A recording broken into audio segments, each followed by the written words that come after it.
What's going on, everyone? Another day, another you, another me.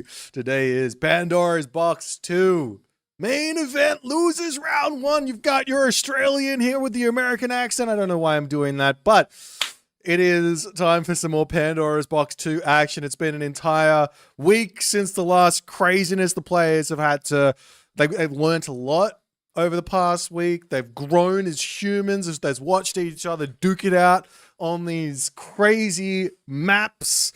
We've got ourselves 4 games, 4 gimmity games to come, and all of the good stuff that comes with that. 4 gimmity games. How good? How good would 4 gimmity games be? Today, we've got ourselves 2 games, or two sides of the bracket, so to speak. 2 sides of the bracket, so to speak, and it's going to start off with Killuminati versus Matador. We then move over to our other side of the day, so to speak. Give whoever wins a little bit of a break. It's going to be Nyan versus Garneth, and then whoever wins from El Matador Killuminati plays Zucolo right after that, and whoever wins Nyan versus Garneth plays right after that. So it's a busy day for 2 of these 4 players. Everyone else just plays 1 game. But if you do lose, you're out. This is no more chances here. It's you better throw everyone at your opponent. If you got some secret strategy you've been working on, it is time to use that one without question. It is time to use that one. So these guys, they are ready to go, I believe. Let me just double check in here. You guys can start whenever. Alrighty, so that's the story I'm running with. Let's jump over to the draft. We're going to start talking about that those shenanigans here while these players actually, yeah, no, let's do that. Let's jump over to the draft.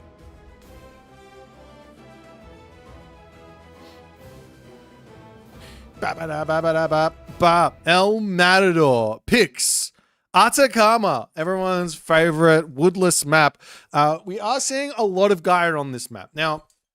My take on this one is, yes, Gaia is a good pick. No, Gaia is not the only pick.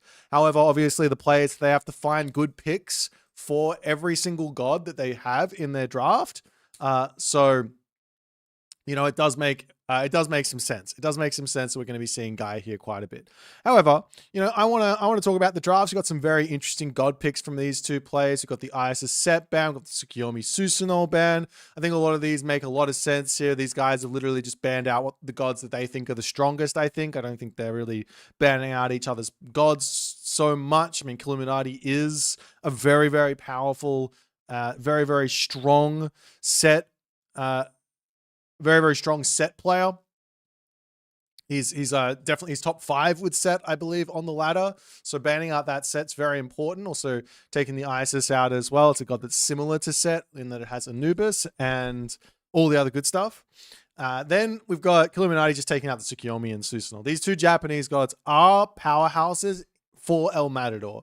El Matador is good. So while they have taken out some of the powerhouse gods that their opponents play, these are also gods I think they both are just saying are really strong. So this then leaves the Atlanteans in, and El Matador not taking any chances. He takes Kronos and Uranus. Killuminati grabbing the Gaia, however, is an interesting thing. Recently there was a pretty big change for Kronos and Gaia, and that Leto got buffed. We'll see how much that's going to be coming into our world here, so to speak.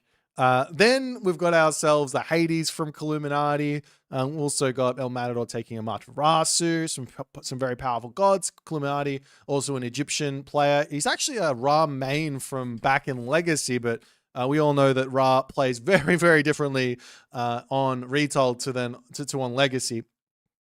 But he's definitely a powerful player where that's concerned inside of his Ra. Then we got El Matador picking up his tried and true Thor, always strong, always powerful, always good for him, and also the Fushi there. Then Killuminati is just going to take himself Poseidon, and we see a rare Demeter last pick for Killuminati. There are some strong maps for Demeter in the map pool here that we have. There's one map on here that I think is quite good for Demeter, so we'll see. And Matador just picks up Loki at the end. Maybe he's got that for Sokotra. I don't know. We have been seeing Loki getting picked on maps like Frozen Continent and on Budapest.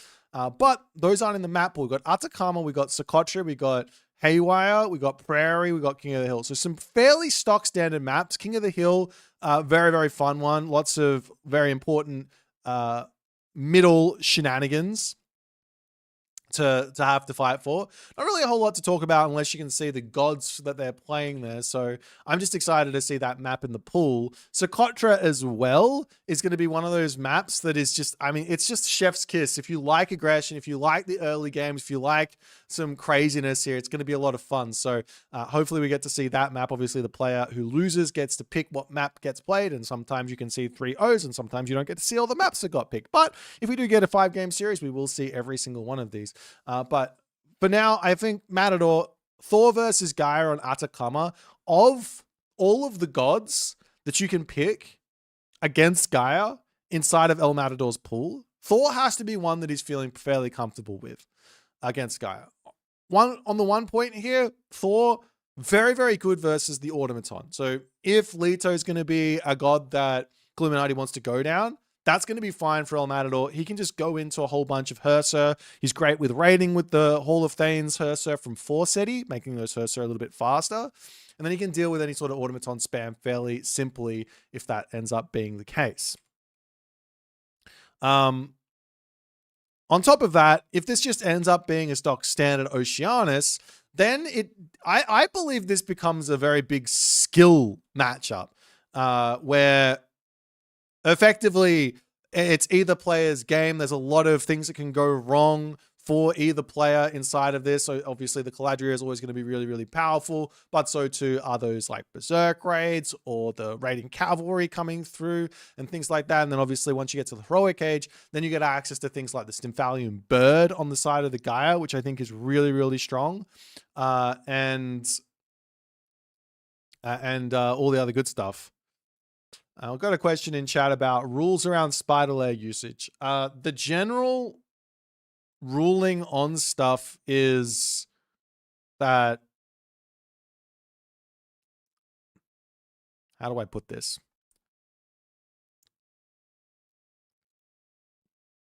Unless it's like a bug that affects like your ability to play the game, it's generally fine.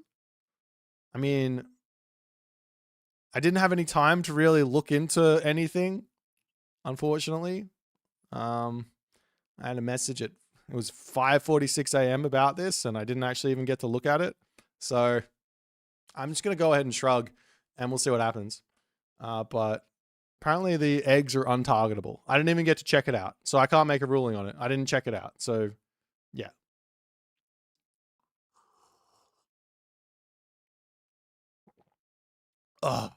Alrighty. But it is what it is. Guys, I'm coming from AOA4. Can B win the whole thing? Realistically, I think B can win the whole thing. From what he did last week, the way that he played was not the old school Age Mythology B that I'm used to seeing. It was looking like a seasoned Age Mythology veteran who wasn't just playing like random strats and doing random things. It just looked solid. And I think B, the fact of the matter is, he is just a solid player.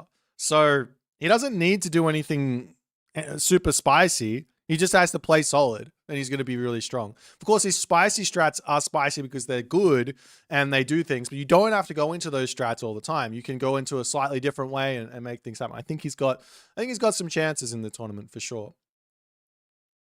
But yeah, we got ourselves our first game. 1 minute and 40 seconds away. I hope you guys are strapped in and ready for a pretty crazy day of Age of Mythology because it's a long day. We got 4 different series here, best of 5s. It's potentially 8 hours. So some of the streams we went for last weekend, one of them went for over 8 hours. Crazy day, and that's the story I'm running with. These guys play incredibly well, and I mean, Atacama is a map that's going to be super interesting, just on the fact that, well, the Gaia player has got the Gaia Forest, so you don't really have to worry about the middle of the map too much. It's probably not really something you're going to have to be thinking about, but you do have to worry about the fact the map's quite open, raids are going to be hitting you and all that stuff. And of course, Matador is going to be putting the pedal to the metal, so to speak. Anyways, that's my story. Thanks for coming to my TED Talk, guys. I don't really have a whole lot of other ideas here. Did I finish up on my Stymphalian bird rant here? Stymphalian birds versus Norse, even though the Goatee is involved, really, really potent unit. I do think that if you're going to play for a certain god path there's some world where going Oceanus and Thea with decent oracles out on the map. Of course, Matador's going to be hunting oracles, so you got to be careful. But those oracles out on the map can lead to a good, healthy amount of Caladria to heal up your Stymphalian birds, and they're never going to die. So that's the shenanigans.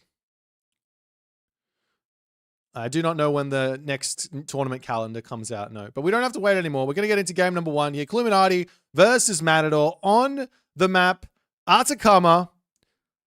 Let's get into game number 1.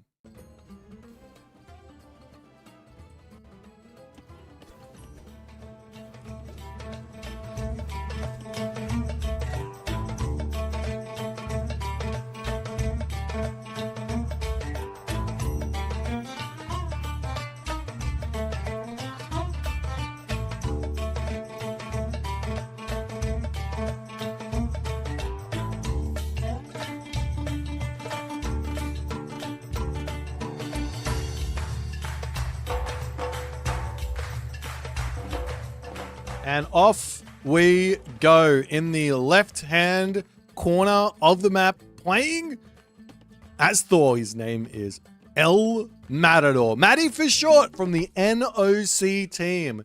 A bit of an unexpected drop to the losers bracket here for Matador.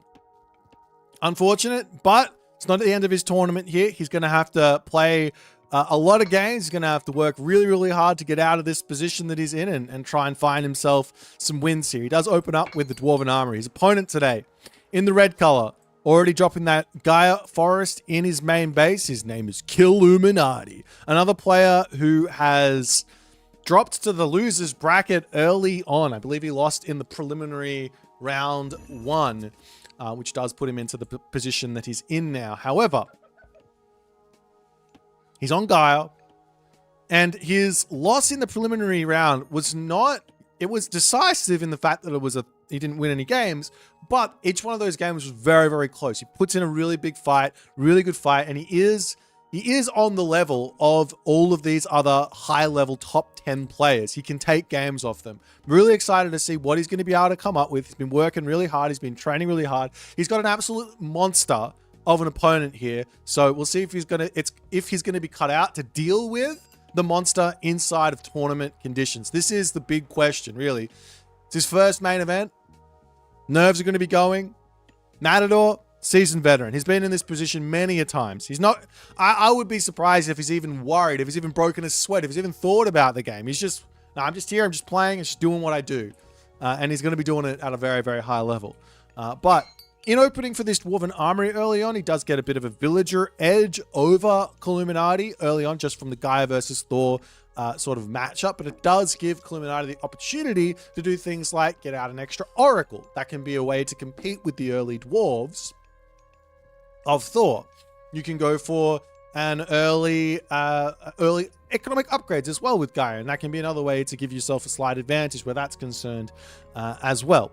As the temple comes up now for Matador, and we already have ourselves Oceanus queued up for Illuminati. He's got 2 villages on wood, 2 villages on gold. This generally means here that he's planning to do some sort of a classical fight. Now, on the map Atacama, we haven't talked about this. Every single one of these maps inside of the map pool here for Pandora's Box 2 do have some sort of unique traits to them. There's nothing that's like super standard. There's one super standard map. That's it. One super standard map, and that's it. This map here, obviously all the wood in the center of the map. And it does end up becoming a bit of a point of contention for the mid-game onwards. So you do have to be careful. You do have to be onto that. Of course, Illuminati plays around that by going for the Gaia pick. He has Gaia Forest, so he doesn't even have to worry about it. But that does give Matador more wood to play with in the center, because he's just going to be chopping through it and his opponent doesn't need to type stuff. So no real issues where that's concerned. That's going to be a Forseti versus Oceanus affair here. No surprises on those god picks. And we did see the Leto sort of buff, but we're not going to be seeing that here anytime soon. A huge relic on the map here for Matador, though. This map here, this, and it also is nice for Cluminati as well, but Hermes' wing sandals for Herser, when you go Forseti, means you can actually really, really build into them. Of course, Cluminati can just go mass Murmillo, get some Caraballister out, and can deal with those Herser. You can't just go mass Herser, but it's a nice way to open. It's a nice way to look for raids and things like that. Does Matador see it, however? Yes, he does. But he's not moving over there just yet. Up onto the top here, we've got the little crow circle, which makes the armory upgrades cost a little bit less gold. And over onto this side, we have Bow of Artemis. Wooden gold cost minus 10%. As a mana coming down for Cluminati in onto this position. The Berserk just going to be checking things out, getting a little bit of damage done. You're not going to kill a citizen here with one Berserk, but a little bit of favor to come through, a little bit of harassment, a little bit of niceties here for Matador as he's just getting scouting information as he sees a military barracks and a counter barracks. So that's going to be quite nice for him early on. The other thing to bring up here is there is back Zebra for Matador, which is, he hasn't spotted it, which is not ideal. I'm sure if he had spotted it, he would be over there. At the moment, he's being very safe, not coming out onto this Zebra either. Doesn't want to deal with any sort of early game nonsense here as he's getting up in a great haul. Not actually going for a longhouse early on for anything super early. You've got to get a longhouse over onto this side as the Carnivora gets dropped down. Is that going to be enough to take out the longhouse? It's a big god power to throw away here. If that longhouse doesn't go down, you get 0 value. He does manage to deny the longhouse. It's not the end of the world for Matador, but that's the Carnivora down for at least a little bit. So this should give Matador a little bit of time, so to speak, a little bit of just like freedom to move out on the map and just like be fine. All he needs to do is get himself some throw an axeman in and he should be okay, as Illuminati is looking to put all of the pressure he possibly can get in onto this position. A little cheeky house on that backside going down is going to hurt, as Matador ready to just take a little bit to the fights. He can drop himself down, healing spring here as well, get everyone back up to full HP, but conversely, so too can Illuminati do exactly the same as Matador continues to mine out this gold mine. A little bit more fighting. The big problem for Matador is just no throwing axemen here. If you had the throwing axemen, these Murmillo would be maybe a little bit less willing to move in onto this position. But for the moment, Matador can't really do a whole lot but just sit here and take the damage. He's just got to sit here and take it. Now, he hasn't really lost anything. He hasn't lost any units. He hasn't lost any HP, but he's stuck in his base. He's playing defense. He's on his chickens over onto the left side. Illuminati not moving over there to hit those chickens is giving Matador quite a bit of time here.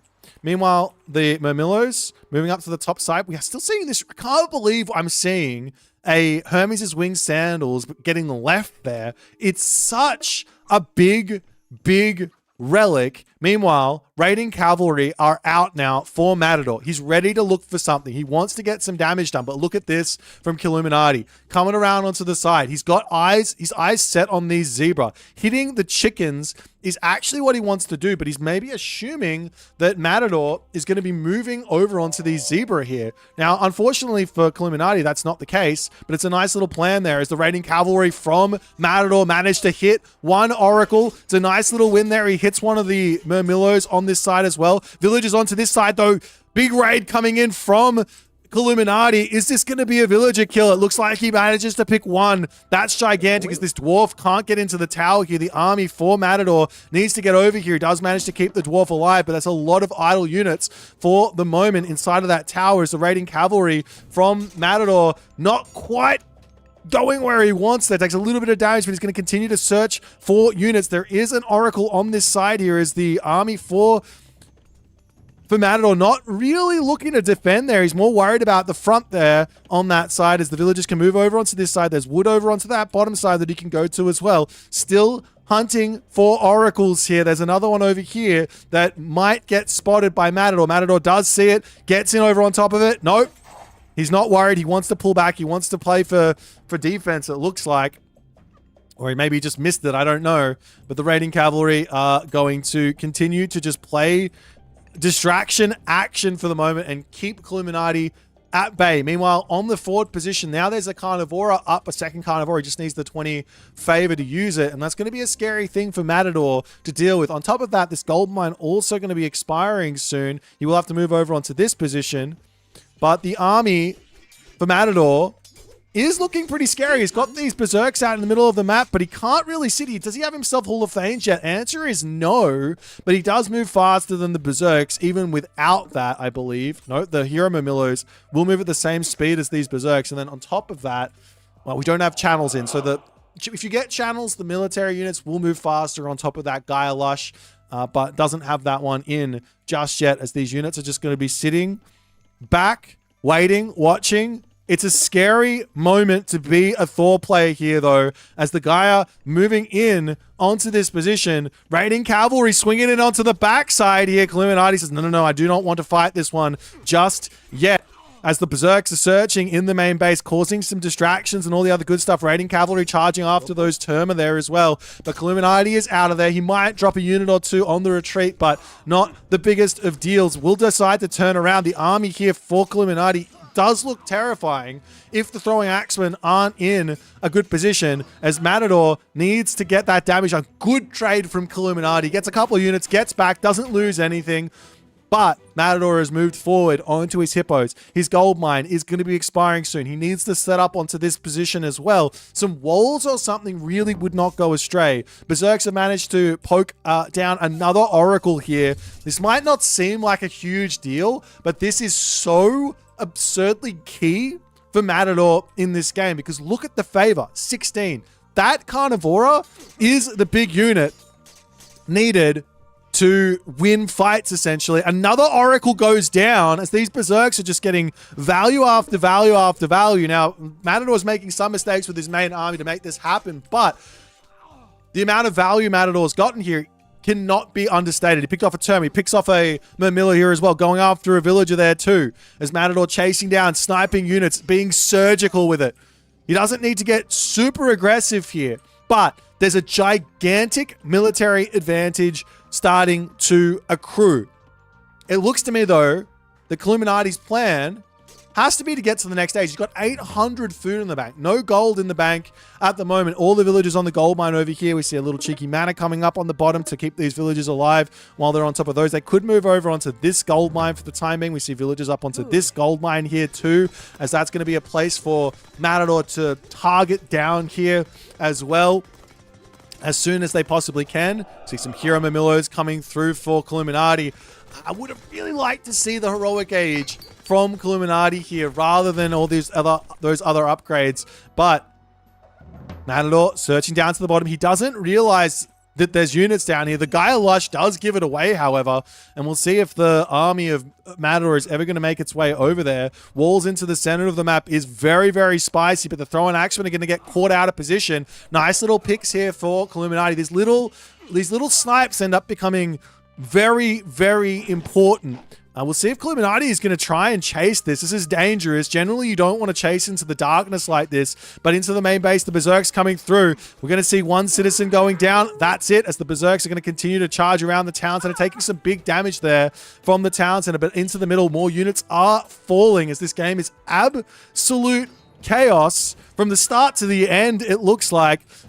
Over onto this side, villagers moving forward to grab some hyena. We've got those trolls over here as well. Can't charge willy-nilly into those.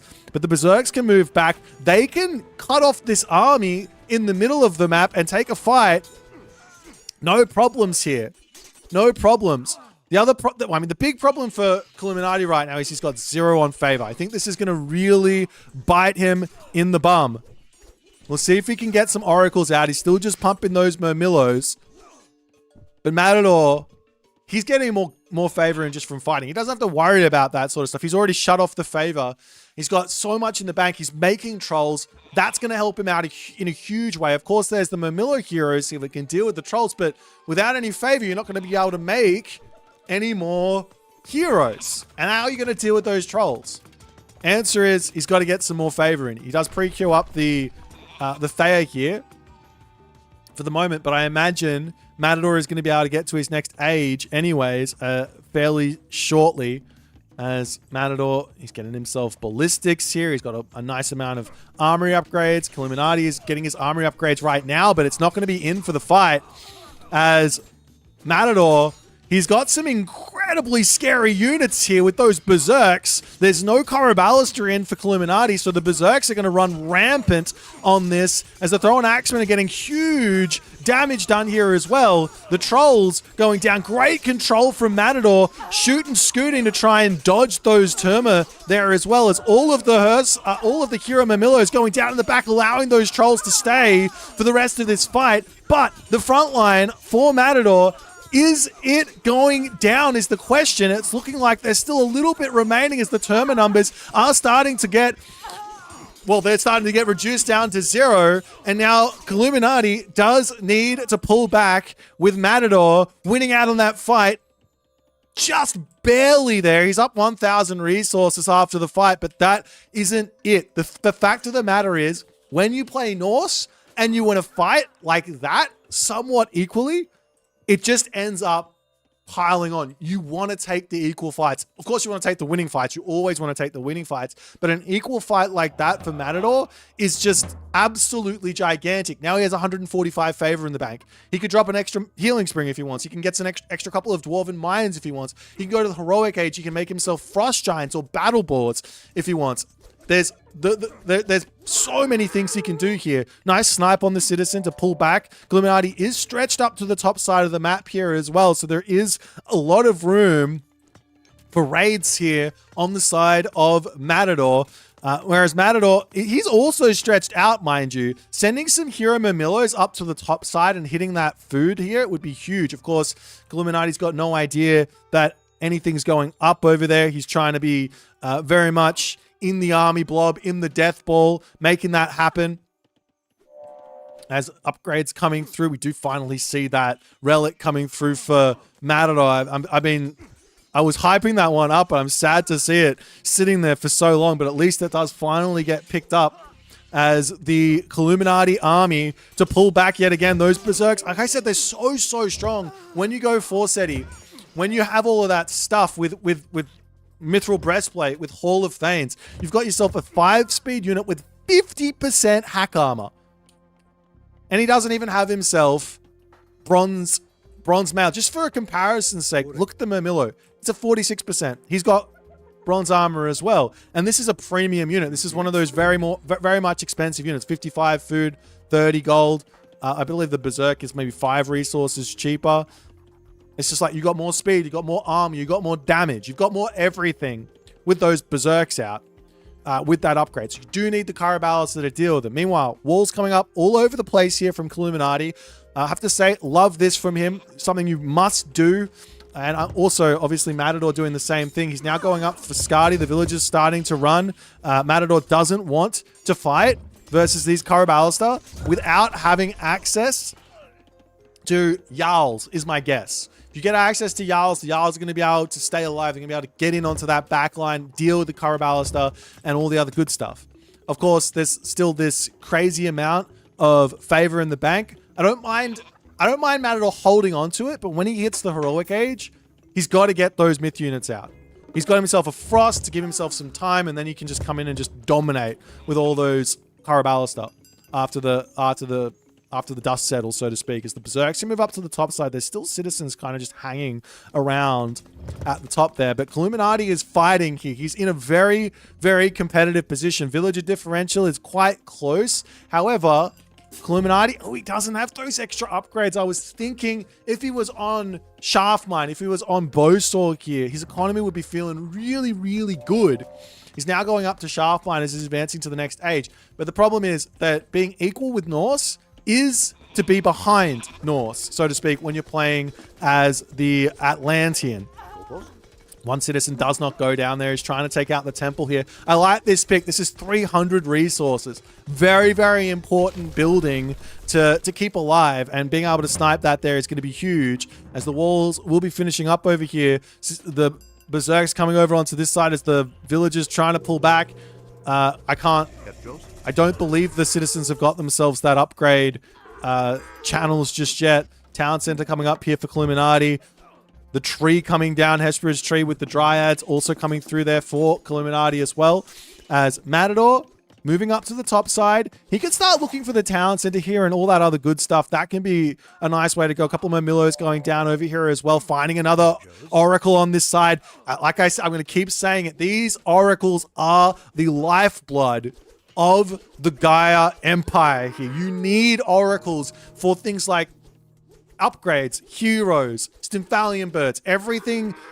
All of this stuff is so important. The Carnivora, an extra Hesperid's tree later. There's so many different options, but Matador is just shutting that down. His raids are just absolutely disgusting here. Stymphalian bird in for a little bit of defense, getting a little bit of damage done as the Berserks are going to be moving away.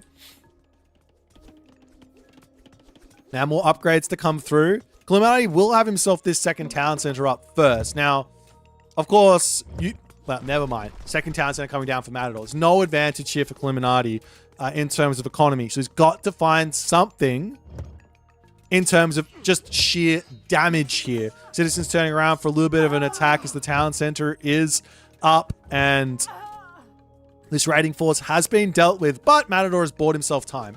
And time is everything when playing Norse versus Atlanteans.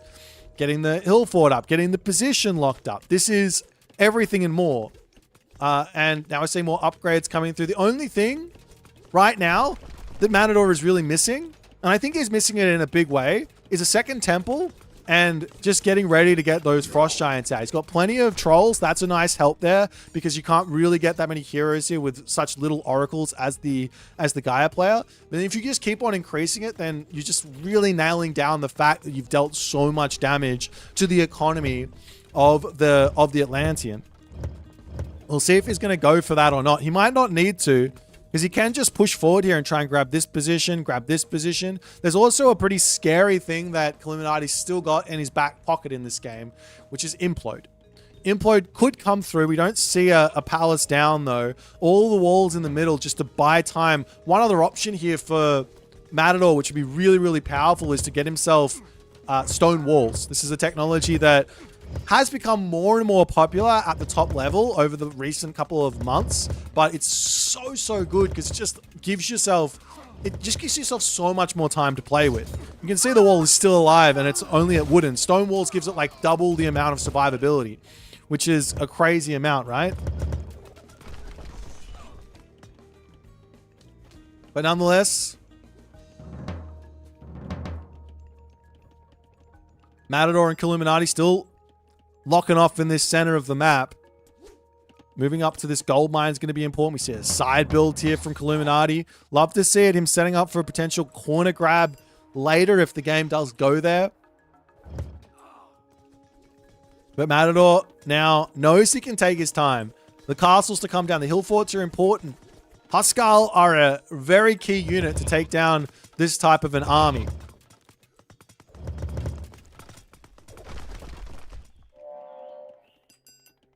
The simple way, I think, for Matador to play is just to take this town center and just keep pushing forward with these buildings. And you can get some siege to knock down these buildings and then start looking to actually force a really big fight that Illuminati won't want to take. There's also frost, so he can literally just send his rams through, frost everything, and kill a whole bunch of stuff. We will see Matador just say, give me another town center. There is a palace up over here. Matador won't really know if this is just like a full all-in attack from Illuminati with him grabbing all of his economic upgrades, all of his armory upgrades and everything else, or if this is a Mythic Age type of attempt. And it looks to me like this is mostly going to be a bit of an all-in attack. So Matador's got to be somewhat careful, but I think this is going to be favoring him. So the raids are just unrelenting. Like, Matador isn't going to stop raiding you. He's got the APM, he's got the speed, and he's got the intent. He is a raiding player. He loves a good raid.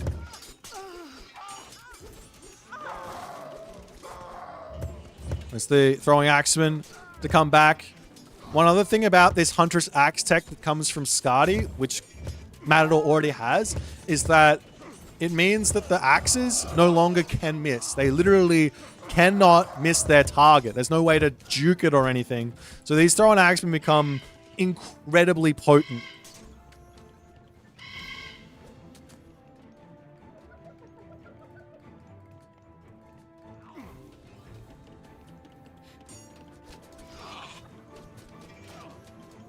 It's the Terma heroes trying to get some damage done. 16 in range does allow the Terma to sort of shoot and scoot and be a bit of a nuisance. It can still be really nice, but in general, against throwing axemen, your best bet is going to be Arcus at this point. Especially as Gaia with the Gaia Lush spread.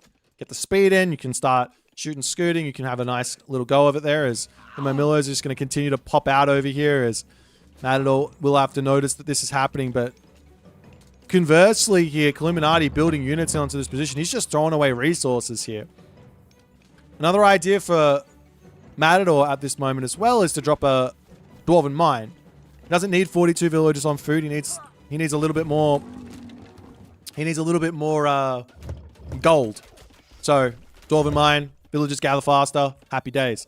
Stymphalian Bird ideas for this moment in the game would be so obnoxiously difficult to deal with for Matador. Reason being is you're just going to be able to raid the middle where all the wood is. That's the big scary thing for the moment that Illuminati can kind of do. He's trying to get his oracles out. He's got himself up to 5 finally here. So he does have himself some very, very nice favor income after all is said and done. But the fact of the matter is he has not been gathering favor for the entirety of the game, and he's not going to be able to continue to get himself out those myth units or the heroes that he wants to deal with anything that Matador has got coming. Matador can go Ragnarok here, or go Balder here and go for Fire Giants as well. Or he can go for Fenris Wolves, or he can go for Double Frosts. Or he can even like aim for, I don't think I like this idea at all, but he could aim for a double Fimbulwinter as well. But Illuminati has managed to grab himself 3 town centers. He's behind on economy. He is behind on tech. But he's still fighting in this game. The big thing that he's got is he's got this gold mine. He's got this gold mine. He's got this gold mine. He's also got Gaia late game. Now, Gaia late game is potent. It is. If you get yourself the trade route on top of Gaia Lush, if you've got 3 town centers, if you've got full iron versus full iron, you can find yourself some wins here as Gaia versus Thor. Even though Thor's got a little bit of extra armor upgrades that they can get too.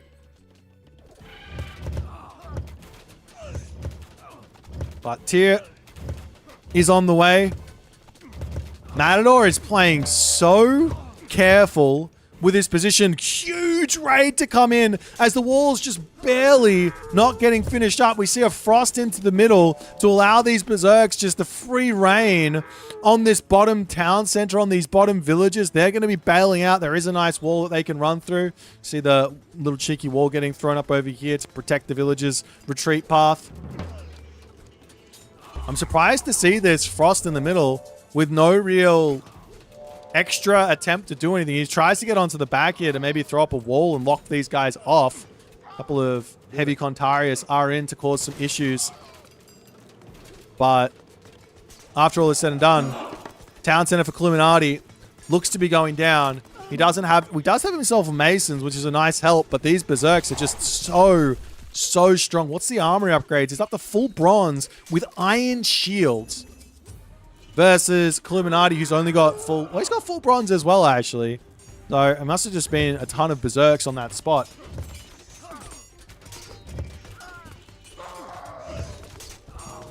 So there goes the Mythic Age. There goes the Fimbulwinter. And with the Fimbulwinter, Illuminati needs to get out of here because he can't just keep replenishing his army. He's trying to get into these Fanatics. Oh, not Fanatics, Arcus. But what he needs is a front line for those Huskar. Dryads are good. Murmillo are good. Fanatics are your best bet, but you don't get them till the Mythic Age.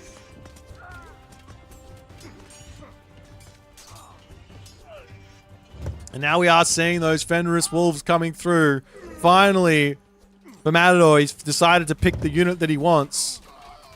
But I think he's so far in front right now that Doesn't really matter what he does. He's taken this position. He can take it out. He can go and build it for himself. He can run into the main base, clean everything up. Doesn't have to care about the town center. Doesn't have to care about the towers.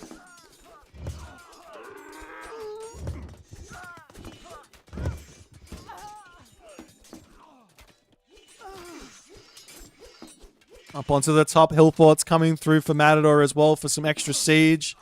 Like, portable rams here are obviously the fastest way to break through everything. You can go for Ballaster as well if he wants to. He's just taking down all the citizens in onto this position. There's one citizen over here falling. The citizens onto this side pulling back. I'm really not sure what else Illuminati can do in this position. He seems to have just fallen that little bit too far behind. Barracks onto the top side. He's trying to raid over here and be annoying, but the resources and income for Matador is just too big, and Illuminati will tap out for game number 1 as Matador takes a very solid 1-0 lead here. I mean, this game was set up beautifully, absolutely beautifully for Matador, by Matador. The fact that he got in, sniped an Oracle, sniped another Oracle, sniped an Oracle, and got Illuminati down to 0 favor, basically meant that the Oceanus power in the Classical Age was shut down. And that power is, and always will be, Carnivora on top of Throw an Axeman. If you have that god power, and if you can do that in a fight, that's where you find your advantage. You could imagine if Illuminati had himself, let's just say, an extra 30, 40 favor for this initial fight that happened right here. All of a sudden, he has a couple more heroes. He might have a couple more Caladria in. He might have a Carnivora that he can use. And all of a sudden, he wins that fight. And Matador, while he does get some favor, he can use that to help out. But Matador's on the back foot, and he can build on that lead to convert something. But, I mean, that's credit where credit's due to the crazy rating potential that Matador's got, the speed that he's got. Illuminati now knows what he's in for the rest of this series. Let's go and take a look at what the draft is for game number 2 and see if Illuminati can strike back or if Matador will continue his dominating ways.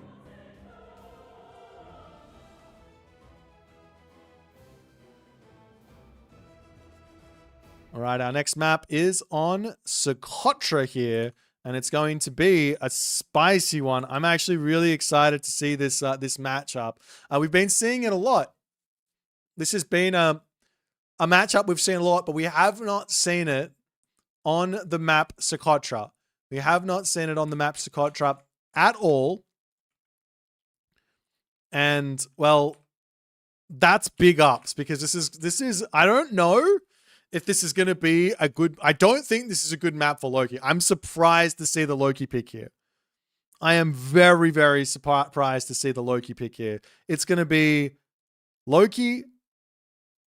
Oops. Let me try and get this correct. Loki versus Hades on the map Sokotra. Now, normally what Loki does well,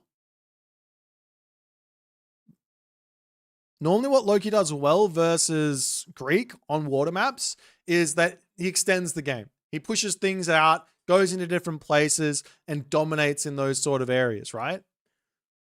That's normally what Loki does well on Budapest, on Frozen Continent, gets the buildings spread out, uses his infantry units to get everything out. On Sokotra, the map is so small and so difficult to kind of defend early on that I just don't see what the plan is here for Loki. Okay, well, first and foremost, it's Matador. Matador likes to raid. He's a raider. He's a raiding player. That's what he's going to be going for. You can't really do that versus Hades. Not on this map. Not on this map. There's going to be Sentinels. There's going to be good building positioning from Illuminati. He's going to be making units because making units is good. I wouldn't be surprised to see Ares here from Illuminati either, whether that be for Cyclops, whether that be for Hypaspist, whether that be for a little bit of column A, a little bit of column B. ideas of going for Hypaspis, Hippias, Cyclops is so insanely strong, and it sounds crazy to even say that versus Loki, who's got the bonus versus myth units with the Hersos having, well, just having bonus damage increased in general for Loki, but that obviously affects the Herso. But he could go for Ares. The alternative is for him to just play a really, really nice sort of a really, really nice death ball type comp inside of Athena, because you don't have to worry about it being slow. The map's tiny. So you can make yourself that death ball. You can go and occupy the middle of the map. I'm trying to figure out what the plan is here for Matador. Maybe there's a Heimdall angle that he's going to go for inside of Safeguard, inside of Riggs Thula, inside of spamming towers and walls.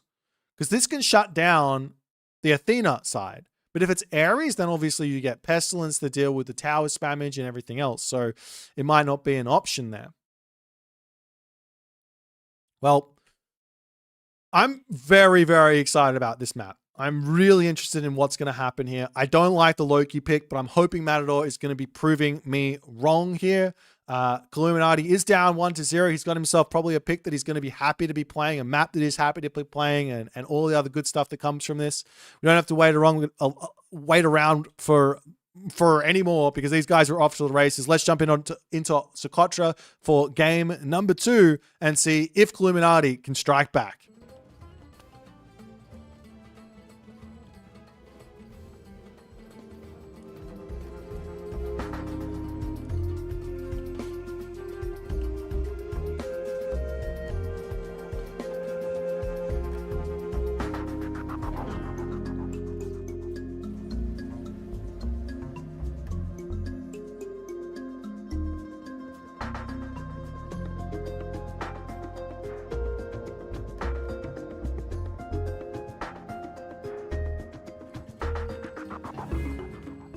And here we go, ladies and gentlemen. Game number 2 on the top of the map. Matador playing as Loki. He's currently up 1-0. We are on the map, Sokotra. We do see the docks coming through. We got the little turtle in the ocean, just enjoying himself. He has no impact on the game whatsoever, but he will be observing, just like us. On the bottom side of the map, we've got ourselves Illuminati, the golden statue to Hades. We've got our new fan pack out there if you guys haven't picked up the expansion pass yet. You can be the proud owner of golden statues if you really want to. If you like the look of it, you know. If you don't like the look of it, that's cool too. But you will, you know, it is what it is. But Illuminati here playing as Hades also goes for the dock, and look at this opening efficiency from Illuminati. That's what I like to see. Normally you have to send yourself a goat over to the shore to eat, because you don't want to run the villager all the way back home. Illuminati says, I'm just going to herd the giraffe over to the dock, kill it off. The dock does act as a food deposit for both fish and just regular food. So he's going to be able to enjoy this a lot. Living the dream. Absolutely living the dream. Alrighty, guys. So let's check out the relics, and then I'll talk a little bit about what we're going to see here. We've got that little crow circle here, armory, weapon upgrades, food and gold cost minus 50%. Up onto the top side, we have the Kui drum, which is 0.25% per 1% HP lost. So yeah, this is a spicy one. This is very spicy. The gold mines in the center of the map will be literally placed a very small amount of space away from the last one. There's going to be 4 large gold mines, 2 sort of backish gold mines, easy to sort of grab behind a settlement. And there's only 2 settlements on Sokotra here as well. Of course, there's the fish and all that other good stuff. Because the map's so small, you do have to be somewhat careful about how fish boomy you go. Do you go for a 4-minute advance time? Do you go for a 4:30? Do you go for a 5:15? These are all questions you've got to really think about and answer. Illuminati already has himself up his temple. He's looking for a faster advance time. It's not a 4-minute advance time, but probably going to be close to a 4:30 here. And he's going to be looking for early game damage, as we do indeed see the Ares for Illuminati. This is becoming more and more a key strategy that players are going for on these small maps. It cannot be overstated here how powerful Ares is on a small map. Ares has got... The fact of the matter is, the weakness of the Cyclops is the speed. That's the weakness. The Cyclops has got insane HP. It's got insane damage. It's got an insane special ability. Everything about it is really, really good, except for the speed. And on a small map, well, don't have to worry too much. You do not have to worry too much. So we'll see how things are going to go. But Matador, he chooses Heimdall here. Matador chooses Heimdall. So he doesn't get himself that force set. He doesn't get himself that healing spree. He doesn't get himself, most importantly, a boost to his Herser. So his Herser are just going to sit here and be fairly normal. He does get the Kui Drum, which is bonus damage, which is good against the Cyclops. On the flip side here as well, Illuminati doesn't need to go for Cyclops right away here. It's not something you need to rush out. You want to build yourself your Death Ball. So you can put the villagers on favor, no problems. You don't have to get the Cyclops out. Get yourself the Hypaspis upgrade. Start making yourself... it looks like we're going to be seeing Toxotes actually from Illuminati. Toxotes from Illuminati instead of the Hypaspis opening that I sort of assumed will give a little bit of life over to Matador. But Matador, at the moment, he's got that Rixdula pre-queued.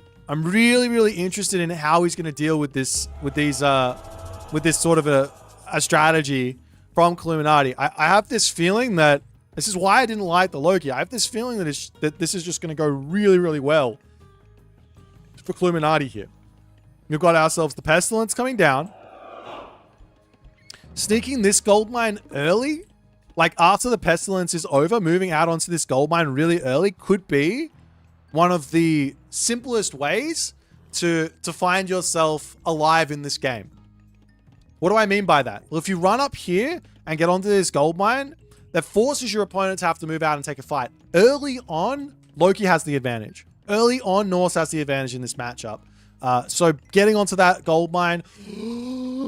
Cyclops is in. Villager is grabbed. There's a Herser here. I don't know if I like this move from Illuminati. The Villager here gets thrown. Herser is going to be chasing this one down. Ironry coming over to blow that horn over onto this side. The Herser are running around looking for something as well. Both players are going to be throwing some stuff away. But the Cyclops ends up dying.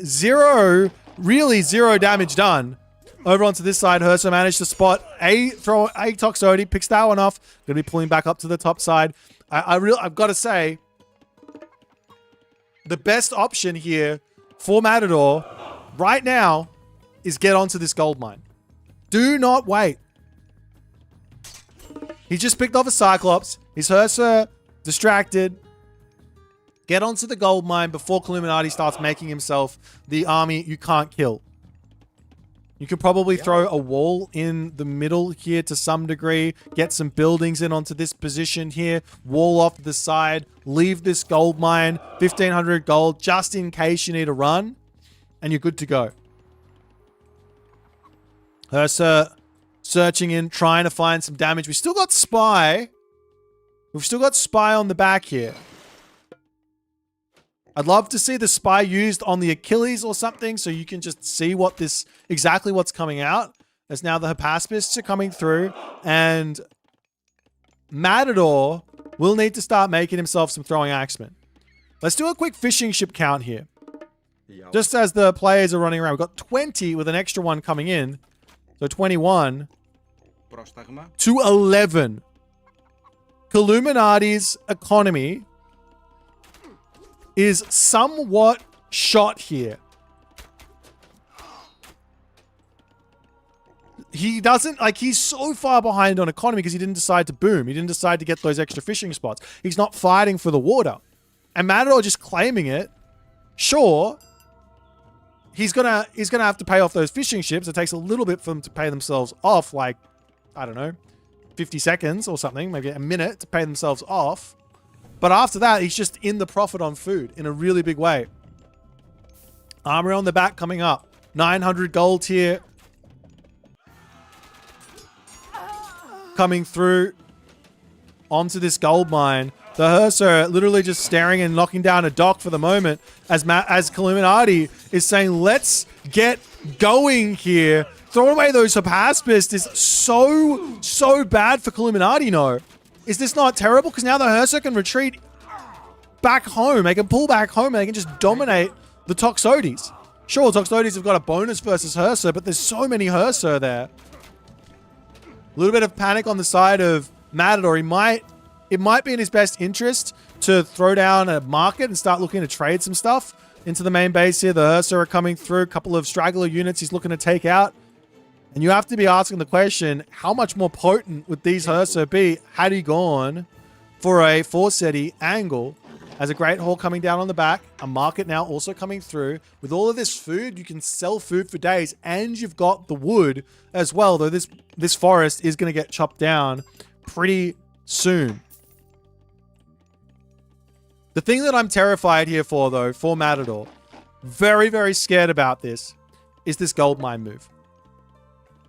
Because I don't think he's got the army to beat what Illuminati's making here. And he's going to go to the next age. I think his best bet is Njord.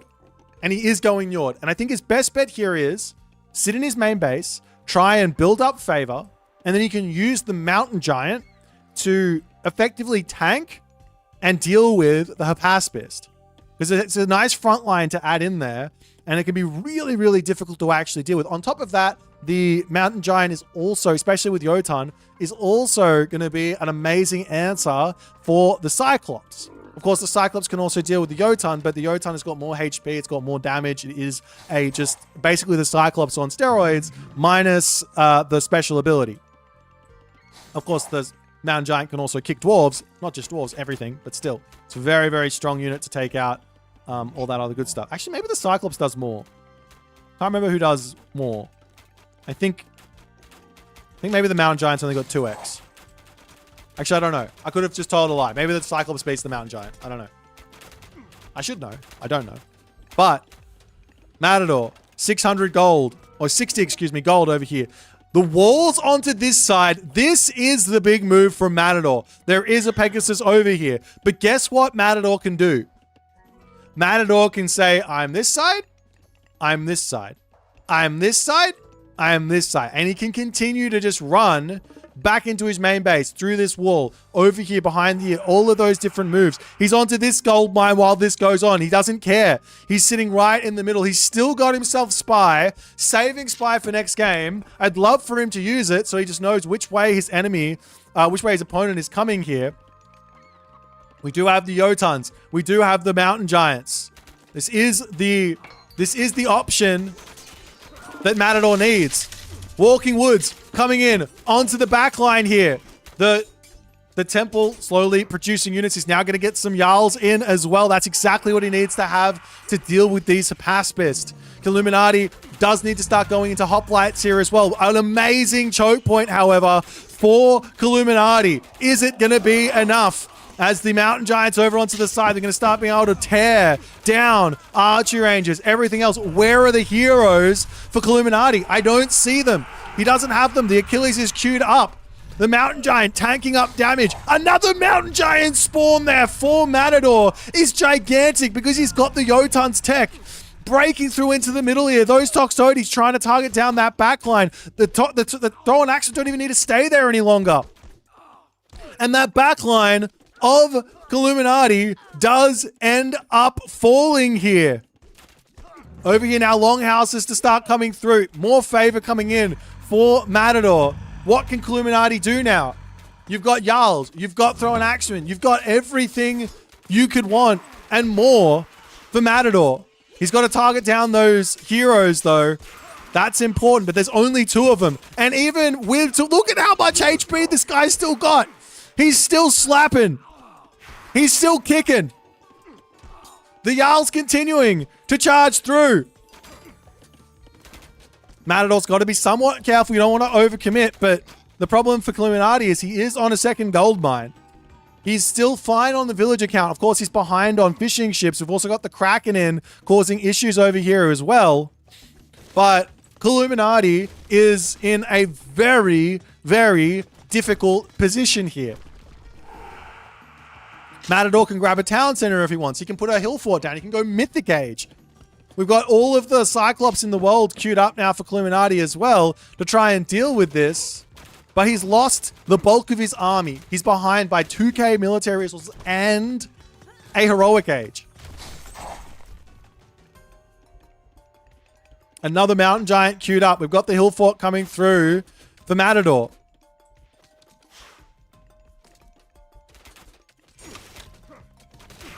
And one good Cyclops throw here can be everything. Doesn't throw them at... You have to sort of target it where you want. If you use it straight onto the throw in action, you can basically take them all, especially when they're in a box formation like this, you can take them all down to like a quarter HP. One good throw. Not going to do it. Villagers up onto the top side have now been spotted. A Valkyrie spawn as the villagers going down incredibly quickly. Look at the damage the Jotun does onto the Cyclops. That's what I'm talking about. It does have 2x only. 2x only. But still, it's so much damage. 32.5, 50 crush. Obviously going to be dominating that puny Cyclops there. As Jarl's coming through, throwing Axeman coming through. What else can Illuminati do in this game? He's out of gold. He's out of resources. He's out of units. And he is tapping out as Matador manages to survive here. I don't believe it. I do not believe it. This was a map and a matchup and a situation I thought was absolutely perfect for Illuminati playing Hades here. I think he made a decision to charge into this base and he lost so much stuff. The idea here, I think, for Illuminati should have been and would have been really strong is just Death Bullet. You don't have to get damage done. You have to limit damage onto yourself, sit in your base, build that death ball, and charge with a ton of Cyclops to completely dominate your opponent. 175 pop and go. Would have been brutal, but Matador, I think he gets away with it. I mean, Matador also, on the other side, just the fact that he got this amount of fishing ships out, 23, that in of itself is a game-ending advantage early on at this level for any matchup, no matter what. Any matchup. That amount of fishing ship, you cannot allow your opponent to do that. You've got to get those docks up all over the place. You've got to get all the spots. You can't be allowing your opponent to get that much economy. Building some ships to fight back in these sort of situations is obviously an option too. But, props where props are due. Matador saw what he was up against, played it perfectly. Great responses, great usage here of the walls to get himself onto the gold mine to distract Illuminati. Saw it too late. Could not deny it. And that's game two. Matador could be off to a very, very quick 3-0 victory here to knock Illuminati out of this tournament. We'll see if Illuminati can fight for it. He's still got some strong gods in his draft. See what he's going to pick. Let's jump back over there and see how it's going to go.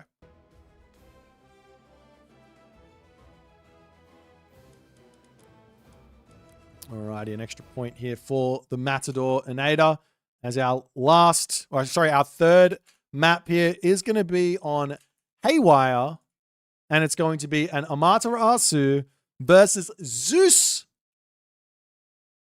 matchup. I'm very surprised to see this. Amaterasu versus Zeus here for another matchup that I'm surprised to see, obviously. The Zeus on this map from Illuminati was not what I was expecting. I was expecting to see Demeter. I was expecting to see Ra here. Zeus on Haywire. Of course, the map is close. You spawn close to your opponent. So the idea here for Illuminati has to be fast advance, Heracles in your base, and cause crazy amounts of damage. That's got to be the idea. There's not really another idea here. Maybe Centaur rushing as well could be some sort of a thing. I don't know. We're going to have to see what he's planning. Let's jump into Haywire. Illuminati needs this win to stay alive in this tournament. Let's see if he can do it.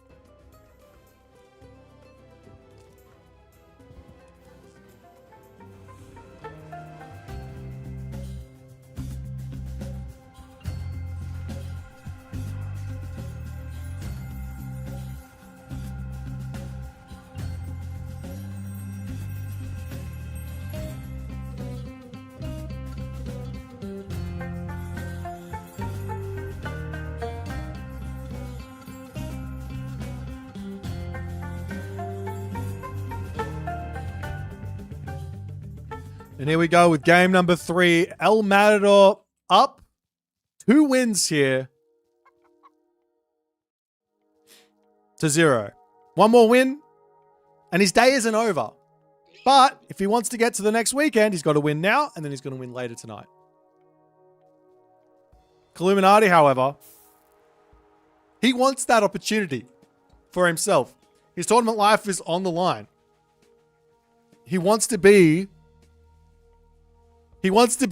alive for the second round for today. A must. And he is rushing as hard as one can possibly rush here.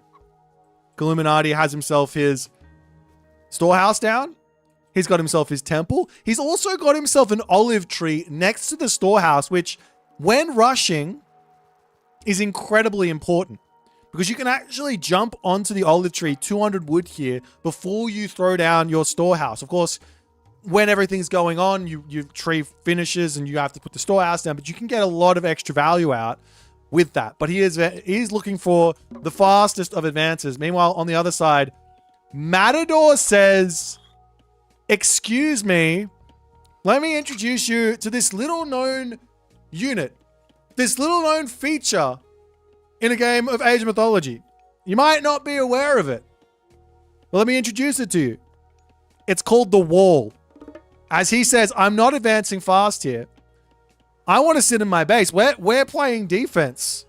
We're playing defense to break through my wall. Is he going to throw the wall up on the other side? It's a long way to wall off. He has to also get himself a temple, maybe over here. Oop, little cheeky Katoskopos getting involved. He's also got to defend this top side. A temple here, walling across, a house. Athena is already in for Illuminati. He's... Oop. Illuminati. Don't forget the villager. Okay, he didn't. Okay. I was worried. You don't want to rush and forget villagers. You're already killing your economy. Minotaur out. Age up in.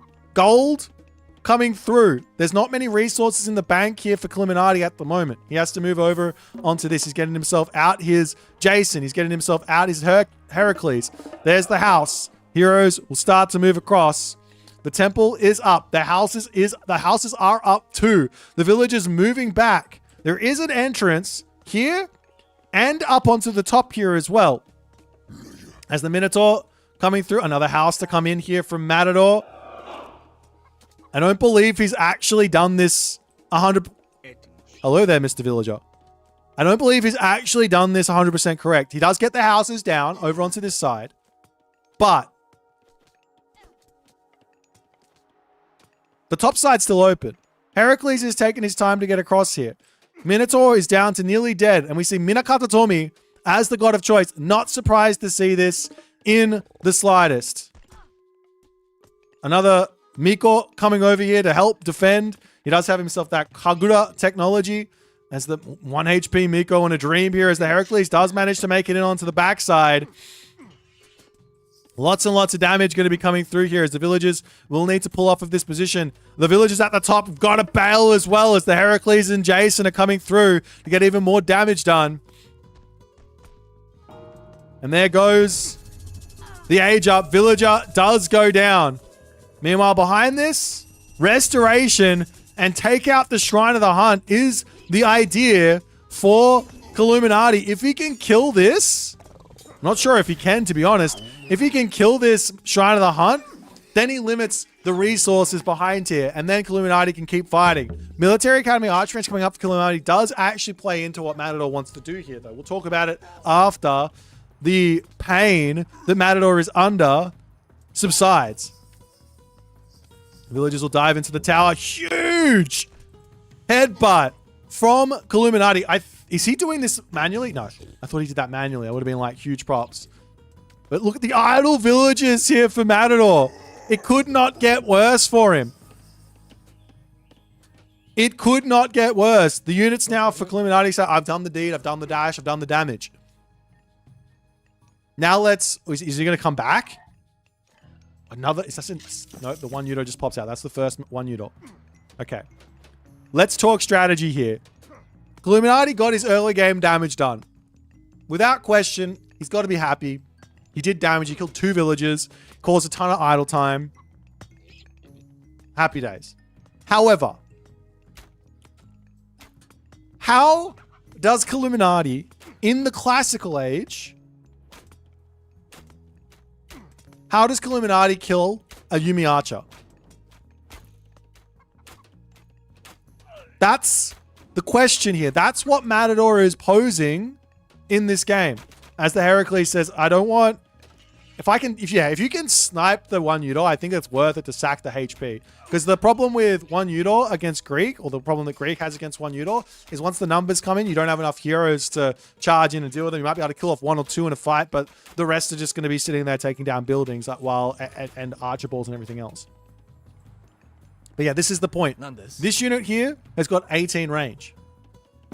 You also have the cheaper upgrade. Doesn't really do a whole lot for the actual fighting. But Hunter's Strength, I believe is what it's called. Is it called Hunter's Bow? Hunter's Strength gives an extra range. All of a sudden, you've got yourself 19 range on those Yuumi archers. That's a big deal. But Matador does need to get the units out. And he's so far behind on economy here from that early game and now on income to boot that I don't know if he can get the ball out fast enough. Illuminati might be able to cause the problems, cause the damage.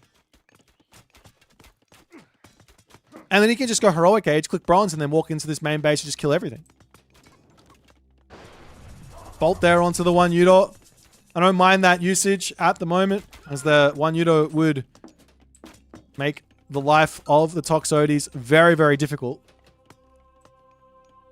A nice quick Heroic Age here seems like a good idea for Illuminati, but the problem is mostly a problem of resources. He doesn't have enough food to advance. Maybe if he just went straight to the Heroic Age and then underworlded to his backside, that could have been an option. But he doesn't have enough food, so he's going to have to figure out a different way through here.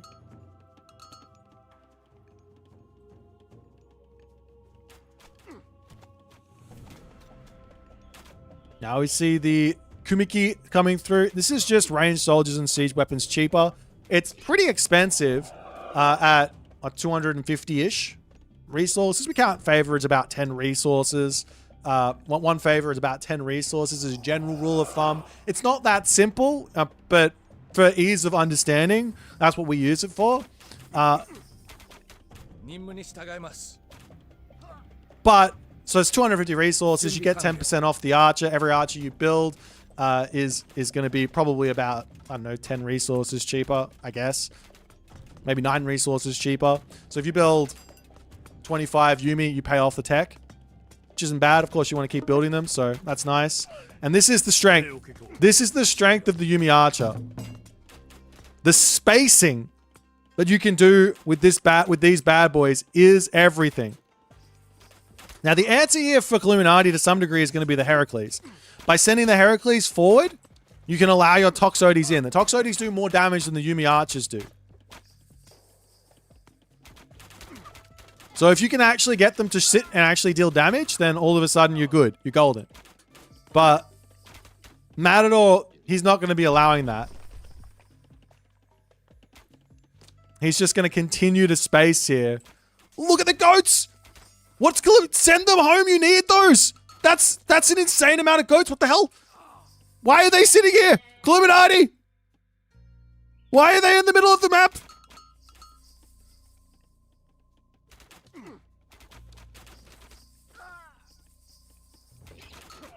Now the goats are getting sent back home. All right. Couple of Toxotes getting sniped.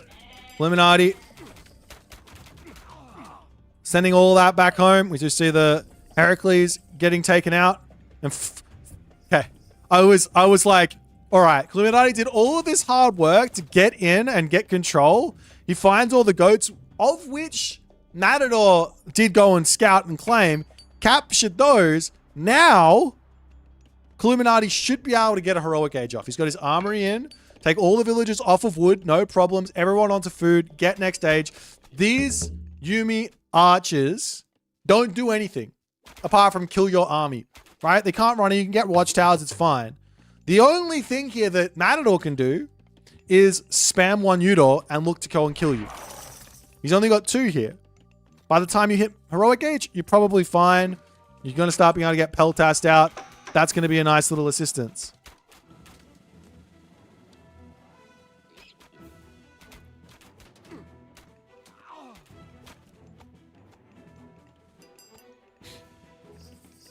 More Yuumi coming out. It's just all Yuumi all the way for Matador.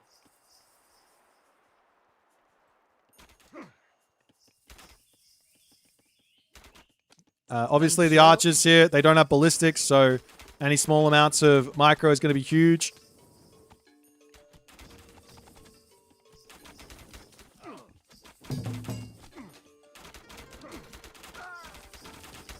I love this usage here. Jason forward and just wiggle around. Of course, the Jason needs to get sniped. Big solar shield there. I have to say, the one Udor, if you hit one special onto 24 archers, all of a sudden, the damage goes... I can't tell you what the damage is. Why can't I tell you what the damage is?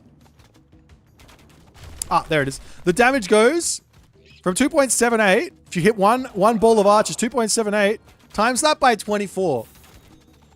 That's some damage there.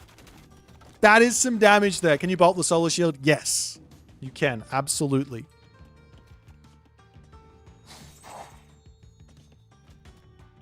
Villagers finishing up on this gold mine right now.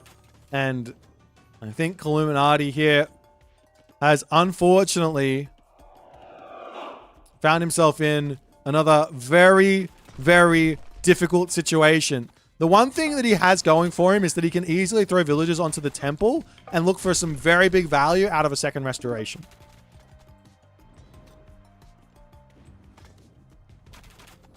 However, Raijin is coming through for Matador, which means Raiju are coming, and more importantly,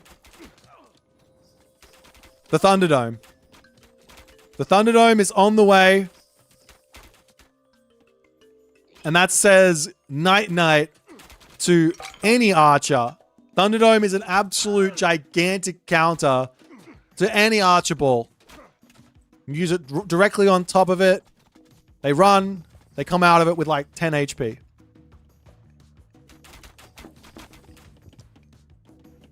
But I think Illuminati had his chances here. I think he needed to read this situation.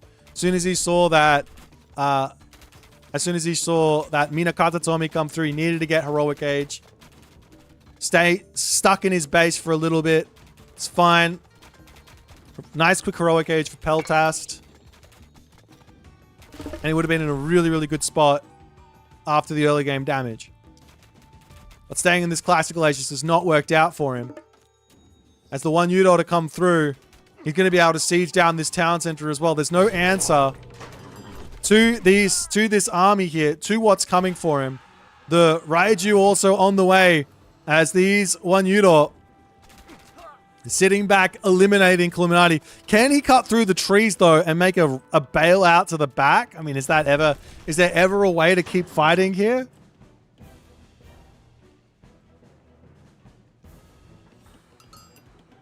All the villagers in the world onto this temple for Illuminati because he knows he needs a restoration to survive the Thunderburst.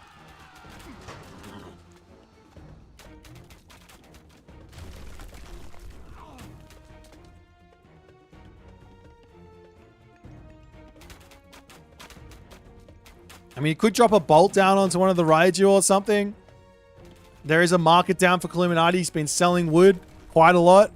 He's only got a tiny little bit of this forest to chop through, and he does have access to this back position. A nice easy way out there.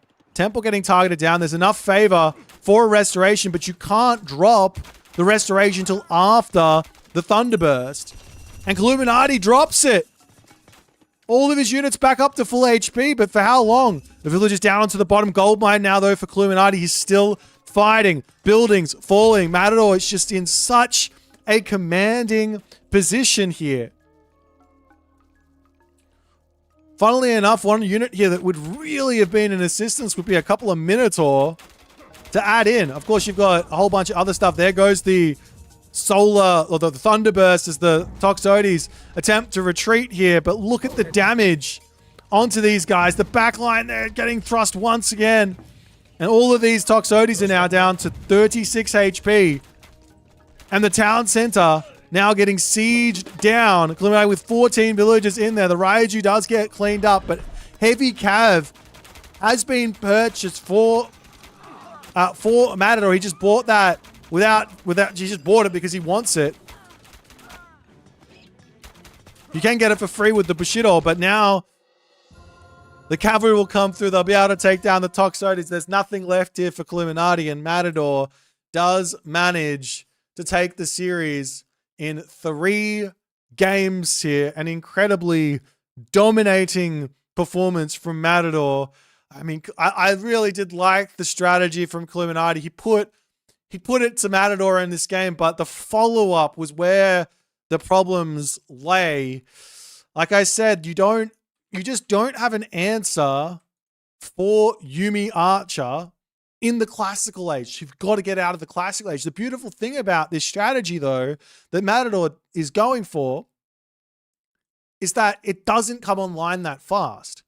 Sure, you can poke your villagers from outside here, but it doesn't come online that fast. You can get the heroic age in. You can go into Peltash. You can extend the life cycle of the gold mine in your main base by building a low gold cost unit like the Peltast.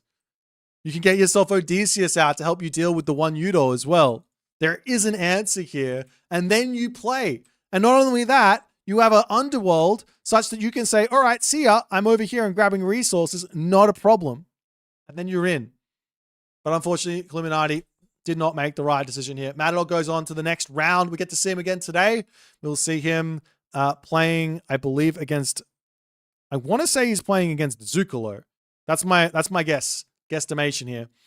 So we'll see him after the next round, but we've got another one coming for you. It's Nyan versus Garneth. This is going to be a really, really cool series. 2 very, very different players with some similarities as well. We'll bring it up and break it down when we get there, but let's pop back over. We're going to get it set up. Don't go nowhere. We'll be back very, very shortly. See you soon. And there goes the Fey Beast. What can you do against that but turn around and simply just try and take it out? Huang Di is on the way there as now the lightning weapons is coming through. It's kind of looking like Kama has found a nice timing here to actually take this fight. Militarily speaking, it's kind of close, but these are mostly fire archers versus some really strong destroyers. The Arcus in the back doing some good damage. That lightning weapons and that Fey Beast really didn't have the impact that Rappel wanted like there. That. The priests are going to start getting poked down as the animals wandering in onto this position here. And Karma just looking for any little bit of damage with these spearmen as Rappel not really pulling away from this. He's just taking the damage. He's not running. He's just trying to turn around and fight. He gets himself watchtowers in, but the Pharaoh is going to go down. A couple of villagers go down. Is this worth it in the slightest for Kama, though? How many villagers did you kill? But how many spearmen did you lose is the bigger question. He suicides a lot. Scary as Kama charges in here. He says, it's time to take the fight. Lightning weapons to come through. Can you just run here is the big question. I don't know if you can. The military population is at such an advantage for Kama that he has to be feeling like he can win this fight. And it looks like the lightning weapons is done, and he can indeed win the fight as Rappel's army gets blown up. The other thing that's keeping Kama alive in a big way is that he's getting these shades of Hades out for free just from losing units. He's going to be charging in to try and take this fight, however. Is there any actual units here that Rappel can use to win this fight or not? I mean, the Shades are tanking up. They're going down here pretty quickly from the heroes. There's still a big help. Does Kama have enough stuff here or not? There's still a restoration for Rappel if he wants to use it. Maybe he's saving up for another bronze, but Kama not able to make it work there. Chaos.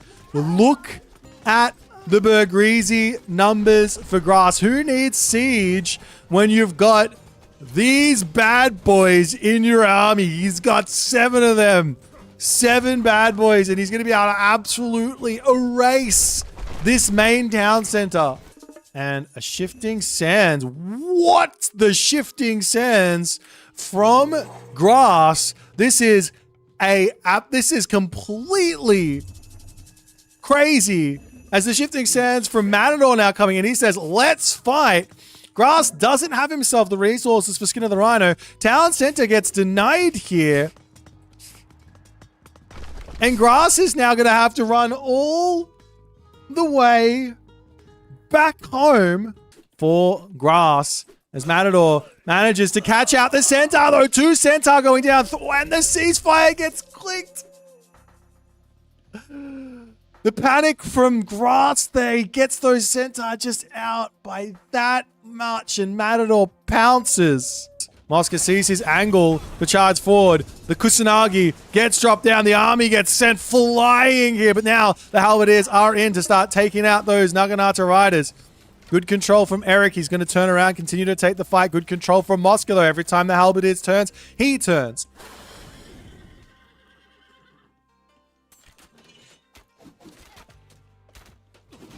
As the Javelin is trying to get onto that backline, getting some good damage done. There is also access to a swampland here, and that is exactly what he's going to be going for. As the Vanish comes down, he doesn't do it right. Absolute disaster for Eric. Mosca says it is time to go. He doesn't have himself the champion upgrades just yet. The Zhu Chu does come in. Dow's going straight on top of that Son of Osiris there. The army of Eric is seemingly melting at the moment as Eric loses all. He's at full pop and he drops down to 150 population. Absolutely brutal. 3DB says it's time to go to take this fight. Kusanagi gets dropped down. Villagers are going to be pulling away over onto this side. You don't have to chase with everything, but chase with something. As the army turns around here, Bronze does get dropped down. Now no Kusanagi for this one. But how many samurai are in is the question. These guys might not counter in a big way. Wait. What was the bronze on? Hang on. What was the bronze on? He hit 1 Hippias. As the army of Naginata riders are just chilling in onto this position. Nyan sees the opportunity to try and get in here, but the Chaos, gets dropped down, and that's going to put a big stunt in the step of Nyan Racing Cat. Can he make it past all of the defenses, all of the defensive advantage, the defender's advantage underneath the palace with military buildings right there? Answer is no. He's waiting on this final Cheongqing. He says, let's go. As this base here is going to be in some difficulties. And what can B do to stop this from happening? We're going to try and take these units down. We've got the Kwafu hero in as well. Citizens getting dragged over here. The big Carnivora gets dropped down. Town Center survives. No problems here. And Nyan says, I can't take it out. I can't take it out. There's too much stuff for B. He's got plenty of resources in the bank as well. And there goes the Fey Beast. What can you do against that but turn around and simply just try and take it out? Huang Di is on the way there as now the lightning weapons is coming through. It's kind of looking like Kama has found a nice timing here to actually take this fight. Militarily speaking, it's kind of close, but these are mostly fire archers versus some really strong destroyers. The Arcus in the back doing some good damage. That lightning weapons and that Fey Beast really didn't have the impact that Rappel wanted like there. The priests are going to start getting poked down as the animals wandering in onto this position here. And Kama just looking for any little bit of damage with these spearmen as Rappel not really pulling away from this. He's just taking the damage. He's not running. He's just trying to turn around and fight. He gets himself watchtowers in, but the Pharaoh is going to go down. A couple of villagers go down. Is this worth it? In the slightest for Kama, though. How many villagers did you kill? But how many spearmen did you lose? Is the bigger question. He suicides a lot. Scary as Kama charges in here. He says, it's time to take the fight. Lightning weapons to come through. Can you just run here is the big question. I don't know if you can. The military population is at such an advantage for Kama that he has to be feeling like he can win this fight. And it looks like the lightning weapons is done, and he can indeed win the fight as Rappel's army gets blown. Not only that, the other thing that's keeping Kama alive in a big way is that he's getting these shades of Hades out for free just from losing units. He's going to be charging in to try and take this fight, however. Is there any actual units here that Rappel can use to win this fight or not? I mean, the shades are tanking up. They're going down here pretty quickly from the heroes. There's still a big help. Does Kama have enough stuff here or not? There's still a restoration for Rappel if he wants to use it. Maybe he's saving up for another bronze, but Kama still in the main event, loses round 1. This is our final round 1 for today. We will actually be moving into the losers round 2 on the in the next series. So congrats to Matador, but he does have to play another game today. We're going to be moving into Nyan versus Garneth. 3D Garneth. So Garneth, he was a player that did not make the main event in Champions League Season 4, but he did make the playoffs in Challengers League. He went down to one of the more like seasoned players in Nullus, I believe. But he was definitely one of those players that I thought could potentially win Challengers League, being a top 20 player. I think that he has some very, very strong gameplay, and I think Nyan has got his work cut out for him in this series. Let's jump over to the draft and see what they're going to be picking here. As Schmack. Oh, that is... Oh, geez. Let me just go ahead and... there we go. That's better. Alrighty. So we got ourselves our draft on this position here. And the players, unfortunately, they are still taking their time to get ready. Of course, the first game finished very, very quickly, so it is what it is. But that's the way the cookie crumbles. Looking at the god picks here, Nyan does ban out Isis and Freya. Garneth bans out Gaia and Shenong. The Shenong ban is an interesting one here. I think that's to cover some of his more glaring weaknesses in the want to play Norse. I know Garneth likes his Norse. So, but Nyan here, he picks up Kronos, he picks up Uranus, or he picks up Kronos first. Garneth picks up Fushi and Set. Nyan picks up Uranus to Kiyomi. Then we see the Nuwa Amaterasu from Garneth, the Thor Susanoo from Nyan, Loki Odin from Garneth, and then Poseidon as Nyan's final god. We've got ourselves the map series. We've got Gorge, Budapest, Frozen Continent, Prairie, and Dry Arabia. So Garneth wanting to play the more stock standard maps and Nyan wanting to play the hybrid water maps for some more of that spice. Our first game is going to be on Gorge. This is one of my favorite maps, I think. I really, really enjoy some good old Gorge gameplay, George of the Jungle gameplay. It will be a Susanoo versus Fushi affair here for game number 1.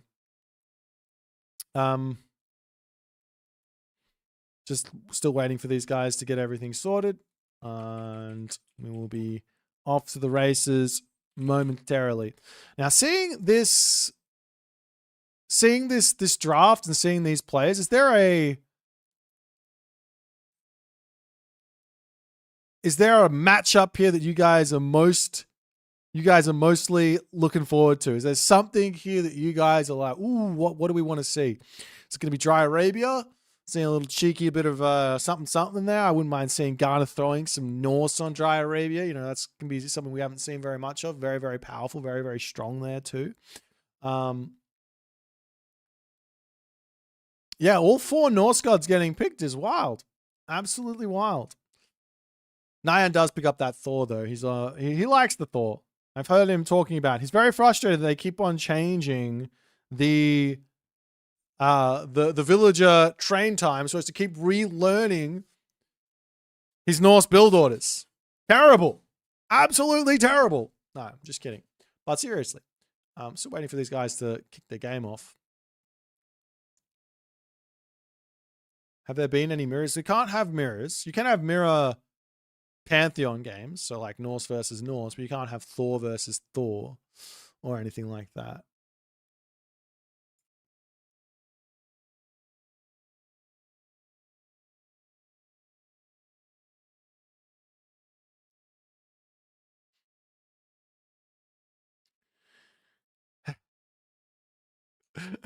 Oh dear. I want to entertain you guys, but I don't have much to say. I'm literally just waiting for these guys to pick their pings.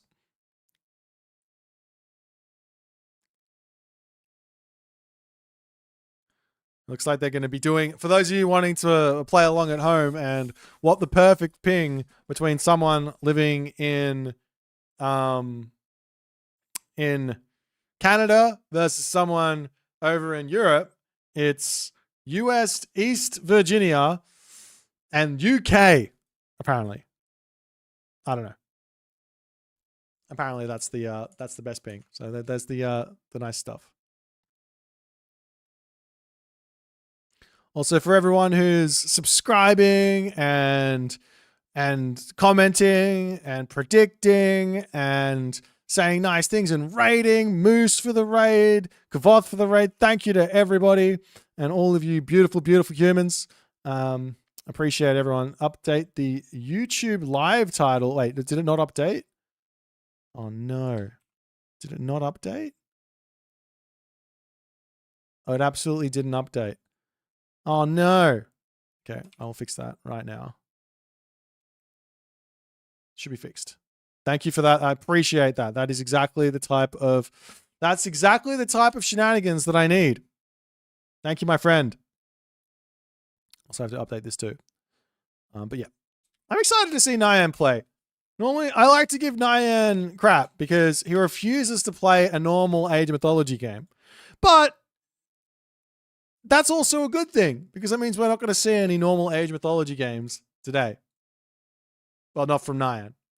Also, I'm also really excited to see how Garneth's playing. It's sort of like I know that 3DB and Garneth are somewhat are practice partners. I don't know how much they are or what's going on where that's concerned, but I know they play together and I know their practice is very, very hidden. And the most important part about it is that what I find happens with like training groups is if you have some people who are completely separate to other people, they go down a completely different meta. So for example, we've seen this strategy a lot. We've seen this Amaterasu, like Yumi Archer, one Udor strategy quite a lot. Obviously there's the practice group of like of Rappel, Recon, etc., who are going into this sort of a thing. But, you know, the 3DB Garneth side of things, they might go, ooh, well, we could do something like this. We could do something like this. We could do something like this. And obviously they also then watch other people's games and they start thinking about how to counter stuff, which is good too. As it looks like the guys are off to the races. Let's jump in to game number 1. Nyan Racing Cat versus 3DB Garneth. In onto the map, Gorge. Let's go. Oh.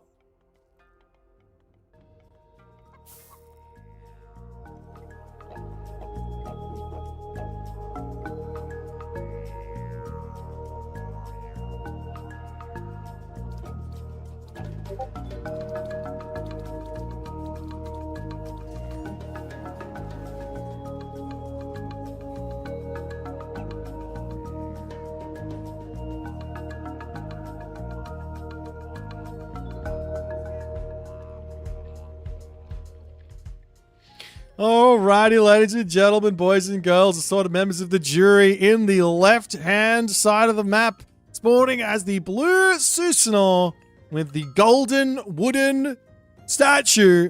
Someone explain that to me because I don't know. It is Nyan Racing Cat.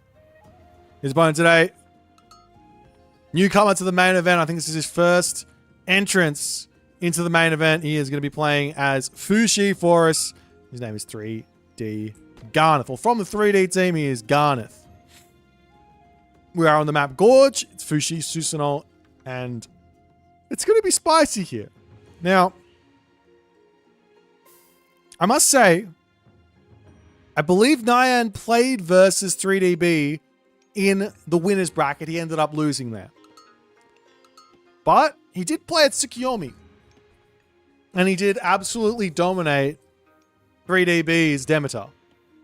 Absolutely. So he's now playing Susanoo, another Japanese god. But it's a different type of god. So I'm excited to see what he's going to pull out. He does have a lot of cheese in his back pocket. A lot of cheese in his back pocket, actually. But sometimes just playing a stock standard game is going to be very, very useful. On a map like Gorge, one unit that's really, really strong here, maybe not so much versus China, but it is really strong on this map, so maybe it doesn't matter that you're playing versus China, is the Raiju. This unit's really, really powerful in this matchup, or in this map, because of how wide the map is. Your opponent's over here, we run our Raiju over here, we get some damage. Your opponent's up onto the top, we run over here, we get some damage. We split the Raiju up and we get multiple different points of damage. On the flip side here, Garneth, for the time being, he looks to be... Is he going for another Kwafu? He is. He's going for the triple Kwafu opening.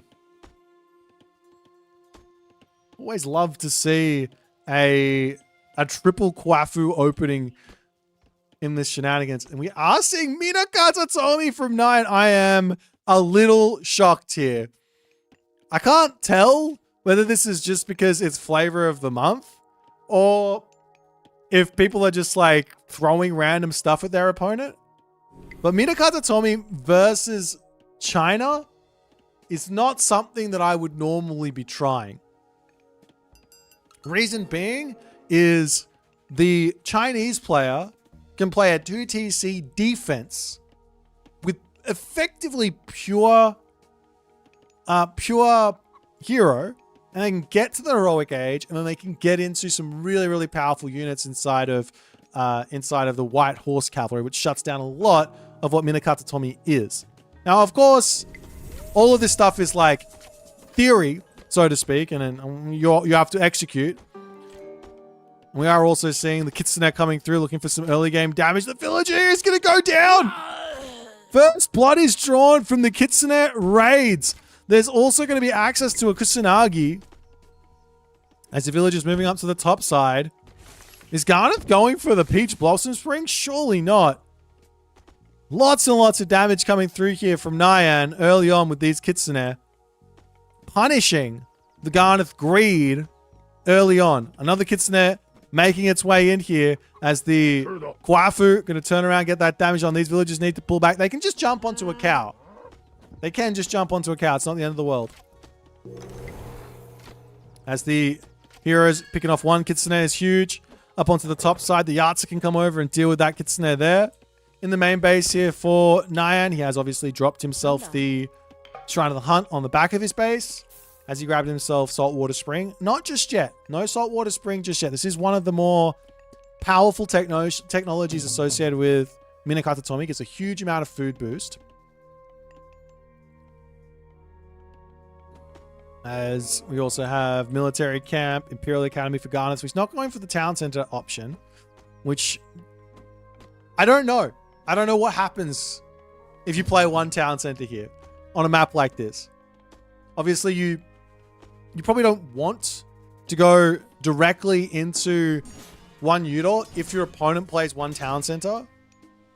Sometimes you can just say, no worries, we'll go Heroic Age. We'll make ourselves Oni. We'll make ourselves Raiju. You don't have to spend the favor in the classical age if your opponent is building units. Generally, the 1 Udo is at its strongest when your opponent is playing for a town center or playing for a heroic age. That's normally when it's the most powerful. So you have to scout it out. You got to be getting the information in. And Nyan's doing a good job getting information in with his raids, his Naginata riders, his Kusanagi. Not his Kusanagi, his Kitsune.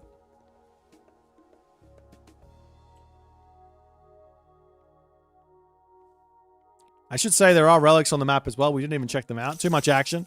Got ourselves that Gugnir Odin Spear. That helps out those spearmen, those halberdiers, dealing with the cavalry of Nyan. Nyan as well has got 2 relics himself. He's got Pelt of Argus and Text of Imhotep.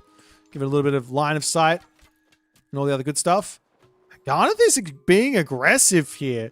This is really, really aggressive with these units. I'm pretty sure this is not safe to do so. I think you get collapsed in on and you can lose a lot of stuff here. But Nyan says, no worries. I'm just going to run around the side of the map. I'm going to be looking for your main base. Let's look for some damage here. You do have a Bushi spawning in as the Yarts are diving through. Got to be careful with that bad boy there.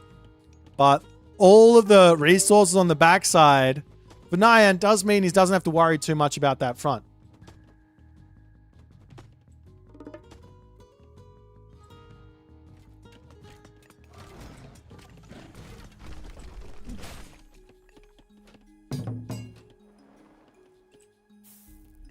But nonetheless, gets the tower kill, pulls back.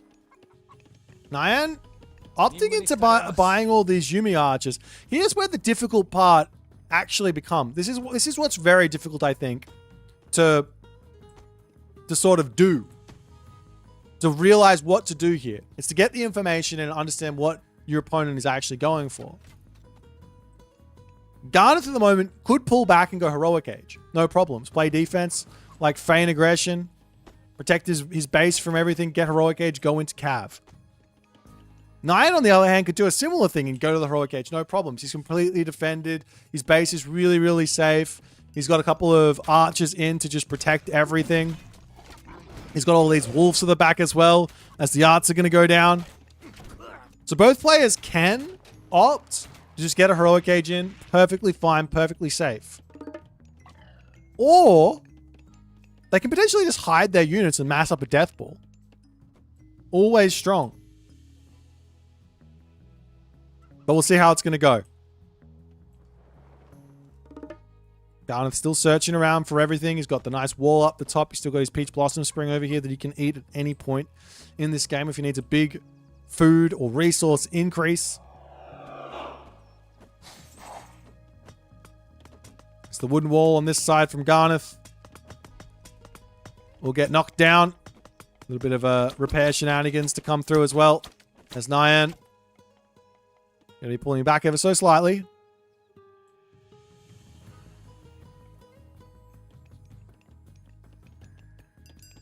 And there goes the saltwater springs as well. More Yumi archers to start coming through here as Garneth poking his head in yet again. I still think this is incredibly dangerous. Yes, he's got himself the lightning weapons as the holy aggression from Garneth. He says it's go time. He will be able to pick off the 1 Udor, but all of a sudden lightning weapons is down, and these Naginata riders can just say, let's go and attack. I don't know what Garneth was thinking there. That's not the fight. That's not you weren't even taking a fight. He just clicked the button. He did kill off for 1 Udor, but I don't think that matters.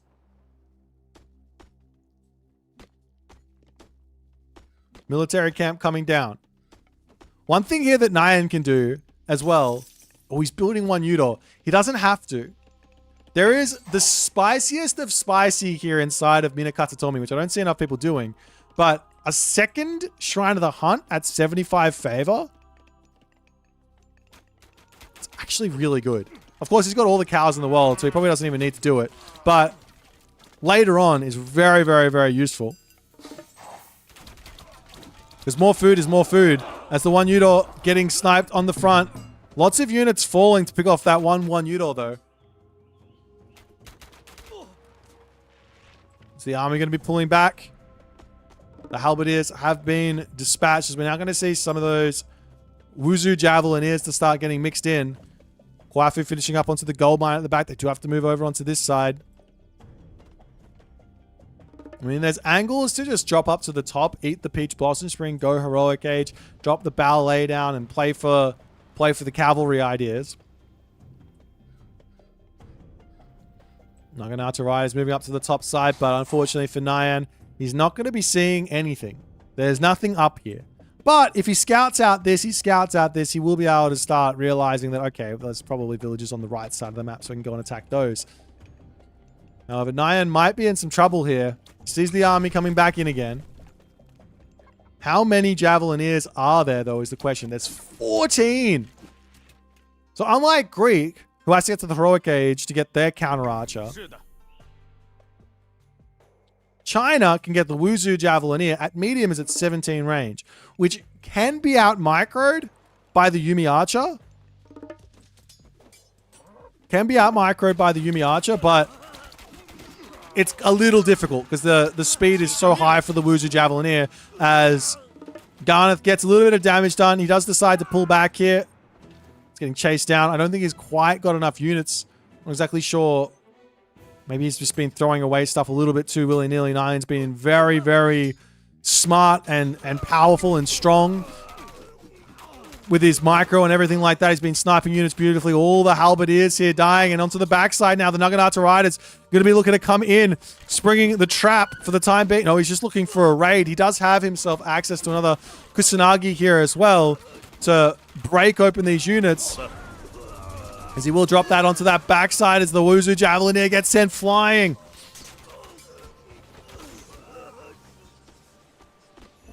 But a huge advantage for Nyan here. I think Nyan is just playing really, really well here. Garneth throwing units away left, right, and center. Trying to get back in here. He's trying to deal with the one Yudo on the front. On the back there, the Wuzu Javelineer to take down that backline. I was singing Nyan's praises, but he loses a lot of units at the start of this fight. It's the halberdiers to deal with everything, and I think Nyan does need to pull back. A great, I mean, okay.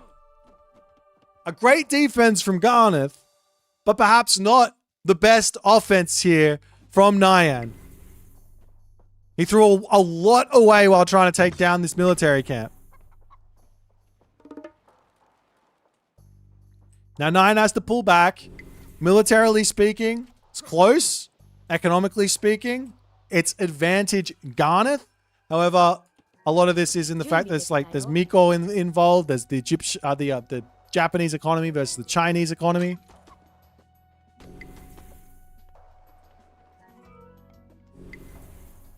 As Garneth moving forward, looking for another fight. He might be looking to try and drop another lightning weapons or something here as the army to charge forward, trying to take out those Naginata Riders. I genuinely can't believe we're still seeing both players trying to sit in this classical age for as long as they're sitting in here. Walls coming up onto this bottom side to help protect Nyan as the halberdier to continue charging forward. The big secret, micro secret in this type of a fight is halberdier sit back, javelineer run forward. When the Naginata Riders are in, that's when our halberdier are fighting. That's the only time. We don't charge forward with halberdier versus this type of archer. No, not versus archers in general. Is it a big secret or a micro secret? A big micro secret. We have to keep our... We can't just attack move with this army. You can't just attack move with this army.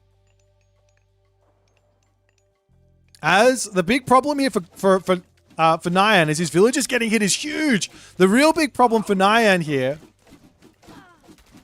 is the problem of a 75 favor lightning weapons coming through. But the big problem for Garneth is that Heavy is now clocked in, and Nyan's army has just got a huge boost. He got a huge amount of favor here as well to play with. He can go into a ton of one Udor right away if he wants to. Another big problem, however, for Garneth is that Samurai are now starting to come out and there's no fire archers. But Garneth spots it and he does immediately start queuing out those fire archers to deal with this, but he's at full population. I don't think he should be looking for a fight here. Even with lightning weapons, I don't know if it's going to be enough. There goes the Kusanagi. The front line does end up falling. The Javelineers need to get in here. But Nyan just says, no worries. We'll trade lightning weapons for Kusanagi. This is fine. Villagers over onto this side now going to start getting picked off, but manages to pick up a lot of those halberdiers on the backside there as well. This Garneth still trying to get through here.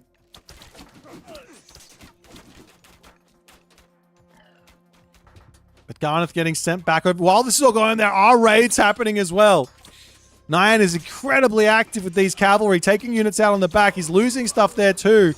Is there enough army in here or not is the question.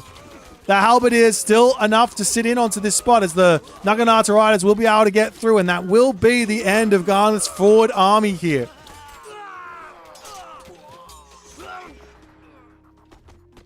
He does have a back army here to spam out. He can get his fire archers out and everything else. Is there enough time, though, is the big question. This is like partly why I don't like all of this fighting that Garneth is doing is he's playing into Bushido.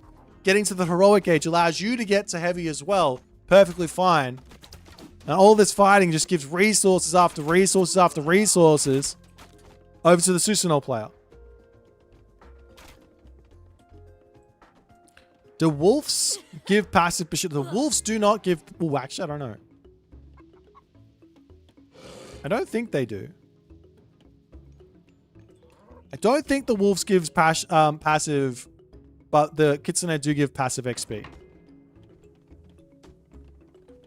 think the Kitsune give passive XP, but not the other way around.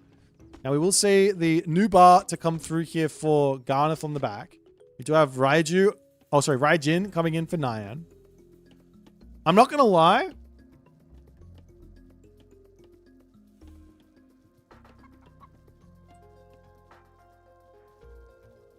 I think that Raijin is the wrong call here. I think you absolutely go for Fujin here. Because you got 2,200 food in the bank. You got 1,000 gold favor in the bank. And you're going to have another a bunch of favor to come through. And then you're going to have all of these Oni, which can get you to that next level, that next tier incredibly quick.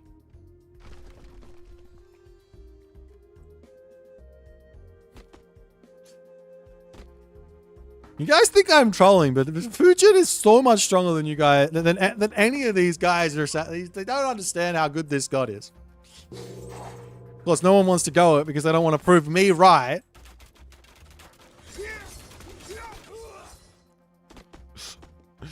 Naginata Riders up to the top, going to be looking to hit this gold mine again.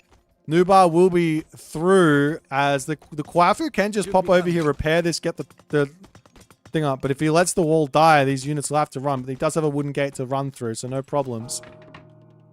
So there goes the heroic age for Garneth. Nyan, on the other hand, says, let's just grab 3 town centers. How far in front do you have to be? Is the question. As Garneth, his villagers will get through. Ballet will come up. He's going to protect the food villages and all the other good stuff. But yeah, Nyan is saving up to solve world starvation here, it looks like. He's also going to go for the Hanya mask, so maybe straight into mass samurai. But that does sort of play into some ideas here that Garneth has got inside of the Tao Tie spam. He gets the Tao Tie out there, an amazing answer to samurai. But you do want to hide it to some degree. But the other thing is Garneth is still pumping out these Kwafu.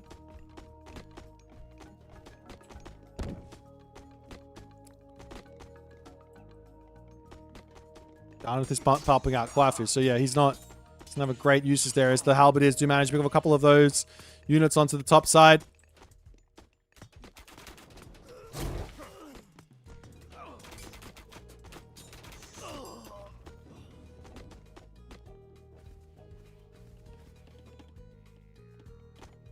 Now I've got a ballet coming up for Garneth. Unfortunately, he's not connecting the ballets to expand his favored land. Of course, you want to put the ballet in a position that you want the ballet to be in for defensive purposes, but you definitely want to connect these because this is a huge favor boost.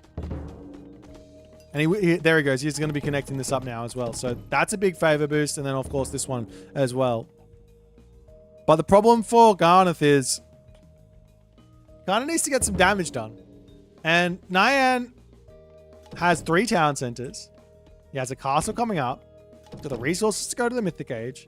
He's got Watatsumi pre-queued.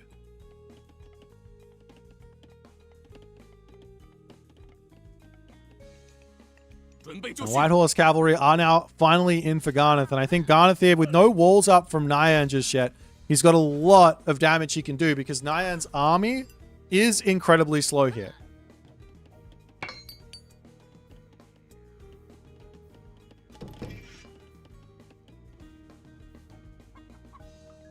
Meanwhile, on the other side, Scorching Feathers to come through as some sort of a transition into a whole bunch of fire archers. What's actually going on in this army of Nyan, though? He's got himself only 5 samurai. It's not really going to be that big of an issue to see all of these fire archers.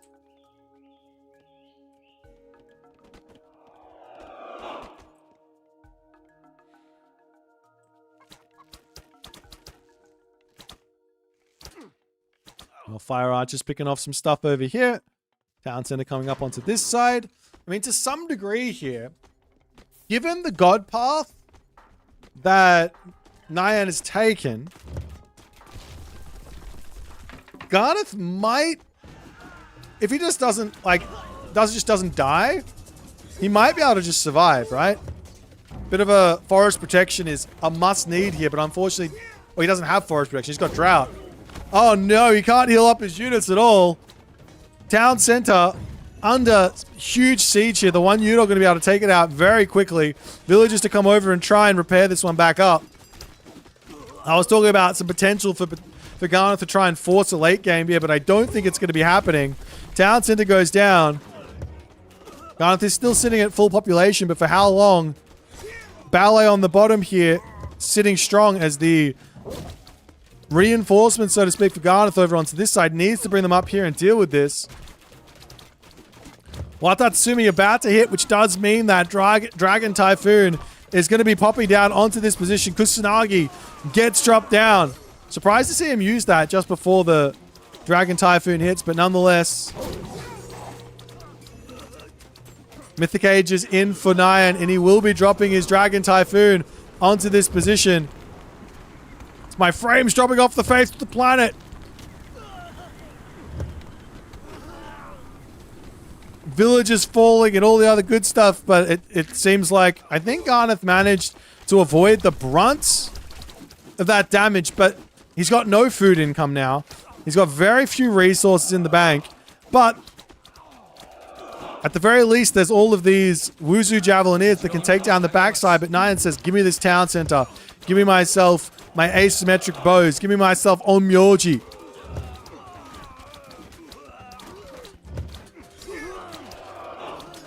Tautier will come in. That's going to be a nice answer for the samurai. Spits that ball of fire at the back line. You don't get to see that too often, but it's a very powerful use. A very, very powerful secondary special ability for the Tautier.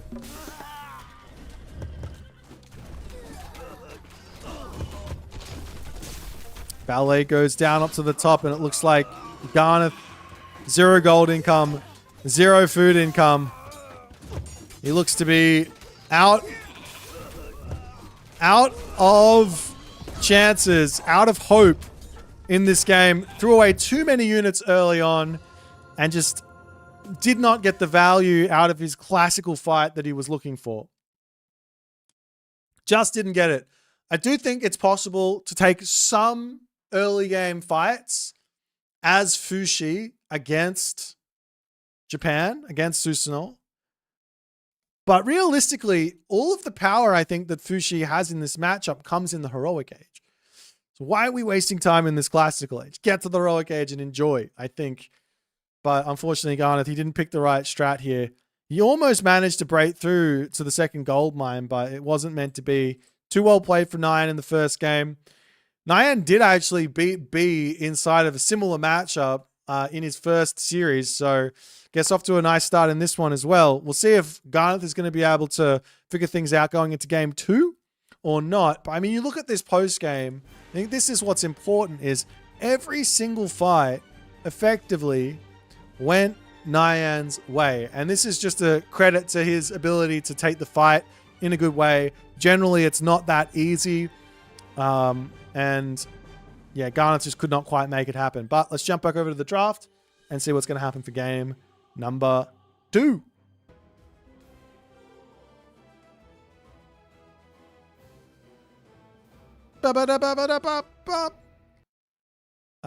These guys, we are a little bit on the waiting time. So I can't even tell you what map they're going to play. I'll take a sip of water. How you guys enjoying the tournament thus far? Is there any map that you see in the map pool that you'd rather see more of? Can I force the players to play on it? Don Artie loving it. I'm loving you, my friend. You're the best. Okay, so the maps that Garneth can pick here that seem good for his playstyle, it's going to be like Prairie. It's going to be like Dry Arabia. I don't expect to see him pick Budapest or Frozen Continent. He might. But yeah.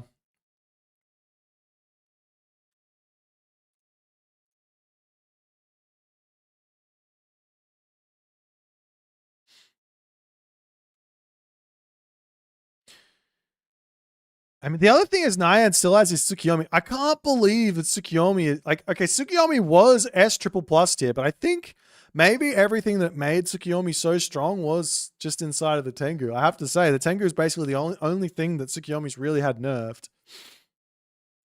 I guess it was Tsukiyomi and... Oh, we see a Budapest from Garneth. A Budapest! Are you kidding me?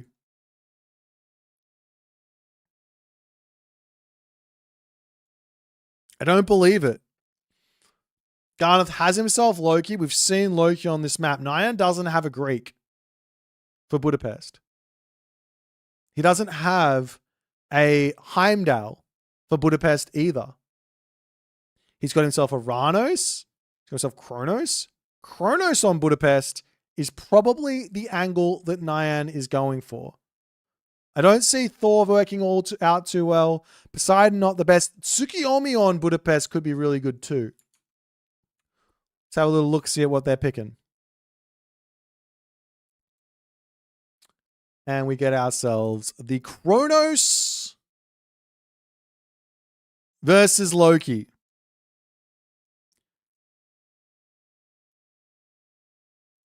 We've got ourselves the Kronos versus Loki. Kronos rushes are on the table. But here's the thing. You can basically do the Kronos rush with the Ranos, but it's almost better because you've got Shockwave on this map because it's a close map. You just put the temple on the front of your base, advance quickly, and go. Of course, Kronos can deconstruct the temple, which is very, very important, but still, there's those options. We'll see if Garneth is ready to deal with a Kronos. He knows he has to pick Norse. He knows he has to play versus a Kronos rush potentially on one of these maps. And effectively, I mean, this is where Nyan comes in and he's just trying to cheese. Why is Heimdall good on this map? The big reason for Heimdall is Rigsdula. Rigsdula is this technology that boosts your production. Most importantly, allowing you to get to the heroic age faster. But one of the big problems with Norse in general is that you're going to have some struggles in the classical age because you can't get to the heroic age without sacrificing an arm and a leg to do so. On a water map, you don't have to sacrifice that arm and a leg. You just get to go there and you're just nice. You're happy. You don't have to deal with that second gold mine a lot of the time. So Heimdall just lets you get there faster. And you also get Safeguard to get the booming of, or the spamming of hill forts all across the map. And then, of course, the Einherry is a nice assistance as well in one of the big fights.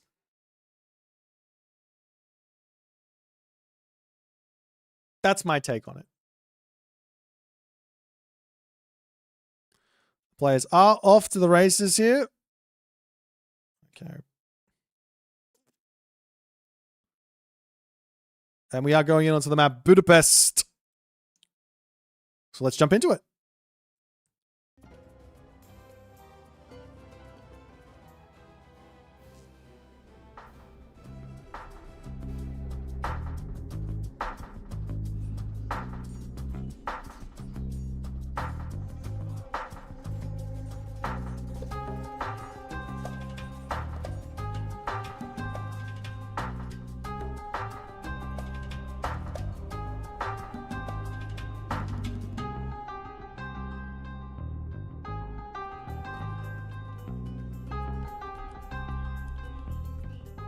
And off we go. Off to the races. In the right-hand corner. Opening with a dock. He is a changed man. Nyan Racing Cat. The man that cannot play a standard game to save his life. Decides to open with a dock.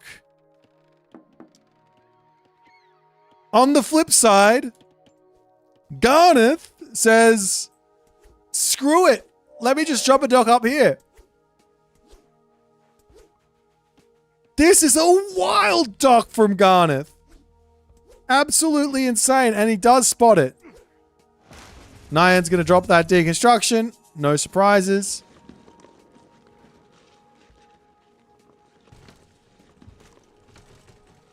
Absolutely wild here. Mana coming down from Nyan on the back. Of course, he's just going to be playing a stock standard boom here. One idea for Nyan after he finishes this, well, as soon as he gets the wood, he can go for a really big dock boom. He can pop a dock here, enjoy the mana boosted dock train rate, build rate, time shift over onto this side, and then start getting himself fish over onto this side as well. He could also do the same to steal it away from Garneth if he really wants to. Like, check this out. Like, you can't see anything. You can't see the water. So you could sneak a dock over here and start taking fishing spots on the back, which Garneth expects to just be there. Oop, the names are switched. Let me fix that. Apologies.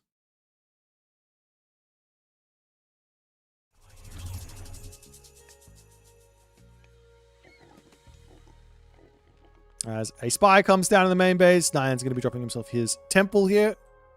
And some more hacking away. I do really like what Nyan is doing here. He goes for a 4-fish. A 4-fish advance time. And he does pick Prometheus here. So even after the Leto buffs, we still don't want to go Leto versus Norse.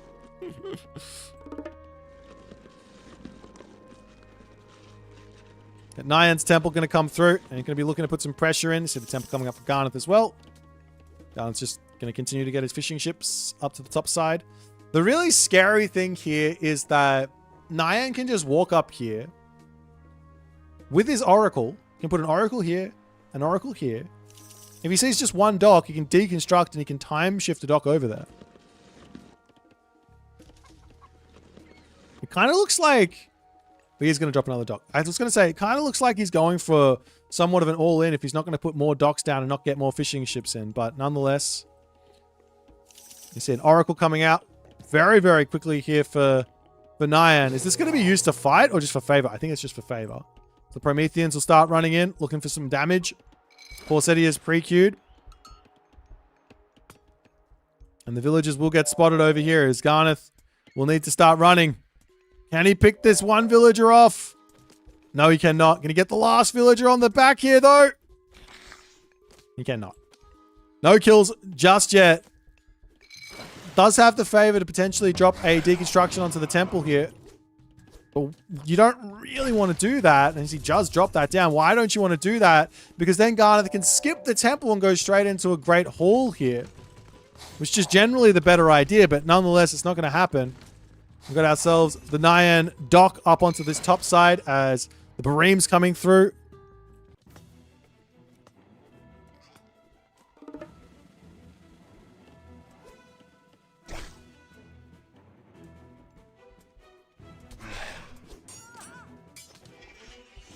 And Garnet is just left and right, just trying to avoid dying here, avoid trying to fall too far behind against this early pressure. As the temple does end up finishing, the double berserks do manage to survive here as well. But they're very low HP. It's probably worthwhile dropping that healing spring immediately here for Garnet. Over onto this side. Fishing ship's taking just little bits of damage. Nyan going to drop another dock. He can put the dock over onto this other side. And Nyan's in a really, really commanding position now. I think Garnet has just had a real difficult go of it early on. Not the best build, not the best reaction to what Nyan was going for. To some degree, he could have guessed the age up coming in because he had Spy inside of the main base of Nyan. Nonetheless, more damage up onto the top as the... Wow, a Dreki coming through. Nyan's got to be careful not to sit too long underneath the dock because it does a lot of damage here. As the Dreki pops out, and that will be night-night to one of those boats. Meanwhile, the Siege Bareem is coming through to try and deal with this stuff over there as well. Military barracks coming down. Another dock coming in, as it is going to start hopping down to this bottom side, as you can start getting some fishing ships there as well. But Garnet as well, getting himself more fish, trying to get more economy going. This makes perfect sense here. More resources means more stuff. More stuff means more win. But, I mean, after the dust settles, so long as Garnet doesn't lose this top fish, or at least some of it, I think he's going to be in a really good position. I think at the very least. There's a longboat coming out over here. Crazy to see those types of ships coming in. He's got the units on the wrong boat. One over here. Now he does decide to change as the Siege Bareem will end up going down to very low HP boats for Garnet after the dust settles. And it looks like the Bareem will end up winning that fight. There's another Dreki is going to actually come through. Over onto this side, Promethean Offspring just scouting, searching, looking.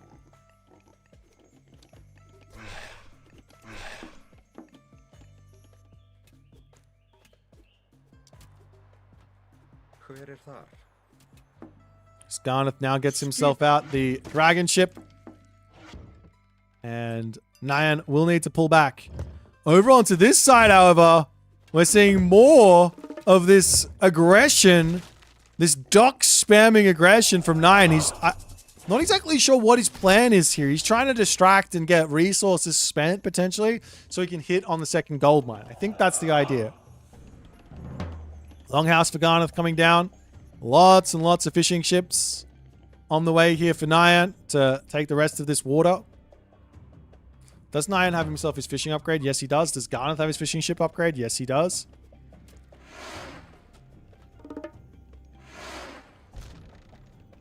This Garnet has to pull all the way back, but like I said, like, he's behind 1,000 score. Generally speaking, if you're Norse and you're only a tiny bit behind, it's generally really good versus Atlantean.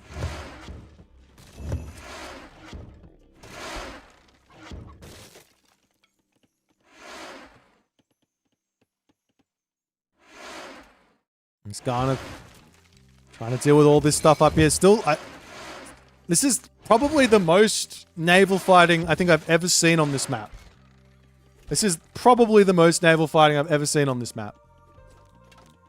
I don't think it's close. I don't think I've seen this many boats ever get built on this map. Nonetheless, oh, Nyan Racing Cat getting hit on this position with the hearse, so it takes a huge amount of damage there. Got to be so careful. But the army of Nyan is now in. Coming through, hitting this main base. Garneth, a little too distracted, taking a lot of losses here. Got to pull his units up and start looking to defend. His gold mine, it's got 400 gold left, and it does pull back nicely. Can throw an axeman to come through. Militarily speaking, it's an equal game. The top water position will get claimed here for Garneth. But Garneth needs to move down to the bottom. And there's an oracle there, so we'll see the villagers going there. But the army does have to move a very long way around to that bottom position. So there is time to set up walls, get into position to defend.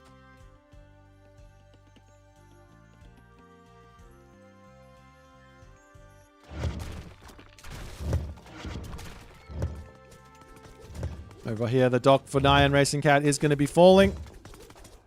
We've got a little cheeky wall trying to get up for Garneth. A little bit on the slow side, but it's enough to send Nyan back for just a touch. Does Garneth have the units here to win this fight? A beautiful time-shifted military barracks onto this back to give less of a defender's advantage. Fighting close to the shore here gives access to the boats to get a little bit of extra damage in. Can Garneth win this fight or not is the question. Throw an axeman on the back, getting targeted down, but the Terma, 2 are down already. Throw an axeman on the backside as well. Another Terma. Will it go down? Yes, it will. Both Termas are down. Let's throw an axeman versus pure Murmillo. And Garneth manages to hold on there. No problems. Nyan going to retreat, has to think about where to go next in this game. He's going Hyperion, but Njord is coming through now for Garneth.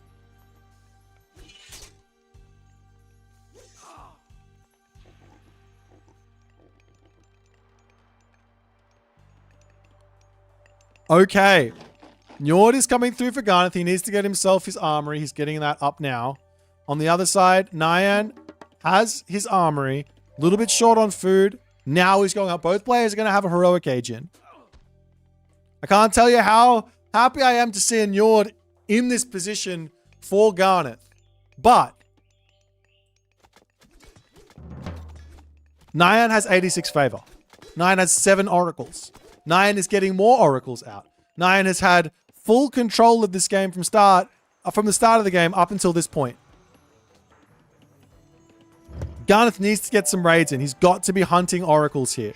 Cannot allow your opponents have 8, 9, 10 oracles. This is just not something that can be allowed in a game that you expect to win. There's going to be Satyr coming through. There's going to be chaos spammage. We'll see if Garneth can survive. That's the big question.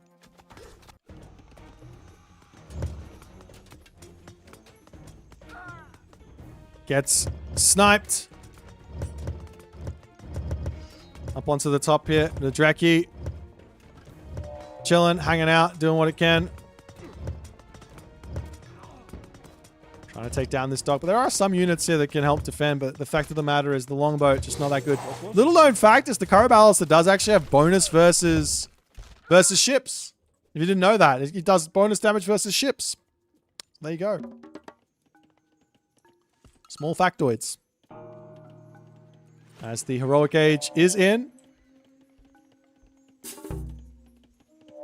And what's the plan for Garneth, the town center? He does need to make sure his economy is coming through. He lost his dock. Over onto this side, trying to sneak up a dock. Out of sight, out of mind. Makes sense. Even if it's an inefficient dock, it's still going to be good. We see a dock over onto this side. As the mountain giant to come through, finds an oracle over onto this spot. Town center up for Nyan as well. As Ringgiver, Jarls, the unit of choice. Okay. I think one thing that Nyan's probably going to need to do, and oftentimes I feel like you forget that this unit exists in the heroic age for some reason. Don't ask me why, I don't know. But I think Nyan needs Catapultis here. He might be able to get away with pure Murmillo. He might be able to because he's got... I don't know if he can. I think he needs Catapultis here. Because these Jarls are going to be really, really powerful.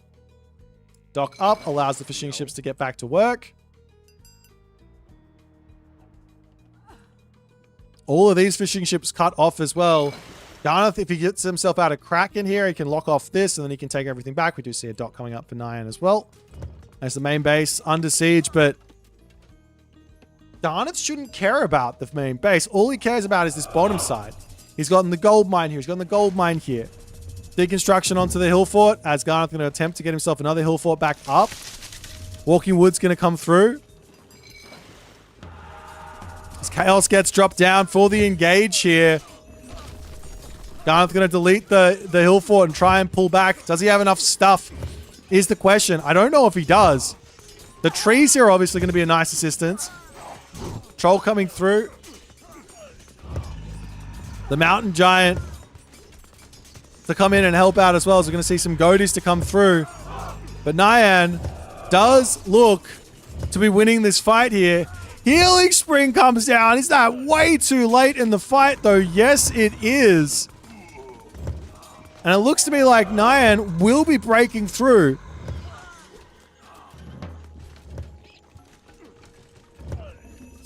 And immediately after breaking through, he's going to be hitting these villages. One move here. That's the move. One move here is a transport ship on the back. Love that from Garneth. Can quickly move over to the gold mine. Can do the same thing over here and sneak up to this spot and try and get onto the gold mine there to boot. The village is falling. Town center will survive for a little bit longer. Oh, transport ship is out, but the dwarves are already on their march to the left side. We see a palace coming down for Nyan on the other side. He's now in a commanding position. Militarily speaking, it's still quite close, but I think a lot of this for Garneth. Is it on the boats? I mean, he's got 2 boats out. Don't think Nyan has a single one. Doesn't look like it. So yeah, a lot of the military has to be in times of that. The raid on the top though from Garneth is huge. 1, 2, 3, 4 citizen, 3 citizen, 4 citizen going down. Denies the palace. Gonna try and take the citizen over here out as well. Can he pick it? Yes, he does.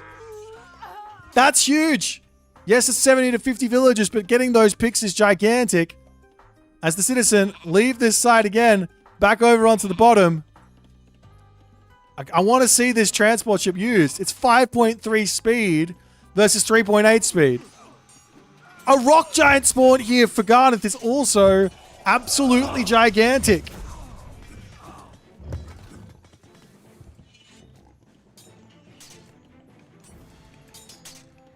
The army for Nyan does see this. The problem is that he is creeping further and further in front. And I don't know how Nyan manages this, but he's yet again managed to get himself 4,000 resources in a game. He can build a market and buy himself food. No problems here. It's probably a world where the food situation is... No, the market has not been touched. Sometimes we see food getting sold on these water maps because you just have so much of it from the fish, but... Nyan with 4k resources in the back. He's got to do something with those. Another hill fort to come up for Garneth. We will see a Kraken coming in to try and take out some of these fishing ships and get some actual damage done. But Garneth the big problem for Garneth here is he's just lost so much stuff. He's got a military resource advantage, which can literally get evaporated by one well-placed implode. Another option here for Nyan is to go for Helios, which I think is really, really powerful. Helios plus Chaos is one of Age of Mythology's strongest combos, but we never see it used because no one goes Helios. Hillforce just getting pumped up from Garneth. Makes sense. Remember, part of the game plan here against Kronos is if we survive, we win. That's the general game plan. But Nyan is not allowing this to just to be a slow game. No, it's a game of him just attacking non-stop, trying to get the damage done, trying to lock this game up.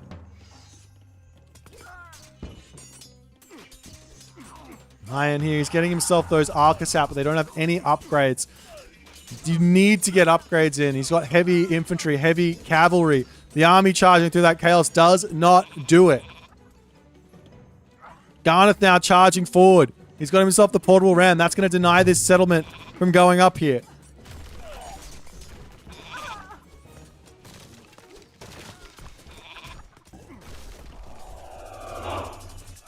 This middle fight. That somehow, some way here, Garneth has managed to limit the oracles. They were at 8 at some point. It's now down to 3. I think Garneth is fighting back in this game. Nyan had a very, very big advantage here, but I don't know what happened. But maybe it was the 4,000 gold in the bank just inflating his score or something. Now he's spent the resources or traded away some of the resources into food. I don't know exactly how he got to the Mythic Age, but Garneth is fighting back. Garneth has grabbed this forward gold mine. He's still got a gold mine at the back. He's got gold mines over onto the left side. He's raiding onto the top side. Walking Woods gets dropped down. Yes, there's a hero Contaris, but there's 3 great Jarls here to help deal with this. As now, Garneth can also drop this settlement in the middle to boot. Is there enough time here? Yes, there is. Town center down. Trading 100 favor for a town center is not the best trade in the world. But a trade nonetheless, as the implode does get dropped down.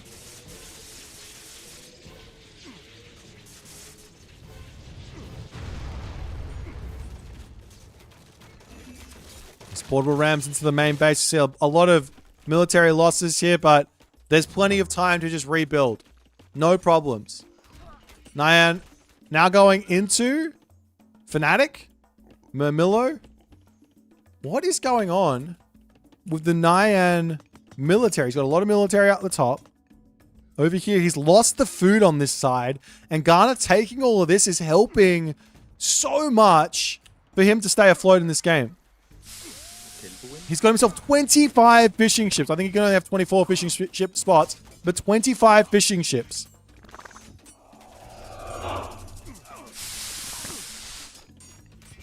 The Argus getting the spit off here is obviously a lot of damage. I think I do 60 damage or something, divine damage. 50 divine damage at the explosion. It's a lot of damage. But nonetheless, Nyan needs to pull back ever so slightly here before taking a serious fight.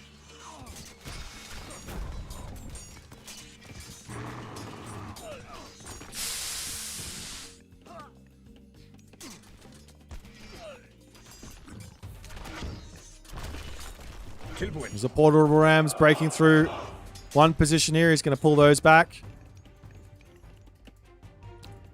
Up onto the top side. Berserks charging in after the citizens here.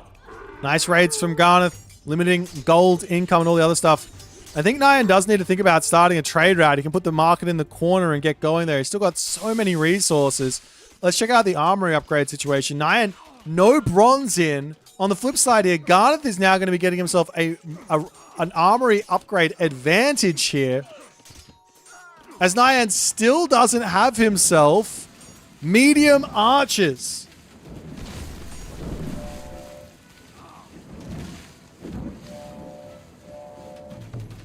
Palace is coming up for Nyan on the back. He does get himself some siege to allow him to push, but he needs to break through the army to actually be able to push.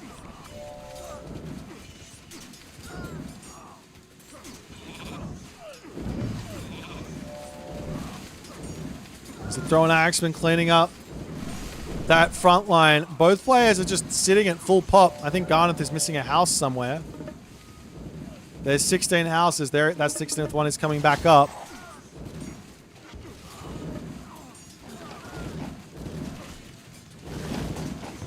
But for the moment here, Nyan's just going to continue to fight, which keeps the resources getting spent. Up onto the top side trying to grab this gold mine, but there's a palace here. The villagers won't be able to grab that. They can come up here and sneak this gold mine while this is all going on. But Nyan is seemingly pulling in front, but making no ground. If that makes any sense. He's pulling in front, but making no ground. He's got to actually take the map. Palace is over here. Lock this position up. We see a whole bunch of berserks getting converted to put a hill fort here and grab this gold mine. The point in which Nyan will lose this game is going to be running out of gold. He's got himself a lot of gold on the map, obviously. There's no rush, but he is not managing to get past this army at the moment. Battle Boar spawn, huge. Fanatics to come through. They've got bonus versus Cav. Not a terrible unit to use against Norse. Very, very good. But Nyan also doesn't have himself fortified town centers, so he's missing population here. Of course, Garneth also doesn't have it, but he's pre-queued fortified town centers for when he does have the resource. Economically speaking, Garneth's got everything. Nyan missing himself quarry, missing himself bowsaw. He's grabbing flood control. Of course, flood control is great and all, but still. Now, Garneth says it's time to build mountain giants. I must say, mountain giant, this is a unit that you must get Jotuns for. The mountain giant without Jotuns is pretty mid. With Jotuns is very, very strong because it unlocks 100 damage in the actual fight. So not only is it a tank with the extra HP it gets from Jotuns, but that extra 100 hack damage from the kick is very, very powerful.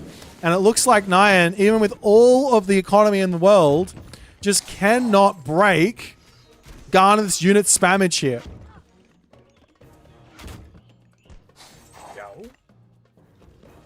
Palace getting... That is the wildest Palace time shift I've ever seen in my entire life. Literally, just a tiny bit.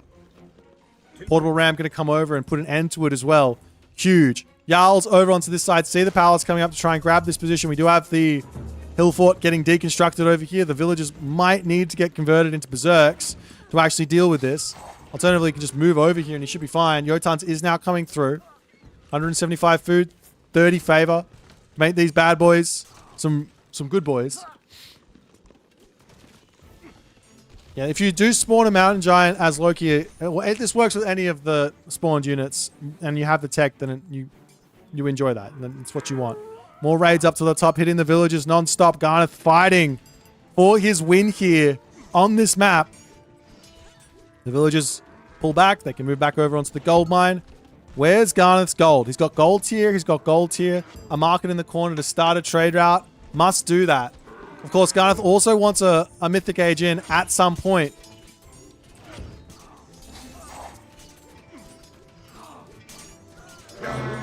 Iron Hurry special gets dropped down over here. With the Jotuns to come in. Gonna be smacking that town center beautifully. Gonna be able to take this one down. And I think if Nyan loses the population here, he's gonna get fortified town centers, but if he loses this town center, this could be really, really bad for him. He's just not able to win any fights. Armory upgrades is equal. The Jotuns can come over and continue to make this push happen. More mountain giants coming into the mix here. Fortified town centers does manage to come through for Nyan, though. That's clutch. But look at the population. 170 pop for Nyan. Very little gold in the bank. He can't deal with the Loki army at this point.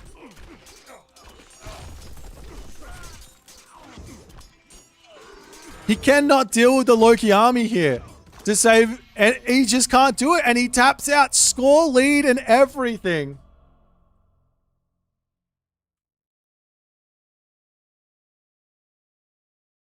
Score lead and everything. Nyan taps out, is unable to find the dub. Garneth fights through it. The gold mines, the usage, I don't know if he actually ended up using the transport ship or not, but the fact that the transport ship was out there, that's all I needed. At least someone is aware of how useful the transport ship is on this map. But Garneth levels the series 1-1.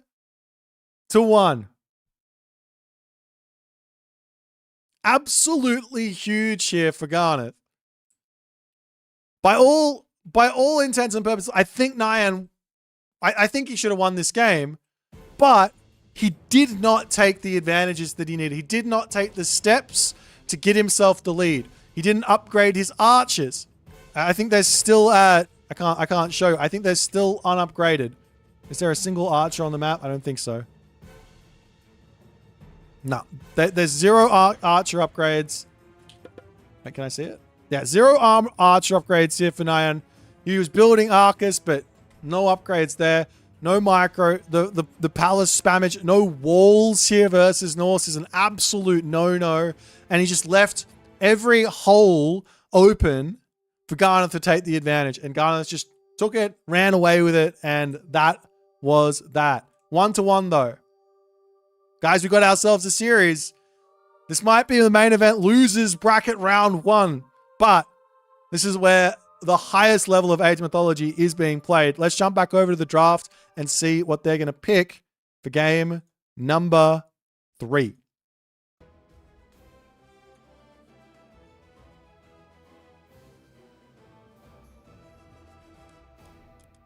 Alrighty, our next map is going to be on Frozen Continent. Another one of our water maps. Another one of our crazy Nyan strategies.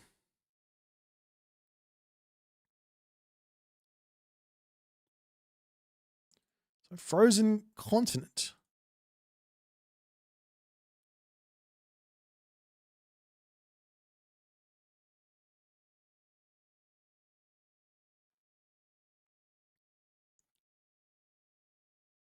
I think if I was Nyan on this map, I would be thinking Thor here.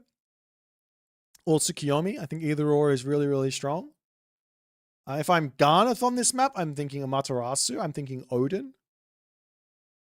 I'm thinking Set. Set's fine here too. I'm thinking Nuwa. Nuwa's not bad on this map.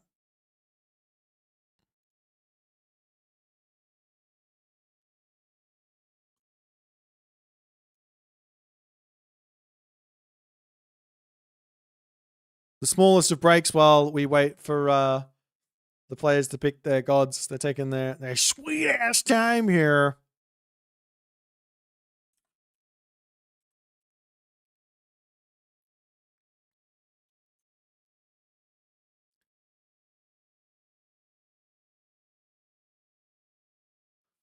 But so far, a very, very, very fun series.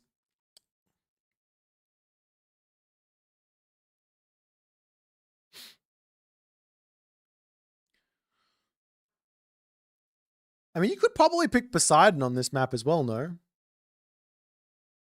I wonder how strong like an early rush into Dock Boom is. Like early heroes.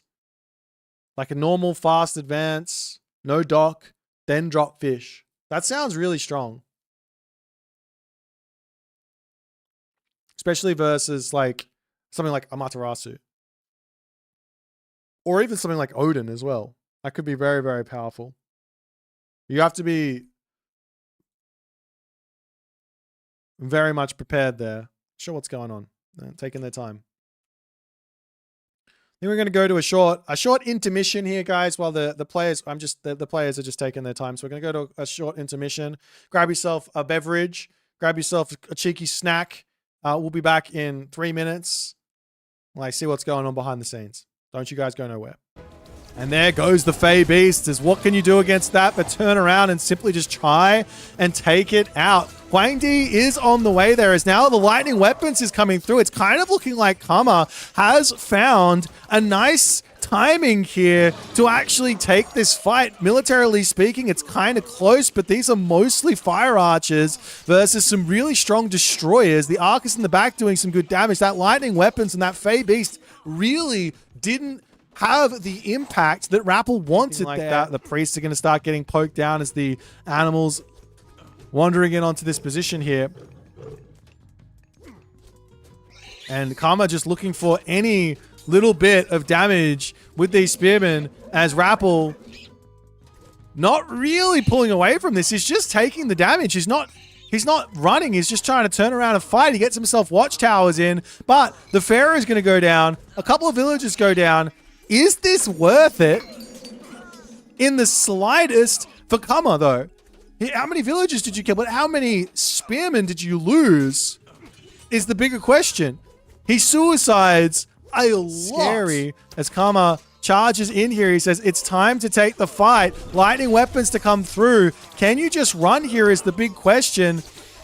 I don't know if you can. The military population is at such an advantage for Kama that he has to be feeling like he can win this fight. And it looks like the lightning weapons is done, and he can indeed win the fight as Rappel's army gets blown up. The other thing that's keeping Kama alive in a big way is that he's getting these shades of Hades out for free just from losing units. He's going to be charging in to try and take this fight, however. Is there any actual units here that Rappel can use to win this fight or not? I mean, the shades are tanking up. They're going down here pretty quickly from the heroes. There's still a big help. Does Kama have enough stuff here or not? There's still a restoration for Rappel if he wants to use it. Maybe he's saving up for another bronze, but Kama not able to make it work there. Chaos. Look at the Bergrizi numbers for Grass. Who needs siege when you've got these bad boys in your army? He's got 7 of them. 7 bad boys, and he's going to be able to absolutely erase this main town center. And a shifting sands. What? The shifting sands from Grass. This is completely crazy. As the shifting sands from Matador now coming in, he says, let's fight. Grass doesn't have himself the resources for Skin of the Rhino. Town Center gets denied here. And Grass is now going to have to run all the way. All right, guys. Sorry about that one. We are back, and we do have some god picks. Just waiting for these guys to get going. Apparently, we're having some mod issues. Is what it is. But we do have ourselves our matchup now, so we can start yapping here. Thor versus Set on Frozen Continent. Let's go through the potential cheeses first, because we know that Nyan Racing Cat really does not like playing a normal game of Age Mythology. Cheese number 1 from Thor. Fast Advance. Fast Advance. Easy. Ford Temple, Valkyrie, early Herser. Go beat up the Set player. Other sort of cheeses would be, it's not even a cheese, but like an alternate angle would be to open up with a Dwarven Armory rather than going for the docks, because you have to spend quite a lot of resources to get your fish and to get your fish out. It's not exactly the best, well, not the best. It's not exactly hyper efficient. Like when you play on a map like Sokotra, 1 dock, you can get out like probably 6 to 8 fish without it being super terrible. Of course, in Frozen Continent, you can only get 2. So going for the Dwarven Armory there as an opening option, and then maybe getting some fish later makes some sense. And then obviously you can just play normal and go for your normal docks. Now, the early game cheese angle might not be the best for Thor, just on the fact that Set probably should be looking to vision you early on in this matchup, on this map. You probably should be looking for somewhat of an early vision.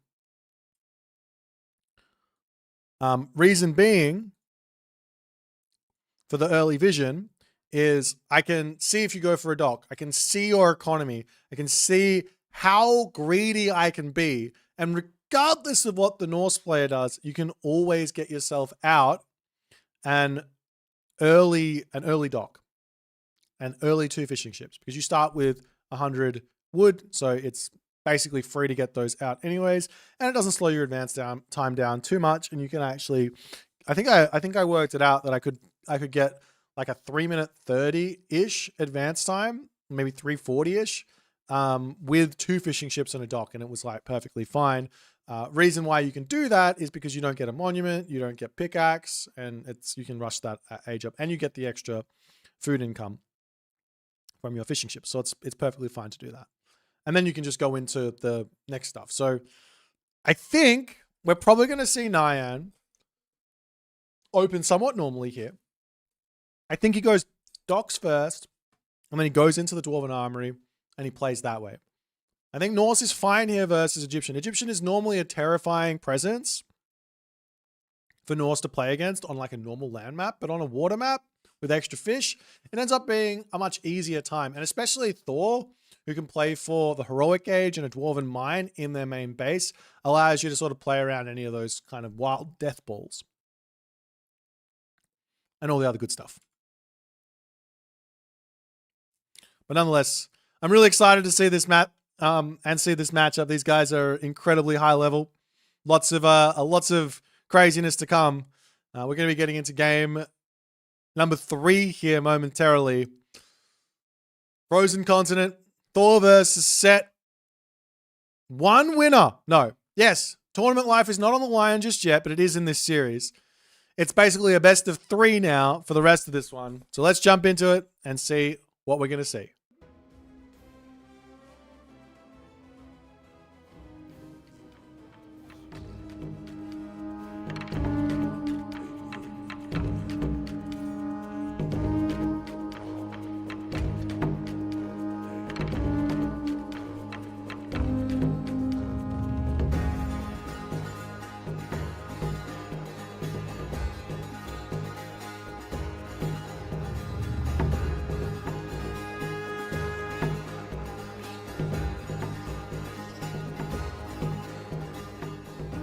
And here we go, ladies and gentlemen, in the left-hand corner of the map, spawning as Thor, not going for the dock. I would say I'm surprised, but I'm not, because it's Nyan Racing Cat, the master of not playing standard. His opponent today in the red color, playing a Set. Maybe aware, maybe not, of the Nyan Racing Cat tendencies to go off script. It's Garneth, and he has opened up with a dock. Now, there isn't a problem with opening with a dock. The problem arises with when you put villagers onto wood, when you put villagers onto food, when you put villagers onto gold. Because Nyan Racing Cat, he's ready to move forward. He's ready to put a temple in the middle of the map. He's ready to put pressure on. The priest here for Garneth. Wow. That is something. That there is an obelisk, ladies and gentlemen. He's not going to see anything. Oh, actually, he might. Is that? Oh, that's so unlucky. Okay, if he sees all the dwarfs on food, all of a sudden, Nyan's strategy is revealed. All of a sudden, there's that like Garneth can adapt. But Garneth is going to drop another dock. So Nyan's going to get some damage here. Now, the question is, what do you actually go for behind this? Do you get some Herser out? Do you put everyone onto wood and then go for a huge dock boom behind this? Get the 3 Herser, get the Berserks going. The Berserk on the back. I like this idea. Search for the villager. This is a free kill. If you can spot this villager back here, it is a free kill. You got Forest Fire for the wood. You got the Valkyrie charging across the map. The Herser are going to be looking for something to go and grab. Now, unfortunately for Nyan, he does miss which way to go. The villager's up the top. But if he does spot this position with no docks, he can turn around. And you know you're going to find them the other side. Temple coming up for Garneth. Realizing, whoop, this feels dodgy. This feels strange. I haven't seen anything here. Of course, the classical age, it has been revealed. And obviously, now you know what's coming for you. Tar is pre-queued as the Valkyrie and the Hersers. And the cows and the everything is starting to move in. But Nyan needs to get damage done here. Unlike in the last game, where he went for an early attack, he got some damage done. He wasn't nearly as all in here. Straggler Villager gets spotted. Up onto the top here. Forest Fire gets dropped down. That's going to be a villager pick. That's going to be one villager pick. Will he get the other one? Pharaoh trying to heal this up. Does manage to get there underneath the town center. One villager pick here is huge. Dock is up. There's no other villagers back out here. Valkyrie and Hersa after the Pharaoh. One incredibly low HP villager here. Can Nyan get it or not? Answer looks like it's a big fat no. Now into the main base. All the villagers onto wood. The Hersa are now out. You can spam dwarves onto gold here. You've done the dash. You've done the deed.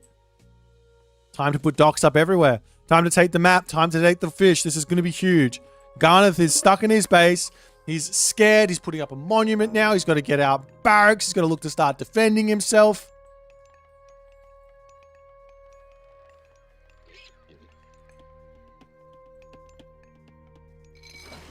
But of course, the fishing ships it does take time to get this all up. Of course, this is the case. Onto this side, another dock to come down for Nyan, I'm sure. He's taking every little space he possibly can. But the fact of the matter is, one really big fish boom right now from Nyan does mean Garneth has got an opportunity to put some real pressure back on to Nyan. Charging in to hit this wood line, for example. Hitting this gold mine, for example. There's a lot of different positions here that can be under threat.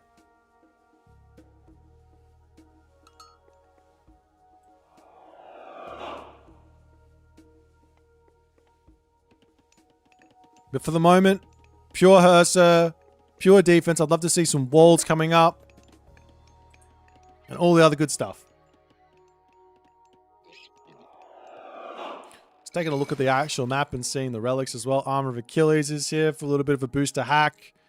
For your infantry, you got the Hecate's Torch there. Actually, for your human units, excuse me, Hecate's Torch there. God Power's becoming cheaper. Shirang, Walls having some regen. I have Horus here. Population cap +4 for all town centers. Oseberg Wagon, always nice to make your late game trade route a little bit more efficient. And finally, Tusk of Dankang for some pigs could always be a nice little assistance there too. It's the first scene on the way here for Nyan. Little cheeky walls coming up in the middle. Of course, Nyan should be somewhat aware of what's coming for him. Has spotted the barracks, but that's about it. It's 2 barracks up for the moment. Spearman's starting to come through. Garneth going to slowly put his own docks up here, but all of these places are getting just taken and cut off. I mean, the dock boom is absolutely gigantic. I think the real thing here, if Nyan has really thought this strategy through, of course, I've got omniscience. I see what's going on here. It's easy for me to make a decision. But if he drops an armory and makes sure he gets to the heroic age before this gold mine expires, then he can get watchtowers. He can put a dwarven mine down, and there's very, very little Garneth can do with this army to get an advantage here.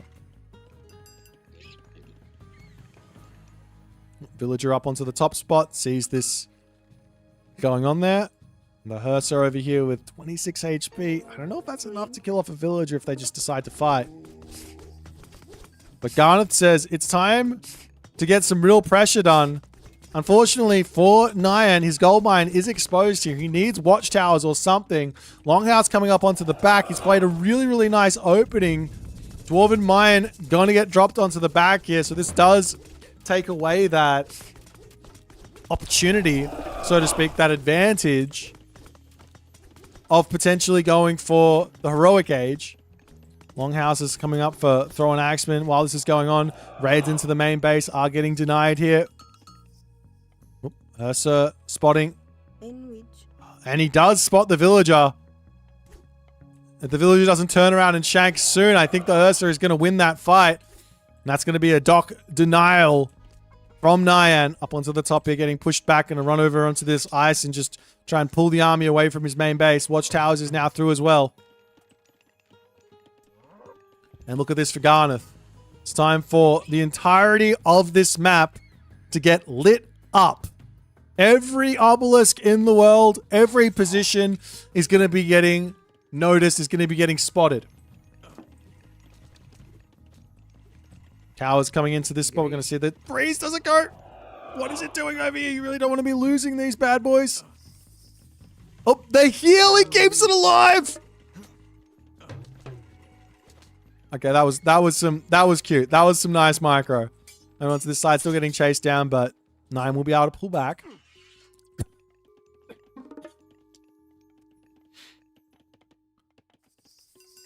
But the problem for Nyan is Garneth sees the home gold mine.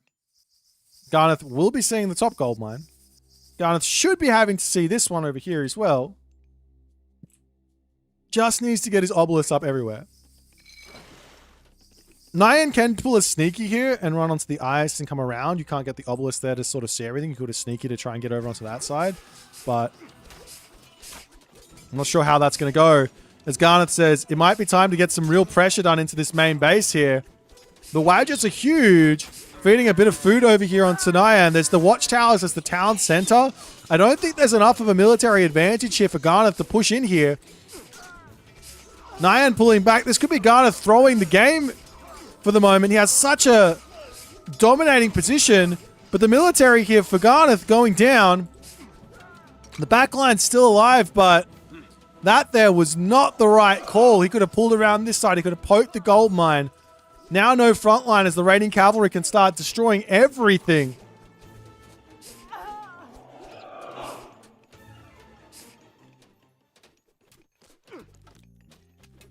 Some more berserks, some more Valkyrie. Spearman going to at least try and take down a dock onto the back. The villagers popping around onto this side as well, trying to take some of this position. Everywhere has got fish for the moment. Berserk going down over onto this side. More berserks coming out. As Nyan realizing, hey, my opponent's not building axemen. My opponent's not building axemen. We sneak in berserks. They can be a really powerful addition here. The problem for Nyan, the main problem is he's going to run out of this gold mine. He has to leave his base. And Garneth is going to be able to get himself out another army. He's got a big military lead here. A market for selling a little bit. He's got the market up. He can sell food. He can sell wood. Not a problem. But that does hurt his economy a little bit. But realistically here, the big part of this matchup, the big part of what's going to happen here moving forward is can Nyan get onto a gold mine? Nyan sneaks over here. It's not spotted for the time being. The obelisks did not see it.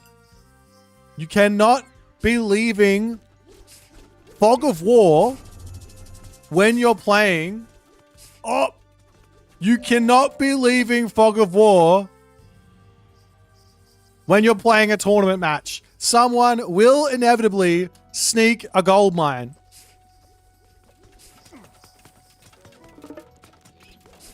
Great hauls coming up. There's still plenty of resources in the bank here for Nyan to spend. Get himself up to a strong army and then get going. The slingers, well, they went over. They decided no. Of course, Nyan doesn't realize. Nyan, just come over here. Come onto this gold mine. You'll never be spotted.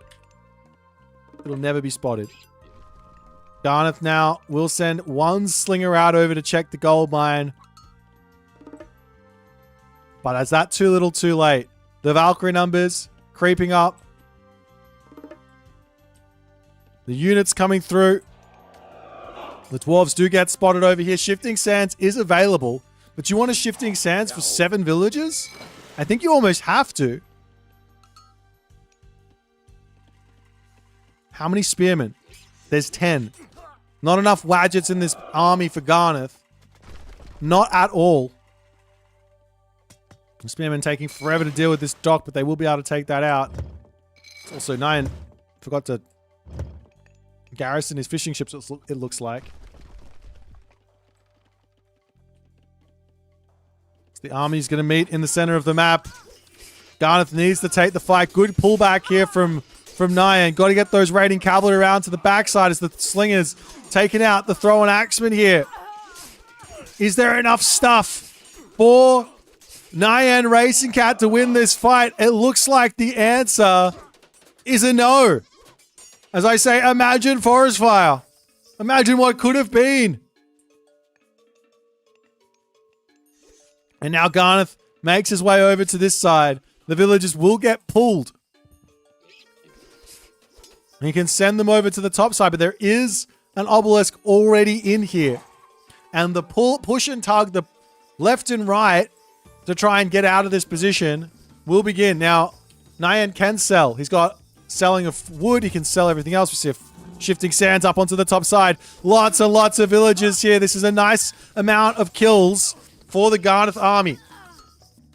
But immediately, Nyan comes over here, sacrifices the vills, no problem. Get onto this gold mine. Maybe some towers or something over here would not go astray to hold this spot. But look at this now. Garneth is on the way to the Heroic Age. He's going through Sekhmet. Sekhmet is on the way. What does Sekhmet mean? Sekhmet means slings of the sun. That technology turns the Thar Slinger from very, very good into a bonkers unit.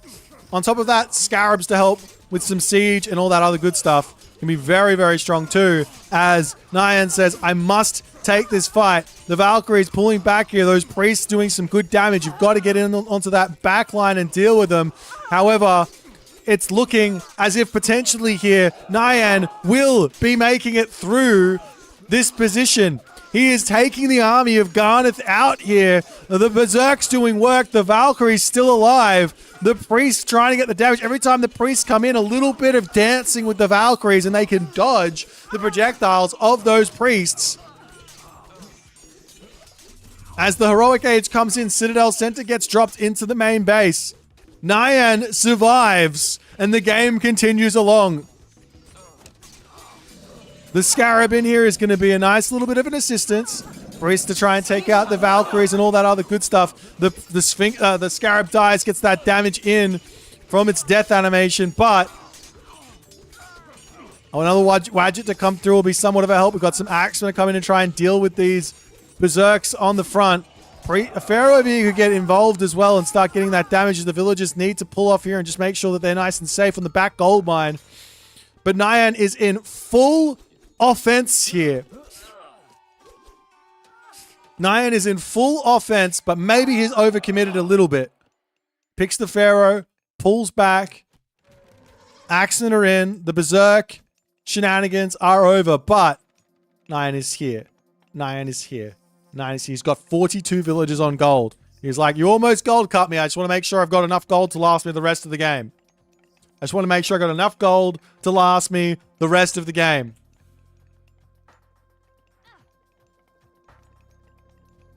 Slings of the Sun pre-queued. Heavy slingers for Garneth. We talked about how important this technology was. But it does cost some resources. That favor's not in at the moment. Got 2 monuments, so it's going to come in pretty quickly. Axemen are looking for a little bit of a raid. The villager differential is equal here. Bragi is coming through, however. That's the big problem. Bragi is coming in. No shifting sands. Big raid. I was saying it was an equal situation. Big raid from Nyan. As the villagers head back to the gold mine, but a big raid on the other side here from Garneth, and you can't just turn around and turn the villagers into berserks because the Axemen will kill them faster then.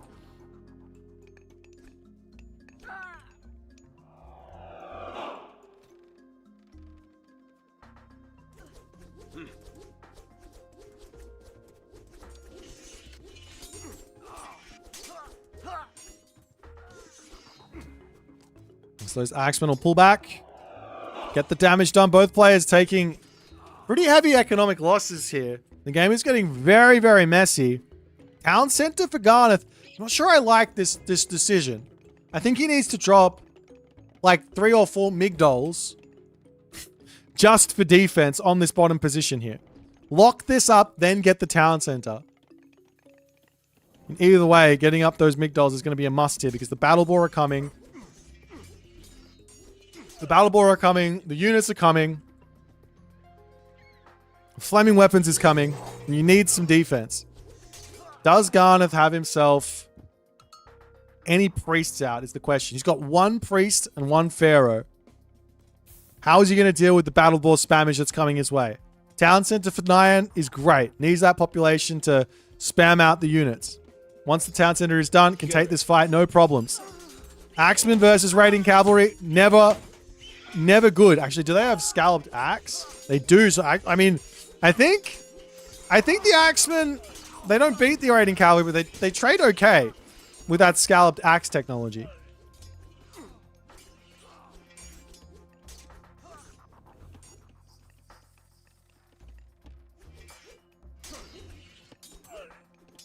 So his raiding cavalry will just cut down everything here.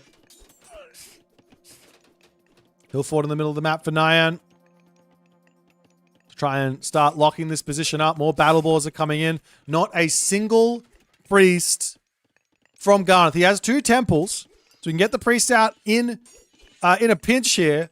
But, like I said, the problem is he doesn't have any answer for flaming weapons. He doesn't have any answer. He doesn't have an answer for the battle ball. If there's going to be some rams coming out, he's not going to have any answer for that either.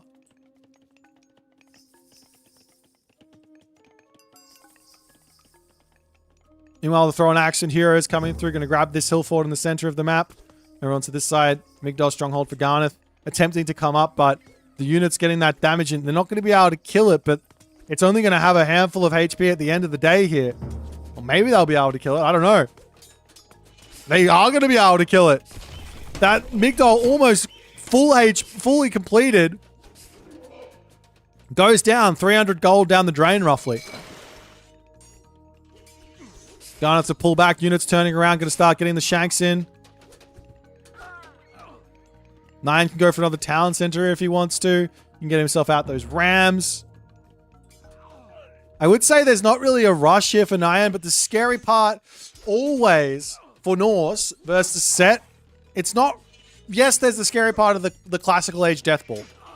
The real scary part is Horus. Once Horus comes in, trying to deal with the spearmen, trying to deal with the axemen that are super, trying to deal with even Avengers getting mixed in, all of that stuff is very, very scary.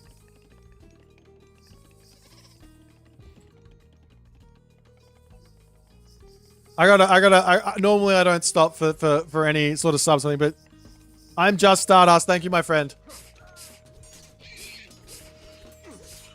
Number 1 fan. Legend.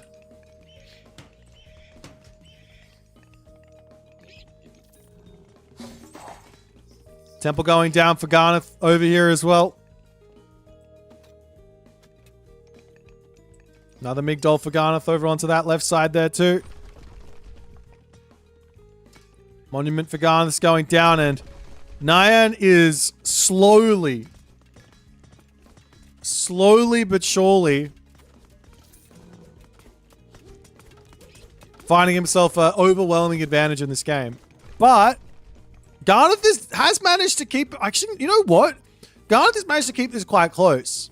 He's got himself the double Migdol over here. He's got himself the second town center. He's actually in front on villages, maybe equal-ish on income to some degree, maybe a little bit behind, but he's set 10% unit. The units are 10% cheaper, so you can kind of think about it as close. But Nyan is playing this nicely. He's spreading his units out. We see a little bit of a raiding force coming out, trying to deal with some stuff. Nyan's up to 3 town centers. Going for the main base is dangerous. This citadel is really, really strong. But there is flaming weapons.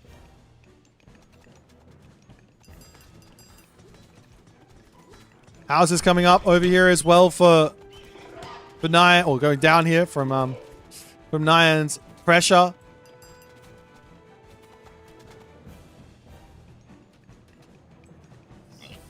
Migdol stronghold on the back there for Garneth too.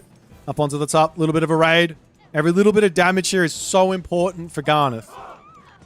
But I have to say, I don't think that this Citadel Center is going to be able to live here if there's not a single unit around, and there's that many battle ball. There's 5 battle ball guys to take this position out, and the Rams coming through too.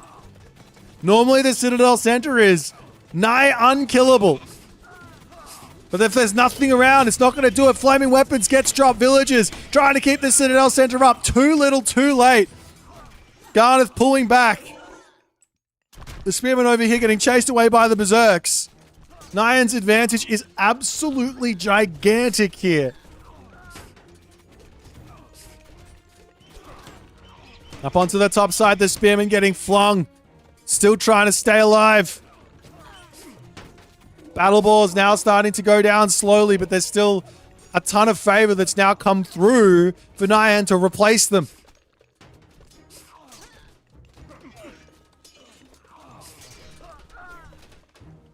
And where to next? Portable Rams starting to line up, ready to move forward. Battle balls over here. Not very much stuff on this position. Gonna get taken out. Garneth lives another day. He does go for a town center on the middle position here. So he's on 2 TCs still. But look at the villager differential. Now it went from an advantage for Garneth into a 20 villager advantage for Nyan Racing Cat.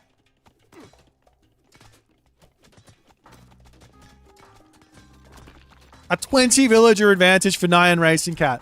Garneth's town center will be going down here. I don't see how he defends anything here, as Nyan is just all over him. He is crumbling left, right, and center. Town center down. Villagers running.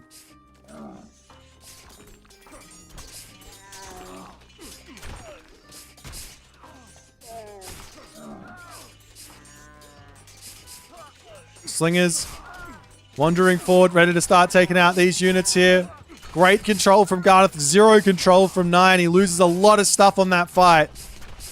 Garneth's still fighting. But he's losing his main base, and all these buildings going down is so huge. Even if he's winning the fights to some degree, he's losing on economy, and losing the buildings slows everything down. Garneth's got himself 5 barracks only. The queue is insanely big. He's trying to make Camel Rider to help against the heavy raiders, but I mean, realistically, he just wants spearmen. Look at the population situation. He's dropped down to 125. He's housed because the units are taking everything out over here. The house is trying to come back up, but brutal damage from Nyan.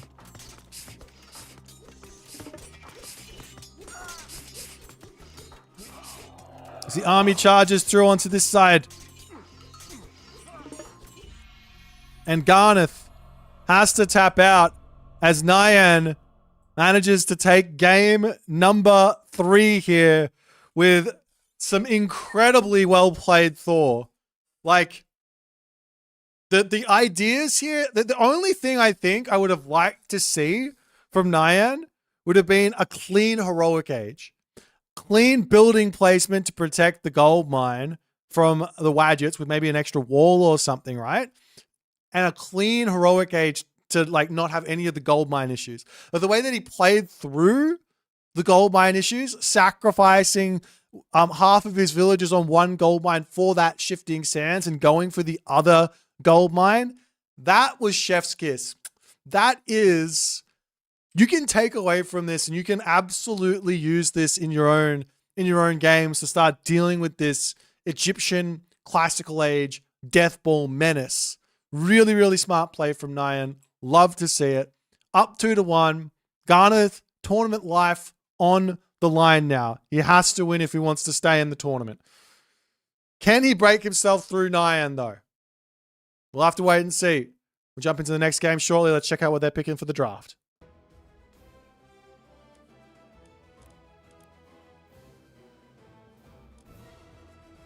All right, we're going in onto the map Prairie.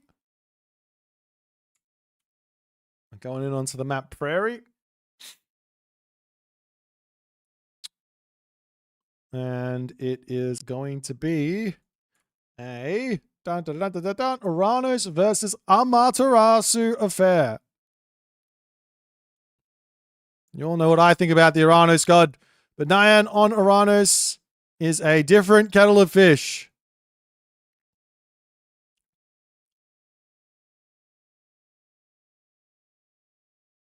A different kettle of fish indeed. So Uranus versus Amaterasu on Prairie for game number 4. Nyan, 1 winning, all he needs.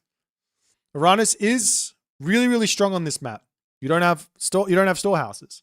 You don't have to worry about the storehouses. That is a big deal because the forests are really small. Amaterasu, really good god on this map as well, because the storehouses are only 25 wood, so it's cheap. Playing Greek on this map, playing China on this map. Less than ideal, just on the fact you have to spend all those extra resources where that's concerned.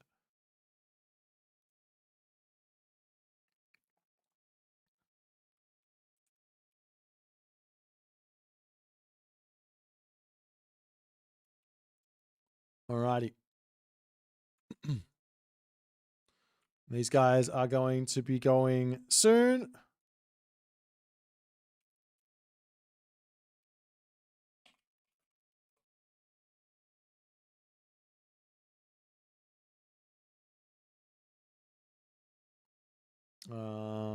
Okay, they are on for the races sooner or later here.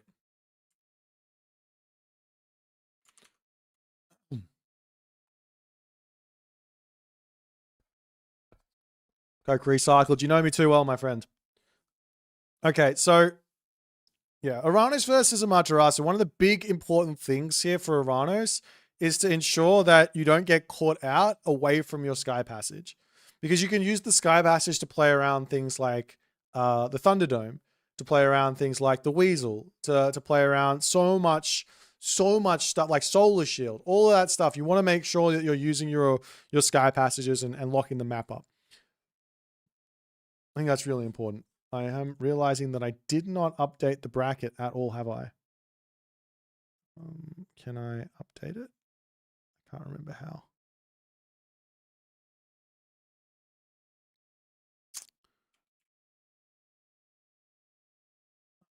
Is it this one?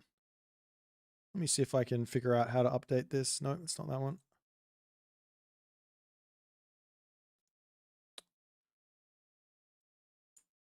I thought I could just update it.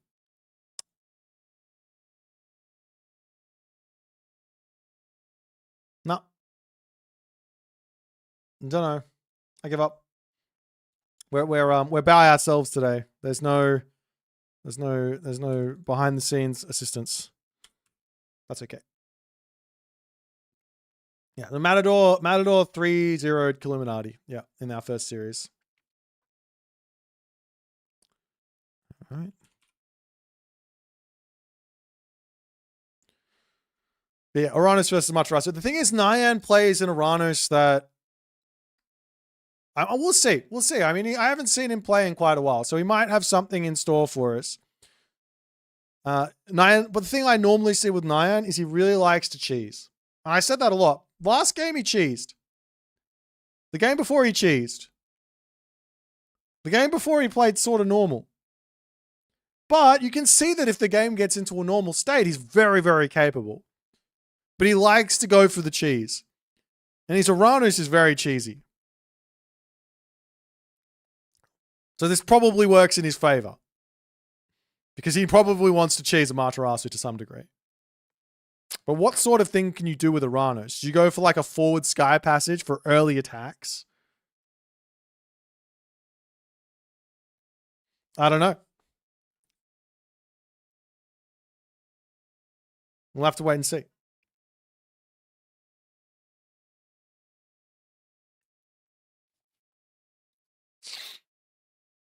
Alrighty. And off to the races we go. We got Nyan Racing Car. We got Garneth. We got game number 4. Garneth's tournament life on the line. He's got to lock in here. Let's jump into it. We're going in onto Prairie. Let's check it out.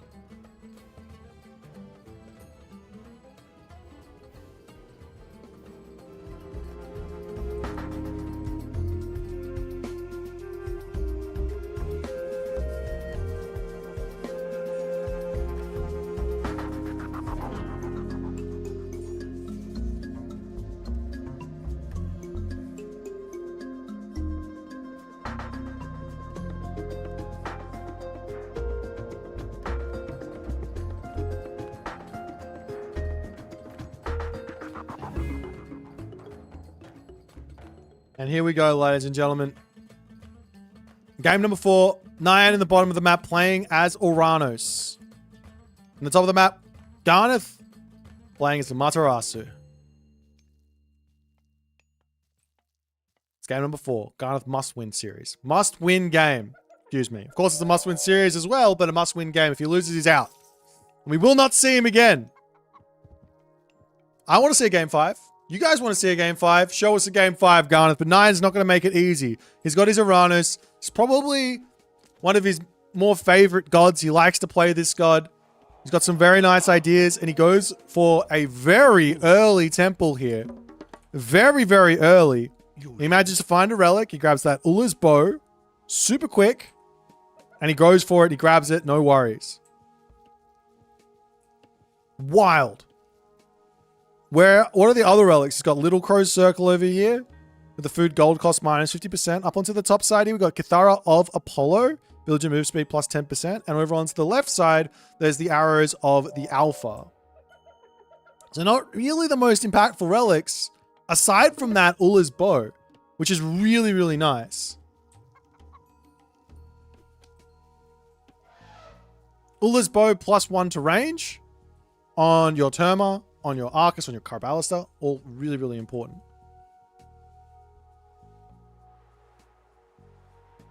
Up onto the top side, trying to find this. Of course, the Kitsune is out, and the Kitsune is angry and nibbling and saying, "Get back to your base, Mr. Oracle. You can't attack. I can attack." Part of me feels like the Oracle should have like 1 hack damage. Part of me feels like it. What do you guys reckon? I feel like he should be able to turn around and whack the Kitsune. He's got less HP. It's fair and reasonable. Nonetheless, Oceanus now coming through for Nyan. On the other side, the flip side for Garneth. He's going Minakatatomi. Is it ever not Minakatatomi? Is it ever not? Do we ever go Amado Uzumaki? It was the only god that the Japanese players would pick at the start when they was released. Now everyone and their mum wants to play with the fiery Hot Wheels. Oh, this is actually kind of spicy. He gets the double gold mine. Both of these gold mines get boosted resources. I think you probably could have also gotten on the wood a little bit, but that's actually nice. But yeah, Prairie gets 2 gold mines in your main base. You get yourself a 1,500 gold mine and a 3,000 gold mine. So there's a lot of extra gold to actually get here for Garneth. Of course, not every single map you're going to be able to put that shrine in. Sometimes the gold is going to spawn over like this, with one on one side and one on the other side. But I think a good like 25 to 50% of the time, you're going to be able to get yourself that double gold mine.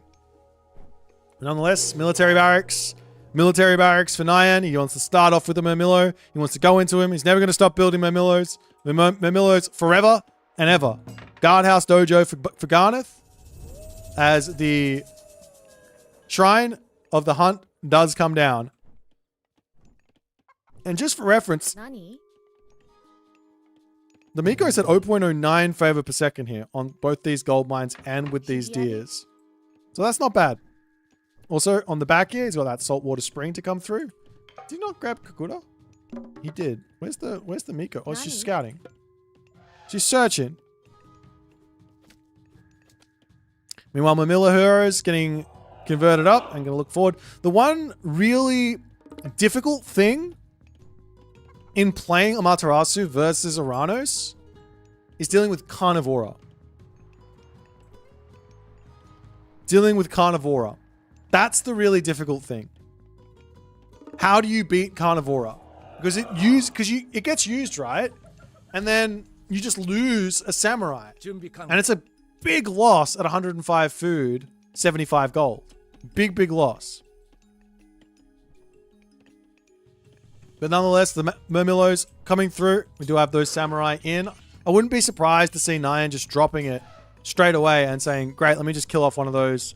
Quick, smart. But he decides against it. He's going for a sky passage over onto this right side. Secures a gold mine. Some food over here he can grab. You can eat the lions too. No problems. There's not a whole lot of food in the main base, so you do want to leave that main base pretty early on. Of course, if you've got Shrine of the Hunt, you've got a decent amount of food in your main base.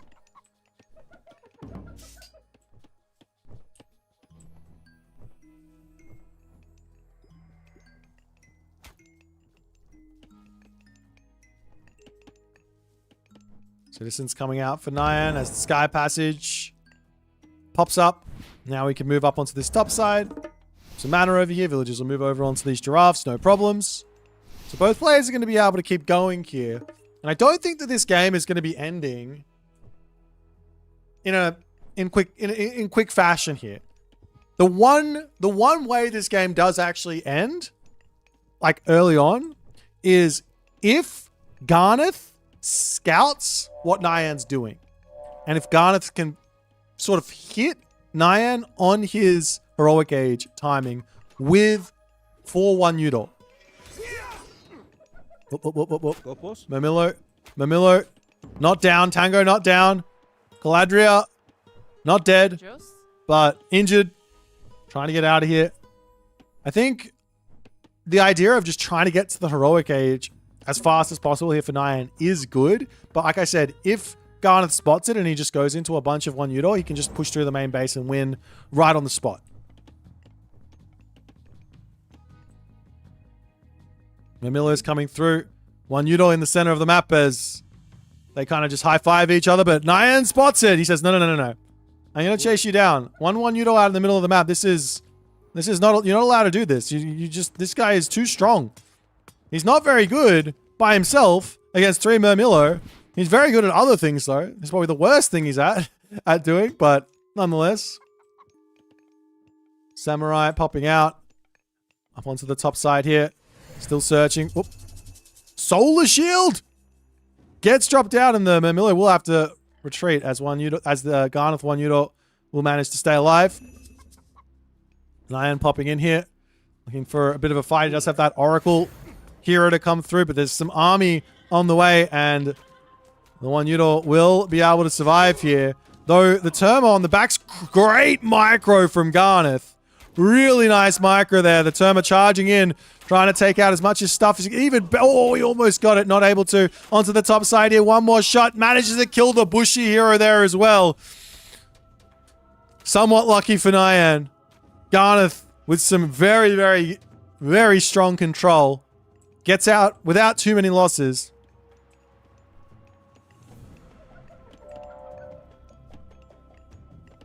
It's Nyan searching. Over onto this position. Villagers in. You can start getting slapped a little bit. Nyan doesn't have himself the heroes and he is going to the next age. And I think here, unfortunately for Garneth, he's only got the 1-1 Udor, I think. Only 1-1 Udor. He's got 28 favor. I don't think he can make a big push happen here. Nyan's still looking for raids, still looking for villagers to pick off. See some over here, but just ignores them. In fact, both players ignoring each other where that's concerned.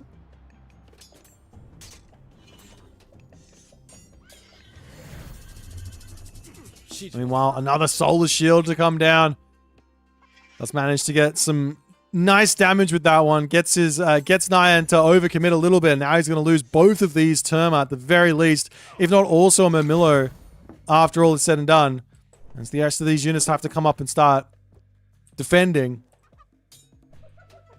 Meanwhile, behind this, there's 800 food in the bank for Nyan. I'm not sure exactly what his plans are here, as the Terma will end up going down, but he might be able to get a bit of a trade back onto the Yati Spearman. Nope. I don't know what Nyan's plan is. He's got 85 favor. Obviously, Satyr on the menu. But with that 800 food, what are you saving up for? You can't spam anything. You can't build any Prometheans. You can't... There's nothing really here for that food. Apart from obviously like a bunch of Murmillo. But look at the army. The army of Samurai is terrifying. Now we see the Contarius and Satyrs. Okay, Contarius makes sense. He's got 65 food apiece. Samurai, not the strongest unit versus those. But Garneth says, hey man, I can probably just come and kill you, right? You've got nothing left. You've got nothing in your base.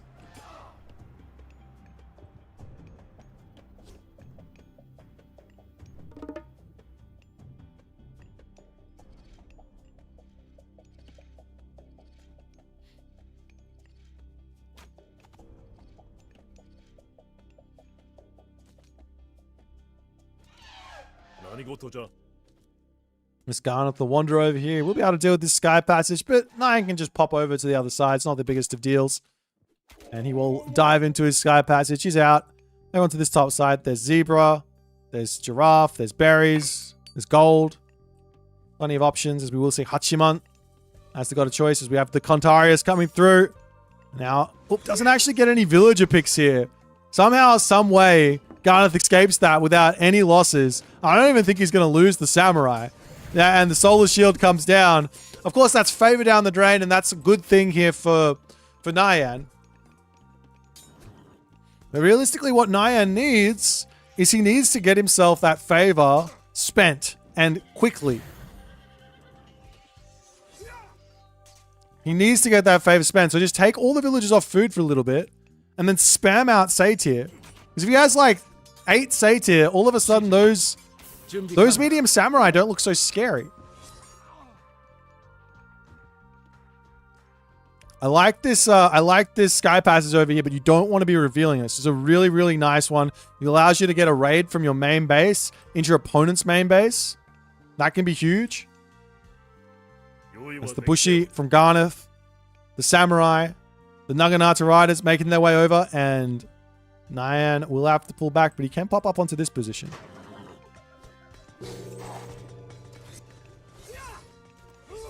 But now Heroic Age in.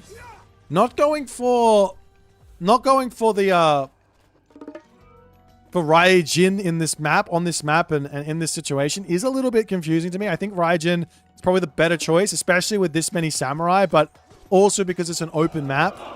Hachiman you normally want when you're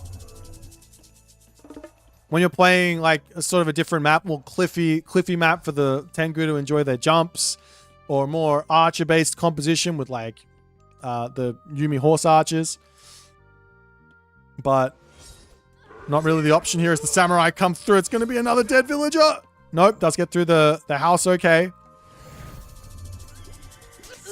Tengu in the center of the map gets spotted, but the solar shield comes through before it does jump away. But I don't think he can win this fight or anything here. Garneth here charging around, looking for what he can do. Nyan will be able to pop over here, gets himself the sky passage back again. Bit of a fight to come down. There is Chaos, and he will drop that Chaos down. Okay, I want to talk about that God Power combo just a little bit. I want to talk about that God Power combo just a little bit. There's Gontarius charging around. Murmillo's doing what they can. But Nyan has to move back into the main base here.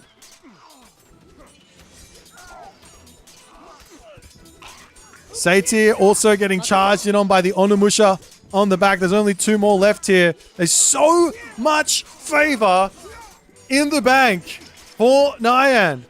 Of course, he is managing to defend here, but this fight, as is the case with Norse, it's the same with Japan, somewhat of an equal fight is good for you if you're the Japanese. Somewhat of an equal fight. Why? Because of Bushido. He's up to tier 3 Bushido. He's got himself heavy for free because of that. And now he can continue along in this game. However, gold starting to expire. Now, let's take a break.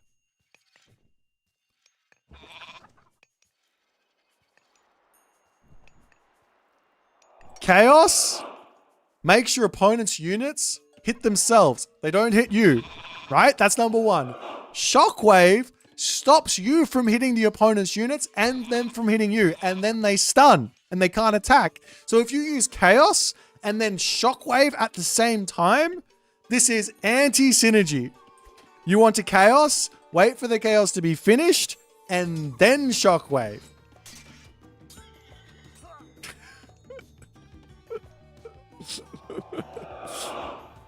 Alrighty. Now, Garneth moves on to his next gold mine. He's out of gold in his main base.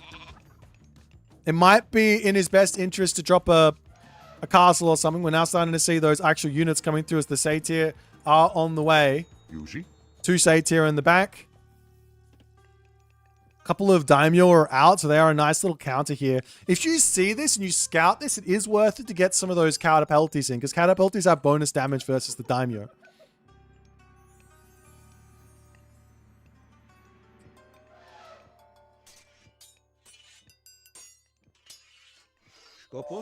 Heavy Contarius going down. That's where to next? The Samurai for Garneth. They are hunting. They see the potential for something to be over here. There are some units in for Nyan. This Sky Passage going down and this Sky Passage going down at the same time is kind of brutal. If you lose us both, the citizens all have to move back into the main base. A pallet's coming up over onto this side, though. Nyan, is he paying attention? He can run the citizens into the Sky Passage and try and hide these citizens up to the top. Oh, he gets spotted.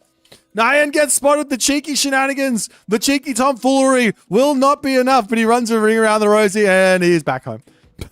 You might lose a villager or two, though. You got to try the cheeky tomfoolery. You've just got to. Up to the top side. Nyan trying to take this fight, but just not going to be happening. Cannot win here. Needs a full army. He's behind on the military. Now, Satyr damage. The Chaos comes through. That's a big one. Big damage from the Satyr to come through. The Millos to charge in here. Garnet says, okay, no worries. Let me just run. It's fine. I'll just get some more units out. Got half of my population up here anyways. This here is like 44 population worth of military. So this is a really good fight for Nyan. Villagers bailing on the gold mine as they have to move elsewhere.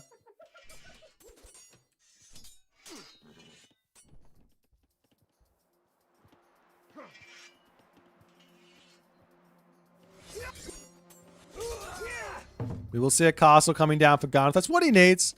Get a castle down, secure the gold mine, and we just sit back and wait. Nyan here, still no second town center. Still, I don't really know what he's trying to do with this Uranus. I don't know what his plan is. And sooner or later, there's going to be Okuninushi. Now, there's really not that many Miko out for Garnet. In fact, he's been going 0 favor in this game, basically. Just the one Miko in the main base is at 0.05 favor per second here. So Okuninushi doesn't really make a whole lot of sense. The whole point of Okuninushi is, well, we get an extra Shrine of the Hunt, we get an extra Daimyo, we get an extra Divine Shield, but we get ourselves access to things like Divine Prefecture technology. We get access to the Onbaraki. What else do we get access to here? We get access to Mechanical Artisans. All of this stuff costs favor. All of the best parts about Okuninushi for Amaterasu cost favor. Of course, for Tsukiyomi, you get access to a second new moon, which can be really, really useful, right? You get free full armor upgrades. But there's no favor income, so how are you going to get the birds out? Town center coming through for Garneth. Also, you're on Prairie, so the shrines are less important. This one Miko has gone forgotten for Garneth, unfortunately, as well. Now town center for Nyan. Onto the top side. Naginata Riders looking to come through. Is Nyan able to deal with this one? Holy Satyr damage. I do love me a good Satyr splash there as those things get carved up.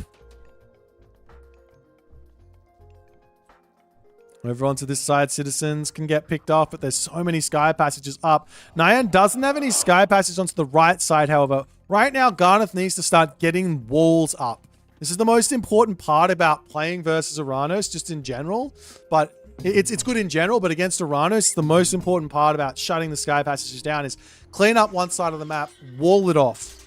Erase your opponent's opportunities there, and you're good to go. Oracle Hero goes down. Mana on the back, you're going to go down too. And now we see the Miko finally coming out as Garnet's like, all right, better get some. We are now seeing the walls coming through as well for Garneth. He's hearing me. The players are 5 minutes ahead. He's not hearing me at all. Come on, guys. It's fine.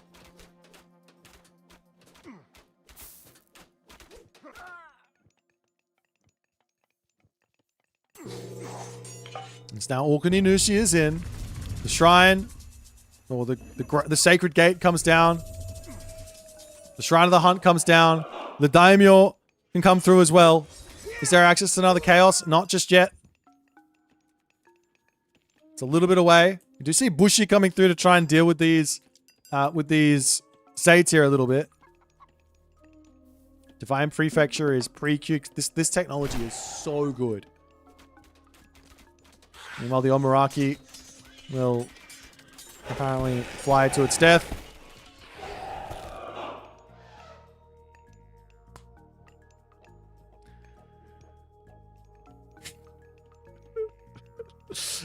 He's doing it on purpose. I swear, these people do it on purpose for me. It's one of the best, if not the best, Smith unit in the game. You just throw it away. Ah! All right, Hecate now coming through for Nyan Racing Cat. I love this idea.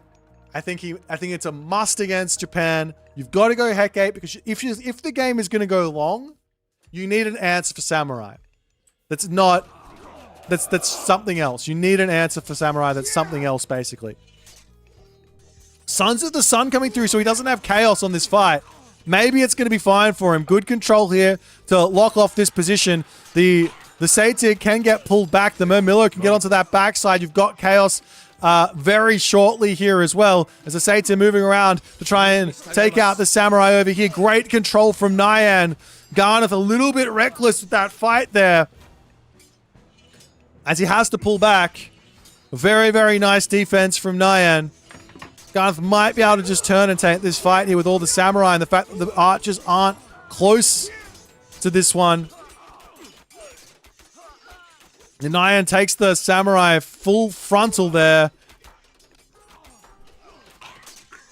As the Satyr slowly going down. Those Bushi going to get picked off as well. One Satyr remaining. Over onto this side, a little bit of a raid attempt to come through. That Tartarian gate will be coming down shortly. Town center is up for Nyan.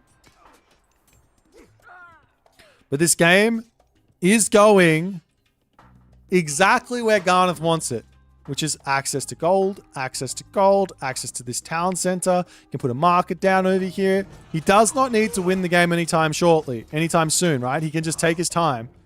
Palace comes up. No Tartarian gate down just yet for Nyan. Over to this side for another palace for Nyan.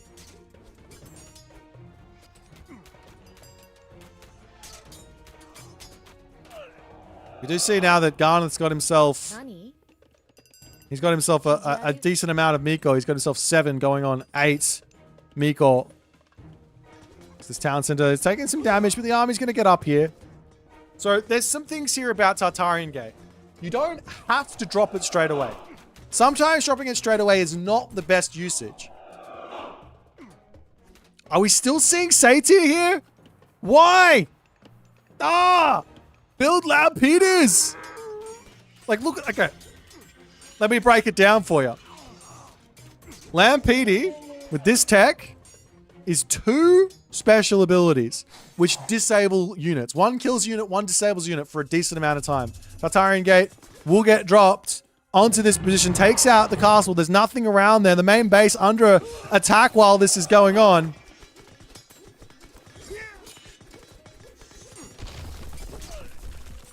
It's never a bad idea to drop a second temple to get your oracles out either, right? So the units for Nyan up to the top side.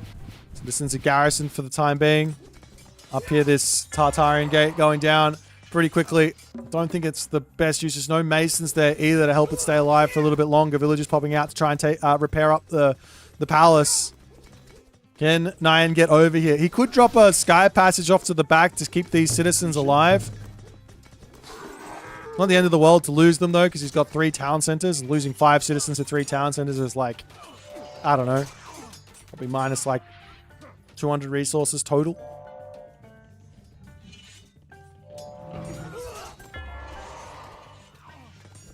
Nyan's Tartarian Gate has gotten value here, though. Without question, it's gotten some value. But he hasn't managed to get anything tangible from it. Which is what I was going to say. You don't have to drop Tartarian Gate straight away. Sometimes the best use of Tartarian Gate is... And not sometimes. The best use of Tartarian Gate is Tartarian Gate on one side and attack the other. This is where you're the one dictating the pace. Armory upgrades coming through. Garneth is struggling for resources at the moment. If Nyan can grab this town center and potentially secure the gold mines in the middle and just keep on fighting here, he's got a very, very good chance of winning this game. Garneth, on the other hand, needs to get to this gold mine, needs to keep taking good fights. There's one more chaos he probably has to get through in this game. I love that Nyan's continuing to get his oracles out, but they are all standing on top of each other. He's got to spread these out. Take the time right now while the downtime is in. Get them spread out. Get yourself that favor income. We are seeing some shinobi to come through. I like this tech here from Garneth. You don't need a lot of them. Run around, kill off sky passages, and make your opponents, make the Uranus player's life a little bit miserable here.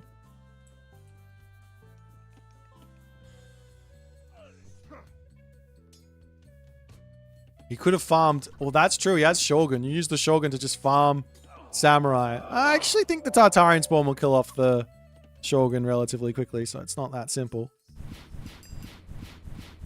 So Sky Passage off to the left. I'd love to see a Sky Passage in the middle. I'd love to see a Sky Passage over here. That way you can just be everywhere. Villagers getting this town center up underneath the nose of Nyan. He's now coming over here. We've got the Omaraki coming through here too. Garneth needs to get himself the Restless Army. It's coming in. He doesn't have that much favor income at the moment.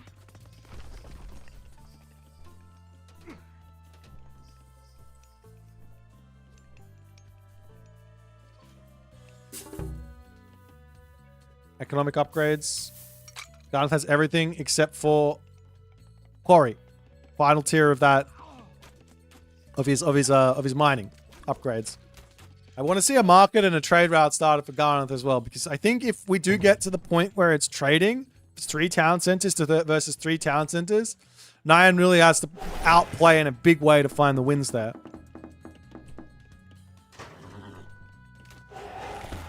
You see Chaos getting dropped down onto this position as Nyan says it is time to fight. He's up to 9 oracles as well, so he should be getting that favor in. And I think he's moving them nicely. Meanwhile, over onto this left side as well, we see a little bit of a fight. That's not going to be enough. There's some samurai there to defend. And it looks like Nyan does manage to break through here. We see the Carnivora getting dropped down.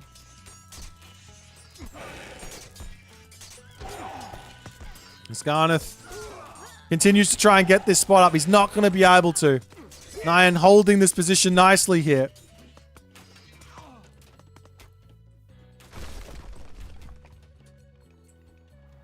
Now we see the Lampede. Does he have the upgrade?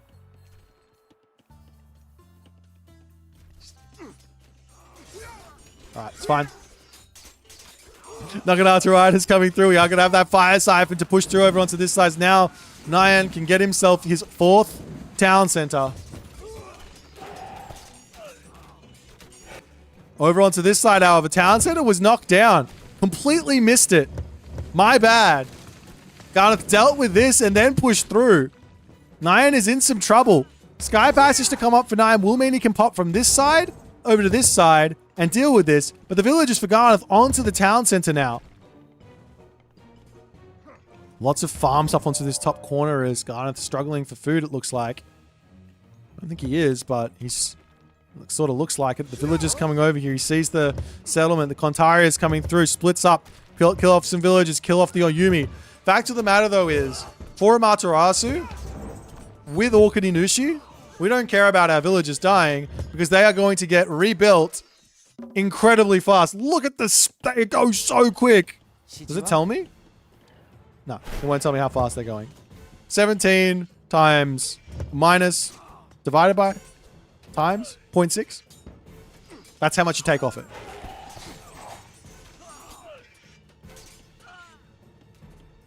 Nyan's still managing to win some of these fights, but he's losing this position. He's absolutely losing this position over here. Ontarius going down. And now Garneth does manage to get himself an equal population position here. Nyan will be able to pop over. He's going to be able to put pressure onto this position here too. He's got lots of resources in the bank. He lost a couple of oracles along the way. He can rebuild those if need be. The town center's going to get taken down.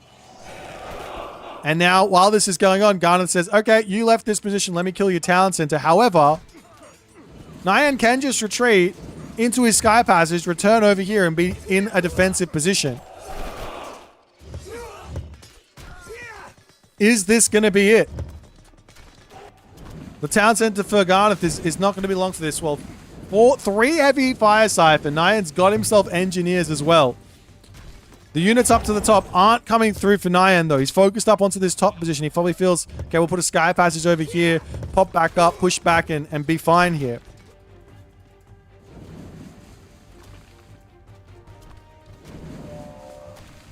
Castle for Garneth going down. Garneth still has gold here. He still has gold here. Still no market and no trade for either player is making me very, very worried. There's also Solar Shield and a Daimyo, so I don't, or a Shogun, I should say. I don't know where that is. As the bird is the word, as the bird sits above, dominating the skies. The palace will end up going down. Or will it? It ends up going down there. Hero Arcus, every single Hero Arcus converted. No control from Garneth as he loses everything from that small force of birds that he's trying to build.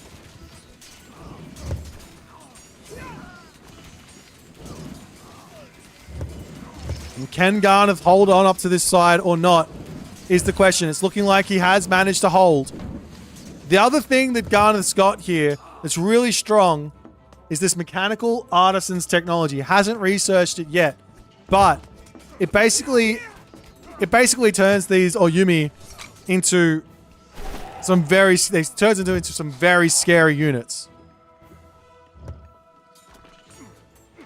Very, very scary. But Nyan getting pushed back non-stop here. Every unit in queue trying to hold on. Town center coming up for Nyan as well. He can pop back into this spot, get his siege over here and try and deal with this. Is there any way he can get through here? The problem for Garneth is a problem of gold. I think it's going to be happening soon. He's trying to secure this position. If Nyan can hold here, hold the middle. He doesn't even need the town center. Hold the middle here, hold the middle here. Up onto this top side, there's 2,000 gold. He's got an Arcus just checking it out just in case. Garneth will not be able to continue in this game, right? He needs the trade route or something started to ensure his survivability here.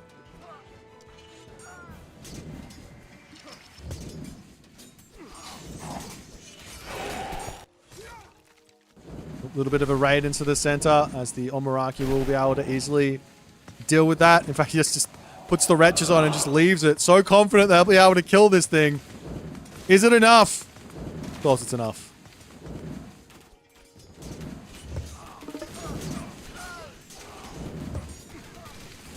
But Garneth just doesn't have enough stuff here.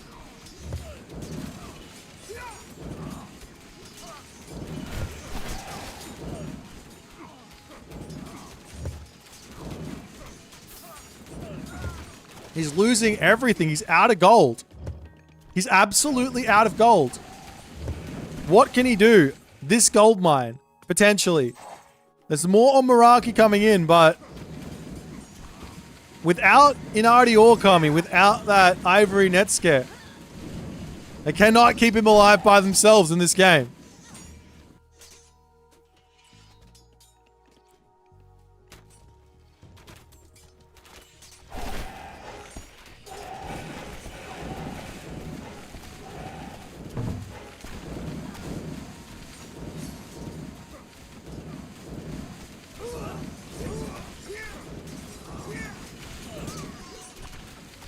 The castle to go down, and I think Nyan may have just managed to break through the Garneth defenses. I don't know what else Garneth can really achieve here after this gold mine goes. Nyan will wander forward, grab himself his 4th town center. Wasn't easy. Garneth put up a gigantic fight, a huge fight for his tournament life, but unfortunately I think it may just be over here. Not sure what else he can do. He's making his way up to this top side. We see some military buildings coming down for Nyan. Nyan on the flip side, he's still got gold everywhere. He's starting his trade route. He's got gold in the middle, gold on the right, gold over here. It's all there for him.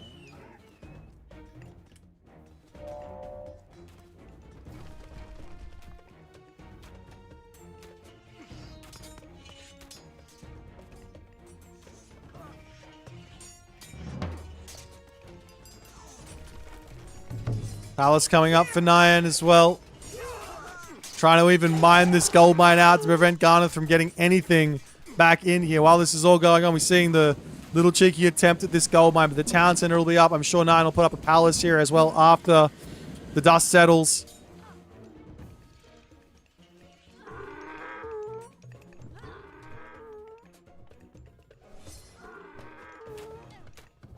And Nyan running in to clean up the final gold mine.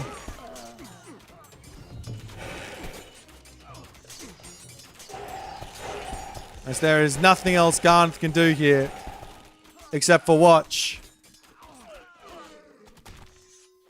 his base crumble. He's trying to make something happen, attack somewhere else, but that is it, ladies and gentlemen. Nyan Racing Cat manages to take the series in 4 games.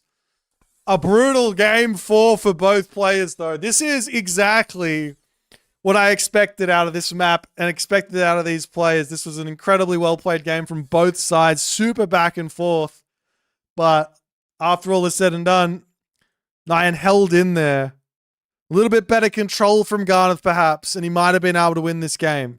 A tiny little bit better decision-making. He might have been able to win this game. Solar Shield and Shogun still in the back pocket for Garneth. If you use those, controlled the Onmaraki better, maybe, just maybe, Nyan is now currently playing game number 5. But it's not to be. We're going to be seeing Nyan later today. He's going to have a little break. We're going to be moving back over to Matador this time. New opponent for him. A busy day for him. New opponent in Zukalo.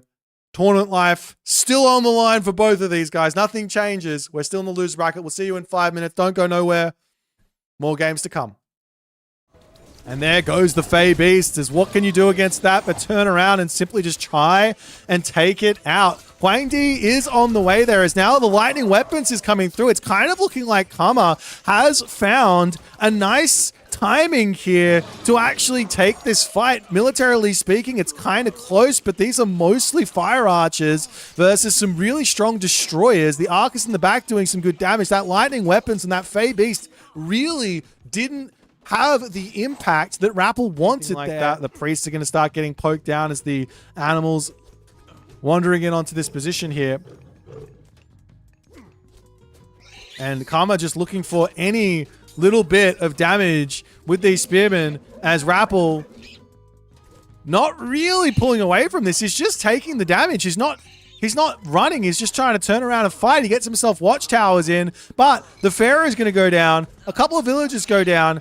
Is this worth it? In the slightest for Kama, though. How many villagers did you kill? But how many spearmen did you lose? Is the bigger question. He suicides a lot. Scary as Kama charges in here. He says, it's time to take the fight. Lightning weapons to come through. Can you just run here is the big question. I don't know if you can. The military population is at such an advantage for Kama that he has to be feeling like he can win this fight. And it looks like the lightning weapons is done, and he can indeed win the fight as Rappel's army gets blown. Not only that, the other thing that's keeping Kama alive in a big way is that he's getting these shades of Hades out for free just from losing units. He's going to be charging in to try and take this fight, however. Is there any actual units here that Rappel can use to win this fight or not? I mean, the shades are tanking up. They're going down here pretty quickly from the heroes. There's still a big help. Does Kama have enough stuff here or not? There's still a restoration for Rappel if he wants to use it. Maybe he's saving up for another bronze, but Kama not able to make it work there. Chaos. Look at the Bergrizi numbers for Grass. Who needs Siege when you've got these bad boys in your army? He's got 7 of them. 7 bad boys, and he's going to be able to absolutely erase this main town center. And a Shifting Sands. What? The Shifting Sands from Grass. This is completely crazy. As the Shifting Sands from Matador now coming in, he says, let's fight. Grass doesn't have himself the resources for Skin of the Rhino. Town Center gets denied here. And Grass is now going to have to run all the way back home for Grass. As Matador manages to catch out the Centaur, though. 2 Centaur going down. And the ceasefire gets clicked. The panic from Grass there. He gets those Centaur just out by that much. And Matador pounces. Mosca sees his angle to charge forward. The Kusanagi gets dropped down. The army gets sent flying here. But now the Halberdiers are in to start taking out those Naginata riders. Good control from Eric. He's going to turn around, continue to take the fight. Good control from Mosca, though. Every time the Halberdiers turns, he turns.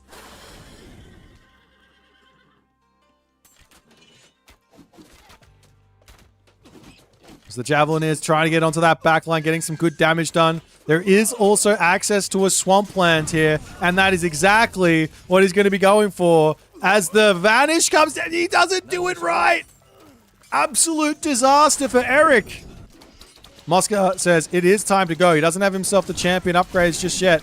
The Zhu Chu does come in. Dow's going straight on top of that Son of Osiris there. The army of Eric is seemingly melting at the moment as Eric loses all. He's at full pop and he drops down to 150 population. Absolutely brutal. 3DB says it's time to go to take this fight. Kusanagi gets dropped down. Villagers are going to be pulling away over onto this side. You don't have to chase with everything, but chase with something. As the army turns around here, Bronze does get dropped down. Now no Kusanagi for this one. But how many samurai are in is the question. These guys might not counter in a big way. Wait. What was the bronze on? Hang on. What was the bronze on? He hit 1 Hippias. As the army of Naginata riders are just chilling in onto this position. Nyan sees the opportunity to try and get in here, but the Chaos, gets dropped down, and that's going to put a big stunt in the step of Nyan Racing Cat. Can he make it past all of the defenses, all of the defensive? Well, ladies and gentlemen, we've already had some insane games today, but guess what? Round 1 is over for today. We're into round 2. Yay! Losers bracket round 2. Fortunately or unfortunately, depending on which side of the aisle you are sitting, we had some scheduling conflicts, but luckily we could make it work. So we're into round 2 here. We've got Matador versus Zucolo, and then following this, we're going to have Nyan. My brain just left my body. Nyan versus Divine.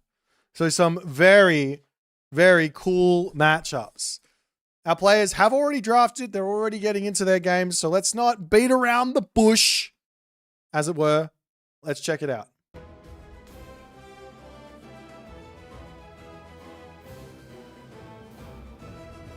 All right, guys. We've got ourselves our drafts. Zucolo versus Matador. 2 very raid-heavy players. 2 very raid-heavy players. We've got ourselves the Uranus and Thor band from Zucolo. We've got Set and Hades band from Matador. Very interesting. Zucolo grabs Isis first and foremost. I'm not exactly surprised to see that. Isis is a strong pick. Always going to be a strong pick. Matador grabs himself Tsukiyomi Kronos here to kick this off. Zucolo grabs the Susanoo and the Amaterasu. Those Japanese gods are very popular in this tournament. Then we see the Gaia Fushi from Matador. We see the Ra Poseidon from Zucolo. We see the Frere Noir from Matador, and we see the Zeus from Zucolo.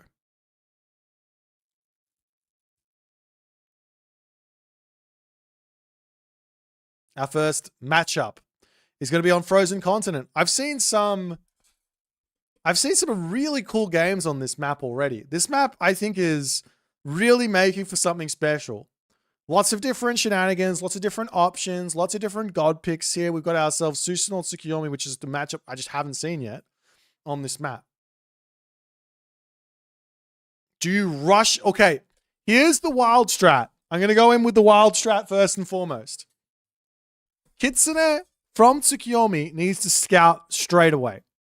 We hold off on a dock. If actually both players can do the crazy strat. Okay, Kitsune scouts from both players. If you see a dock, you go, great, we advance as fast as we possibly can. If Susanoo does it, Kitsune raids right off the bat. Into docks, right? Tsukiyomi does it, straight in to Naginata Riders with New Moon on the stable for the immediate pressure. Of course, we do that and then we go for docks. So it's a little bit stronger, I think, on the Susanoo side of things. Because the Kitsune are cheaper than the Naginata Riders. But that's got to be something to be keeping in the back of your mind. The alternative is, if you see this from Tsukiyomi and you say, okay, my opponent didn't go for a dock, let me drop my docks because I know he's going to be advancing quickly and I'll just get myself out a bunch of Miko to defend. Does this map have... This map has a passive hunt, so you have to herd it in if you don't want to build your buildings. But it's 25 woods. It's really not that much. Really not that much at all.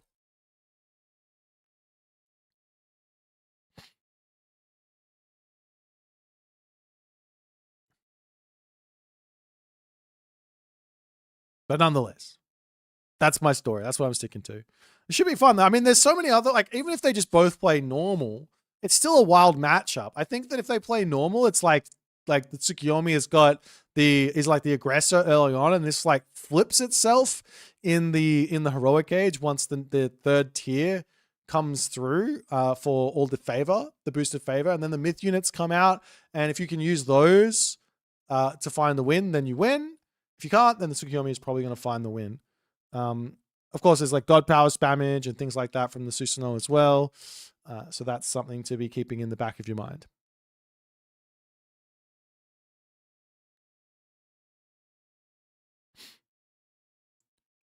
But yeah, I mean, the big thing is Matador has already played a series. So I don't know exactly how much that plays into this. Is it an advantage? Is it a disadvantage? It definitely depends on the player when it comes down to it. For me, it'd be a massive disadvantage. I can't play that many high-level games back to back. Very, very tough for me personally. For Matador, this guy plays games all day. Like, I know he loves a good gaming session. He's very, very much in for the marathon. We're not going to have to figure out or wait too long to see if this has affected him, because the game has started. It's a Susanoo versus Tsukiyomi. It's on Frozen Continent. Let's check it out.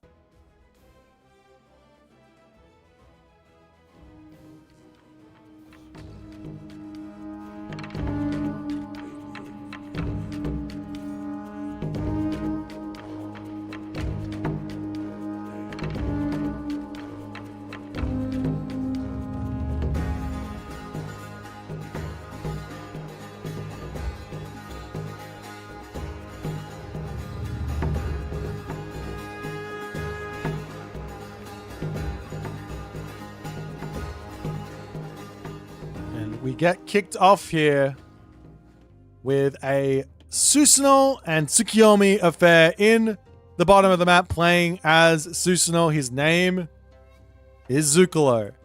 I must say, this gold is looking very wooden to me. I could be wrong.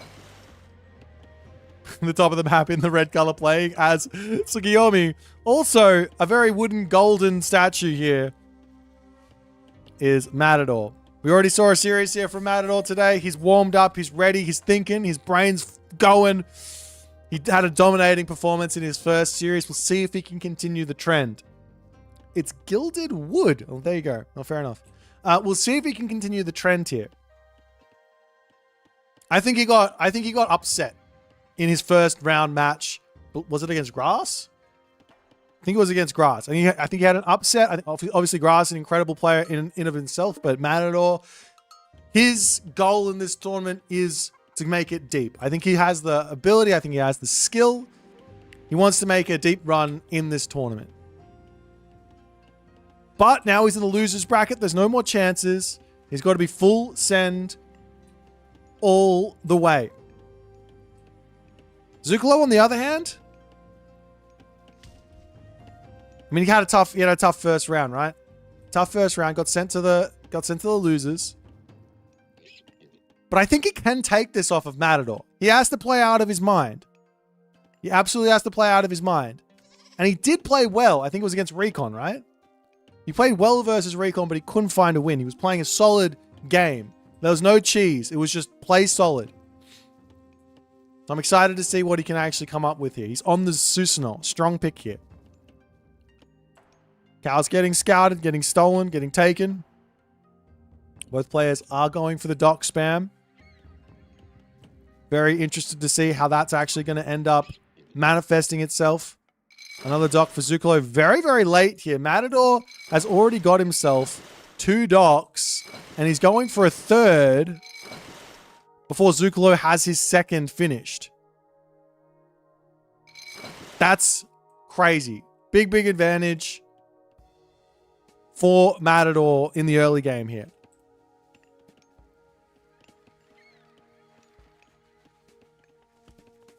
One thing I think is that too crazy? Nah, I think you can defend it with the Miko. One thing that's crazy here, or a crazy idea for Susanoo, would be to skip the initial docks and rush for a temple as fast as you can. Send your Kitsune around the back, get a second Kitsune out when you can, but get yourself the divine damage technology, and then you can actually take out the villagers building docks as an idea. I mean, you can do that now if you want as well, but still. Inari Okami to come through for Zucolo. A fast advance from Zucolo.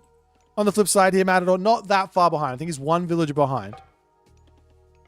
It's not the end of the world, but the Kitsune will be coming through, and Inari Okami is the god of choice. No surprises. A little bit of a housing crisis, but he does manage to get the villager out not too many seconds afterwards. Not the end of the world there. Both players for Kitsune. I mean, obviously, the Kitsune of Susanoo a little bit stronger because of crushing waves. But Tsukiyomi gets an extra one for free when he hits the classical age. So you can use that to defend.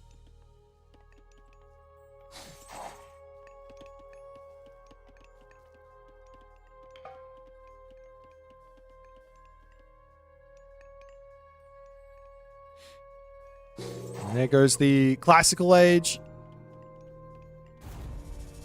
And New Moon onto the temple here from Matador. He's got 5 Kitsune and he is looking. He's got himself Ivory Netsuke. He's got himself the Super Kitsune. He's going to be looking for something to take out. The main base over here does get pushed back. Kitsune searching up to the top for some other things. As Matador charging in here, there is the Miko. She's going to start whacking. You got to be careful. Over onto the bottom side, there's another option here. Matador is in full send mode, but he doesn't know where to hit. The villagers on this top side here, he now finally spots them. And there's 2 villagers that he's potentially going to be able to actually pick off here as the Juragumo comes through. That's going to send those ones back. Both players are going to be absolutely ravaging each other's economy as the Juragumo gets in. 2 villagers are killed early on here. Are you kidding me? Now, the Juragumo might end up falling. Is it worth it to turn around on this? Charges in with the Kitsune to distract a little bit. Can't really be losing these. 1 Kitsune down. 2 Kitsune will be down. But damage has been done. It's 17 villagers to 20. The Shuriguma will be able to pick up one of those bad boys. We'll pull back, snipe that one off on the back. Kusanagi gets dropped down.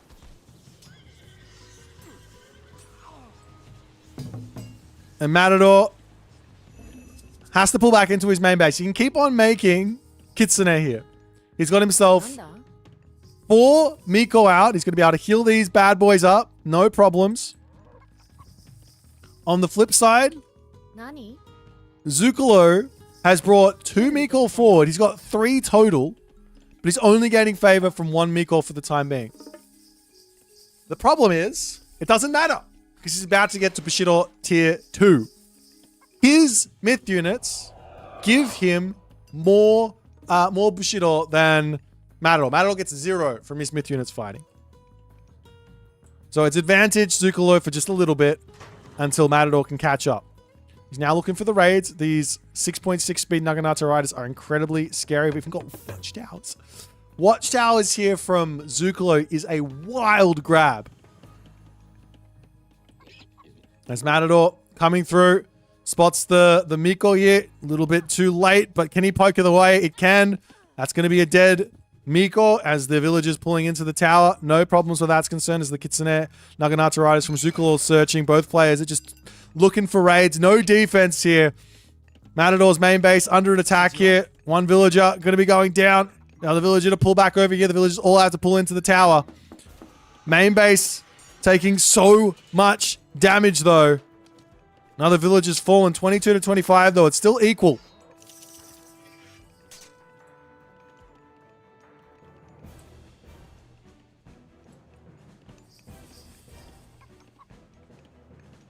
More Miko coming through for Zucolo. He's like, I just got to get more favor in. He's got 71 favor in the bank. Of course, he can just go for mass Miko here because why not? I'd love to see a dojo down and just like 1 or 2 on the Musha, the hero samurai.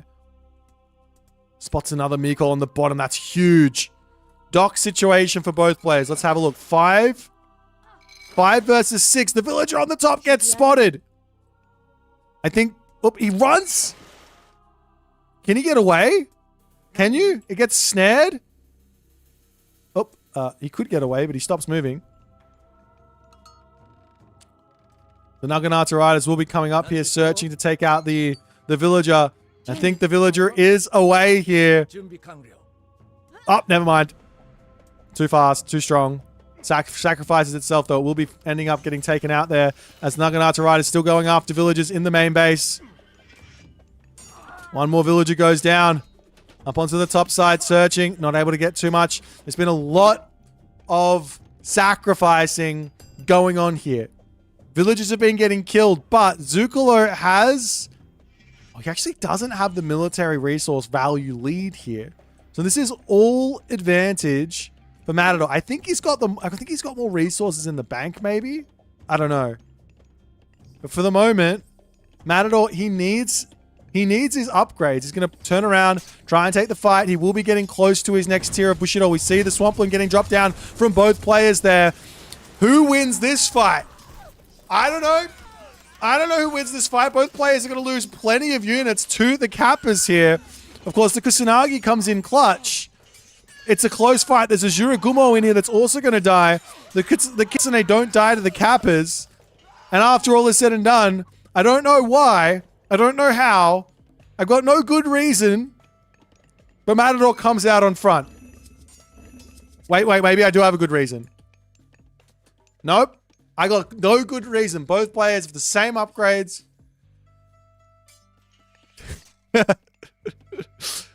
But Matador now has an overwhelming advantage moving forward. That's how those fights go. We don't take those fights. In a serious tournament game, we don't take those fights. Those are way too risky. You just don't know what's going to happen. Matador might have just had the bigger army. I don't know. I'm not going to pretend to understand.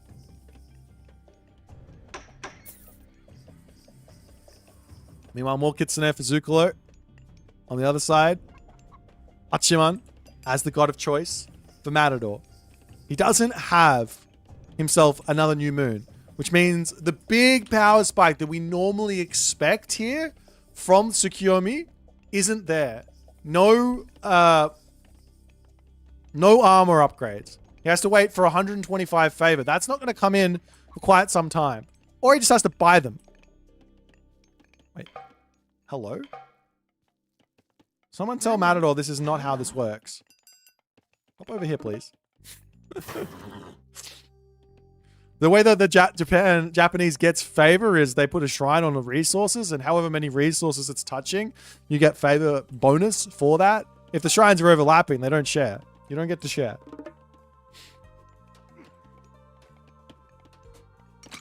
So the Naginata Riders coming through.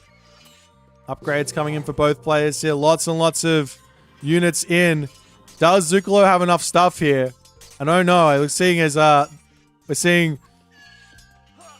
Naginata Riders splitting up. Good control from Matador. And more units pulling up to the top side. Maybe Matador should be thinking about running where that's concerned. Looks like on the bottom, potentially the blue units are going to be winning here. And we do see the Naginata Riders here going to be saying, let's get out of here. Lots and lots of food in the bank for Matador. I'd love to see a market and just selling some food. No problems where that's concerned. So the Naginata Riders is going to be taking out the villagers here. And I think Zukalo might just not have enough in the tank. He's down to 27, 26 villagers.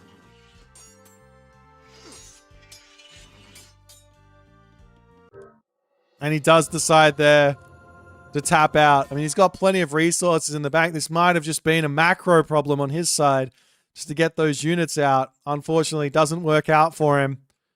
I feel like he had such a good opening, but taking this fight in the middle here in your opponent's base, I don't know. I feel like he could have just dropped the Naginata, the Kusanagi, save Swampland for another day, get out of there. You got the speedy army. Swampland's no good versus a speedy army. Just get out, save that, and then take a bigger fight later with the Swampland somewhere nice and helpful. That sort of made sense to me.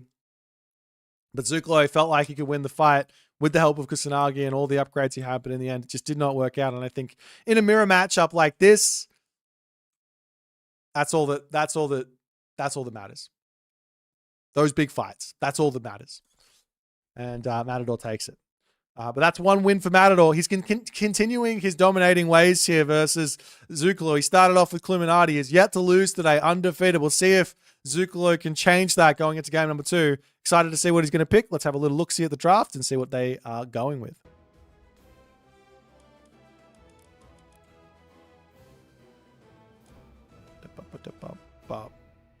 Alrighty, 1 point over to Matador. And we will see Sokotra. We're going to see another Loki here. Nope. That's something completely different from Matador. Completely different. Wild.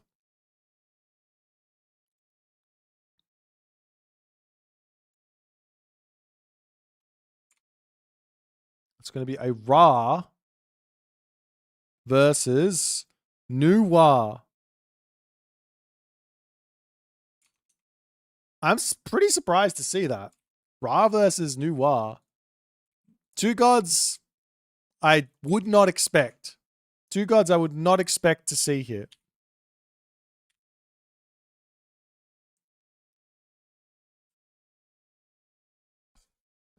What's with the Ra pick? I partly understand the Nuwa pick. I might go into that. We got a minute and 30 seconds to talk about it, but I don't understand the Ra pick at all. I guess Betsukos spam, because the map's small and you're never going to get caught out with them. So it's very, very hard to lose them. Has to be the idea from Zukalo. Nuwa, the idea is that I get myself creation early on and I can get 2 or 3 docks up for a crazy fish boom early on.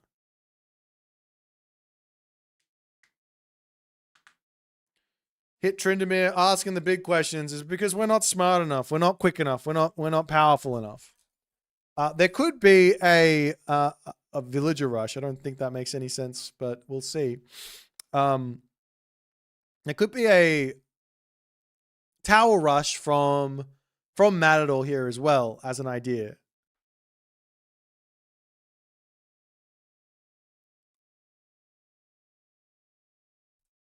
There could be a tower rush. From this, there's always that sort of cheese potential.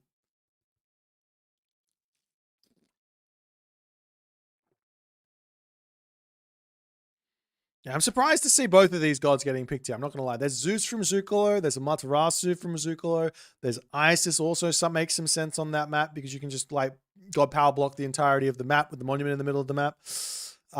Poseidon's even not terrible here. You've got Ares.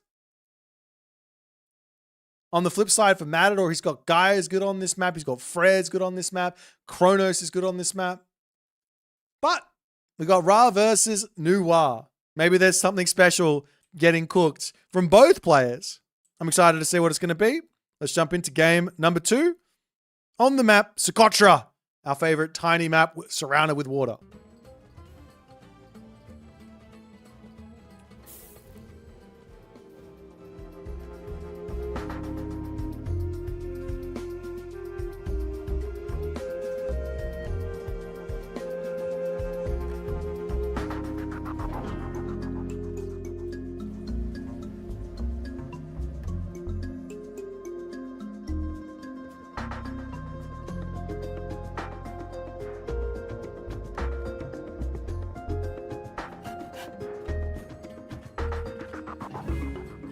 And off we go. Game number 2. Left side of the map. Zukalo. Playing as Ra. Right side of the map. El Matador playing as Nuwa. He does drop the dock. He holds not on to creation in the slightest here. He puts it straight away down. But he only built one dock. I'm a little confused. But what he does have here is he's got his dock attached to the water. Of course he's got it. In other news, Boit says something silly on live stream. He's got his dock attached to his main base, which gives him access to that favored land, which means he gets more favor. So he can go into something like a potential for the chillin'. You can go for the chillin' rush. A whole bunch of those bad boys can be really, really strong. On the top side here, not surprised. We got the Pharaoh on the thing. We got the thing on the thing. It's all working out nicely. You can put a monument nice and early and even get the dock empowered. That can be a nice big boost as well for Ra. But the question is whether or not we're going to see Matador going for a massive dock boom, fish boom, or not. The one thing here is that if Matador can simply just survive, one thing that I've noticed about this matchup in my own gameplay is the monument's on the wrong side, Zukalo. Just put it here. It would have been on the dock. It would have been on the dock. No. I'm so upset. It's not... Okay, it is actually a huge amount of boost. Like, this is 5 fishing ships putting 25 food into the dock.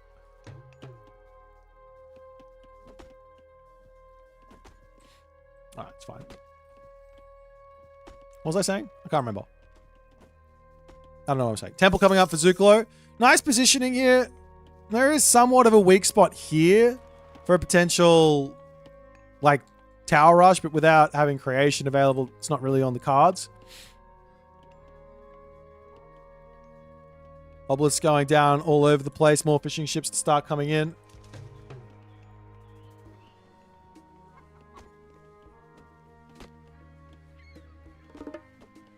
And of course, more fishing ships now starting to come through for Matador, as he will also attach this dock slowly to his main base. One house. He can put a granary down here if he wants. He can put another house down. He probably won't ever eat those chickens in this game with all the fish that he's going to be getting.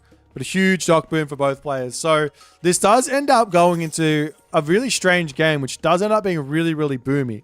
I wouldn't be surprised to see Zukalo fast heroic here off of one town center and then look to be locking down part of the map with a whole bunch of migdals.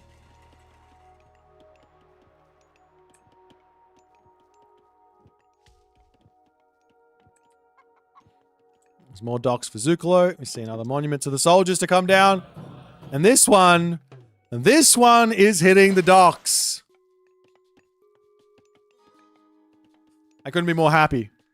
I could not be more happy here to see the Pharaoh from Ra getting some real value out of this empowerment. But also two monuments means time for Wadgets or time for Petsukos. Like I said, I think this is going to be all about the Petsukos spam from Zukalo. Never mind. He's going to build a barracks. He's going to make barracks units. I thought he was going to go for a fast heroic. I legitimately thought that's what was going to happen.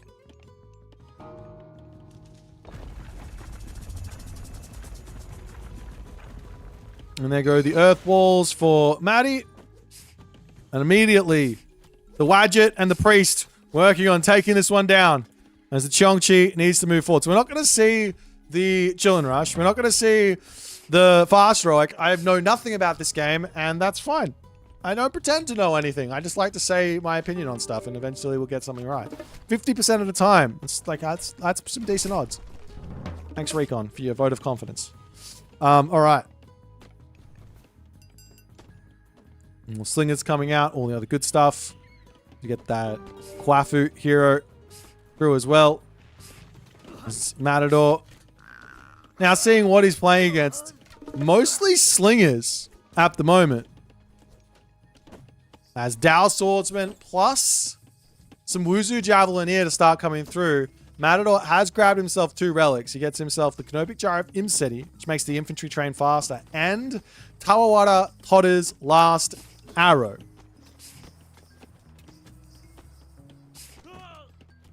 Now, Matador's wood situation is really, really bad here.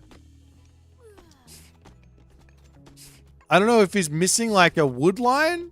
No, I don't think so. Maybe he is. 1, 2, 3. 1, 2, 3. I think there is a wood line missing, actually. There should be one extra one.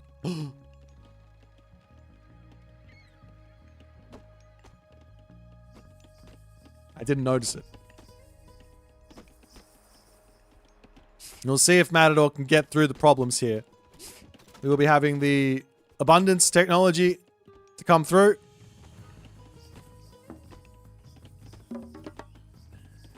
We're just moving up to the top side for the time being. Little bits of damage to try and come through onto this side as well, but more units. The big thing is Dao plus Javelineer. That's going to be scary, I think, for Zukalo to deal with. Zukalo's still just pumping out slingers. Okay. The idea here, as the Cheongchi lands on the back of the base of Zukalo trying to pick off a villager, I think the idea here is for the slinger elephant composition. I could be wrong. Could be wrong, but I think that's got to be the idea. Very scary. Go through Sekhmet, and then... yeah, there's the Sekhmet. Go through Sekhmet, and then you get slinger, elephant, and a lot of pain for a lot of different stuff. Because the slingers are going to start being able to deal with the Dao Swordsman. The elephant can basically kill off all the buildings. There's no real good units for Matador to build until he gets to the next age. He is going for Rushol. I like the Rushol, though, because this is going to be able to take out the slingers. At least one batch of slingers. And then he can move into some cavalry if he so chooses.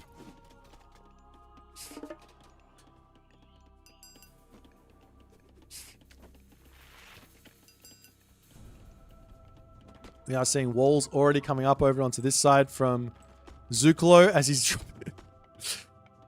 Egyptian buildings are free, guys. We can use our buildings for free and just surround enemy gold mines, because why not?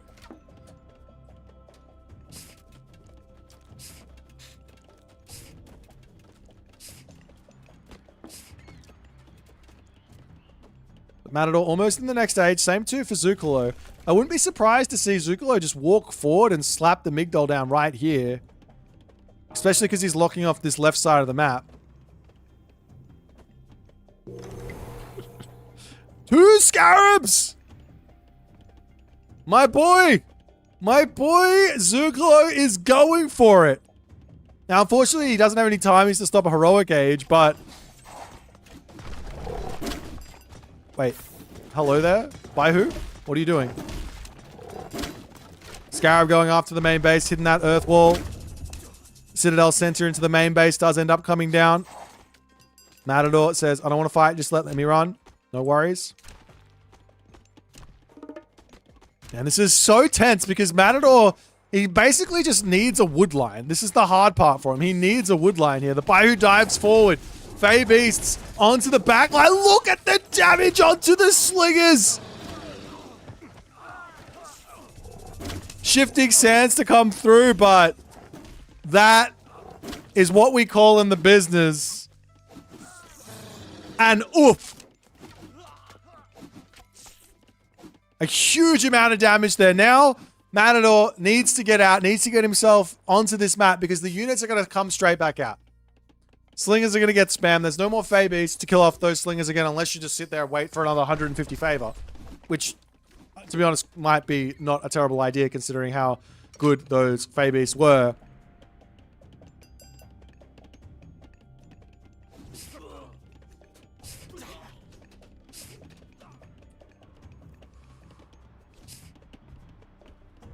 The ballet over onto the right-hand corner. Gonna grab this gold mine, live the dream there.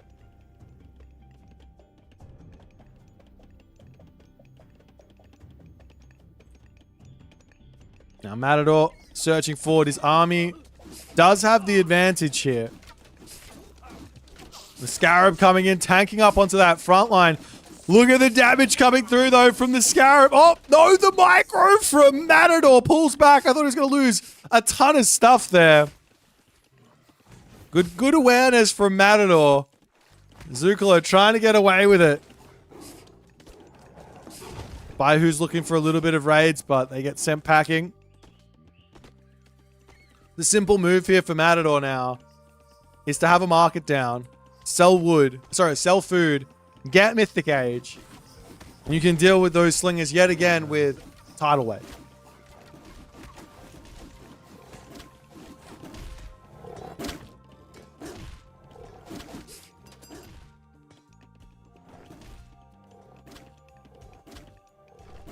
Now, Zukalo still hasn't managed to get himself out his elephant, which is hurting him. He's also lost a lot of fish, or he hasn't been building it. I'm not sure which. He's really... This is something that we also saw happen in the other game with Matador. You've got to get your fishing ships out. You cannot just go 9 fish and just pray.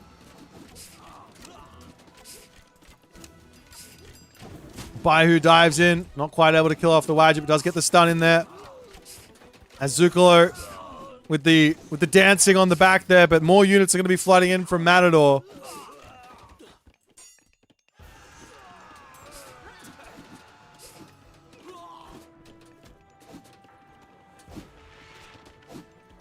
So far, now Migdol is up. The pushing potential here from Matador does go down a little bit. He could go for a siege weapon. Try and siege this down. But realistically, there's not really a whole lot of need here. Like I was saying, maybe I didn't finish this point. Maybe this is what I got lost on, my train of thought. If Noir gets Mythic Age, has enough food income, and effectively can just build Tiger Cav, you kind of are just perfectly fine versus everything that Egyptian can build. Very, very tough to beat the Tiger Cav plus Water Dragon composition. It's very, very tough. But we are going to be seeing the elephants. I think this is exactly what Zukalo needs, but I think he needs like all the fishing ships out. How many does he have? He's got 11. Another dot coming down.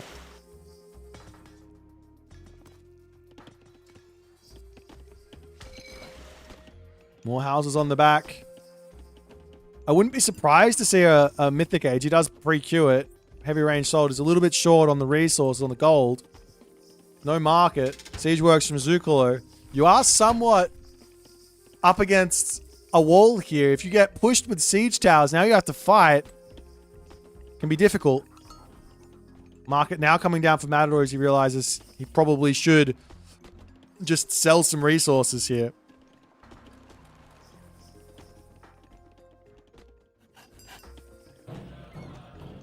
This force of the West Wind to come through. It is technically empowered by the Pharaoh with this thing, but this is the priest empowerment. It still takes quite a while to research. It's normally 90 seconds with the priest empowering, 62 seconds. With the pharaoh empowering, I think it goes down to like 30-something seconds. Then he can get catapulted and he can start really sieging. But the problem is this takes so much time. And Gong Gong is going to be in. How do you deal with the tidal wave? Up to the top here, Matador going to be searching or grabbing the trees. There is heavy war elephants. Priest's healing everyone up, making sure that they're all healthy for a nice fight. Up to the top side, these White Horse Cavalry are searching. Really a lot for them to do here. It's the army now charging in inside the main base there. I mean, Zukalo kind of needs to... Well, he's not going for catapult. He's going for the Force of the West Wind siege towers. Of course, those are going to be really, really powerful. But Gong Gong is moments away.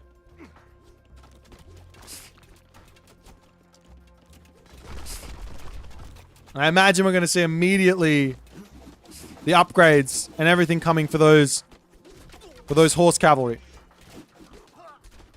It's the javelin here, getting that damage in, trying to take down that back line.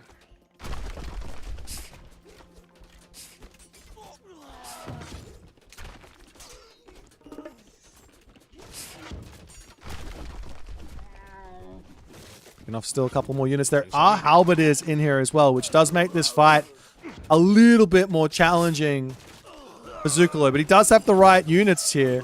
The problem is tidal wave is coming now, and that's going to be a huge amount of losses here for Zukalo as the water dragon comes in to get even more damage in, and Zukalo is swept away into this main base. There's still elephants hanging out, but the slingers are going to go down. Siege Tower trying to take down this main town center. Population, however, seems to be incredibly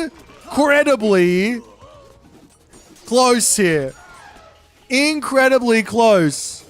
Even after all is said and done with that God Power. But now the Qinglong are on the way. There's 2 in queue. There's 3 already out. What is Zukalo going to do to deal with these? The answers normally for Egyptian are either Petsukos or some sort of garrison micro trickery. Now, elephants are a nice unit here. They tank.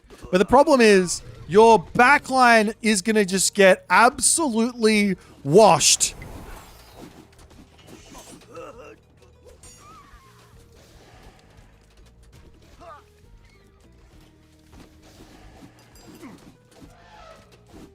There's now the heavy tiger cavalry also going to start coming in. And the combo of Li Jing plus the Qinglong goes so hard. As the Qinglong onto the back line, getting that damage on. Good reaction there from Zukalo to pull back.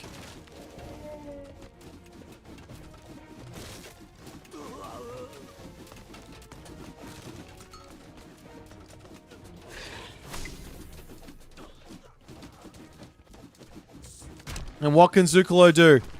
We've also got the Zhuan Wu to come in here and tank up as those water dragons come in close in. More special attacks onto that back line. Ensures that those slingers need to be behind this position. Priest now coming through. Matador does need to pay attention to this. The fact of the matter is the Qinglong moves faster than the Priest. So as soon as the Priest start getting damage, you just book it. And all of a sudden, they are completely fine.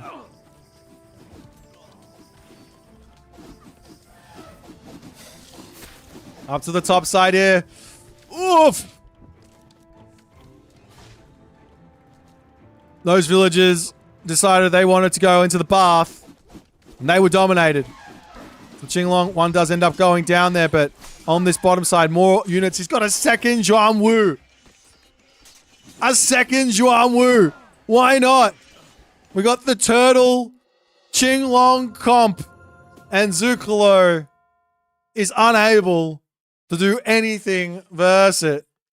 I thought the idea of a heroic age for Petsukos was the right play. It was a good, strong, solid play. He went the slinger route with the Citadel. Matador read it so beautifully with the Fey Beasts move. Fey Beasts, this god power is the ultimate in Archer, in backline destruction. He destroyed that. He got through the first kind of problems that he was probably going to have to deal with if he went the other route for forest protection and things like that. Then he goes, great, I've dealt with that. Manages to stay cool, calm, collected, gets to the Mythic Age. Zukalo does get out that scary comp, but it was just that little bit too late. And Matador manages to take game 2. Unable to lose today. Matador, the great. We'll see if Zukalo can find a win here. He's got to find a win. He's now on his tournament lifeline. His last game. He can't take another loss in this series. We'll see what they're going to pick going into game number 3. But Matador is looking untouchable at the moment.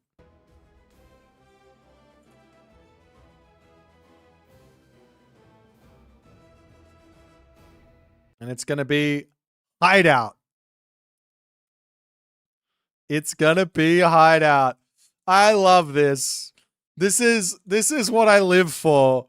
I don't like playing this map. I've said this before. I don't like playing this map. I love watching this map. This map is just pure fun. All right, you guys, what do you think we're going to be seeing here? Look at the god picks. We're going onto the map Hideout. What god picks do you think we're going to have?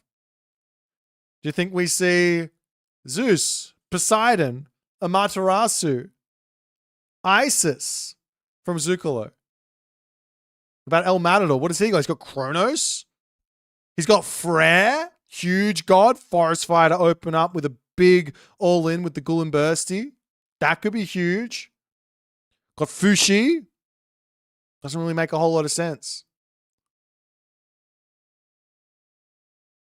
It's going to be a Zeus versus Fushi matchup. A Zeus versus Fushi matchup. El Matador up 2-0. One more win for El Matador. He makes it into the next weekend. I can't even remember what round we're going into next weekend. Let me have a look. We've got the winners bracket quarterfinals. We've got the losers bracket round 3. Next weekend. I think that's it. I think there might be more than that. I don't know. Nope, that's correct. Losers bracket round 3 and the quarterfinals. So he does get through to next weekend if he wins this one. All right, guys, we've got about 1 minute and 45 seconds. Let's just head over to the bracket here. Show that off. Nyan taking out Garneth, El Matador.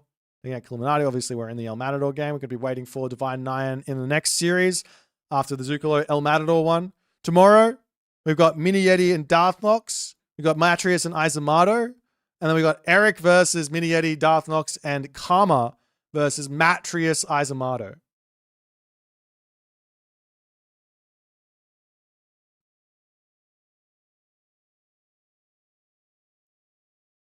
So we've got some big games coming.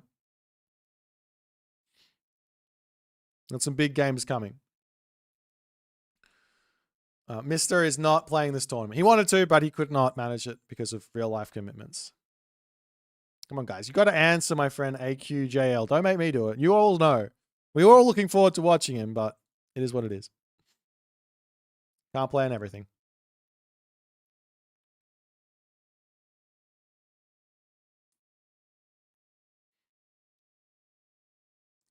Well, a Zeus versus Fushi. We've got the Underworld shenanigans from the Zeus. We've got just solid play from the Zeus as well. You don't have to go Underworld. You can just play a slow game here. Zeus has got a nice late game. Fushi. What has Fushi actually got? What's the plan on this map? Of course, just play slow, just play defense, and just enjoy it, right? You can use your god power to break through the middle, no? Is there any other way to break through the middle quickly? I don't think so. Like the Mythic Age god power can break through the middle. But I don't know if you're going to be wanting to do that. in this situation. You probably don't want to do that. Anyways, game number 3 here on the map Hideout. Let's check it out.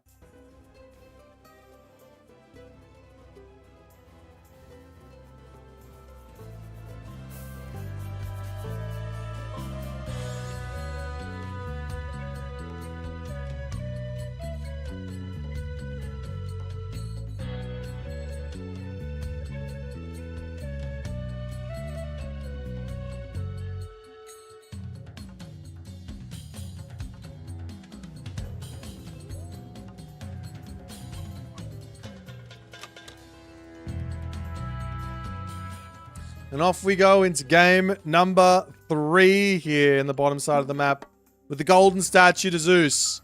He's got the blue sweatbands on. He likes his basketball. He works out. It is Zukalo. Matador on the top side of the map. He's playing as Fushi. All right. We're on the map Hideout. Okay. What's the game plan here? I think the game plan here for Matador is very, very simple. Nice, fast, quick town center. A very quick mythic age. And as many water dragons as you possibly can. Why? Because he can just fly over here. He can pop this. He can fly over here. He can pop this. He can fly over here. He can pop onto this. He can pop onto this. Very, very strong. We'll see what Zukalo is going to come up with his Zeus.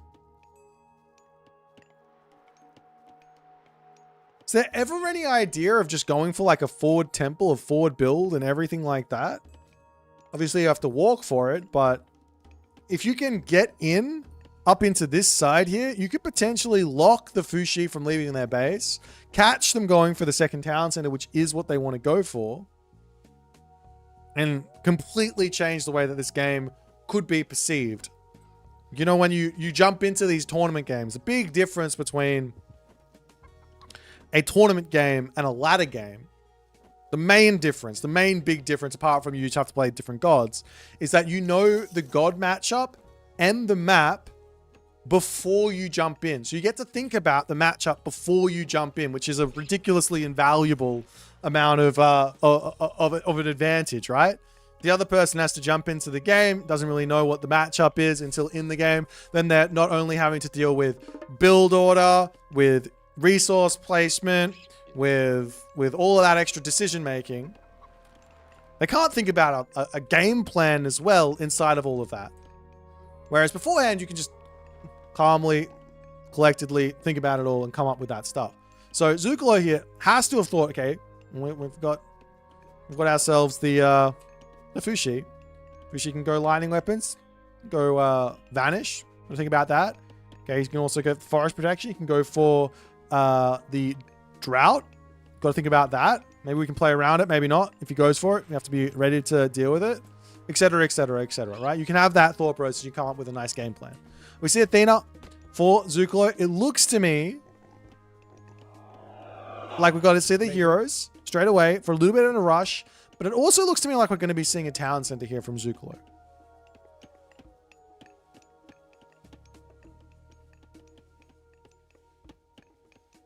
Relics on the map. Should probably check those out. Blanket of Empress So. Damage vulnerability to crush, minus 15%. Over here, we've got the scale of Echidna, making myth units a little bit cheaper. On the top side, there's the Staff of Dionysus, making villagers regenerate when they take damage. And Matador has picked up already the Girdle of Hippolyta, making ranged soldiers have 10% extra HP. Meanwhile, the villagers will make their way over onto the town center. I'm not surprised to see this, to be honest. Makes perfect sense. On the flip side, Matador a little bit slow to get up here, but he is going for it. And I mean, it's a little risky. Of course, it's a long way to get up here. And I guess you could throw up a wall here as well if need be. But it's a little risky to do this without going for the Neja.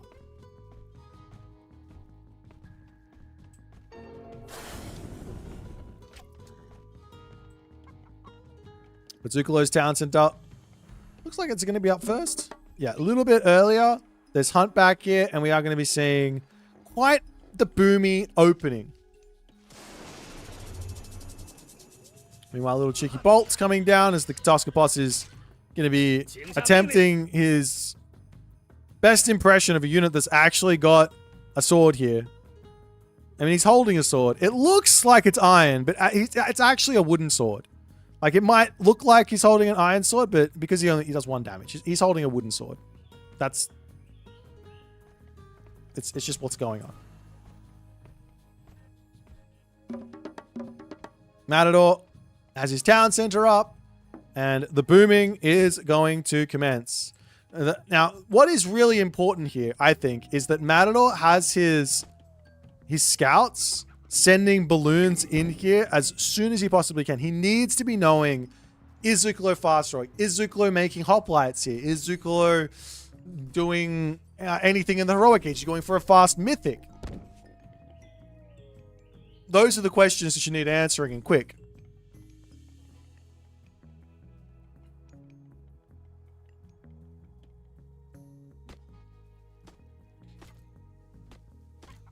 Meanwhile, Imperial Academy is out. The Najjar is through, as the units will pop up here. Najjar needs to be over here a little bit late. This could be some brutal damage onto this top side. Vanish! Because why not? Vanish because why not? 22 seconds. Manages to play around this early pressure. Got to make sure you're attacking the right unit here. Najjar will come back online very, very quickly when he dies, but you don't want to be losing this bad boy anytime soon, as the Minotaur is just going to sit up the top. And as the Vanish does expire, but the villagers also have got themselves that upgrade. No, they get the relic. Oop. And both heroes managed to survive. So they're going to get all that HP back. It takes a while, but they're going to get all that HP back. And look at this from Zucolo. The fastest waller in Italy. He's in here, gets that up, secures this position. Very nice. He can come over onto the other side, lock that off as well.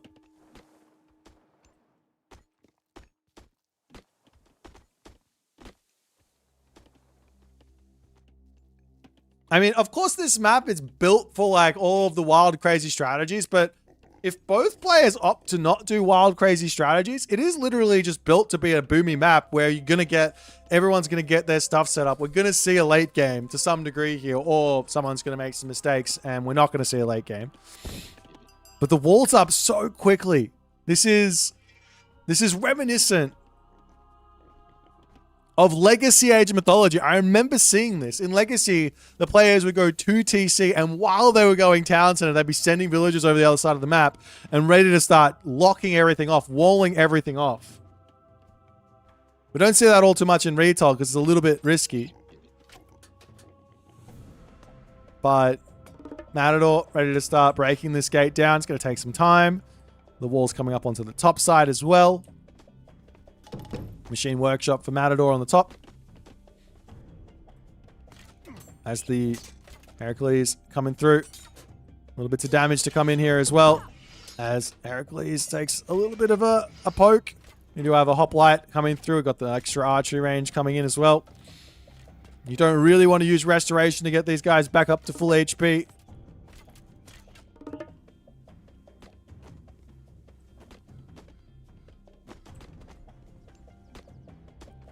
Villagers up to the top. A couple of Aurochs over here. Always nice.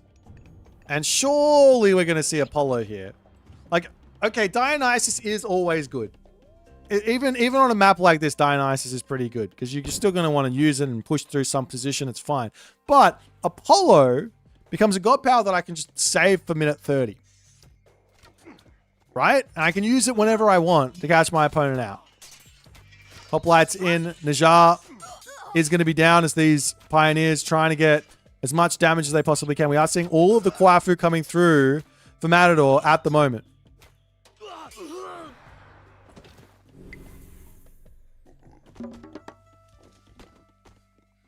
the moment, he's already got 8 Kwafu in his economy. Is going to be gigantic. Obviously, 0 favor for anything else. but he will have a very, very large economy. We've got Gormang on the way now for Matador. No surprises there. He wants to eventually get into Tiger Cav and Water Dragon. That's the general plan here, I think, for Matador. Unless he's got something else planned for this middle position. Both players not chopping it down. They don't want to chop through there and accidentally open stuff up. Walls up onto this side. Azukalo locking off this position too. So all the fire archers are out, and that scares off Zukalo a little bit. But Zukalo now goes Apollo, so that makes perfect sense. Eating his goats. Farms coming up as well. Generally, if you can avoid building farms in the booming matchups, that's ideal. The reason why is because the techs you get, the god powers you get from getting to the next age faster end up being way more important than having a little bit more food in your herdables. So no farms for Matador is correct. If you can get to the Mythic Age quickly, that's really, really good. If Zukalo did the same thing, he probably would have been in the Heroic Age faster, be able to start looking for the Mythic Age faster, and all the other good stuff. Yeah, this does remind me a little bit of a matchup I saw in like Champions League Season 4. I think it was Recon versus Mosca, actually. And Mosca did a... Like he was playing Poseidon, and he did a fast 3-town center versus Recon, and Recon maybe didn't scout it or something.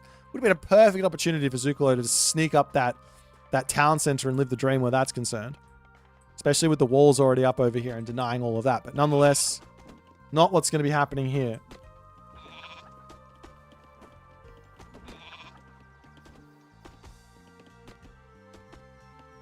Of course, upgrades on the way, and we do have Matador literally already up through Gong Gong.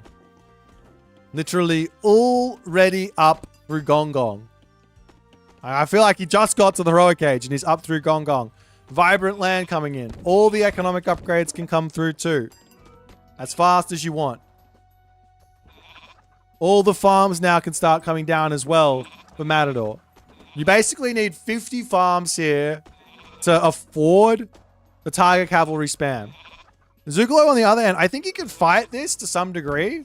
Not exactly sure what the plan's going to be. He's looking like he wants the Heroic Age, and he's looking for a little bit of scouting information, maybe an Underworld or something like that. But the real question is going to be, can you break Mass Tiger Cav and Qinglong? Also, is Matador here connecting up everything? He is connecting up everything pretty nicely. Over onto this side, unfortunately, the ballet can't be connected. Maybe you can put another ballet back here, connect up the this position nicely too. But for the moment, not a whole lot of options for Zukalo. He's going Hephaestus, making his army. And the game continues. But I think this is what you want here at Zeus, right? Surely this is what you want here at Zeus. You want to get to the Mythic Age. You get Hephaestus. You get full iron. You get a full population army. You underworld and you take a fight.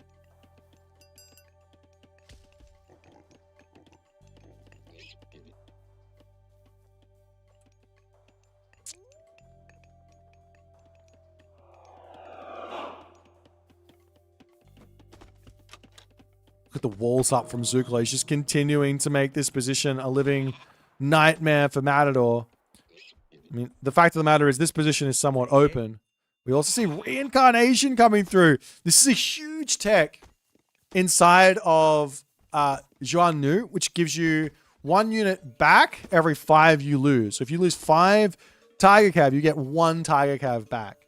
Absolutely gigantic. Market coming through for Matador, linking up this position with random silos because he's already got his houses all down. We do have the Plenty Vault in. The army sitting in here. And Zukalo, he's searching. He wants... I don't think he needs to rush the engagement. Just get yourself fully upgraded units, full population, 100, 235, and then go. Because I think you hit it first here. However, the Qinglong is in. That's going to be a dead villager.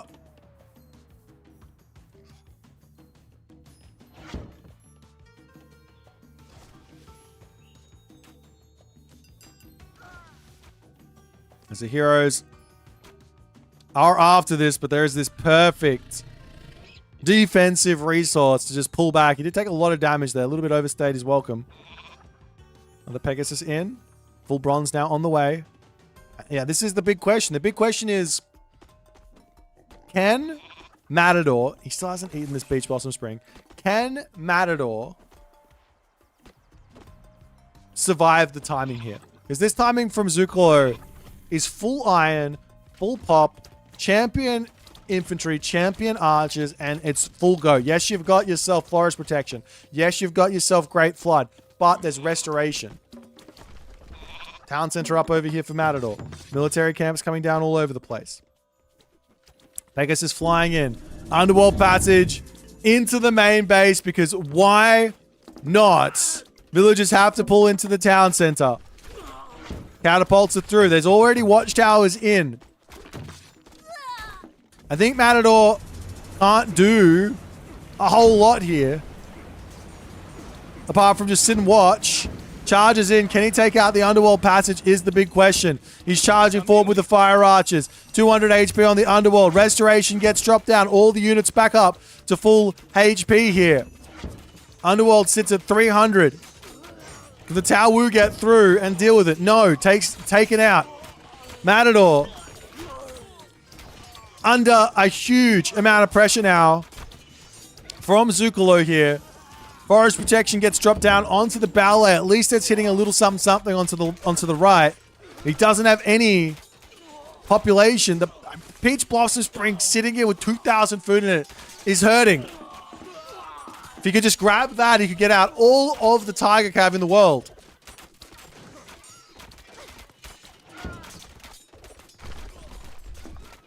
Metropolis hitting the ballet onto the back here. There's the Qinglong. Down to 71 HP. We'll pull back, but Matador says, all right, you hit me, you got me. I'm surprised Matador didn't realize that he needed as much stuff as he could for this moment. Hephaestus hits. When Hephaestus hits, you've got something like 2 minutes after Hephaestus is like the strongest point for that. So if you grabbed this Peach Blossom Spring, went full pop of Tiger Cap, I think he would have been fine.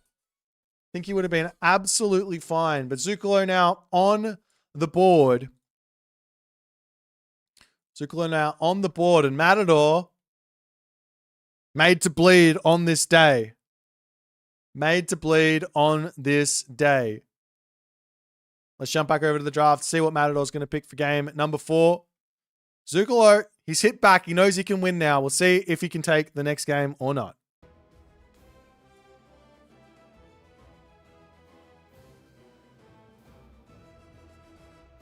All right, our next map is on King of the Hill. And it's going to be an Isis versus Kronos Affair. The terrifying Kronos makes its reappearance here. One of the harder matchups for Isis is definitely going to be playing up against this Kronos. But can Matador take it, or will Zukalo be able to deal with all of this? Not the easiest of matchups for the Isis, not at all. Do we have ourselves a thing? Oh, they're already in. No worries. Okay, 3 minutes. I said horse cavalry. That's because the horses are cavalry. Thank you, my friend. Look, it is 3 a.m. You have to remember that. It is 3 a.m.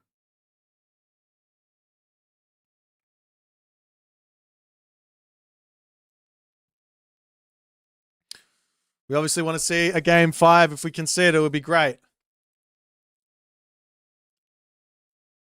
But El Matador still looking strong, even in the game that he lost. I mean, I think he just got caught out. I think maybe a little bit of knowledge on what can potentially happen there with that underworld.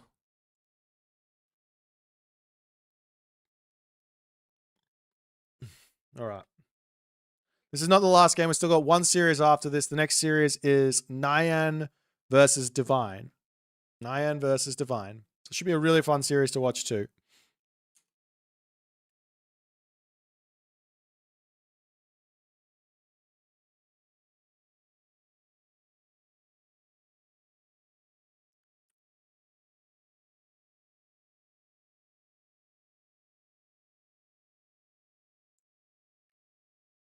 Rahul, thanks for the kind words, my friend. I am still playing 1v1s just on stream. You can always check out my stream midweek for the 1v1s.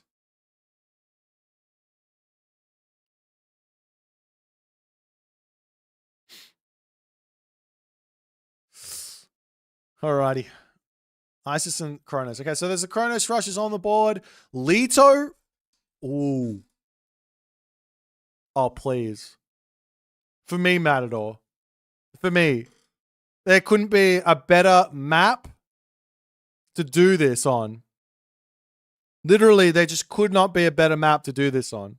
There's one gold mine you have to really worry about. There's no way to play around it.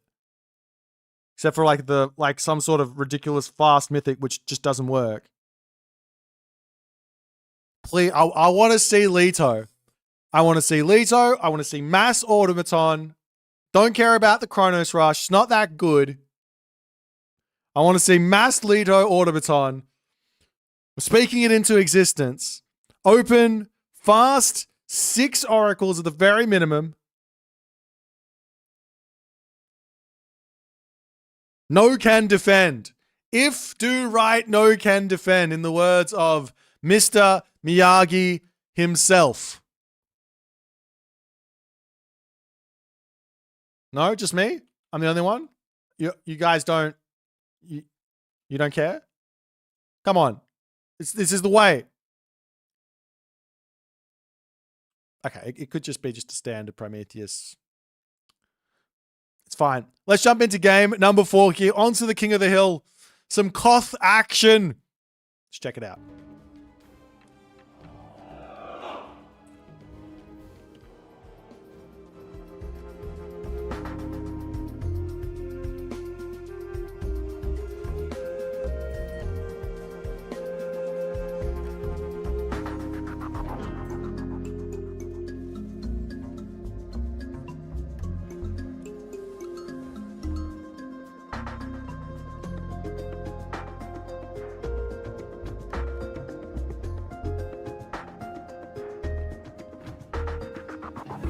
And here we go, ladies and gentlemen. Left side of the map in the blue color, playing as Isis.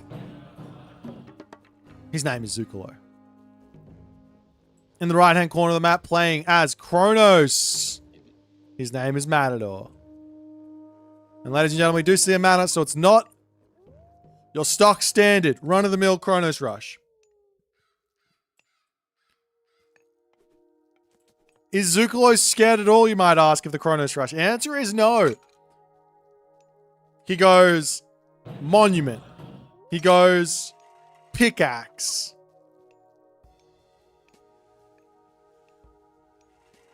There is a way to get Monument, Pickaxe, and a 4-minute advance time, which is kind of nice. But Zucolo doesn't care. Matador, on the other hand, I don't know what he wants to do.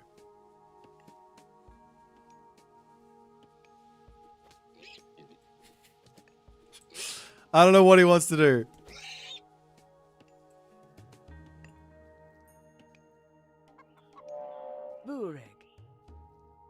We have to wait and see. There's no inclination as to what strategy. You don't have to get the oracles out right away. You can go Leto and then build the oracles as you're advancing. That works. That's perfectly fine and reasonable. You can go for the fastest of temples and then oracles. That's nice and reasonable. You can go for Promethean spammage here. That's reasonable. I think no matter... Okay, Isis is a really strong god, but Kronos is a great anti-Isis. Without question, Kronos is a great anti-Isis. So I'm really excited to see what Matador is going to come up with to utilize the strengths of Kronos here. And we'll see if Zucolo is going to be able to take advantage of what makes Isis as strong as she is.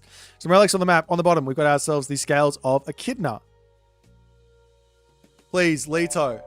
Pray to the gods for some Leto. Come on. It's literally right here. You basically pay nothing for them. All right, fine. Up into the middle of the map, we got ourselves 9 cauldrons. Really nice here for our Isis, for all of those Migdol units. Over here, we got the grass-cutting sword. Movement speed plus 5% of base there for the infantry. Over onto this side, we have Archimedes' Ledger. Siege, population use -1.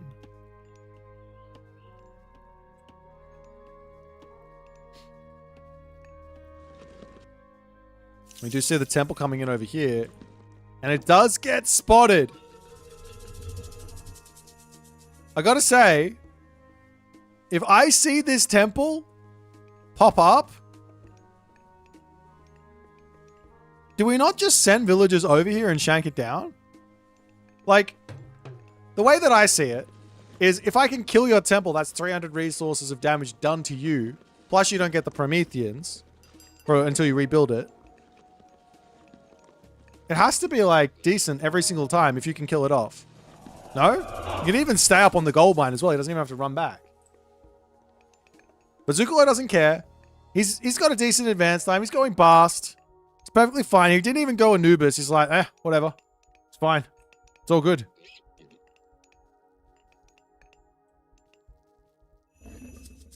How many villages do you need to kill the temple? If you're at... Oh, I had the number. I think it was 10 seconds with 9 villages. So if it's at 40 seconds, you probably only need like 3 villages to kill it. If you know the exact number, we could do a test another day. I don't think it's that many if you can get in there really early on. 1 Promethean offspring down, 2 Promethean offspring down, Town Center coming up. Matador, 0 value here from this early temple attack. Town Center coming up for Matador on the back. Temple getting brought back home.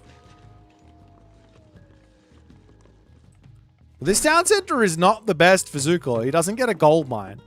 Like, this Town Center on the top is beautiful because he gets this gold mine behind it. On this side, I mean, there's food here. Kind of close, but it's out in the open. Matador might decide to go into some units here. He might decide to go for the fast heroic. One of the really, really strong... One really, really strong strategy that's been strong since the dawn of time in the Kronos versus Egyptian matchup is a 2-town center fast heroic from the Kronos into mass eco upgrades. And then you can just absolutely waltz over the Isis player with your crazy big economy.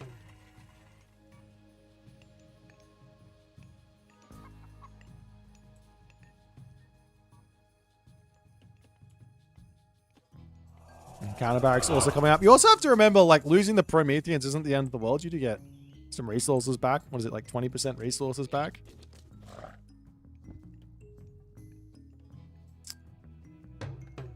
Couple walls coming up over here from Zucolo. He's been very consistent in this series in getting his walls up. Very important. Sphinx going to be searching through the middle of the map.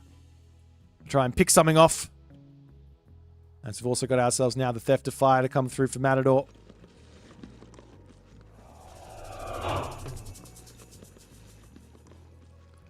Matador, another mana coming in. Going to be doing a little bit of time shifting shenanigans. Onto the top side. Can Zucolo really find anything here? We are seeing some Terma coming through. It's not the end. Like, that's not a terrible unit to be building. Terma always going to be pretty nice to deal with any of the chariot archers later on.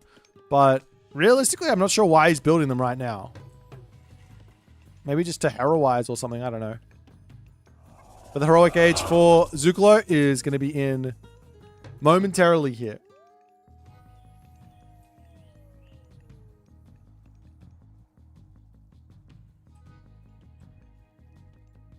And the Nephthys to come through as well for Zucolo. So I'm not surprised. This is like... I wouldn't be surprised here if Zuklo drops Ancestor Eclipse on the economy and just rushes out a Mythic Age as fast as he possibly can. He's moving forward to try and steal this gold mine, or this gold mine in the middle. He puts a monument down so he can drop his Migdol, play around deconstruction, mining camp, all the other good stuff.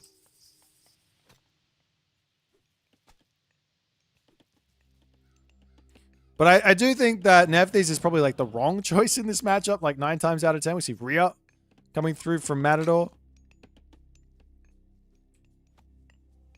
The reason it's probably the wrong choice is most of the time your win con as Isis is just Migdol spammage. And the more Migdols you can get out with Sun-Dried Mud Brick, the better. But still, you've got that Ancestor's Eclipse. Always going to be strong. Always going to be something to attack with. Got the walls coming up over here to lock off this bottom side. Mana helping out with the build speed too is always nice. As a Migdol Stronghold will come up. It is surrounded by the monument, so no real problems here.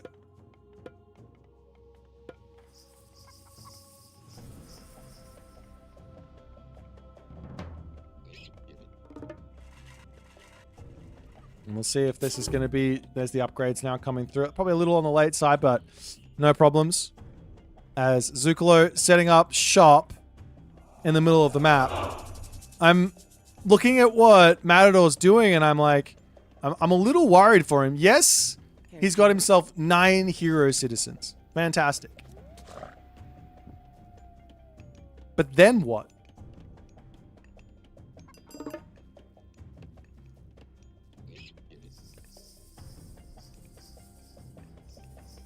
What is his plan? What is he going to go for? Did you go for a whole bunch of Behemoth? And try and charge past this and try and catch the Isis player going Mythic Age? If the Isis player stays Heroic Age, it just doesn't work, right? So you do have to scout it out to some degree. Zukalo is staying Heroic Age. He's making Chariot Archers. He's making Camel Riders. See a Palace coming through for our main man, Matador. Some Destroyers here would be obviously really nice. Basically, Destroyer, Terma, Catapultes is really, really powerful. It forces out Axemen. As the Terma wandering forward, they see themselves this obelisk. Try and take that down slowly as the Raiders coming up to the top. Walls will be up over here. No wall over here just yet.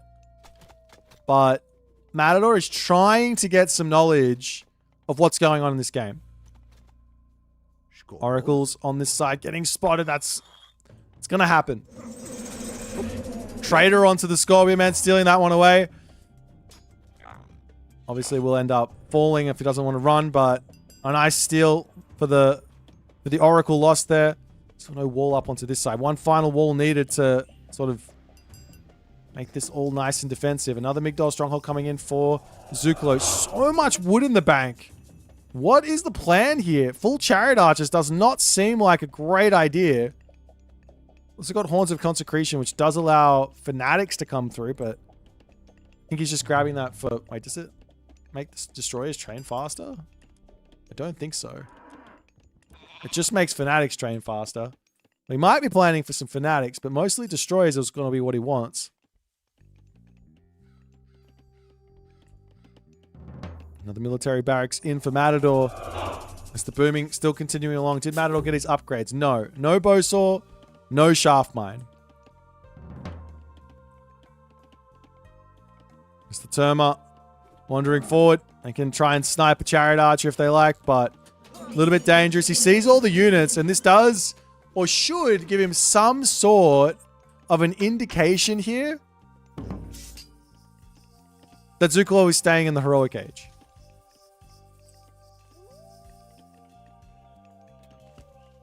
But what that means, I don't know.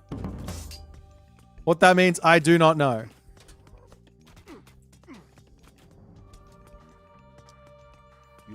There's Matador finishing up the mana. Where to next? See Spirit of Mart coming through. Lots and lots of resources in the back. Looks like Matador wants a Mythic Age himself here to somehow deal with the timing attack. This is the opposite of what I would be thinking. If I knew that Zuklo was making units here and staying heroic age and not going mythic age, you would assume you have to build units to defend all of this. But he's trying to get this mythic age in. His army's sitting back here. Can he manage to do it or not is the big question. Ancestors Eclipse will come through. Siege Towers will come in. There's another Scorpion Man in, so Sphinx and Scorpion Man on this Ancestors Eclipse is going to be somewhat strong. There will be another trader in 30 seconds. But is this enough? This timing here from Zuklo is going to be... It's very important for him to actually get damage done, though, because the implode is on the way. If he doesn't kill off the town center, if he doesn't kill off the palace, life's going to be a little bit tough for him. No Ancestors Eclipse, though, from Zuklo as he's trying to charge through. There goes the Ancestors. The army for Matador now has to be pulling back. He stays on the front here with these behemoth. Town center will be sitting pretty here with the trader to be used on the siege tower. Probably. No? No siege towers trader? The destroyers are just going to sit here and tank for ages. He could also trade the Scorpion Man. Nope. There he goes on the trade of the Scorpion Man. The siege tower is going to be able to take out the town center. Matador here. Halfway to the mythic age.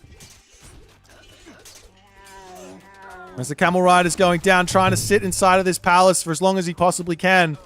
Of course, implode will come. And that's going to be all of these dead chariot archers.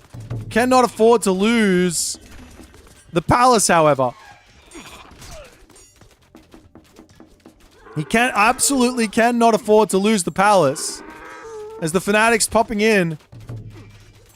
And it looks to me like the palace is going to be falling. There's no gold in the main base. Matador can sneak up over here and try and grab that town center, but this is absolutely huge for Zuklo. Even if you implode this, then what? The mythic age will hit. Implode will get dropped down. As the citizens sneak in onto the middle of the map here for that gold mine. We've got the Argus dropping the special on here as well. I think that kills off everything inside of that ball. The population drops down to 120. But this is not what Matador wanted here in this situation. He lost the town center. He's lost his palace. Yes, he's picked off some units here, but that's a huge amount of problems. As the War Elephant goes down, a palace into the center to come up. The game will continue along. There's going to be a Meteor or an Osiris later on in this game.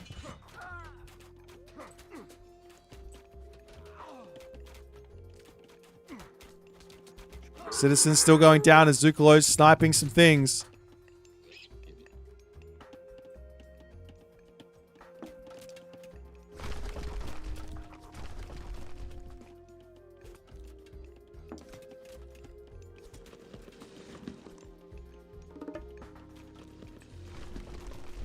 We'll see if Matador can work some magic here. This is the tough part. Osiris is pre-queued. Zukalo knows what he needs. He needs the center control, and he needs Osiris to make it happen.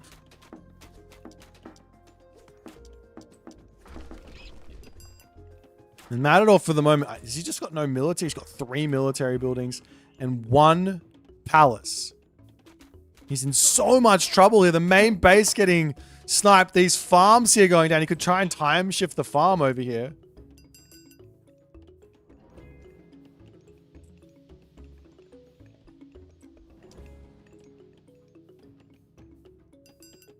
Meanwhile, Zukalo is walling up to the top.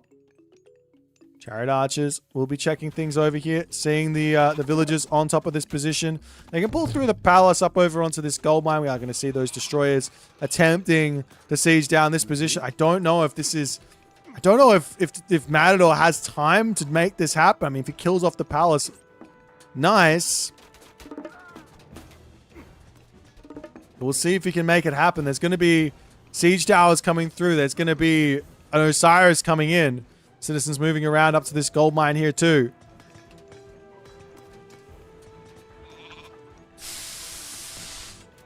As the Argus pops through, going to start poking down the siege tower. Another siege tower. I mean, both of these should fall. They shouldn't get much value. Chariot archers to come through and try and take out the destroyers. Funnily enough, the destroyers, well, the destroyers will die. If there's this many chariot archers, they will die. They've only got 73% pierce armor. It's a lot of kills there from Zukalo for one Migdol. Too late on that Titan shield, it looks like. Would have been a huge amount of survivability there. Some more destroyers are going to be starting to come through. There's obviously a deconstruction that could be dropped at some point on one of those Migdols, but still, the more pressing issue, as we do see some Axemen coming through for Zukalo, the more pressing issue is how do you deal with Son of Osiris? How do you deal with Mummy? How do you deal with a third town center ISIS here? A 3 town center ISIS at full population.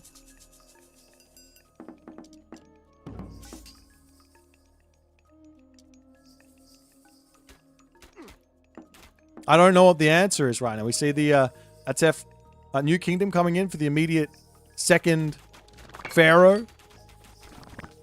Axeman getting poked down, getting sniped by the arrows. He's missing town center, 175 pop. He does have 82 citizens. So it's not like he's that far behind on economy. But he needs population here.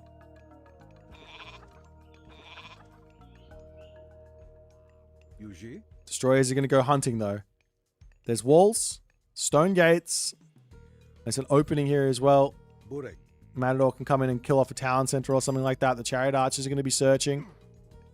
I mean, Zukalo to some degree, he can just sort of sit back and just defend.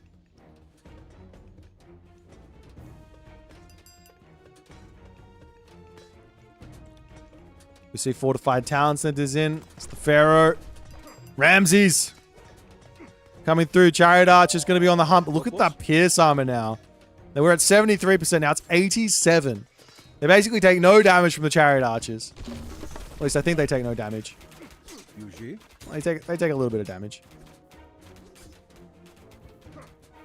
Now Matador searching for the main base to take those out.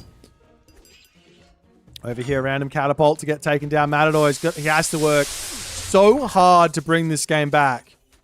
Charging into the main base to take out this town center. There is one Axeman to help out. That's going to be a big amount of value here. Good control from Matador to run that destroyer. And he's actually choosing to take the monument to the villagers down. Over onto this side now. The Migdol stronghold also going to be going down.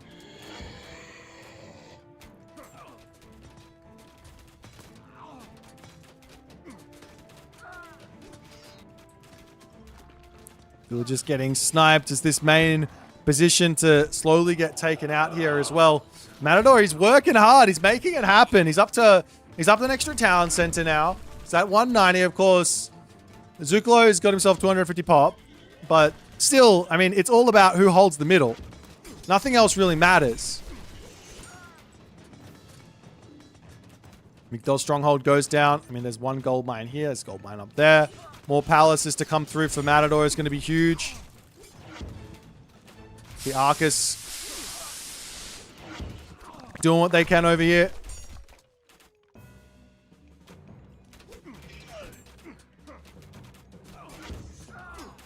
Good control from Matador as he needs to effectively have the destroyers tank for everything. He's pulling back up onto the top side. More destroyers coming up here. There is the town center back up for Zukalo yet again.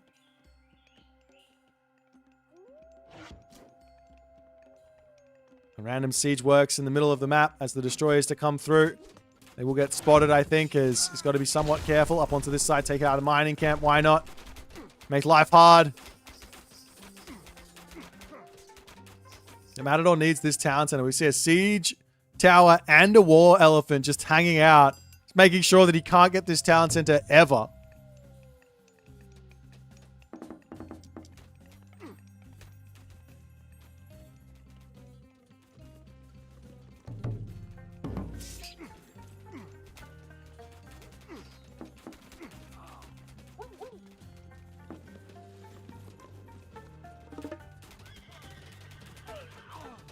Fnatic aren't the right unit here against these Chariot Archers. Not at all. Yes, they have a bonus versus them on the cavalry side of things.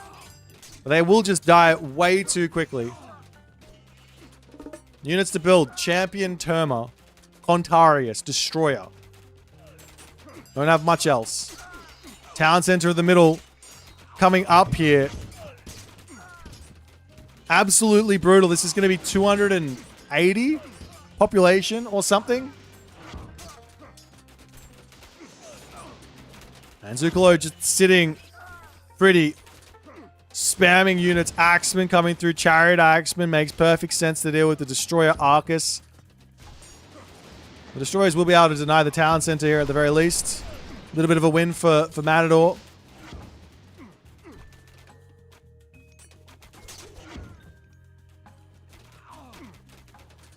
But he just can't get out of this position he's found himself in. He's just taken too much damage. Another trader to come through and try and deny this town center. Yet again. And it's kind of what Matador needs. If the ISIS gets the town center, there's just so much population to have to deal with.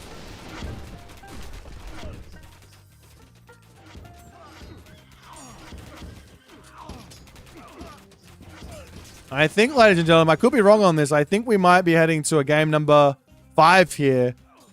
As Zukalo caught Matador out in a big way, I think, in this game. Matador thought one thing was going on. It was a different thing. And he has to tap out. And Zukalo doesn't want to leave his tournament just yet.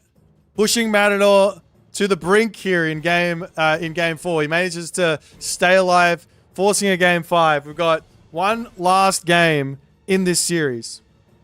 One last game. Let's jump back to the draft and see what's going to happen.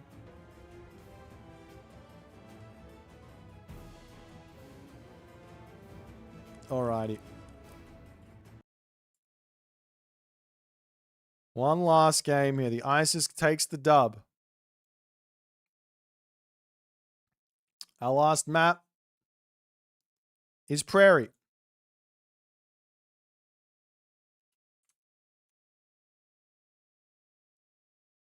And it's probably going to be a guy here from Matador. Zukalo picks Amaterasu. A spicy, spicy game 5 for everybody and their mum to enjoy for our final game of this series. We still have another one coming up though, so strap in. Strap in.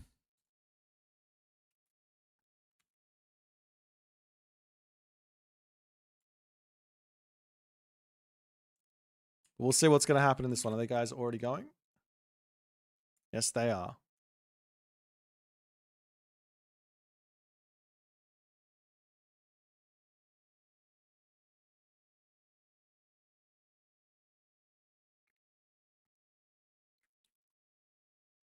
Imagine the Automaton spam versus the Chariot Archers. I don't need to think about it. I already know that Automaton would have dominated that game.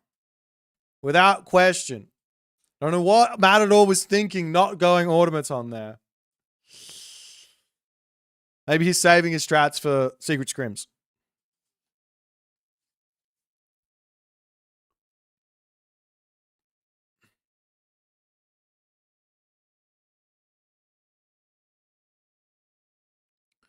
Alrighty, we got ourselves just a little bit of time before game number 5.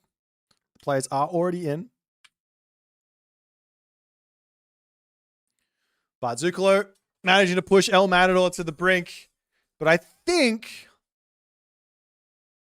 I want to say Matador is in a matchup that he's somewhat happy with. Prairie, a nice map for Gaia. Amaterasu, decent on this map as well. It's normally a pretty long one. You normally find yourself playing some long games here, which is good for both gods. Guy's got a nice late game. Amaterasu's got a nice late game. And all the other good stuff that comes there. So Matador very well could go Leto. He might go Oceanus because he's practiced inside of Oceanus. Leto's a little bit foreign. Of course, it's basically the same thing. You just spam spider eggs instead of Caladria. It's not very different. You can't really go automatons versus Amaterasu because she will just make on Namusha, which are a really big counter to them. Unlike against Egyptian, who has to make priests, which don't really counter the automatons.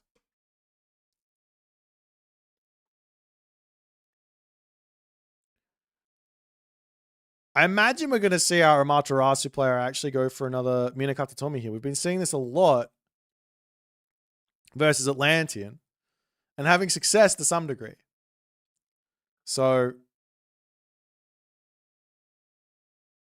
we'll see how it goes. Matador is in the losers bracket and it is 2-2. Tournament life on the line. One last game. Not for today though. We are in for the long haul. We are in for the long haul. Who's not doing their job? All right.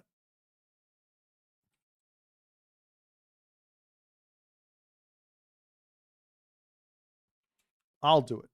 There we go. Alrighty, Zucolo, El Matador. A must-win game here for El Matador. A must-win game here for Zucolo. We'll see how it goes. We will see how it goes indeed. As they jump in onto Prairie for game number 5. Let's go.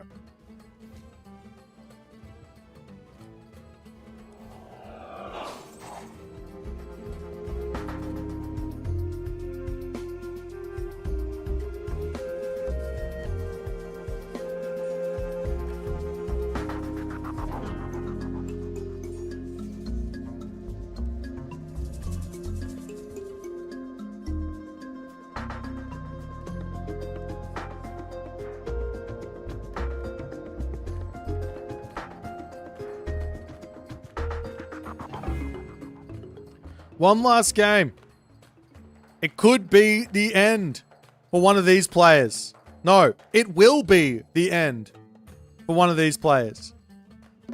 In the blue color playing as Amaterasu is Zucolo. He was down 0-2. Can he complete the reverse sweep? He has all the momentum going into game 5. But Matador, he's on a map he likes. He's on a god he knows well. She is glistening in the sun with her goldness. Her goldness. That's right. Her goldness. That's the technical term for it. Her gold coating. But the hardest part here for Matador is the fact that he's just lost 2 games. And to be completely honest, he lost the last game in pretty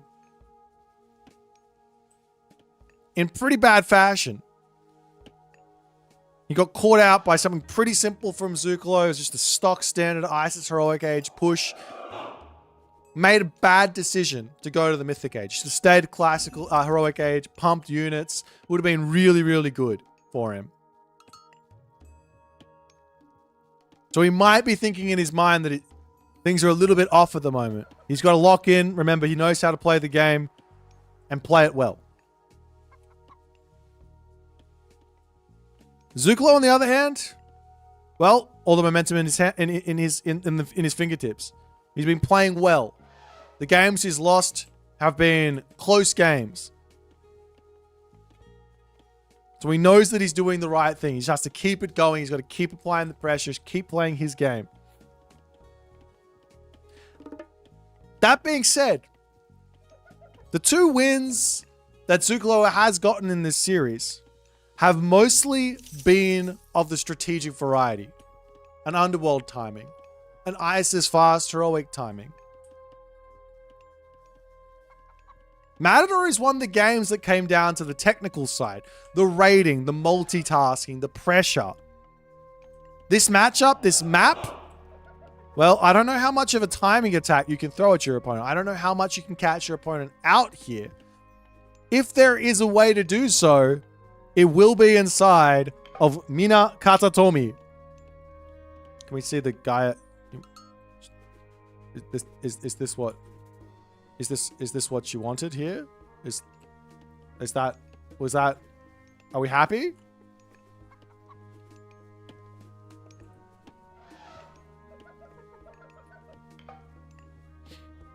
All right. Over onto this side, we've got some relics. So the text of Imhotep. We are seeing Oceanus. I'm not exactly surprised about that from Matador. Grass cutting sword in the corner of the map. Is this spotted by either player?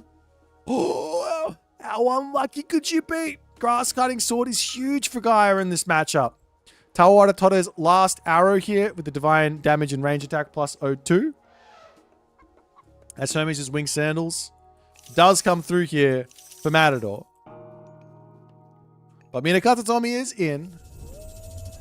And we'll see what sort of a plan these players have got. A stable to come down from Zukalo immediately. He wants to go into that raiding. He wants to go to the cavalry.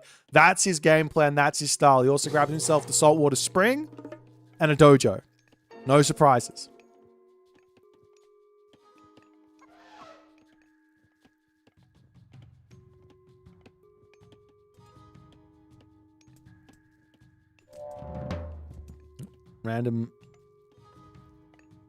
Random Kitsune just trying to get a little bit of nibbles off.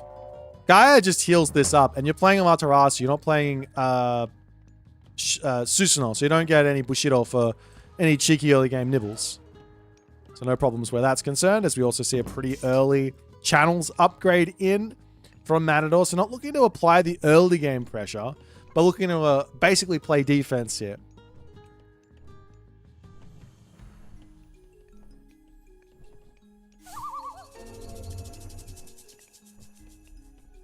Meanwhile, Gaia Forest to come down, and the citizens will pull back up. They've got themselves some chickens they can grab. You generally... Actually, you know what? You probably could move forward here if you're Matador, and he is going to do so. He's going to move forward with 2 villages and a manor. Of course, the cavalry raids are a little bit difficult to deal with, but you can always garrison on this spot. No problems. We are seeing Murmillos, Catapultis in defensive positions here.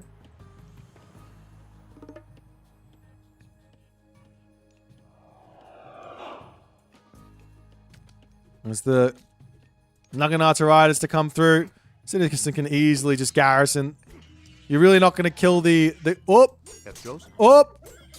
he manages. I was going to say you're really not going to kill the Gaia's citizens, but somehow, some way, he manages to pick one off there. I don't even know how. I don't even know how. Meanwhile, the Caladri are just scouting around looking for some things.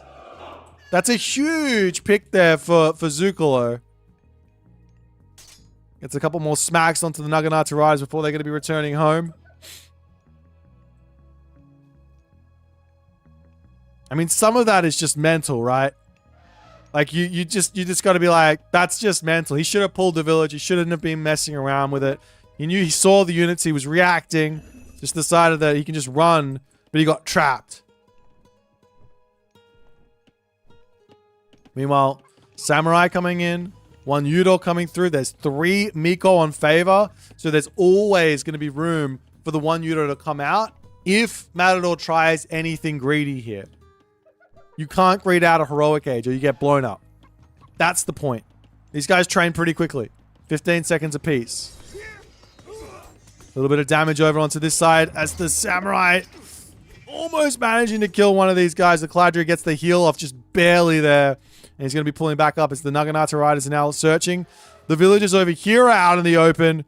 You got to be quick to react here. Now Matador is playing some respect to those Naginata Riders. Dives into the manor. Doesn't want to lose another one.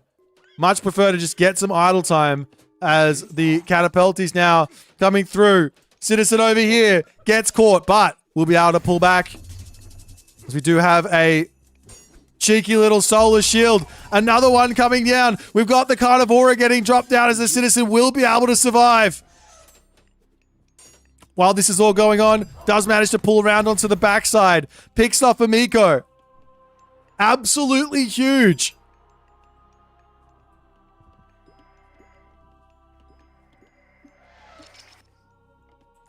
And Zukalo is going for a town center. The Miko manages to get into the tower.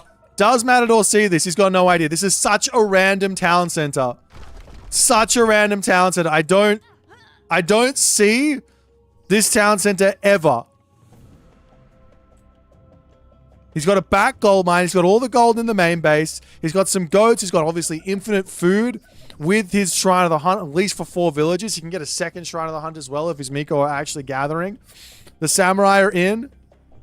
And now Matador, he runs back and he is going to see this town center completed. The village is trying to get the walls up to trap these Murmillo in. If he can trap them, it's absolutely gigantic. He's just going to go after the villagers, though.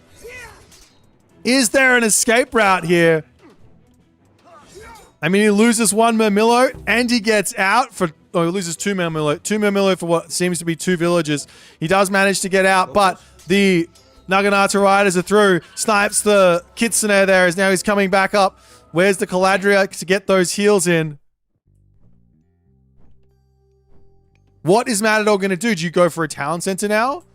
He doesn't have resources for it. He's got 800 gold in the bank. Do you go to the heroic age and try and put some real pressure on?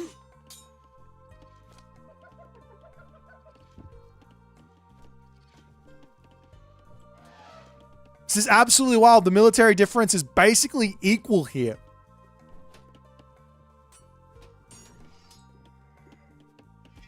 As the Pacify is in onto these Naginata Riders trying to charge in here, there is going to be 1 Coraballista.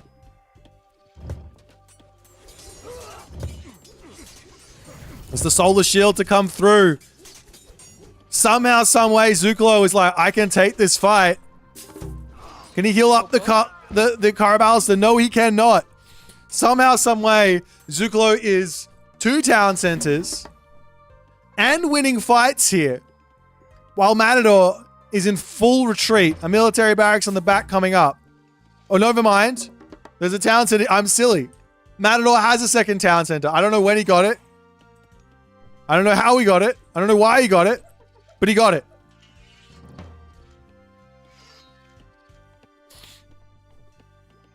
Naginata Riders are just going to continue to cause havoc in this main base of Matador. Searching for oracles and stuff. Can't really find those. You will see the town center. And look at this now from Zukalo. He says, now is the time to go for 1 Udor. We'll see if it's going to work.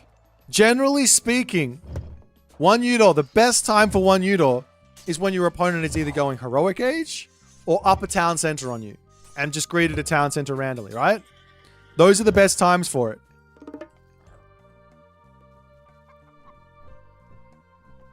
We will see the condemned soul technology to come through.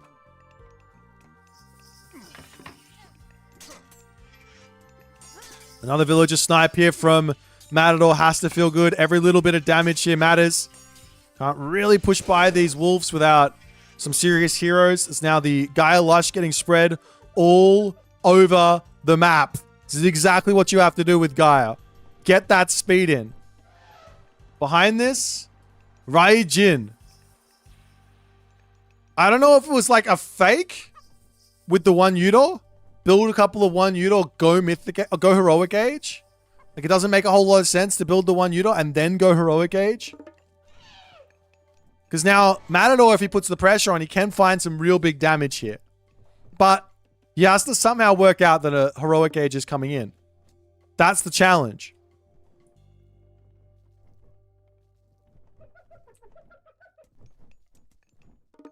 Charges in, snipes the Miko.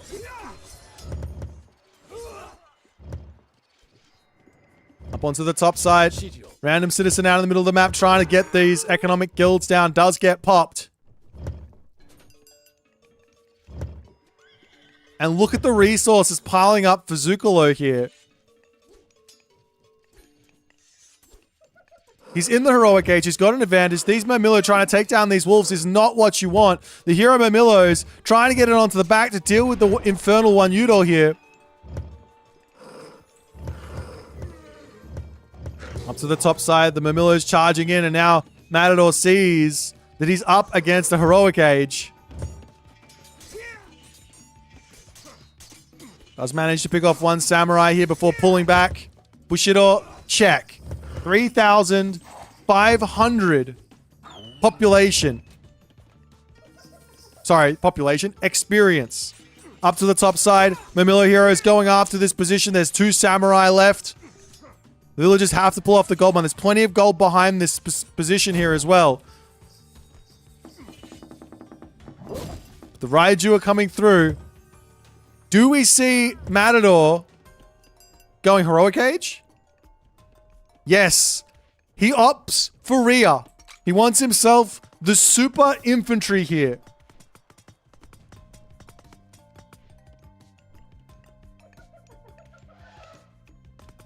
I think the better move would be to actually go in for Stymphalian Birds. Right now, Stymphalian Birds with 6 oracles out and maybe go up to 7 or 8 and then straight into Stymphalian Birds. Yes, you can see Bushi coming through, but they're going to be an answer for the samurai. An immediate answer for the samurai.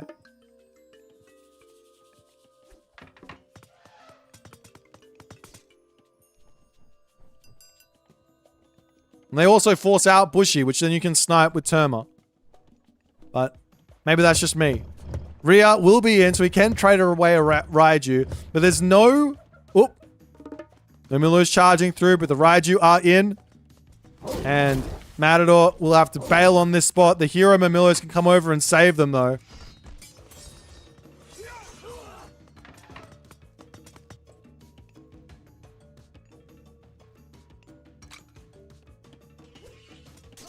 So the Murmillo will charge in. They're going to be able to take down these wolves very quickly. They are myth units, which will open up to pick off some villages here. Taking down the Shrine of the Hunt is obviously really, really nice to stop this, but he steals one Raiju over here with his heroic age. It's got to pull back for the time being. Raiju on the back here really should not be sacking that one. Is the Raiju on the front here getting collapsed in on. Caladria on the top here getting the heals through too.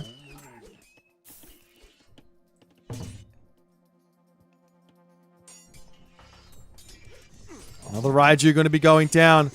I can't believe I'm watching Murmillo versus Samurai, and it seems to be working, but there's now a next tier of upgrades in for Zukalo. He's up to heavy. We see a castle over here as well, as Zukalo's still turtled up. Into the forest. You don't want to run there. You're going to get trapped.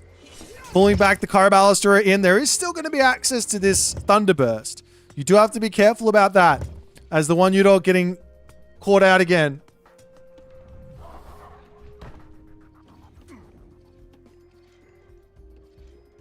But what next for Matador?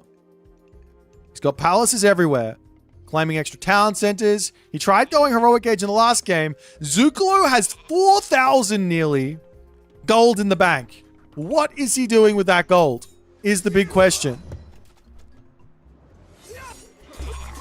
Turning, taking the fight here. We got the Caraballister, we got the Carnivore to come through. Fighting during the Thunderburst might not be the best idea. He's got the heals, so he can just simply run and heal back up with his Caladria. Not an issue there.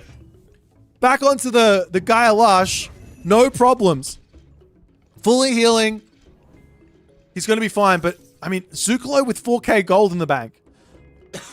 Of course, Game 5 of this series, after already playing for nearly 2 hours, your brain is going to be fried, but no excuse not to be buying some food here, going Mythic Age, going for another town center, doing something like that.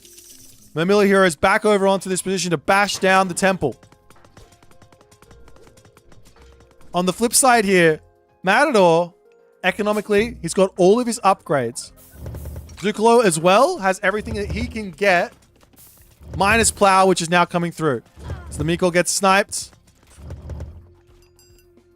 Zukalo is struggling to get his actual units out. Hunter's Strength to come through now. So that's going to help out his horse archers. His Yumi horse archers here. Matador is just looking to break as much of this base as he possibly can. Got to be so careful with the actual fights. Picking some villagers off, obviously, always good.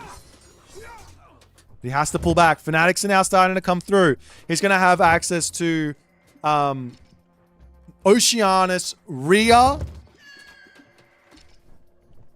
Oceanus Rhea Atlas Fanatics. As we do see Takamikazuchi as the god of choice. Zukalo wants Super Samurai. He's missing one tech for Super Samurai, but it's still going to be very, very powerful. But Matador does have the answers. As this one behemoth trying to take down the world here as the castle will not go down. Almost manages to pick it off. More pressure as Atlas is coming through. Both players are going to be in the Mythic Age. I do see Den drums getting picked up. I'm always surprised to see Den drums from the Amaterasu players. I'm not sure what the point is. As Susanoo, it's obviously amazing, but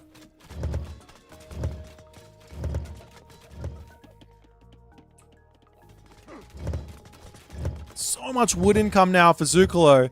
He's still got this back gold mine. Gold mine in the main base, just a little bit left. This gold mine's got plenty of gold in it. He's got it perfectly defended, but every gold mine after this is where the problems start to lie.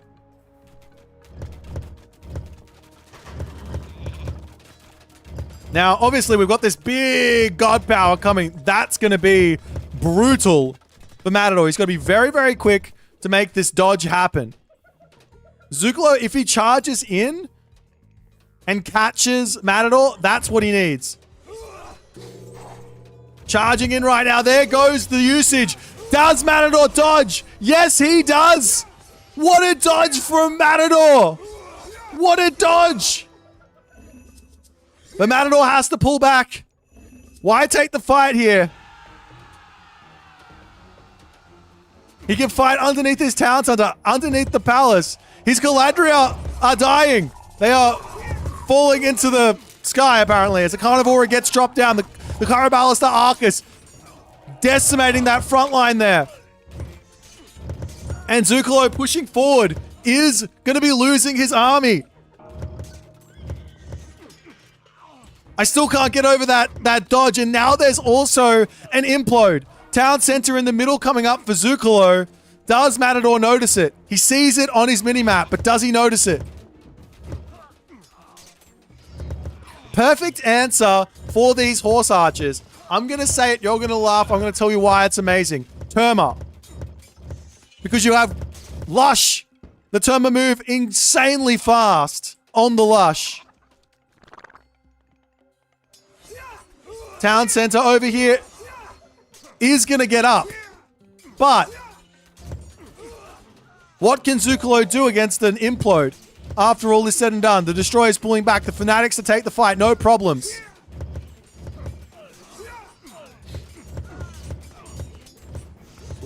Destroyer's coming in to take out this position too. I mean, you can just use Arcus and then shoot and scoot as well. It's perfectly fine and reasonable. Town center is not going to be long for this world. It's going to go down. But Matador is waiting. He wants to get the usage of implode here. He takes the town center. He wants to hit everything. But Zukalo is split nicely, so he can't hit both the horse archer and the samurai. But maybe he doesn't need to. Maybe he just has to kill off the horse archer. Zukalo charging forward. Arcus cleaning up samurai. Zukalo's still at full population, but he can't get this map. He's getting strangled by that lush everywhere. Does Matador know there's a gold mine here? He does see one, but he doesn't have vision of it. Coming down to the bottom to claim even more gold mines. This is going to be a game of who has more gold mines, who has more of the map, who's got more of the advantage here. We do have the 10-fist sword, the sumo training coming through for Zukalo to help boost his own samurai up. On the flip side, champion infantry is queued up, but that's going to be a ways away. Maybe actually not. There's so much food in the bank. Both players have been probably buying food this game. Onto the top, we've got that Naginata rider searching for oracles. You've always got to be on top of that. Matador, I don't know if he's got many plans to use this favor outside of holding on to it for something. I mean, he doesn't have the god path to make any specific myth units, right? Argus might be okay to build here. Behemoth might be okay to build here as well. He does take down both of those palaces. The Yumi Horse Archers pulling back. After, if Matador wants, he can sort of palace creep over here and knock this off. I'd love to see a palace over on this side, as we do have stone walls coming through as well to help block off the map. Champion is in. Bushido tier 4 is through. The Destroyer's going after Zucolo's town center. Can Zucolo get out of this position? He's falling further and further behind. I don't know what the trader was on. Oh, I found it. The trader was on the Asura. Now the Asura is dominating this main position. Okay, the Miko comes over. Who wins? An Asura or a Miko? I mean, there's no Onmyoji over here, so I mean, we don't really get to find out that one. But now the Destroyers making their way over. The village is pushed off of the gold. 190 pop for Zucolo, but he just can't beat the Atlantean army here. And Matador just holding on to implode. Finally decides it's time to go. Shinobi will get sucked in. Horse Archers will get sucked in. A handful managed to run away. The population dips down to 145. The town center has fallen. Matador grabbing this town center for himself. The village is falling. Zucolo's chances in this tournament, slim to none. He's got no pop. He's got 2,500 gold. He's got no food. He's got no wood. What can you do with pure gold? Not a whole lot.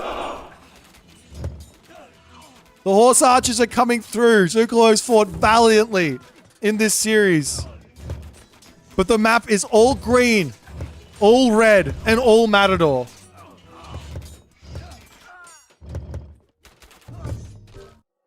And Zucolo taps out as Matador can breathe a sigh of relief. He was 1 win away for 2 games, and he does manage to take it in 5.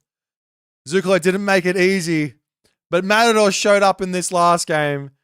A really, really nice play. Really, really solid.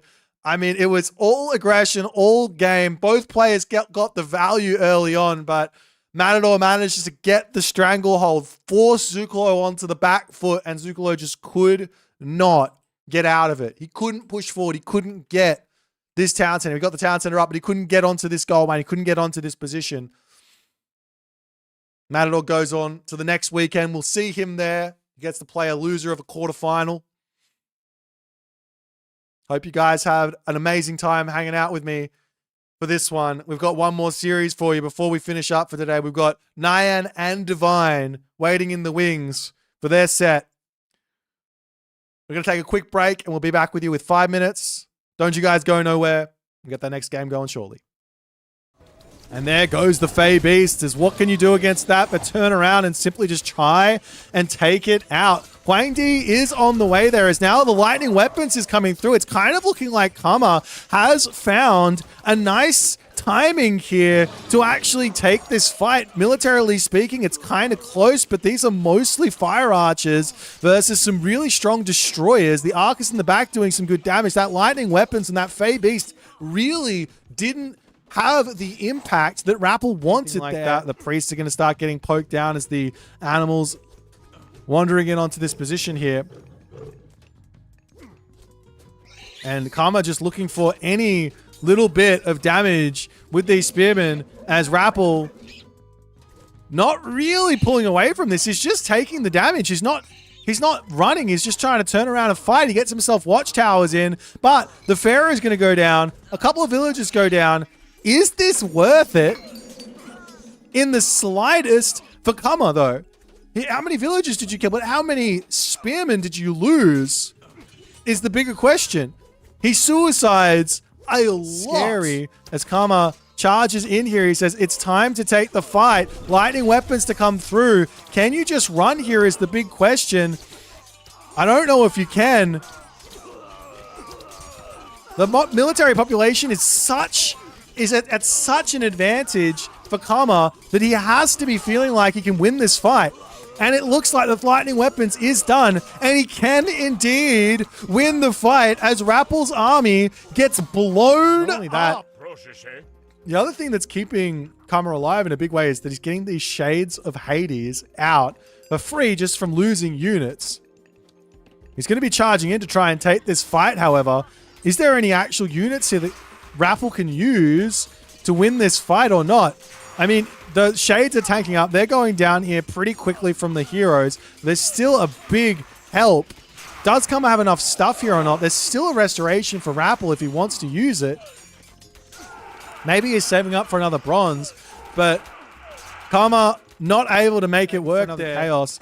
Look at the Bergrizi numbers for Grass. Who needs siege when you've got these bad boys in your army? He's got 7 of them. 7 bad boys, and he's going to be able to absolutely erase this main town center. And a shifting sands. What? The shifting sands from Grass. This is completely crazy. As the shifting sands from Matador now coming in, he says, let's fight. Grass doesn't have himself the resources for Skin of the Rhino. Town Center gets denied here.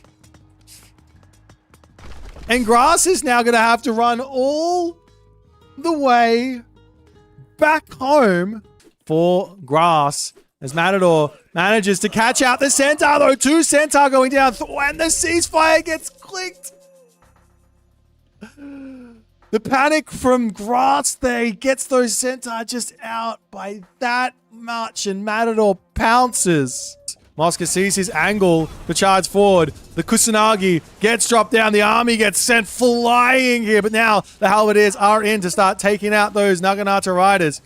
Good control from Eric. He's going to turn around, continue to take the fight. Good control from Mosca, though. Every time the Halberdiers turns, he turns.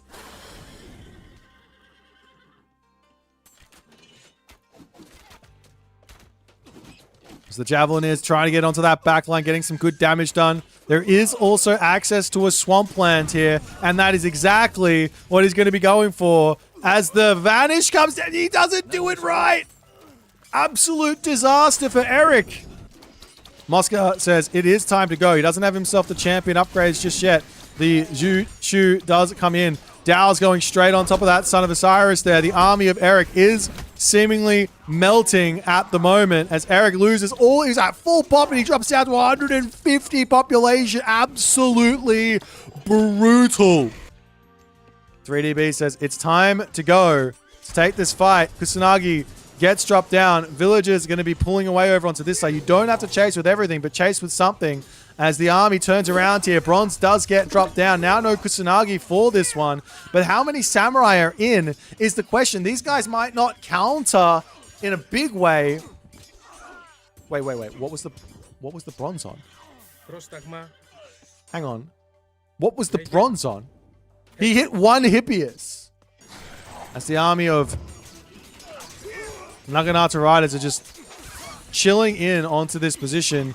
Nyan sees the opportunity to try and get in here, but the Chaos, gets dropped down, and that's going to put a big stunt in the step of Nyan Racing Cat. Can he make it past all of the defenses, all of the defensive advantage, the defender's advantage underneath the palace with military buildings right there? Answer is no. He's waiting on this final Cheongqing. He says, let's go. As this base here is going to be in some difficulties. And alrighty. I had my little break. We had a little protein bar. Good to go. One more series. One more game. One more you. One more me. Divine and Nyan. Divine's been waiting in the wings. And I see something spicy already. I see. Oh, God. I can't. I got to remember to chew my food before I swallow. We got something very spicy happening here. We got ourselves. Nah, I don't even. We got to go through the draft first. Just don't look down the bottom of the draft. Divine bans out Gaia, bans out Kronos. Nyan bans out Hades, bans out Zeus. You're not getting your Greek gods, Nyan says. Divine picks Thor. Nyan picks Set Loki. Divine picks Odin, Poseidon. Nyan picks Isis, Tsukiyomi. Divine picks Freya, Demeter. Nyan picks Nuwa, Amaterasu. Divine picks Uranus. Wait. Divine picks Demeter. Divine picks Demeter for Haywire. Bum, ba, ba, ba, ba, ba, bum. Yep, that's what he did. He picked Divine for Haywire. I mean, Demeter for Haywire. He also stole the Uranus away from Nyan. I mean, actually, Nyan just didn't even pick Uranus. Wild. Absolutely wild. All right, are these guys in game yet? Nope.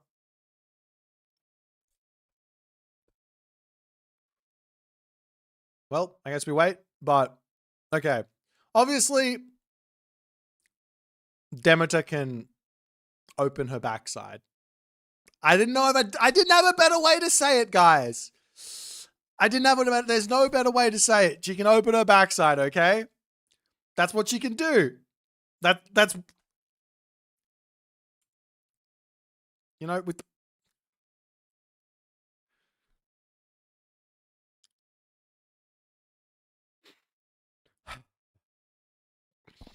anyways, so we've got ourselves Demeter versus Amaterasu on our first map here. So of course, the almost stock standard,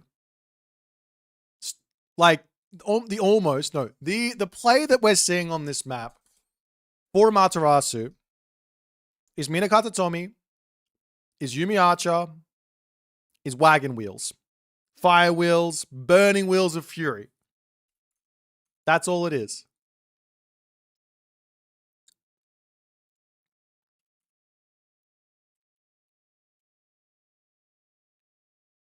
All right. Wagon Wheels, Burning Wheels of Fury, all the other good stuff. But I haven't seen anyone Demetering. Demeter is like almost an ultimate counter to the Wagon Wheels in the sense that you have yourself a god power that just says, no, you're not allowed to attack me right now. Go away. Wait your turn. 2, he's got a unit that, if he fast heroics for, can shut down the wheels really easily and dodge the arrow fire with good control, right?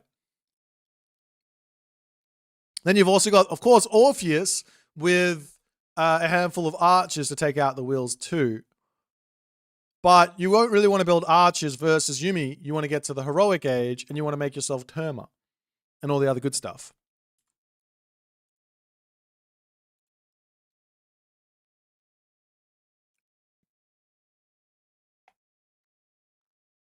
Anyways, that's my story. It should be a really fun matchup. I know that Divine... Okay, so Divine and Nyan... America and Canada. So let's break down a little bit about what the time zones do to... let's just break down what the time zones do. Europe is Europe. Europe players play Europe players. They play in the evening, they play in the morning, they play together, right? American players and Canadian players, they play together. And Brazilians, they play together, right? That side of the world plays together all the time. Divine and Nyan have played each other so much. They know each other's games like the back of their hand.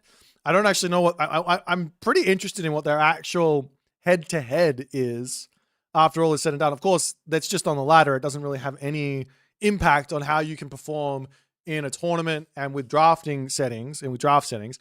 But They played a lot of games together. A lot of games. So we'll see how it goes.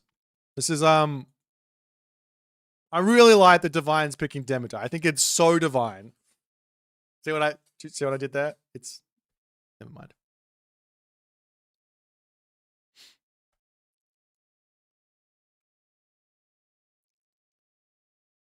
All right, Adrian Duck, I get it. I'll just always wear a light colored shirt, then I don't have to worry about it.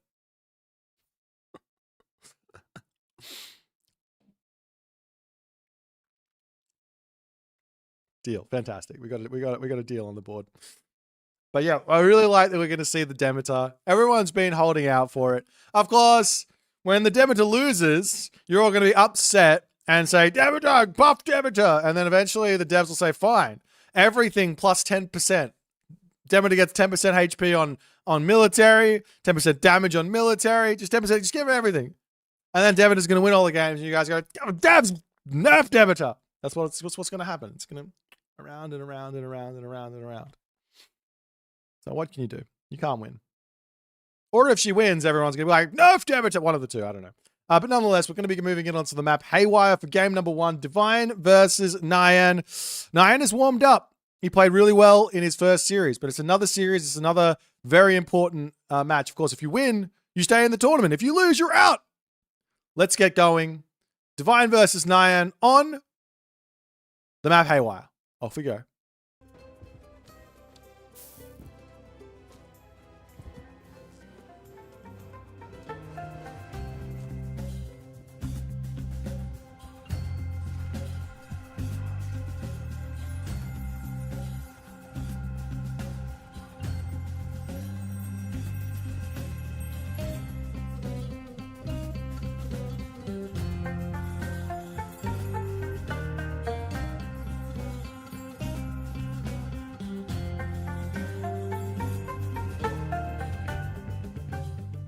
And off we go into game number 1.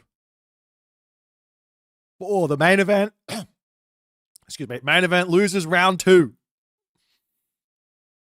In the right-hand corner, we got Divine playing as Demeter. Wait, she didn't get goldified? Demeter has no gold. Divine has refused the gold statue. In the left-hand corner, Nyan, a true supporter, says the gold statue is what we want here. As he's playing as Amaterasu. A battle of the Northmen. Both of these players, North America, Canada. We'll see how things go. We'll see how things go, but this is going to be very, very interesting. On the one hand, Nyan knows what Divine's going to do. Because Nyan plays versus Divine, probably daily, in their ranked battles. On the other hand, Divine knows exactly what Nyan's going to do. Because he's played versus Nyan a bunch and they know what each other's going to do. So,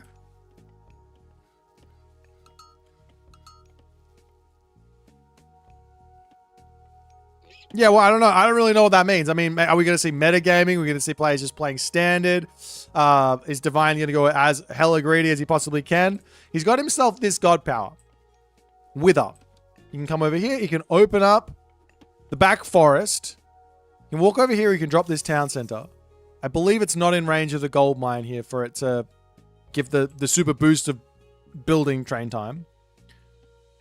He could also open up, I don't know, he could do whatever he wants, to be honest with that. But he could go for that if he wants to. He could play one talent center ideas. He could go for a fast heroic here. I think it makes the most sense for him here to go for a fast heroic. He's going Ares, though. He's going Ares. So Cyclops are going to be on the cards. Cyclops are a good idea here for Divine if he can get the throw off. If the Cyclops can get the throw off, can hit those Minakatatomi Yumi archers and put him out of his misery. The problem here is, it's a big if. You put a lot of stock into those Cyclops specials to get your value off. And you don't have a great answer to Yumi Archer in the Classical Age. There's not a good answer here at all for Divine.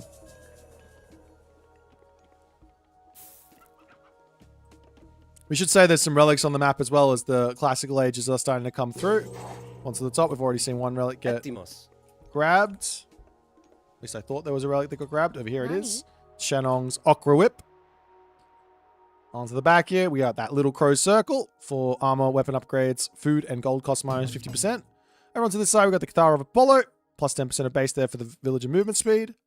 Over onto this side, we got the Trojan Gate Hinge, making wall hit points plus 40%. And Divine is going to be making a stable. The stable is coming in. The tower is getting sieged down. Divine is ready for action. You thought he would go for a town center. You thought he would bail out on the backside. No. Why do that when we can go Ares Hippias? Absolutely wild.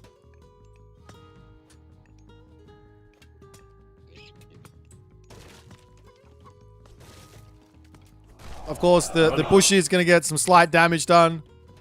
Orpheus versus a Bushy is a thing, but the Miko is through there to get that healing off. And now Divine to pull back. And he's going to be dropping an archery range after this. I was going to say, Divine does the same thing every game until he doesn't. Until he doesn't. Why do the same thing every game? The maps aren't the same. Meanwhile, Hippias coming around onto the side. There are these wolves here. You don't have any healing, so losing HP is not going to be ideal. Over onto this top side, the one Yudo coming in. A little bit of a distraction action. It's Divine to pull back up. He's got a farm down. I'm still a little shook. The one, we haven't seen Wither on the back, and two, Divine's not going to TC. And I think Nyan is probably also shook that this is the case.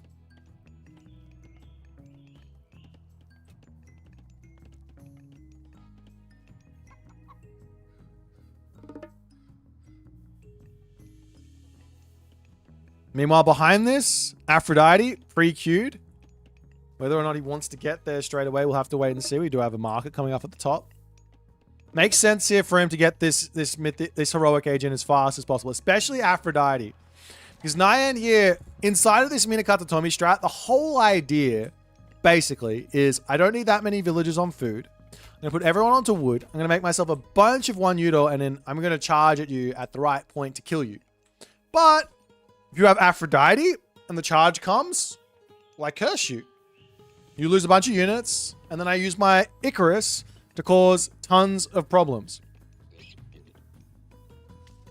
Yeah, a fortress in the face of this Amaterasu is going to be brutal as well.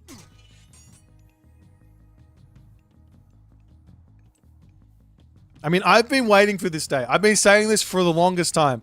I think Divine is an incredible RTS player, but he's so locked into his own strategies that he refuses to move outside the book, outside the box. And this game is showing me how much he's evolving. Win or lose, this is a new Divine, and I'm loving what I'm seeing. Aphrodite on the way. Icarus will be available. Huge hero for this point in the game. Yes, there are Yumi archers, but with good micro, you can basically beat infinite Yumi archers to some degree with those Icarus, with that Icarus there. But more importantly, he can fly around here, he can charge around here, and then he can start laying bombs onto the wood line.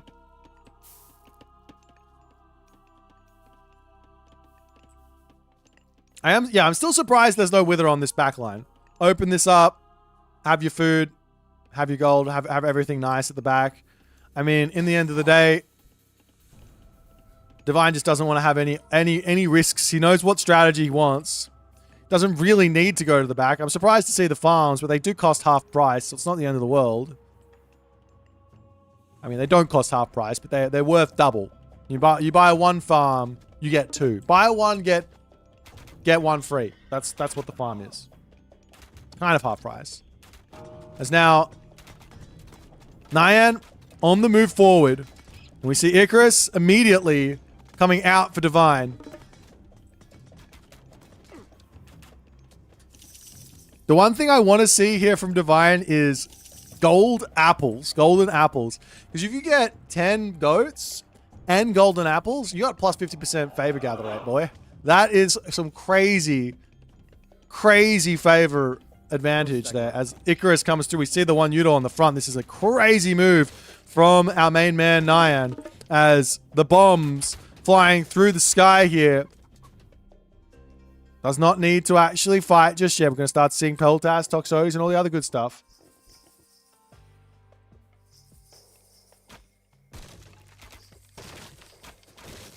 Whoop, whoop, whoop. Oh, he misses the one Yudo. Stays alive with just a tiny bit of HP.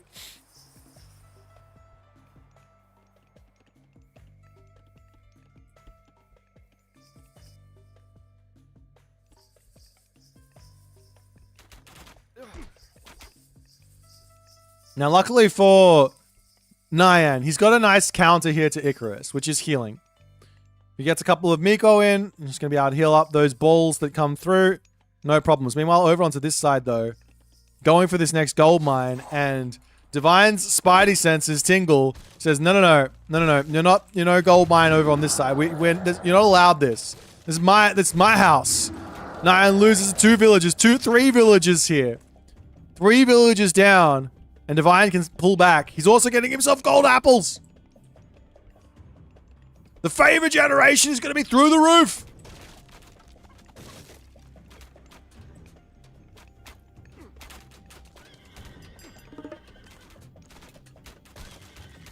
Is Divine still looking to make this fight work? Curse does get dropped down here. Pestilence also coming through. Icarus getting so much damage here. Onto that choke point. The splash damage has got to be crazy if they're all wedged in there. We do see on the back there the Nyan Racing Cat Solar Shield to come through. But Divine says, I've overstayed my welcome. Let me pull back ever so slightly. There's not really a front line anymore for Divine. As Nyan charging through. The Cyclops standing in there doing what it can. Picks up the Naginata Rider. Unfortunately, no micro on that one. Could have dropped it onto everyone there as the Cyclops will end up going down. But, well, nope, stays alive. The Miko gets taken out. Prodromus now starting to come through to deal with the Naginata Riders. Onto the back guardhouses coming down. There's still a tiny bit of gold left for Nyan. He's in somewhat of a difficult position here.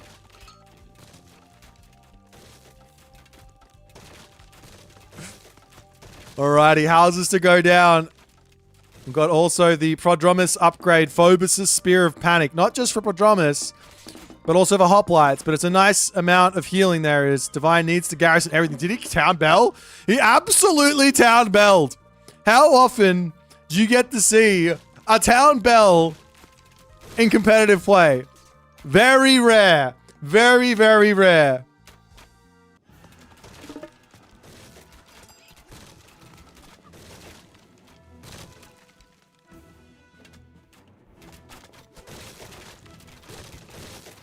It's the stable for Nyan here going down. Nyan almost out of gold here. He's making a move to the top side. I mean, I don't even know what this game is at the moment. Not using Wither on the backside. Divine playing one town center all in here. I mean, of course, so is Nyan. Both players one town center, so no one's... He uses Wither here! He's got the slow on the army. The army gets melted to some degree. Not really melted, but that's the Wither. Or every unit is slowed. I don't know by how much. Villagers at the top here getting caught out. More Prodromus coming through. Divine just needs the macro. And he can hold on forever. And funnily enough, he's probably going to be able to chop through the backside anyways. It's not the biggest of issues. Oh, the villagers are sneaking the top here. Nyan is sneaking. Will Divine clue into this? Tournament championships, trophies are won and lost on the little sneaks that happen in these games. Nyan at this top gold mine is absolutely crazy. Icarus spots this one, says there's nothing there. Where else could he be? A fortress over here. Okay, well, he obviously has to be down the bottom then, right? No, he's at the top.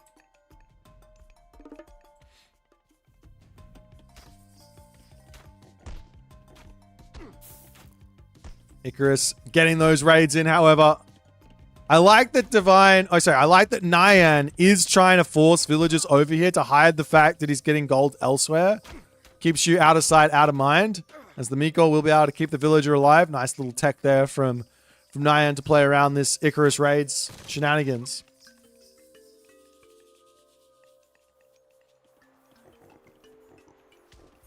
I would love to see Divine now go Mythic Age through the new and improved Hera of all things here, too.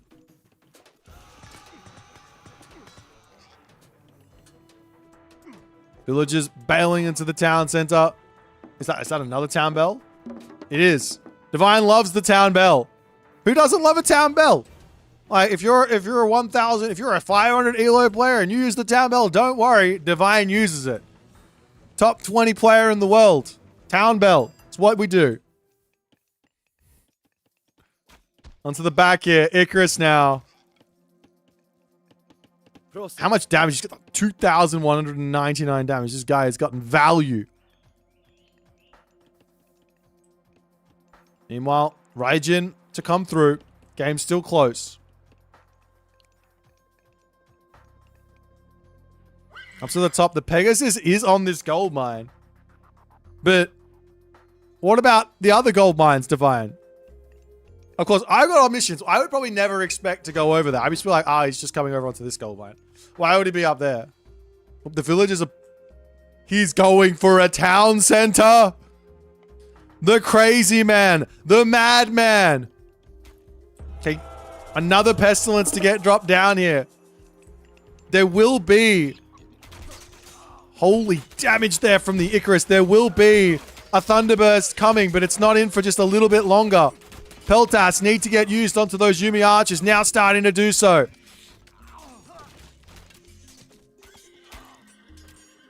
Nyan has to pull back. Not the best of fights there from Divine either. I think Nyan gets the win out on that one.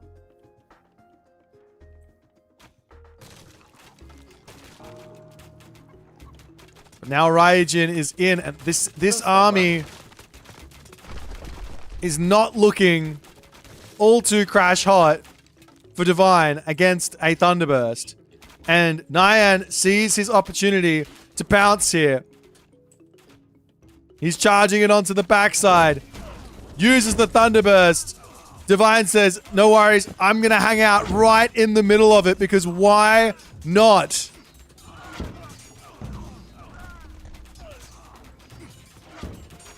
He can't run, I guess. He manages to take down the Raiju. But a massive fight here for Nyan. The Peltas now going to start looking to run. You see that solar shield yet again on the front line there. Militarily speaking, it's pretty... Never mind. It was pretty close, and then Divine lost all of his low HP units. Now full advantage, full send here for Nyan. The villagers over here getting sent packing. They can't get past that fortress just yet. They might reveal to Divine that something is going on the top.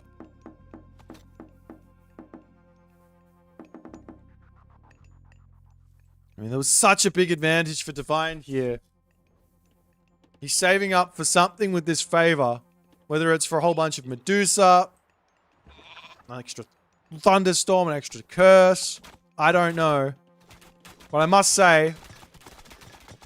If Divine had had 2 or 3 Cyclops, 4 Cyclops in his army on that fight, that Yumi Archer ball would all be dead.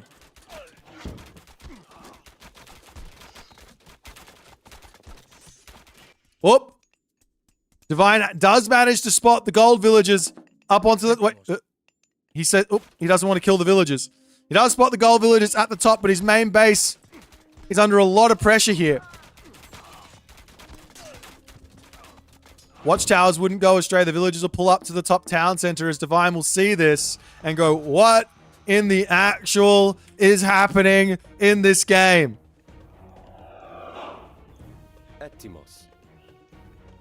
There's villagers over on this gold mine as well.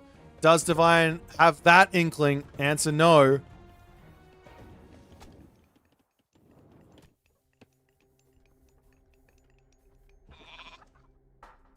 Divine pops up. He sees the villagers back over here. And can he get actually a couple of kills? He will be able to. This is exactly what Divine needs. He needs some damage up here. Does have a handful of Prodromus, so these Naginata Riders aren't exactly a decent counter to what's going on up there.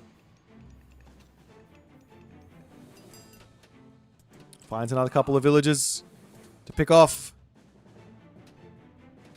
Meanwhile, one Udor start tearing down the main base. Can Divine get in here and deal with all of this stuff? The hippiest Prodromus to pull back. Pull these Prodromus up to the top and deal with those Naginata Riders. I'm pretty sure 5 Ares Prodromus will beat all of those Naginata Riders.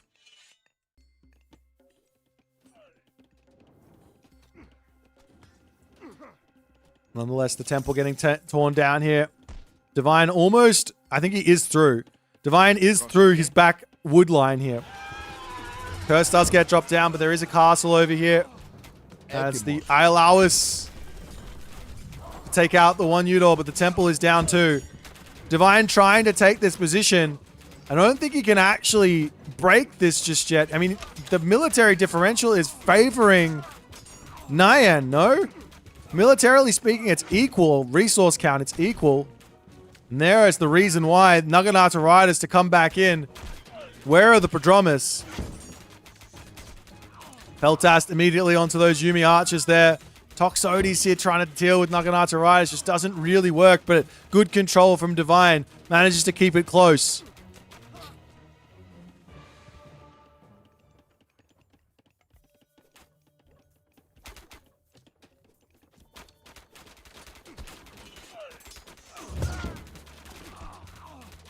Nyan charging in here. Icarus at the top. Will send the units packing a little bit here. As Nyan knows he kind of doesn't need to do much here. He's got the town center. He's got a villager lead. He's got income coming. He's got the outside economy starting up.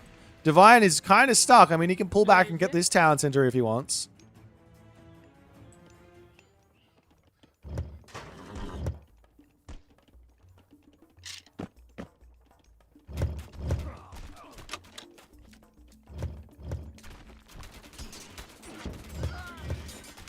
Nyan has managed to get himself to full population here as the Peltasts need to do God's work here to survive. But I do not think they're going to be able to, and I think it looks like Nyan is surviving game 1 as he does manage to get the dub. Divine was playing this one really, really nicely, but one sneaky gold mine. One sneaky gold mine is all you need. If Divine didn't sneak this, didn't get this town center up, different story. Need I say a potential wall over here would not have gone astray. Unfortunately for Divine, doesn't get the first win, but we will move into game 2 and see if Divine can bring it back. He did make Nyan sweat here. This was not the Divine he was expecting. Not the Divine he was expecting at all. Let's jump back over to the draft and see what they're going to pick.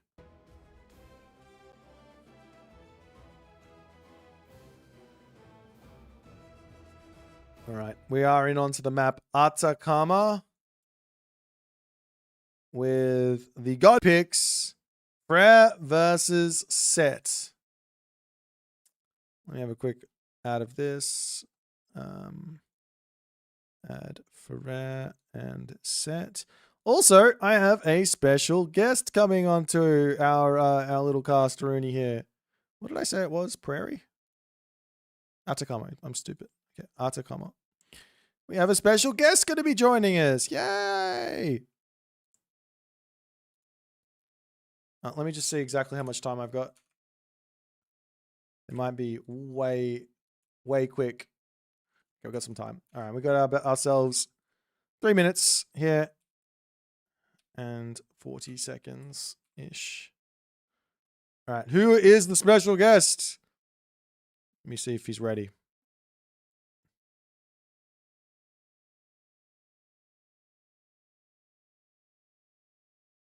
Dun, dun, dun, dun, dun, dun, dun, dun, dun, dun, dun, dun, dun, dun. Soup! Yes, it's you. Oh, my favorite. Yeah, this is why I got you, and I need that Norse knowledge. I don't know anything. Thank you. Hang on, let me just... Oh, I don't have your audio on here. Of course, this is why this isn't going to work. That's okay. We'll fix this quickly. Actually, is there a better way to do this? I think there is. Hang on. They say they can't. Yeah. I'm going to fix it. Give me a second. I should have done this beforehand.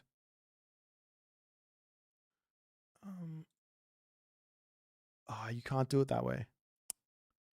Because you use the microphone sources and stuff. Can you guys hear Soup now? Hello. I feel like you guys can hear him now. Yeah, there you go. You can hear him now. Yay! Hi, guys. Oh, I am excited for this one. I mean, well, first and foremost, wait, I think these gods are flipped the wrong way around. Flipperoni, flip them back. Divine is on the left. Nyan is on the right. First and foremost, Divine is playing a style in that last game that I've never seen him play before. It didn't work out for him, but the fact that he's playing it should scare Nyan a little bit because he's out of his comfort zone. Yeah, I liked it, what he did. You definitely need to go heroic if you're against mass archers. I think Killuminati realized that yesterday as well. Yeah, those archers. I wish he had used Wither to go behind his base. Yeah, there's so many resources back there. You got food, you've got gold, you got town centers. Of course, like walls as well. Something that Divine has yet to use would have been like a game-ending type of advantage if you'd prevented the villagers from getting to the top, sneaking out. Yeah. Hey, Boit, do you have the URL for the game? Yeah. Yep. I can't see their game for some reason when I browse. Okay, there you go.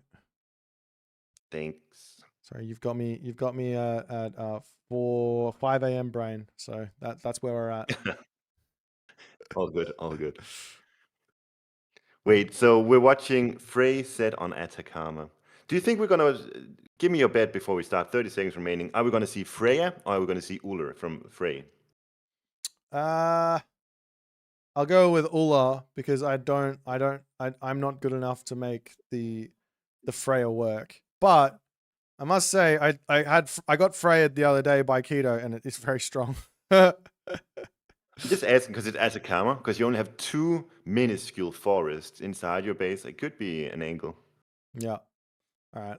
We're launching into this game. What I think I'm going to do is we're going to pause at 2 seconds, and then I'm going to run this intro, 4. and then we're good. Are you at 4 seconds? Yeah. Okay. I'm going to run this intro. All right. Into, what is it, Atacama? Yes, let's go.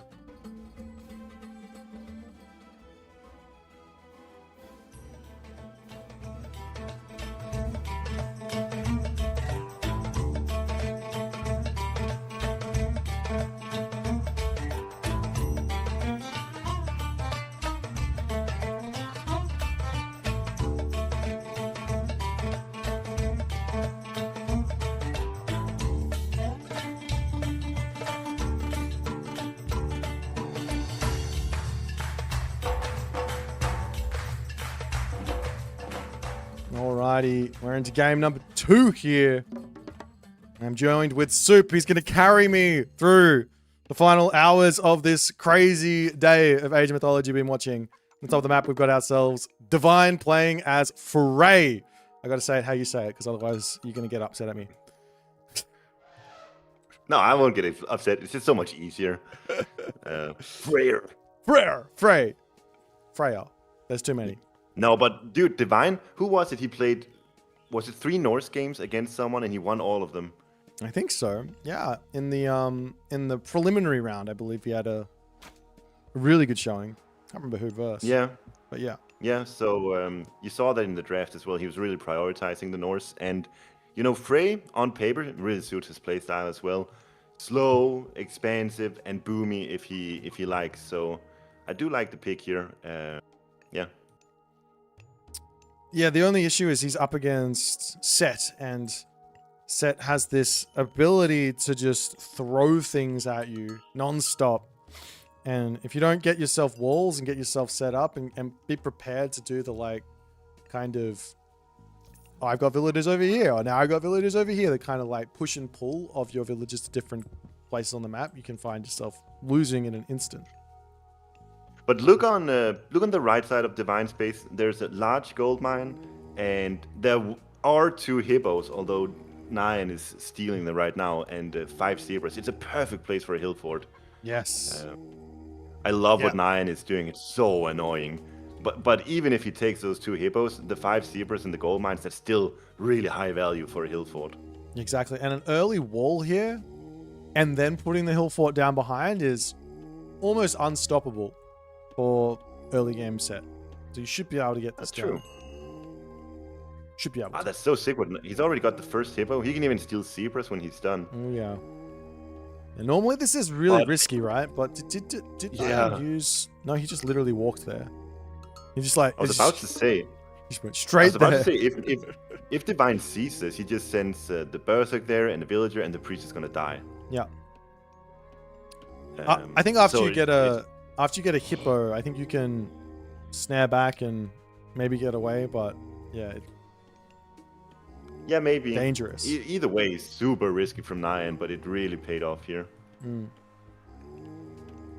But I'm interested in which way he's going to play, because the Freya angle is also like not a crazy idea, because you get like access to the extra heroes and stuff in the stronger heroes in the classical age. You also get access to the raiding on a map with tiny amounts of wood in your main base. It's really, really hard to lock everything off, so you can get in there and you can actually hit the food. You can hit the gold with those things.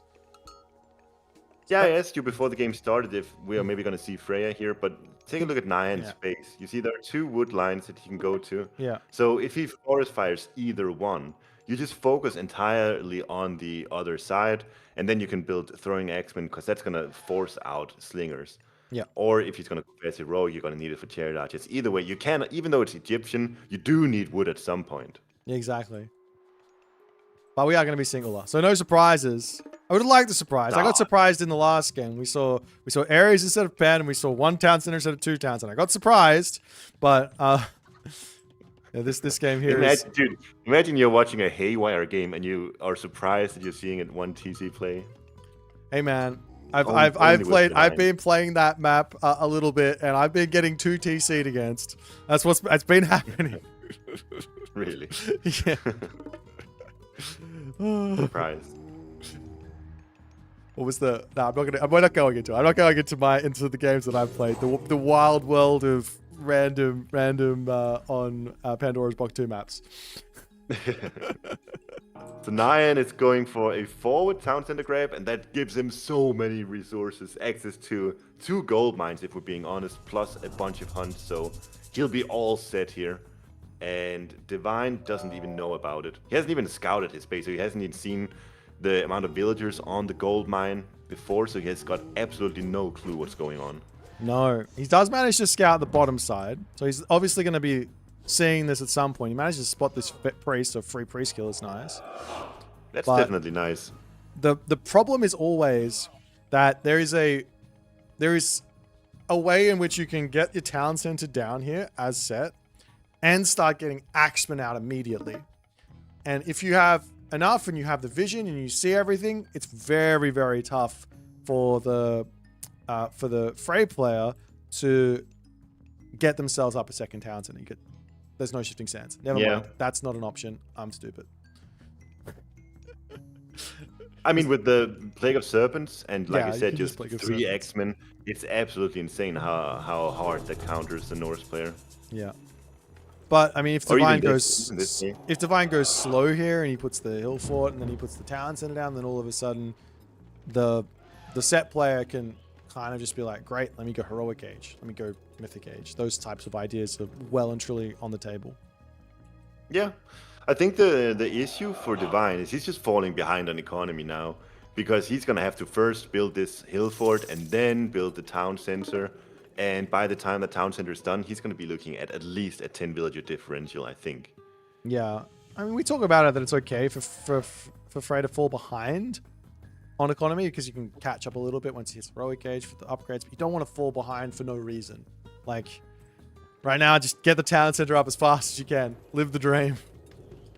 Yeah, I mean, and I gotta blame Divine. His Berserk, it was really nice with the priest catch, of course, but you gotta have some idea of what your opponent is doing. I mean, I guess at this stage he knows. He just says he's going full all in on the Townsend. I like that. Yeah. And when all is said and done, maybe it's like 7 villagers. Maybe that's like you said, that's gonna be just fine. Yeah, but they get these raids starting to come in. Nice little find there from Nyan.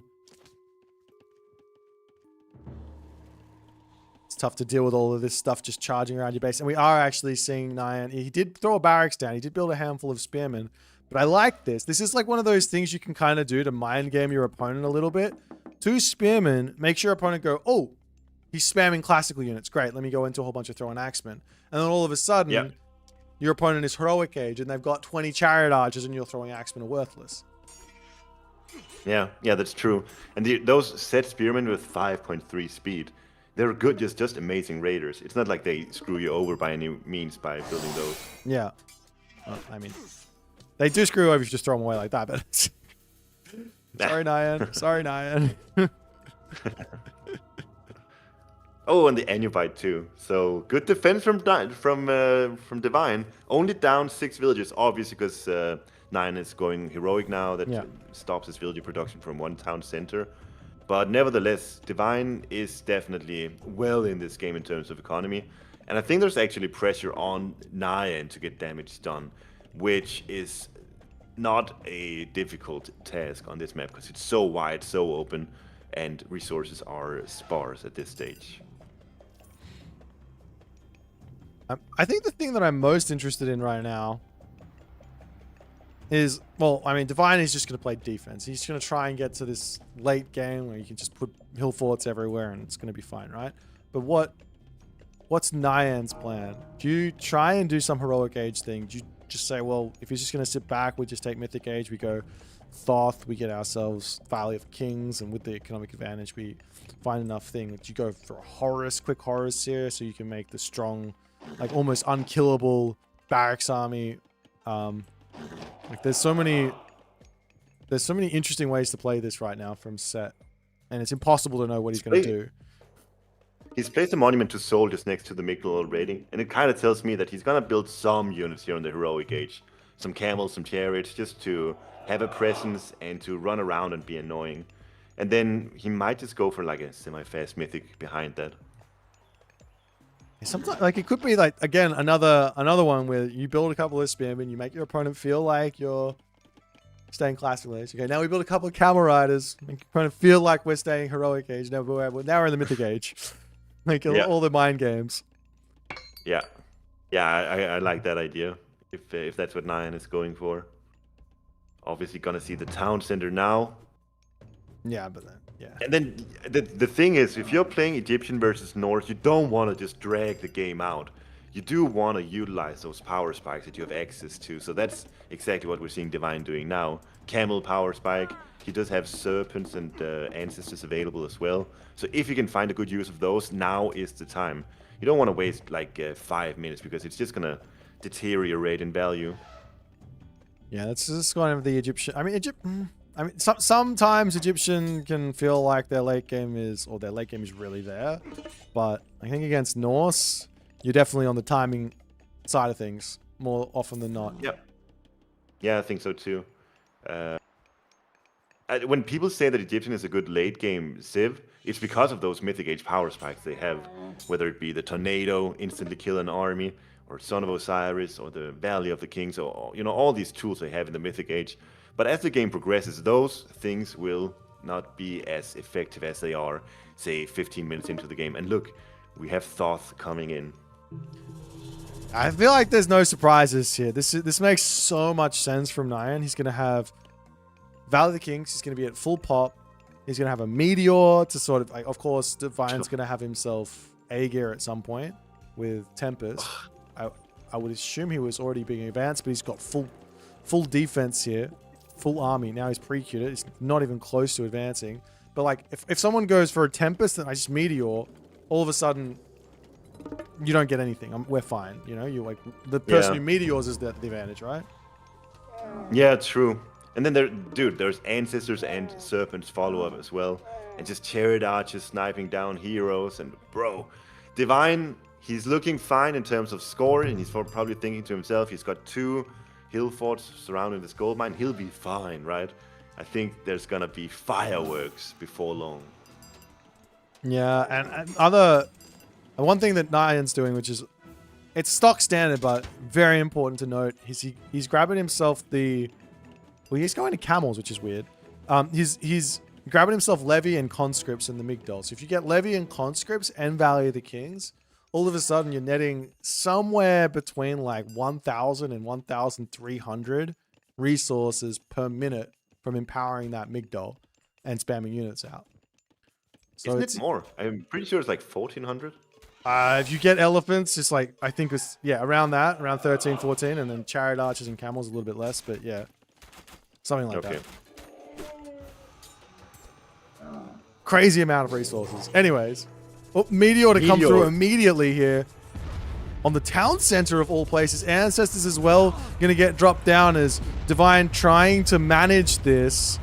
He manages to actually not take that much damage on the army, which is huge.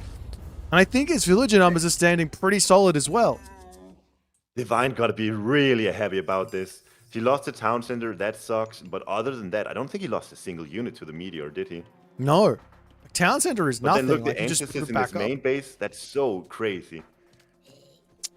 Oh, did he? I don't know. I did get some villager kills with this Ancestors, but this is not the Ancestors value you really want here, I don't think. No, you're right. I wish we saw a catapult here from Nyan, because you gotta follow this up with some siege something. He's got 2 siege towers, but I guess he needs the units first. Yeah, I wonder why. Why does he have siege towers, actually? No idea. I wish I could help you out. I got no idea.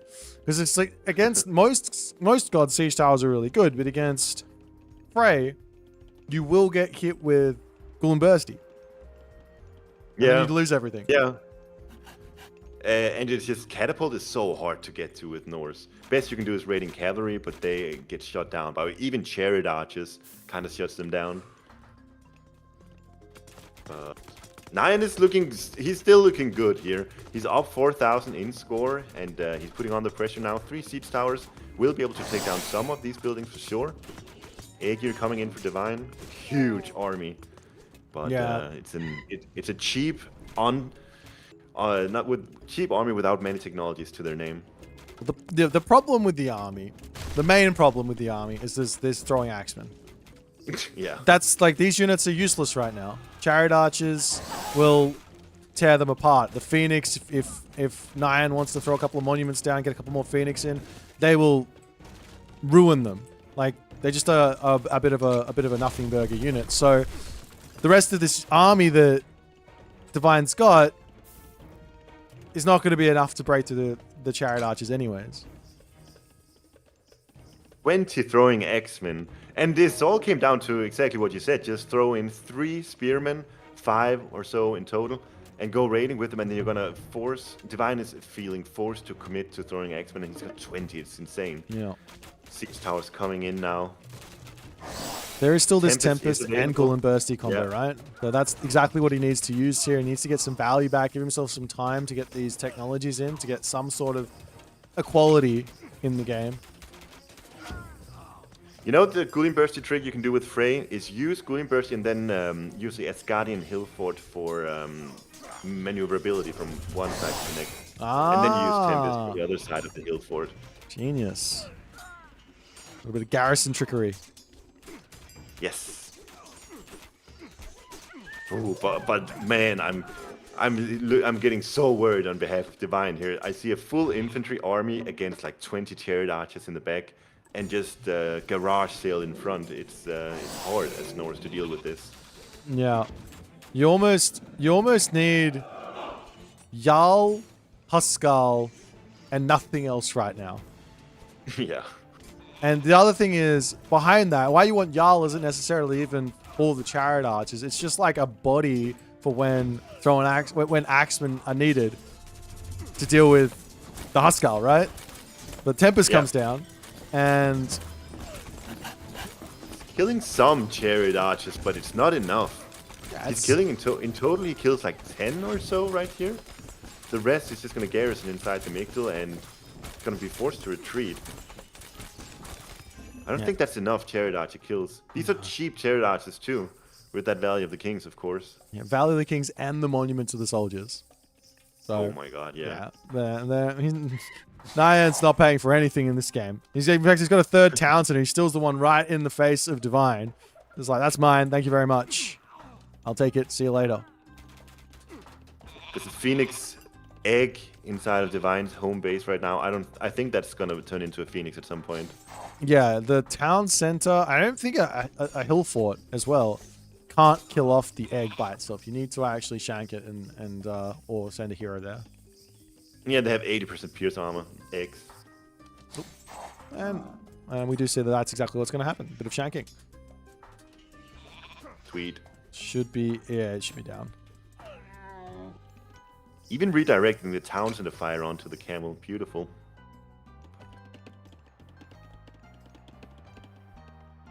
But behind this now, Nyan's now 4 town centers.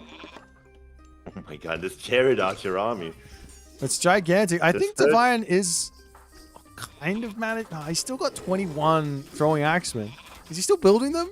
Are they just the ones that from before? I mean, he's got the rock No, giants. he's definitely built more since last time.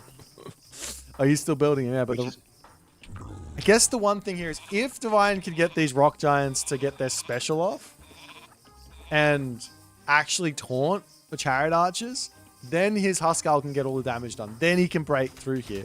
But that's a big if. The chariot archers are faster than the rock giants. Yeah, chariot archers are like almost double the speed of these rock giants. But then, if the rock giants can just fend them off while Divine is dealing damage with the portable rams, I guess that's what Divine should hope for. He's only got one though. He's still chasing down here. I mean, Divine has got a pretty large army here in terms of just sheer value. The front line all melts. There's only a handful of priests for Nyan. He's getting 3 out of his temple. Also, mercenary cavalry has a bit of an assistance as well. Oh, these chariot archers, the bane of any Norse mains. You just can't, it's so hard to get to them, and then even when you do, they just pierce right through your units. Yeah, and there's still just what I think did Nyan's Pharaoh die? No, Nyan's Pharaoh died, so at least Valley of the Kings is offline for a little bit. But Divine just can't. He can't get anything happening here. I like the attempt here with the rock giants, but Nyan takes it. Well played to Nyan. Unfortunate Divine couldn't make it happen, but gotta say, well played to Nyan as well. Good misdirection with the early raids and then into the big Thoth power spike. Yeah, it's tough to play against. There's there's so many things that you can throw at the Frey player. And of course, it's a Frey player's job to be able to realize everything that's going on and be ready. But I think Divine needed to be Heroic Age earlier. I think he wasn't so far. I think the town center could have been up a little bit earlier, but the safety of the hill fort maybe a little bit more important. But if he got Heroic Age earlier, gets himself his armory upgrades, gets himself his tech upgrades, all of a sudden he's probably able to make a pushback before all of these problems start to accrue. Or maybe it's just that one little bit, and he maybe is in a better spot. Oh, well. All right, let's jump back over to Well the played, draft and see what they're going to pick for game number 3. There's, well, game point for Nyan. If he wins this one, he's obviously into the next round and Divine's out.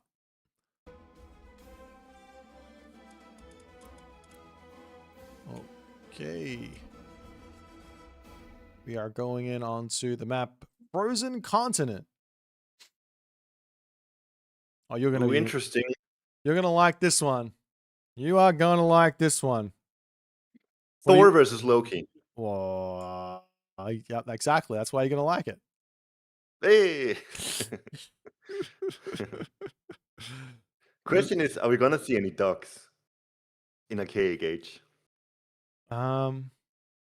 That's true. Heimdall Rush, Soup Style, Thor Freya love Rush that. as well, both on the table. Yeah. Wasn't it Nyan who went Thor Yes. like 3:30 or something earlier today? Yeah, he played against Garneth and he did the fast one. And then he went into the docks. You get some pressure on, you get some damage done, then you go into the docks and you're in a good spot. I think maybe we'll see just 1 or 2 ducks, nothing more.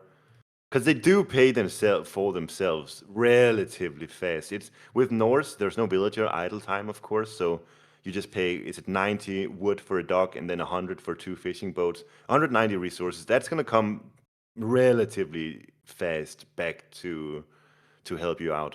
So if you can get 1 or 2 ponds and your opponent gets none, that is gonna matter a lot. Yeah. Yeah. It's kind of like if you rush, your opponent goes fish, you kind of need to kill, like if they got 2 ponds, you probably need to kill 2 villages, maybe 3. You need to cause some idle time, and you need to get your docks down as fast as possible. If you don't get any damage done, and your opponent gets the docks, and you don't, and you're just behind by a little bit. To some degree, it's not the end of the world, but yeah. You need some kills. You need some damage. Yeah. Could also be that the Divine goes armory build, and then just allows Nyan to go for ducks, and then say, all right, you're going to get fishing boats, I'm going to get dwarves, and we'll call it even. And then you can go into the docks afterwards anyways, right? Yeah, true. Makes sense. 1 armory upgrade equals 1 pond, roughly. Yeah, at least in Classical Age without the upgrade. Yeah. Anyways, we're going to jump into this next one on the map, on this thingy, on the map Frozen Continent. Let's go.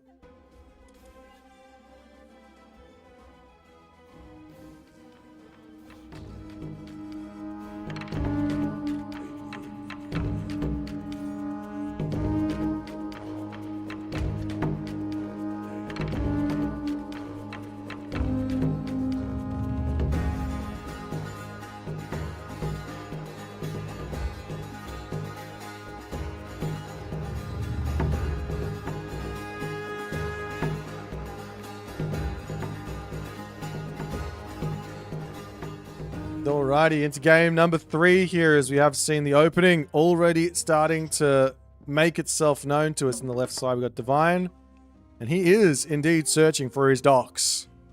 And the right side, we have Nyan, who is indeed putting his dock down. No spice. Sorry, Soup. Ah.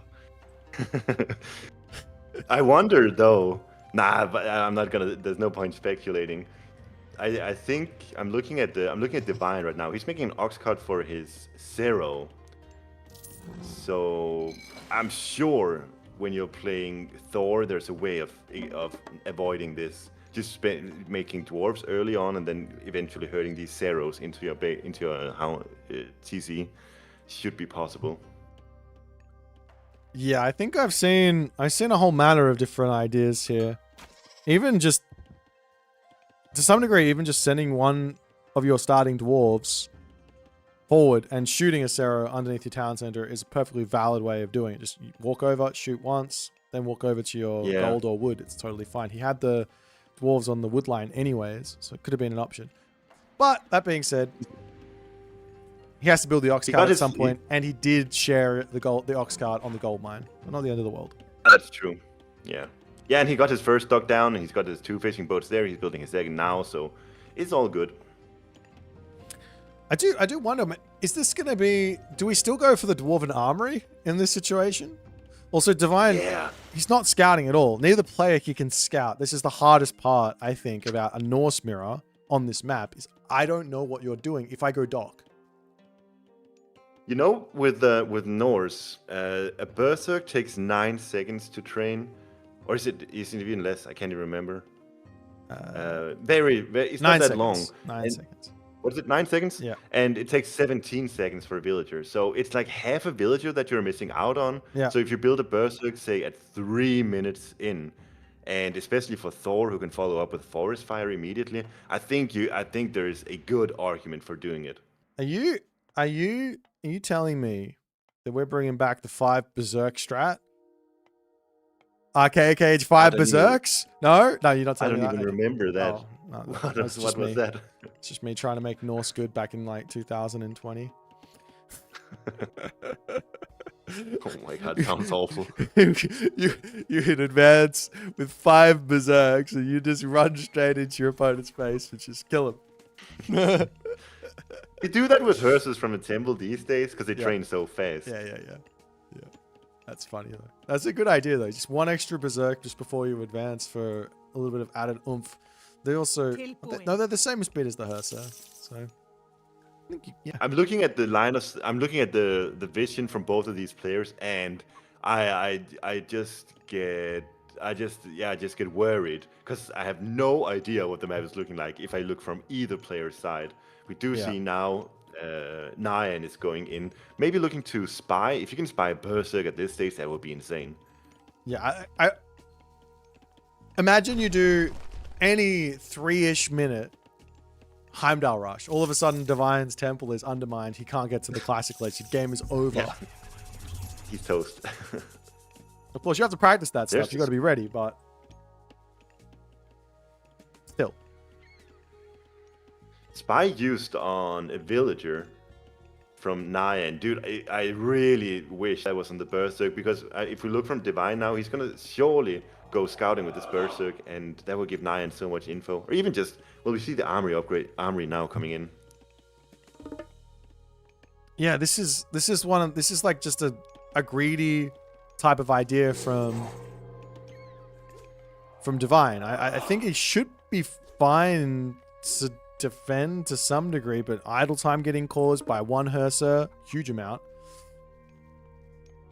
And then there's just going to be no military for, or like how do you put this? It's like the armory upgrades take something like 2 minutes roughly. I can't remember how much they cost to pay themselves off from the villages that you get.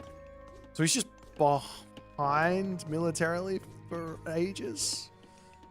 Just gonna be tough plus to deal the with. armory, the Dwarven Armory, 135 wood on top of it. Yeah. The building time, you know, Divine can't see anything. He hasn't scouted anything. He's got the Valkyrie now, so he should just go out and see what the map is looking like. Yeah, little bit of raid, little bit of scout, it's good. Isn't this where Divine feels at home? He doesn't need to know what the middle of the map looks like, let alone the opponent's side of the map. He needs to know what his base looks like, and needs to have good economy, and then he just takes it from there, right? I mean, to some degree, you know, if you're going to go for 3 dock, if you're going to go for an armory, you know you're the defender. Right? So maybe we don't need to do anything but defend, is the thought process from Divine. But if you're not getting fish, your opponent is. So it's not like he's just in front from getting these armory upgrades. Like, Nyan's getting himself docks. There's how many docks does he have up at the moment? He's got 6 docks on the map at the moment. Yeah, it's crazy. So Even building one in the left side corner, that's insane. Just give me it all. I want it all. Divine sees it. He will see it, but the Hursa can fight this one.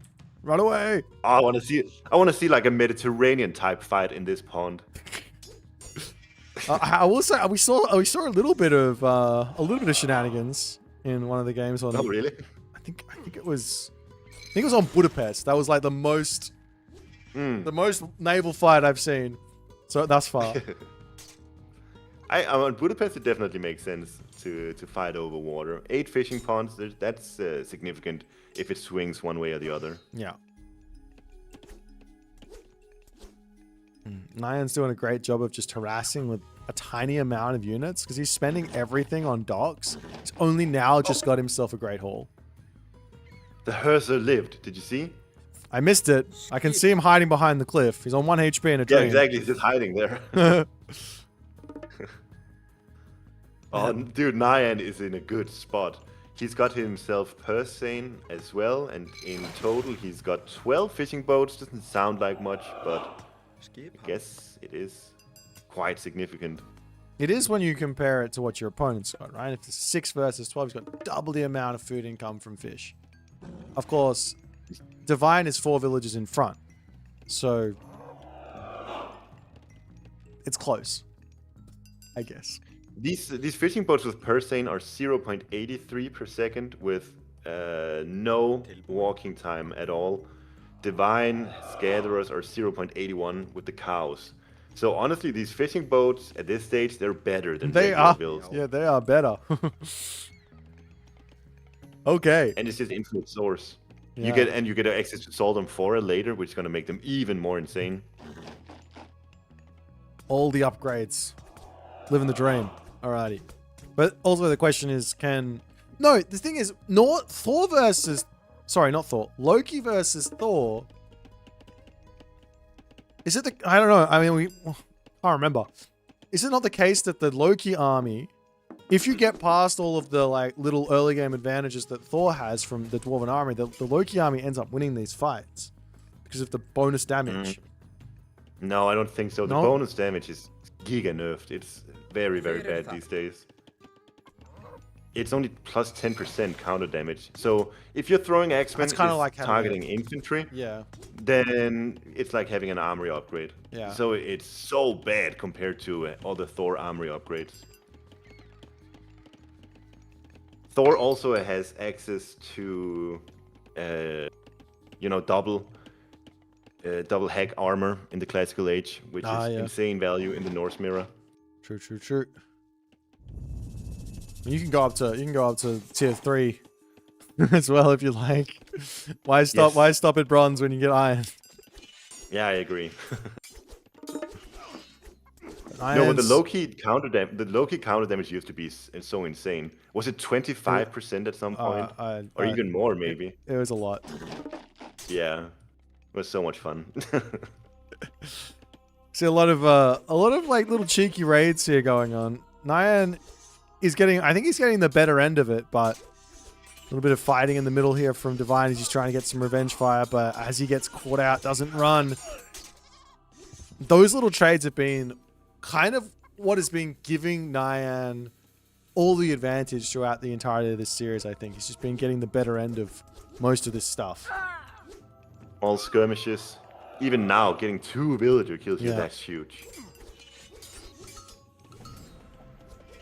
Yeah, if you get villager kills with Loki against Thor, that's like the main advantage that Thor has over you that you're sort of neglecting here, or not neglecting, but negating. Yeah. Nyan has taken this map and said, you know what? These fishing spots are so worth it. Let me just take every single one of them. He's basically got all of them. He's missing 2 ponds that are free at the moment. That's wild. He's got effectively 16 fishing boats right now. Yeah. 2 of them. Just for comparison, 2 of them aren't if this was Budapest, he would have 2 ponds. So it seems like a lot when you look at the minimap. It seems like he's just all over the place, which he is. But just for comparison, it's it maybe looks like more than it actually is. I mean, Although you also look at the military resource value, he's ahead by 1,000. So not only does he have the superior economy, he's also got the superior army, and him being all over the place. Like it's looking great for Nyan. I like the way that he's approaching this game. the one issue, so to speak, not even an issue, but Skadi's coming through, and it's Bragi as the god of choice for Nyan. So both players' god powers kind of counteract each other. You don't really want to ever drop flaming weapons. You don't really ever want to drop frost. No, A little bit of a stopper of a god power mismatch. yeah. It's just Frost effectively hard counters flaming weapons. Sometimes you can split up your army in two and then just sort of use flaming weapons two places at once. But even then, you just Frost one place and then you're gonna win the other fight, even through the flaming weapons. Nyan trying to charge through the middle of the map here. He says, "Let's go for it," and then he says, "No, let's run." He can't make his mind up here. Nyan has got all three initial armory upgrades as well, so he's keeping up in that regard. The forest fire! Imagined? It was almost imagined. It was a cool. It got a little bit of damage off. You have to be on the army, on a forest. You can't be like, oh, he's running by a forest, let's draw forest fire. You have to be on top of the army and then forest fire. That's how you get the cool, the mythic age value out of this classical age god power. I also find that Nyan was already retreating there in that position. I find that if you're fighting and your opponent wants to fight, and then you use forest fire, and then you force them to retreat because they have to, I find that's a higher value than what we saw here.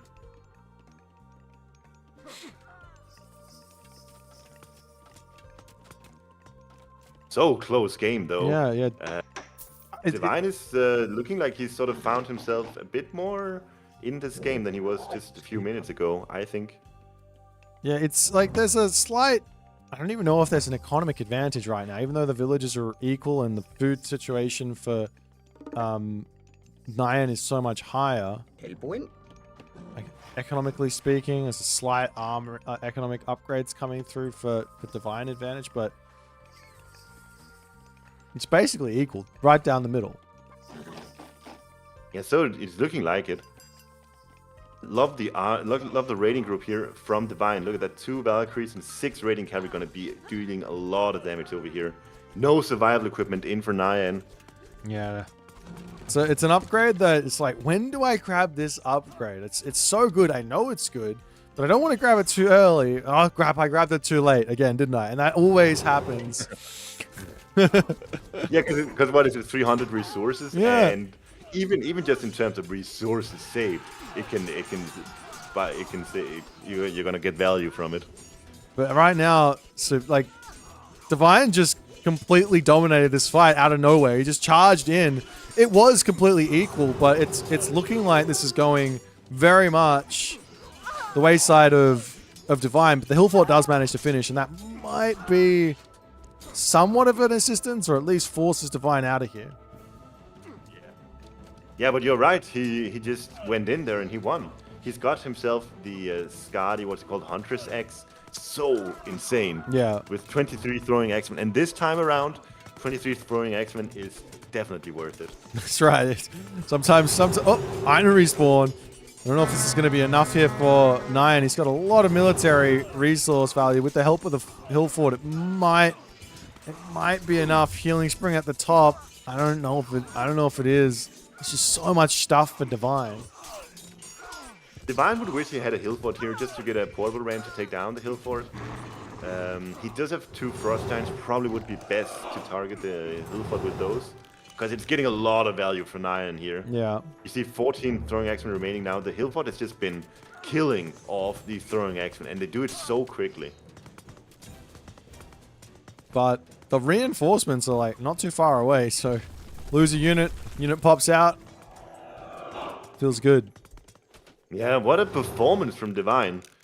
I don't even know how this happened, if this was just better resources, or he took a really good fight when when Nyan wasn't expecting it or what, but this game just completely turned on its head, seemingly. I almost think it's just like there's all this food in the bank for Nyan that just sits there, and he's not using it. So all of the fishing ship advantages he's got is almost like, well, so what? Have the food. Unless you're gonna have unless there's a myth unit that you want to build, like a Valkyrie, or a Mountain Giant, or Fenris Wolf. Like this food just is gonna sit here. Absolutely. Absolutely true. And with Divine building all these throwing X-Men, what even are you gonna do? What unit are you even gonna make that makes sense? Yeah. I mean, Jarls are like your... if you can get... You don't have... If Loki doesn't have Baldur, right? If you can get to that Baldur upgrade, then the Jarls will carve through him. Yeah, but even Jarls, you're against Thor with Thundering Hooves and the Thor Armory upgrades. You know, those Jarls are gonna be subpar compared to your opponents. Yeah, now Nyan's main base is not gonna be getting not gonna be having much fun here. And the fact that Divine's still playing one town center, by the way. Nice. The Frostians have a really cool head now, and that does it. Divine takes the game. Yeah, it was the hat. It was the hat. That's how this worked. Try zooming in on the Jarl's head. That's actually an even cooler head. It's the small things in life. Well, one game for Divine is on the board. He managed to keep his tournament life alive. His tournament life going. He's still alive in the tournament. It's best of 5. Oh, sorry, best of 3. So best of 5. First of 3. So Nyan needs one more win. Divine needs 2. But momentum in Divine Sen, Nyan's going to have to go, well, couldn't win the Norse Mirror. Let's try someone else. Let's jump over the draft and see what they're going to pick.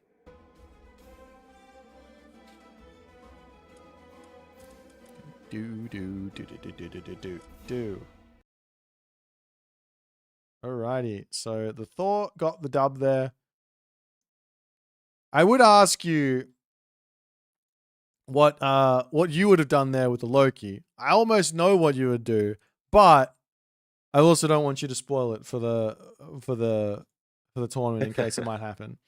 So you keep that to yourself. I think the issue with Loki is he's just so good on Budapest. Why would you pick him on Frozen Continent when you can on Budapest? Is this some sort of fake bait and shift? Nah, you never know with me, do you? All right, our next map is going to be Budapest. I think we might see Odin from Divine. That would be sick. In fact, yeah. Okay, what are we going to see from Nyan then? It's going to be Nuwa. Wow. This guy is a cut above the rest. Let's just say that much. 2 in a row. You are locked in. If I was up against you in this tournament, I would be terrified. Like, he knows what god I'm going to pick. It's not fair. Can I just click random? It's the only way out. I wonder, though, from Divine, I fear he's going to go Freya, and he's just going to play standard, while in reality, Heimdall on Budapest, it's absolutely insane how strong he is. And I see even really good players picking Forseti. I saw Tunison picking Forseti. Like, that, what a weird... What a noob. A noob, that Tunison guy. That's what I was going to say, but I held myself. No, we're allowed to tease people here. That's fine. I think that Tunison went Forseti. I don't think it worked for him. I think he got very lucky. But he picked Forseti for Speedy Herser so he can try and deal with the Cyclops, right? Is that game against Mini Eddie? Yeah, maybe. I think you're right. I think Heimdall would have been maybe a nicer pick for him to stay alive and get into the heroic age and get him into a nice spot. But it worked out for him. He survived, so it is what it is. Yeah. Anyways, Nuwa on Budapest is interesting also because oftentimes you're going to get a corner town center with 2 gold mines behind it. Yeah. And so if you get the earth wall on that town center, you are looking at 30 minutes of free resource gathering. With the dream. And I think that's probably what Nyan is looking for here. But Heimdall, that says no. Ooh, yeah, You say no. with the undermine. That's right. A little bit of undermine shenanigans. I should say we got about Yes. 30 seconds until we get into this game. I didn't put the timer up. What was I going to say? The other thing is, though, there's two things here with Nuwa. One thing with Nuwa, which is really cool, is that you can use creation at the start of the game, split your villages up to the forward 2 ponds, and you can grab both of those straight away, which is really nice. Yep. And the other thing is that if you do hold the side ponds, it does open up. I have seen one transport ship built, but it opens up transport ship shenanigans past those sort of like easy to wall off positions. So you can get in onto that backside some of the time if you are creative enough. But anyways, we're going to be jumping into Budapest here for game number 4. Let's go.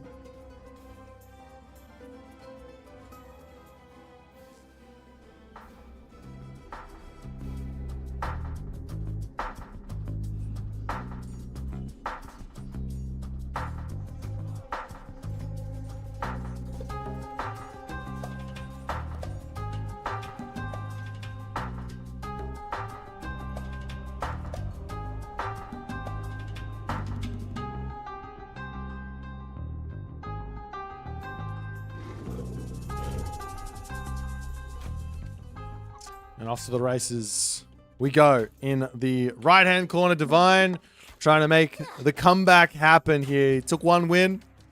Playing some Odin now. In the right-hand corner of the map. Also got Nyan in the left-hand corner playing as Nuwa. And we do see a stock standard opening, it looks like, from both players. There's something I was thinking about when you're playing Nuwa on this map and you use creation. I think I do like what Nyan has done with the creation. Just get that early wood income. But then you can sort of try to use one of your clay peasants and build the dock on the upper side. And then sort of time it with, by the time that the dock is finished, that's also when creation is finished. Because that way you minimize walking time back and forth, right? For sure. I mean, any amount of hyper efficiency is what we're after here, right? This is all we need. Well, it's not what Nyan is after. He's just send a regular peasant over there. And he's going to send it back. But I think that would be a cute little min-maxing to do. The other one is, okay, map is small. Is there ever an angle for Budapest for, I don't know, Tower Rush from the Nuwa, or alternatively Heimdall Rush into docks as a completely different idea? Or is it not? Is there too much fish? Is it not worth it, do you think?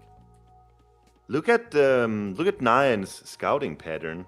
He's scouted the backside of Divine Space and he's found the gold mine. The fact that he did that kind of tells me that he was maybe searching for a gold mine just to see if he was going to do a tower rush or not. And then he saw the gold mine and he's not going to do it. Like, why else would you do that? Why else would you throw a lantern this way? Could be for like a chillin' all-in type idea. If you see a forward gold mine, you go, okay, we're just going to not build a single Kwafu and we're just going to make as many of those as we can, hit the forward gold mine, cause some problems. But yeah, I don't know. I don't really know. Maybe he's just checking the dock and make sure he's not getting rushed. Yeah, that could be it also. Yeah. But this map with back gold mine, it's very, very hard to rush on. Yeah. Unless you're like Thrones, you can do temple time shift or something. But like for regular civs, it's very, very difficult. For sure. We also see a ton of villages on gold tier for Nyan. Not sure. I mean, of course, he wants the extra Kwafu. But I imagine he's not getting the Kwafu chieftain. Yeah, that's what I was going to say. I feel like you can just grab that, and you don't need as many villages on gold, and you're happy. Keeps on. Yeah, he built the Kwafu, and then he canceled it, and now he's making more peasants, so... there's the Kwafu chieftain. Nyan is confused, I think, at the moment as to what he wants in this game. Divine also, he comes up and he drops this dock. Did he not see the other dock? He did. Someone drops this dock over here, and unfortunately, Max is gonna get 2 fishing ships here. He might be able to get the other 2 on the other side if Nyan decides he doesn't want any more fish on this top position, but I imagine he will. But you know what? It might even be sort of a blessing in disguise, only getting 2 fishing spots, because that means that he has that extra wood to build early longhouse or some extra siege boat early on, and then he's going to be able to actually just win the right side instead. True. Maybe you don't want to invest into fishing boats at this stage. Yeah, fair enough. Like, yeah, you have to secure the position, right? So sometimes it's that middle position is a little bit more unsafe than anywhere else on the map. And unfortunately here, so we are going to be seeing the Freya. So no Heimdall shenanigans. On the other side as well for Nyan, no Earthwall. You were talking about the top town center with potentially 2 gold mines. It's there. No Earthwall. Yeah, can you imagine an Earthwall on that town center? Yeah. Absolutely insane. But Swanyu, also a good god. Generally, the later the game goes, the better Swanyu becomes, because those technologies to her name are so good as the game progresses. But it could also just be chilling. Just with your boat economy, fishing boat economy, you get access to all that food that you can then use on chilling. Yeah, also extra favor as well. It's not as much as it used to be, but still nice. Yeah, there's some. Divine now going aggressive on the right side. This is what I was talking about. He hasn't built a siege boat yet. I think that's gotta be a mistake. Like, if you're going this hard on the dock with your infantry, you gotta back it up with a siege boat, I think. Yeah, just force your opponent to make something else. And right now we actually see a Dao Jian. I don't even know how to say that. Got an archer boat for Nyan to say, excuse you. And you could just use the Valkyrie to heal up the unit and he'd be perfectly fine, but... Oh, that's what he does. Beautiful. No, but there's another reason to go for a siege boat, so you can stop this. So your opponent's going to be forced to make first a hammer boat and then an archer boat before you can really start harassing these units. But there is a siege boat, and it's gonna be massive.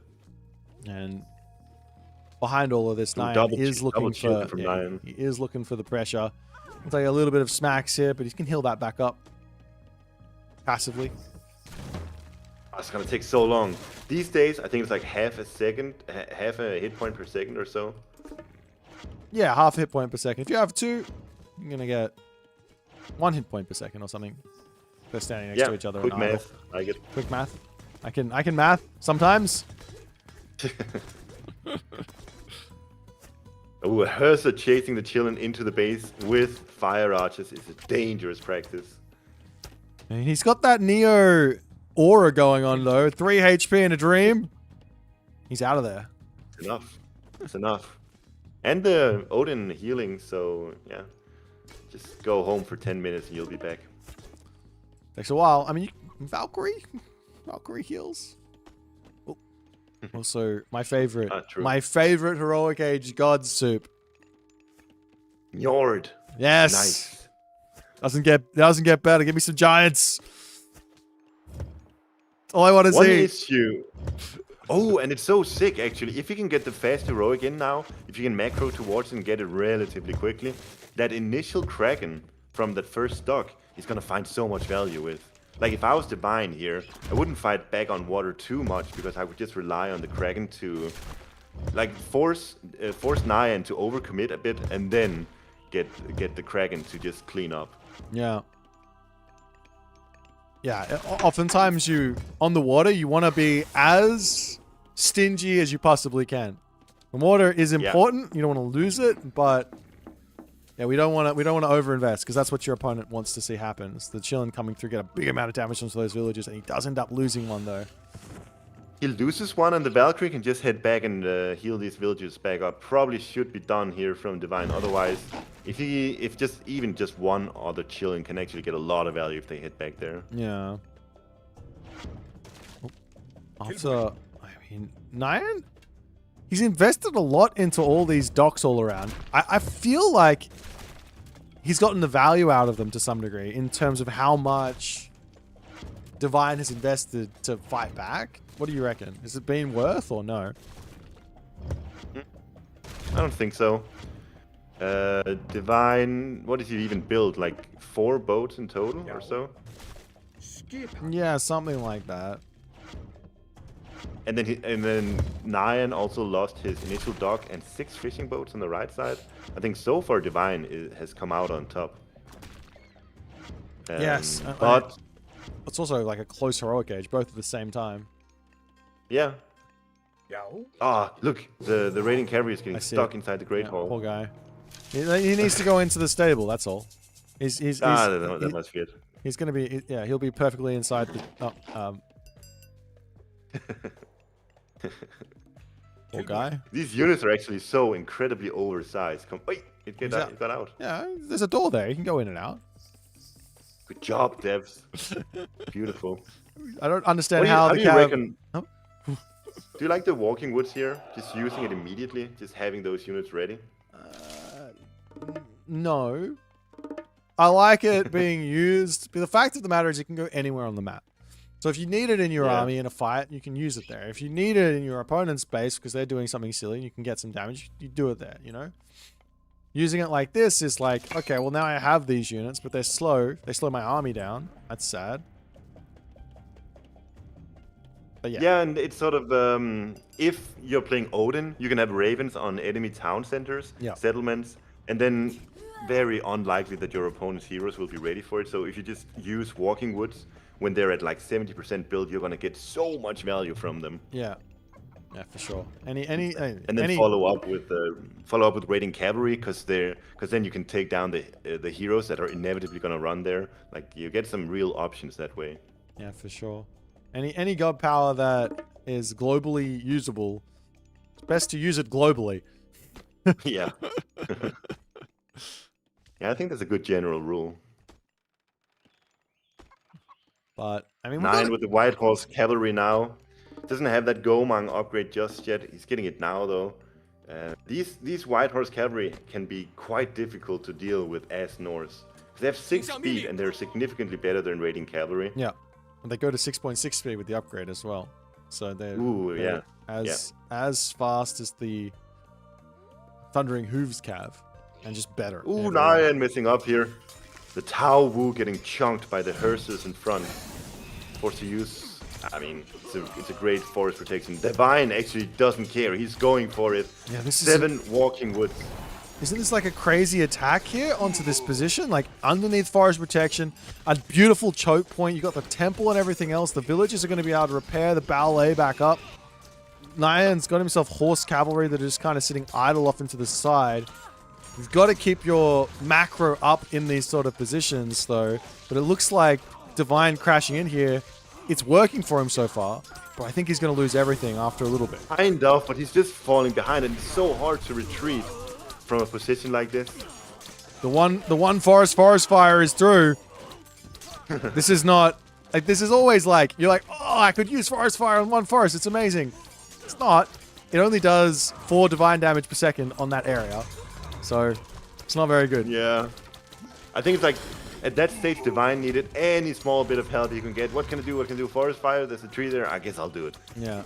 And I think there was a moment here where if Divine had just ran, I think he was actually taking a good trade.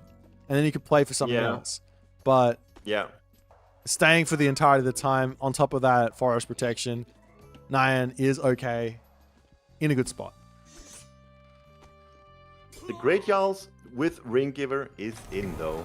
And I don't think Nuwa is a particularly great god at shutting that down. Obviously Halberdiers are amazing anti-cavalry units, but with the throwing axemen in the back for Divine as well, you know, it's gonna be really hard to take down these 295 HP units. At least until Mythic Age, when you get the Tiger Cav, it's a tough one. For sure. But Nyan just retreats back into the forest protection. A new walking woods. 800 HP remaining on the Baule. 3 pioneers chunking at the walking woods. But you just sit here and you have forest protection. Yeah, these walking woods are just not that strong. They're relatively fragile, 240 HP. They don't deal that much damage. can't rely on them to take down a Baule with great with forest protection. No.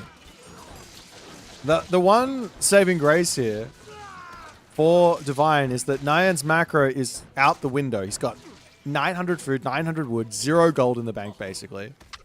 He needs to take like all of his villagers and just send them up to these top gold mines. And have I missed something? Nyan is in 24 civilian units. hang on. Yeah. Have Divine just done a tremendous job taking down bills in all these trades or something? Yeah, I don't know when this happened, but it happened. Maybe he just. I'm happy you missed it too. There's a gold mine on the left side. No, that can't be it either. No, it hasn't been touched. I think maybe Divine has just done a good job killing vills in these trades, to be honest. Has Naya not been training villagers for the entirety of this game? I think that's what's been going on. He hasn't been training villagers. A classic. Yeah, can't have a complete series without one game of that happening, can we? Nope. There's mental checks. It's really important. It happened to me one too many times. I'm like, okay, how am I going to stop this from happening ever again? Okay, when do I turn the villagers off? Okay, it's when I want to advance, right? That's the main time when I turn them off. Okay, every time I advance, I check to make sure that my town center is building villages before I click off my town center now, and then we're good. That's the secret. Right. You got to do stuff like that for sure. It's just, I think sometimes there's so many things going on. You got to go quickly from, just advancing to, you drop off your resources, get that advance in, and then you got to look what your army is doing or whatever your economy is doing or something. And then you just end up forgetting it. I've done it myself 1,000 times. But there is a way back into this game for Nyan. He's obviously hurting. Ooh. He's got the fishing ship. Raids. Yeah, he's got the fishing ship advantage. What he needs to do is hit raids, and this is exactly what's going to bring him back into this game. Survival equipment is huge here, by the way. Only 2 villages lost so far. It's the third barely getting killed. But Divine is continuing to just barrel in on this position. He sees this ballet as like a point that he needs to be attacking. He doesn't. He can go for the main town center and just delete that. This is like the one area that I think Divine can't actually break. He's got 3 portable rams now, though. And 3 of them are in position. He's going to be able to take it down now, I think. Oh, is that another forest fire? What? Okay, we're trolling. This is... Maybe we're not. Maybe we're not trolling. Maybe it's all the forest fire. The Baule is down, and the great forest protection is down, and so many villages are about to go down now too. What a push here from Divine. It's all the forest fires. Nyan taps out. Two of the tiniest forest fires I've ever seen. That's what it is. That's what it's about. We got a game 5 soup. Sick. I don't play to Divine. Okay, I gotta check this post game. I gotta see it. Civilian unit count. Nyan was in front. He got up to 51 villagers. And then he dropped down to 42. So he did lose a bunch somewhere, but it's not like he stopped training villagers ever. Oh yeah, he did. You see that? That straight line. Oh, that there. Yes, I see. Yeah. For 12 minutes. Yeah, he just stopped completely at 12 minutes. I think more than that. For 2 minutes it's like there. 3 or 4 minutes. Oh, actually, yeah. Maybe it was even further before there as well. Yeah. Crazy. Yeah. Ah, no. Could have been an amazing clutch hold instead. We got ourselves a game 5. Let's see if Divine can push through. Nyan Racing Cat here. Nyan will never live it down if he can't take out Divine here. I watch the chat. I see what he says. Let's jump over the draft and see what's going to happen for game 5.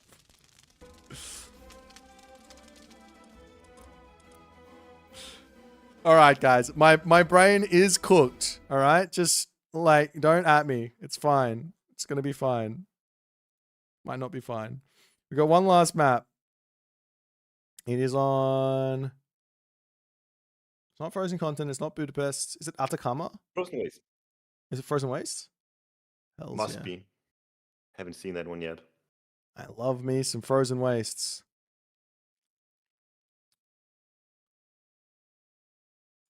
Ice is available for Nyan, as well as Tsukuyomi, two very strong gods. And Poseidon available for Divine. Dude, it's gotta be Poseidon for Divine, and then Tsukuyomi. Let's say Tsukuyomi for Nyan. Yeah, I think you're right. I think you can pick Isis here. I think Isis is actually really strong on this map. But Yeah, but he's gotta predict the Poseidon, right? yes. And it is going to be Tsukuyomi.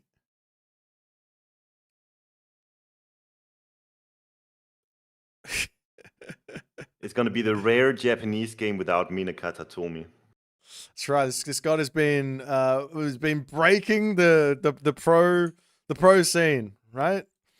Everyone and their mum wants some flaming wheels. I mean, the minor god has been buffed like 3 or 4 times, so it makes sense that it's seeing a lot of play now. It was good like 2 times ago, though. You know, like it's been good forever. Yeah. At least the wheels weren't buffed. At least I was right on that one. I do like the buffs that we're in. Like the hunt buff going up is nice. A couple of what was the other one? Like the archer buff. Technology got cheaper or something. Yeah. Shrine got fixed a bit so it doesn't spawn nearly as scoffed. Can't deconstruct the shrine. A bunch of small little buffs here and there. The deconstruction on the shrine. There was counterplay to that, Soup. Really? What was it? It was so glitchy. You garrison a Miko during the deconstruction because it would stop the deconstruction. Oh, really? Yeah. That's amazing. The disgusting Kronos abuser deserves that. That's right. If they deconstruct a shrine of the hunt. Exactly. Leave my shrine alone. It's my god power. Your god power isn't that OP. It shouldn't be. If Bolt can't kill off a son of Osiris, then deconstruction shouldn't be able to kill off my shrine. Am I right? That's fair. For sure. Alrighty. So we can talk about the matchup. We got 3 minutes and 30 seconds. We got Poseidon. We got Tsukuyomi. Of course, both gods here are going to like cavalry and like spamming cav. But is Divine just going to play for the second talent center like he loves to and give Nyan what he loves inside of just the all-in kind of power spiky Tsukuyomi? Or are we going to see like a very mechanical, tactical cavalry raiding shenanigans here? I think Divine has picked Frozen Wastes. As you can see, this is one of his maps. And I think the reason why is because it's an amazing 2TC boom map. It's very, very easy to find a town center with gold and hunt attached. Yeah. And that's perfect for what Divine loves to do. Probably some semi-fast advance, just get that Centaur Atalanta raid going into a 2TC boom and then just spam out a bunch of units. Divine loves doing that shit, and it's very effective on this map. And I think Nyan is gonna have a very hard time against this. There's no way to crack it, right? At Tsukuyomi, you almost have to just play around it. Do you go town center ever here? I think this is like, okay, I know Tsukuyomi is strong. It's the one god that I have not been able to like break apart and actually understand and then start doing my own thing with. I'm just like, I don't know what I'm doing with this god. I watch everyone else play, watch you play, and I'm like, man, Tsukuyomi, OP. I'm like, I can't get it. I don't understand. So what do? What's the Tsukuyomi game plan? Apart from just New Moon on Armory and then New Moon on Armory again. Well, worst case with Tsukuyomi is honestly a map where the opponent second settlement is very good. That's the worst case because that's difficult for you. That's a difficult position for you to be in, where they grab their second TC and they're safe in terms of resource gathering for the next many minutes. But even then, I think what you just do is you just do what you always do. You go 8 cavalry, 3 bushy, then you go heroic 8, go for a big push. It usually works. All right, I'm stealing it. 8 cav, 3 bush. Three bush Something like is that. 8 in the cav. Wait, that's not what the saying is. We're 6 a.m. here, Soup. It's I'm on my last legs. But a 5-game series, this is what I want to see. These guys going at it. I mean, Nyan, he was, that. Have you ever seen that movie In Time? It's the stupidest movie. Have you ever seen it? It's got like Justin Timberlake in it. It's about No. no, it's a stupid movie. But it's basically like the currency is about is time and how and if you A bit. and there's this scene where they have like an arm wrestling match basically, and the guy's strat is I'm just gonna wait until just before I'm dead, and then I'm gonna pull it back because my other guy is like gets like he stops watching me, instead he's like I'm watching the victory. Is that what Divine's done? He gave the first couple of wins over to Nine. He's like, nah, I'm taking it back, snatching it back. Yes, yeah, that sounds right. Young kids these days, they would do the call an ambulance, but not for me. That's the meme they would go for. That's their reference. I went a little bit too meta. Okay, my bad. 6 a.m. thoughts. Yeah, that's right. All right, Hey, can you give me the URL? Oh, sorry. My bad. We are actually in the game as well. There you go. We'll stop it in 3 seconds. Alrighty. We're going in onto the map. Frozen Continent. Not Frozen Continent. Frozen Wastes. Our final map for today. Tomorrow we got more games coming as well. But this is our final map for the day. Final game. 1 winner. 1 person out. Will it be Divine? Will it be Nyan? Let's check it out.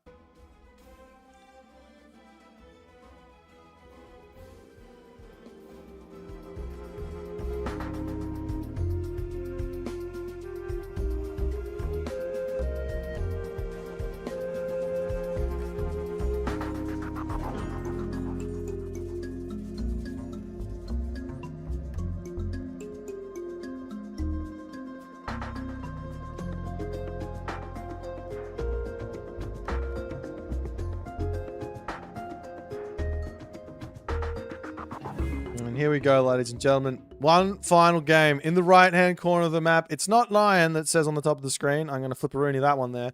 It is Divine. And on the other side of the map, it's Tsukiyomi. It's Nyan Racing Cat.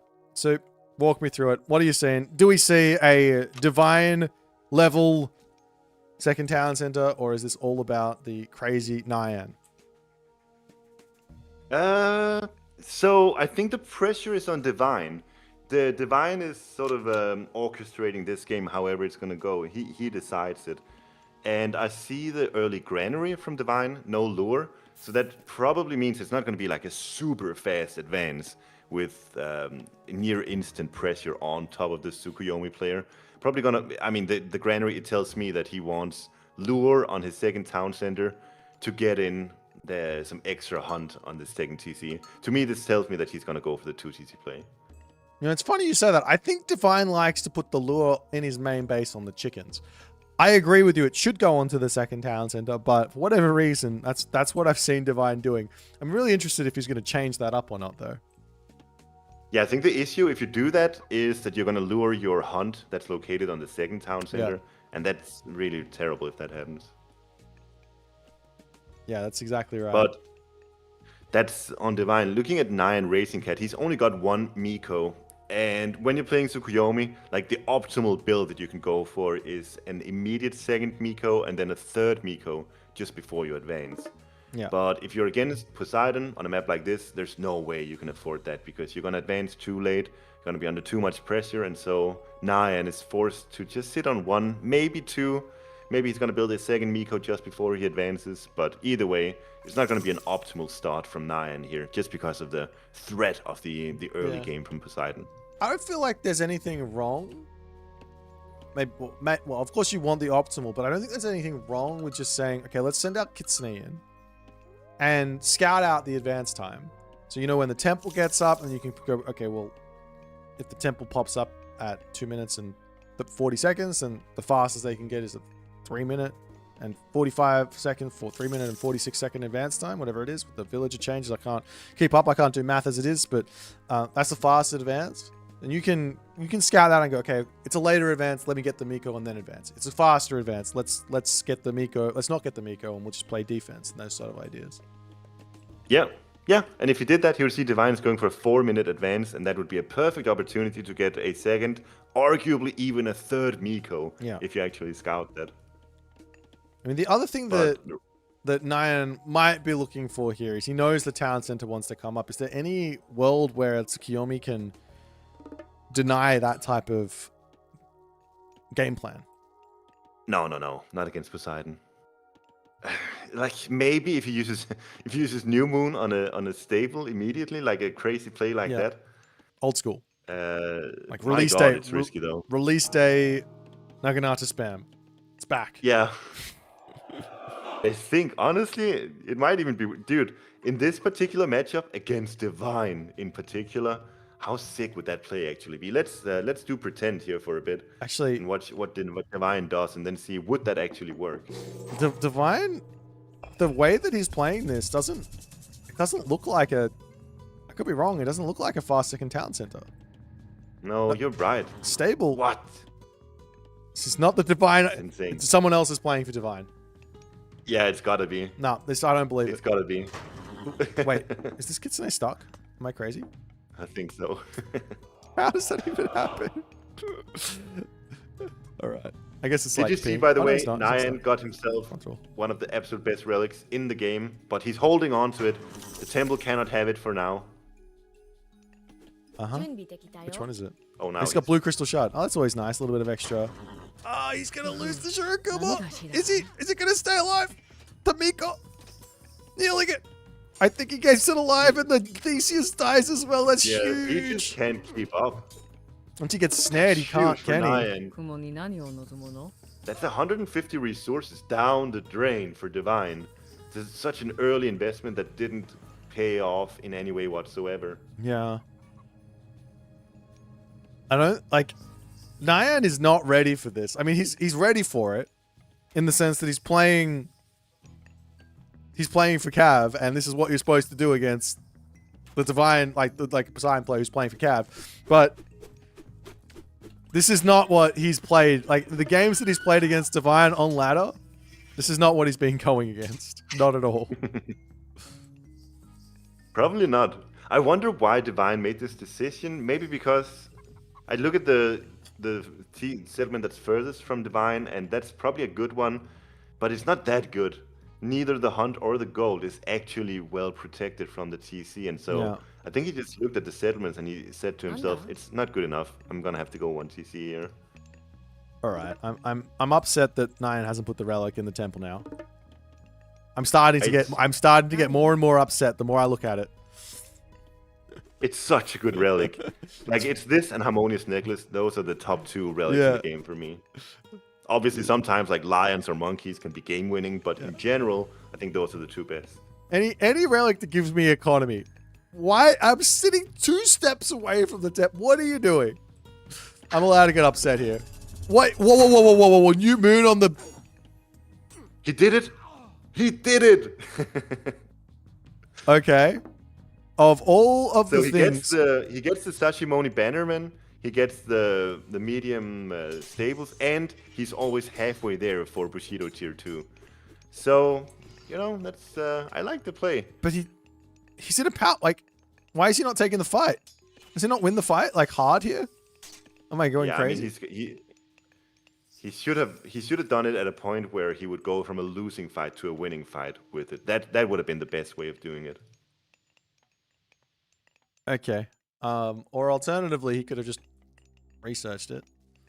I think I overvalue maybe I'm overvaluing the impact of New Moon on the armory now, and this is actually a way to play. What Nyan's got to do now is definitely invest into 2 additional Mikos. He cannot sit on 1 Miko with New Moon having been used, because when you go Heroic Age, it's absolutely essential that you have New Moon available, because if you don't get that power spike, then the whole idea of playing Tsukuyomi is not available to you. Yeah.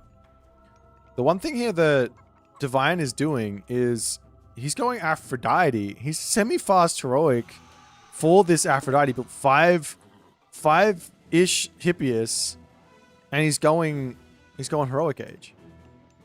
Yeah, it's a really nice decision because if he keeps on spamming cavalry against the Sashimoni Bannerman Naginata riders, that's not going to be a winning position at all. But if he goes heroic, he gets access to Prodromos, and then all of a sudden this Sashimoni Bannerman is not going to get much value at all because you cannot produce horses anymore because Divine is just going to make Prodromos. Yeah, that's right. I mean, of course, you can It's a really good always it's a really good way of negating that Inari Okami value. Yeah. Of course, you can always make like Yadi, but what Tsukiyomi only knows how to build cav, right? That's what I heard. Yeah, and I mean, even if Spearman comes out, you just make high pacifists. I think that's why the Divine loves heroic age as Greeks, is because you just get all the right counters, all the right answers. Yeah, you get some real units. You get some good units. And with Aphrodite in particular, it's so crazy because you use Curse immediately, like here. It's a perfect opportunity. Oh yes, Curse, and then you get all the pigs underneath your base. Yum, yum, yum. And Prodromos immediately coming out. Spirited Charge is pretty cute as well. And Spirited Charge, you really gotta get that. I think gets like 3-4 villages onto the temple. Such a nice upgrade to have. Like when you have those Prodromos, they do immense amounts of damage on top of the cavalry, but you gotta get on top of them, and so getting that extra speed in is really, really beneficial. yeah, I have a feeling Nyan keeps taking fights and then leaving, and I think he's winning the fight. Maybe I'm wrong. He's still looking for raids and everything, but I mean, Divine is playing this really well. I think he's in an amazing position. Yeah, I think so too. Hachiman is coming in now for Nyan, but he's still sitting on 1 Miko. There's not going to be any new moon. No. And so what even is he going to do with Hachiman? Obviously Shogun is going to be nice, but there's not going to be any armory upgrades. And so Shogun is going to be significantly worse without any of those armory upgrades up. And Tengu spam is not going to be a thing. What even does Hachiman provide? Ooh, 6 ceasefire. Yeah, nothing. This got 0 value. This was a 0 value swampland. That's his big move. But that's just the nature of this matchup. Ceasefire counters swampland. Yeah. Why? Okay.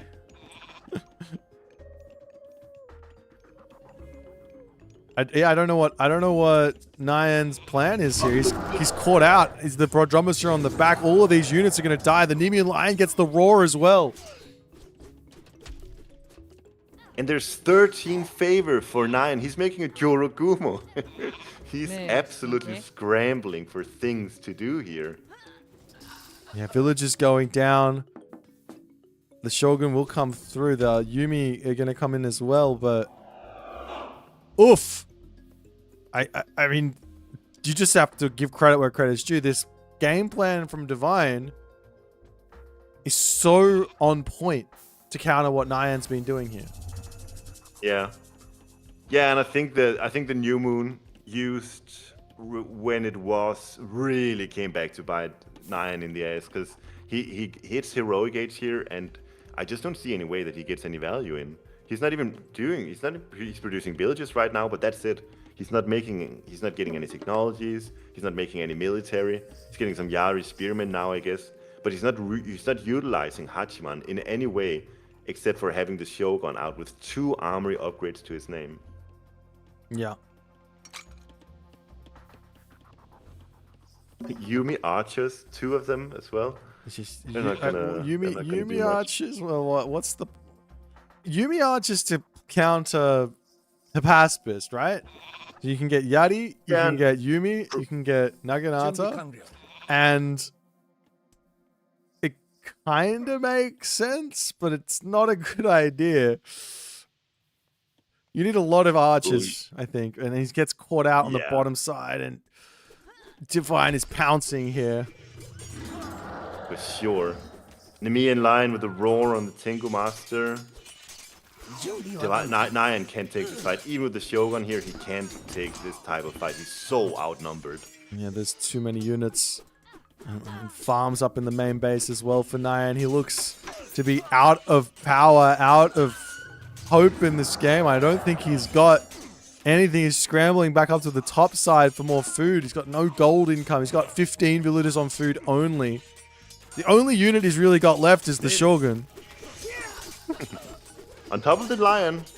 Yeah, gets the Doing his samurai. thing. That's nice.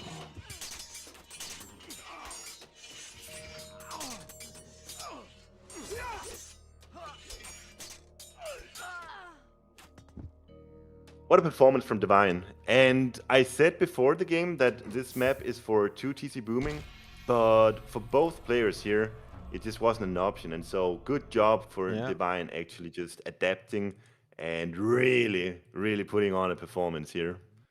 Yeah, this is not the Divine I know, but this is the Divine that I will learn to love right here. This is exactly what I say. I want to see him playing different styles. I want to see him playing what fits the map, what fits the matchup. And I think for the most part in this series, he did exactly that. We saw a whole bunch of different stuff out of Divine, and he does manage to take the dub 3-2. And he goes on to the next weekend. Boom. Beautiful. GG, well played to Divine. Yeah. Thanks a lot for having me on, Boit. I'll let you end the stream yourself. Thanks a lot for being with me. You've saved my life. Yeah. All right. See ya. Alrighty, let's jump over here. We'll talk about tomorrow, and then we'll finish up.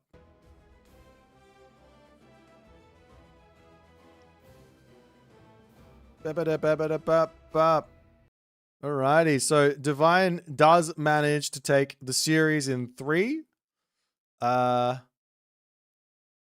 Which should mean that actually, I'll tell you what we're going to do. Let's jump over to the bracket and we can talk about tomorrow as well.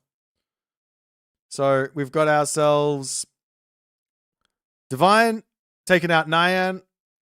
We had Matador taking out Zucolo, so they're both through to the next weekend. We got tomorrow Mini Yeti and Darth Nox.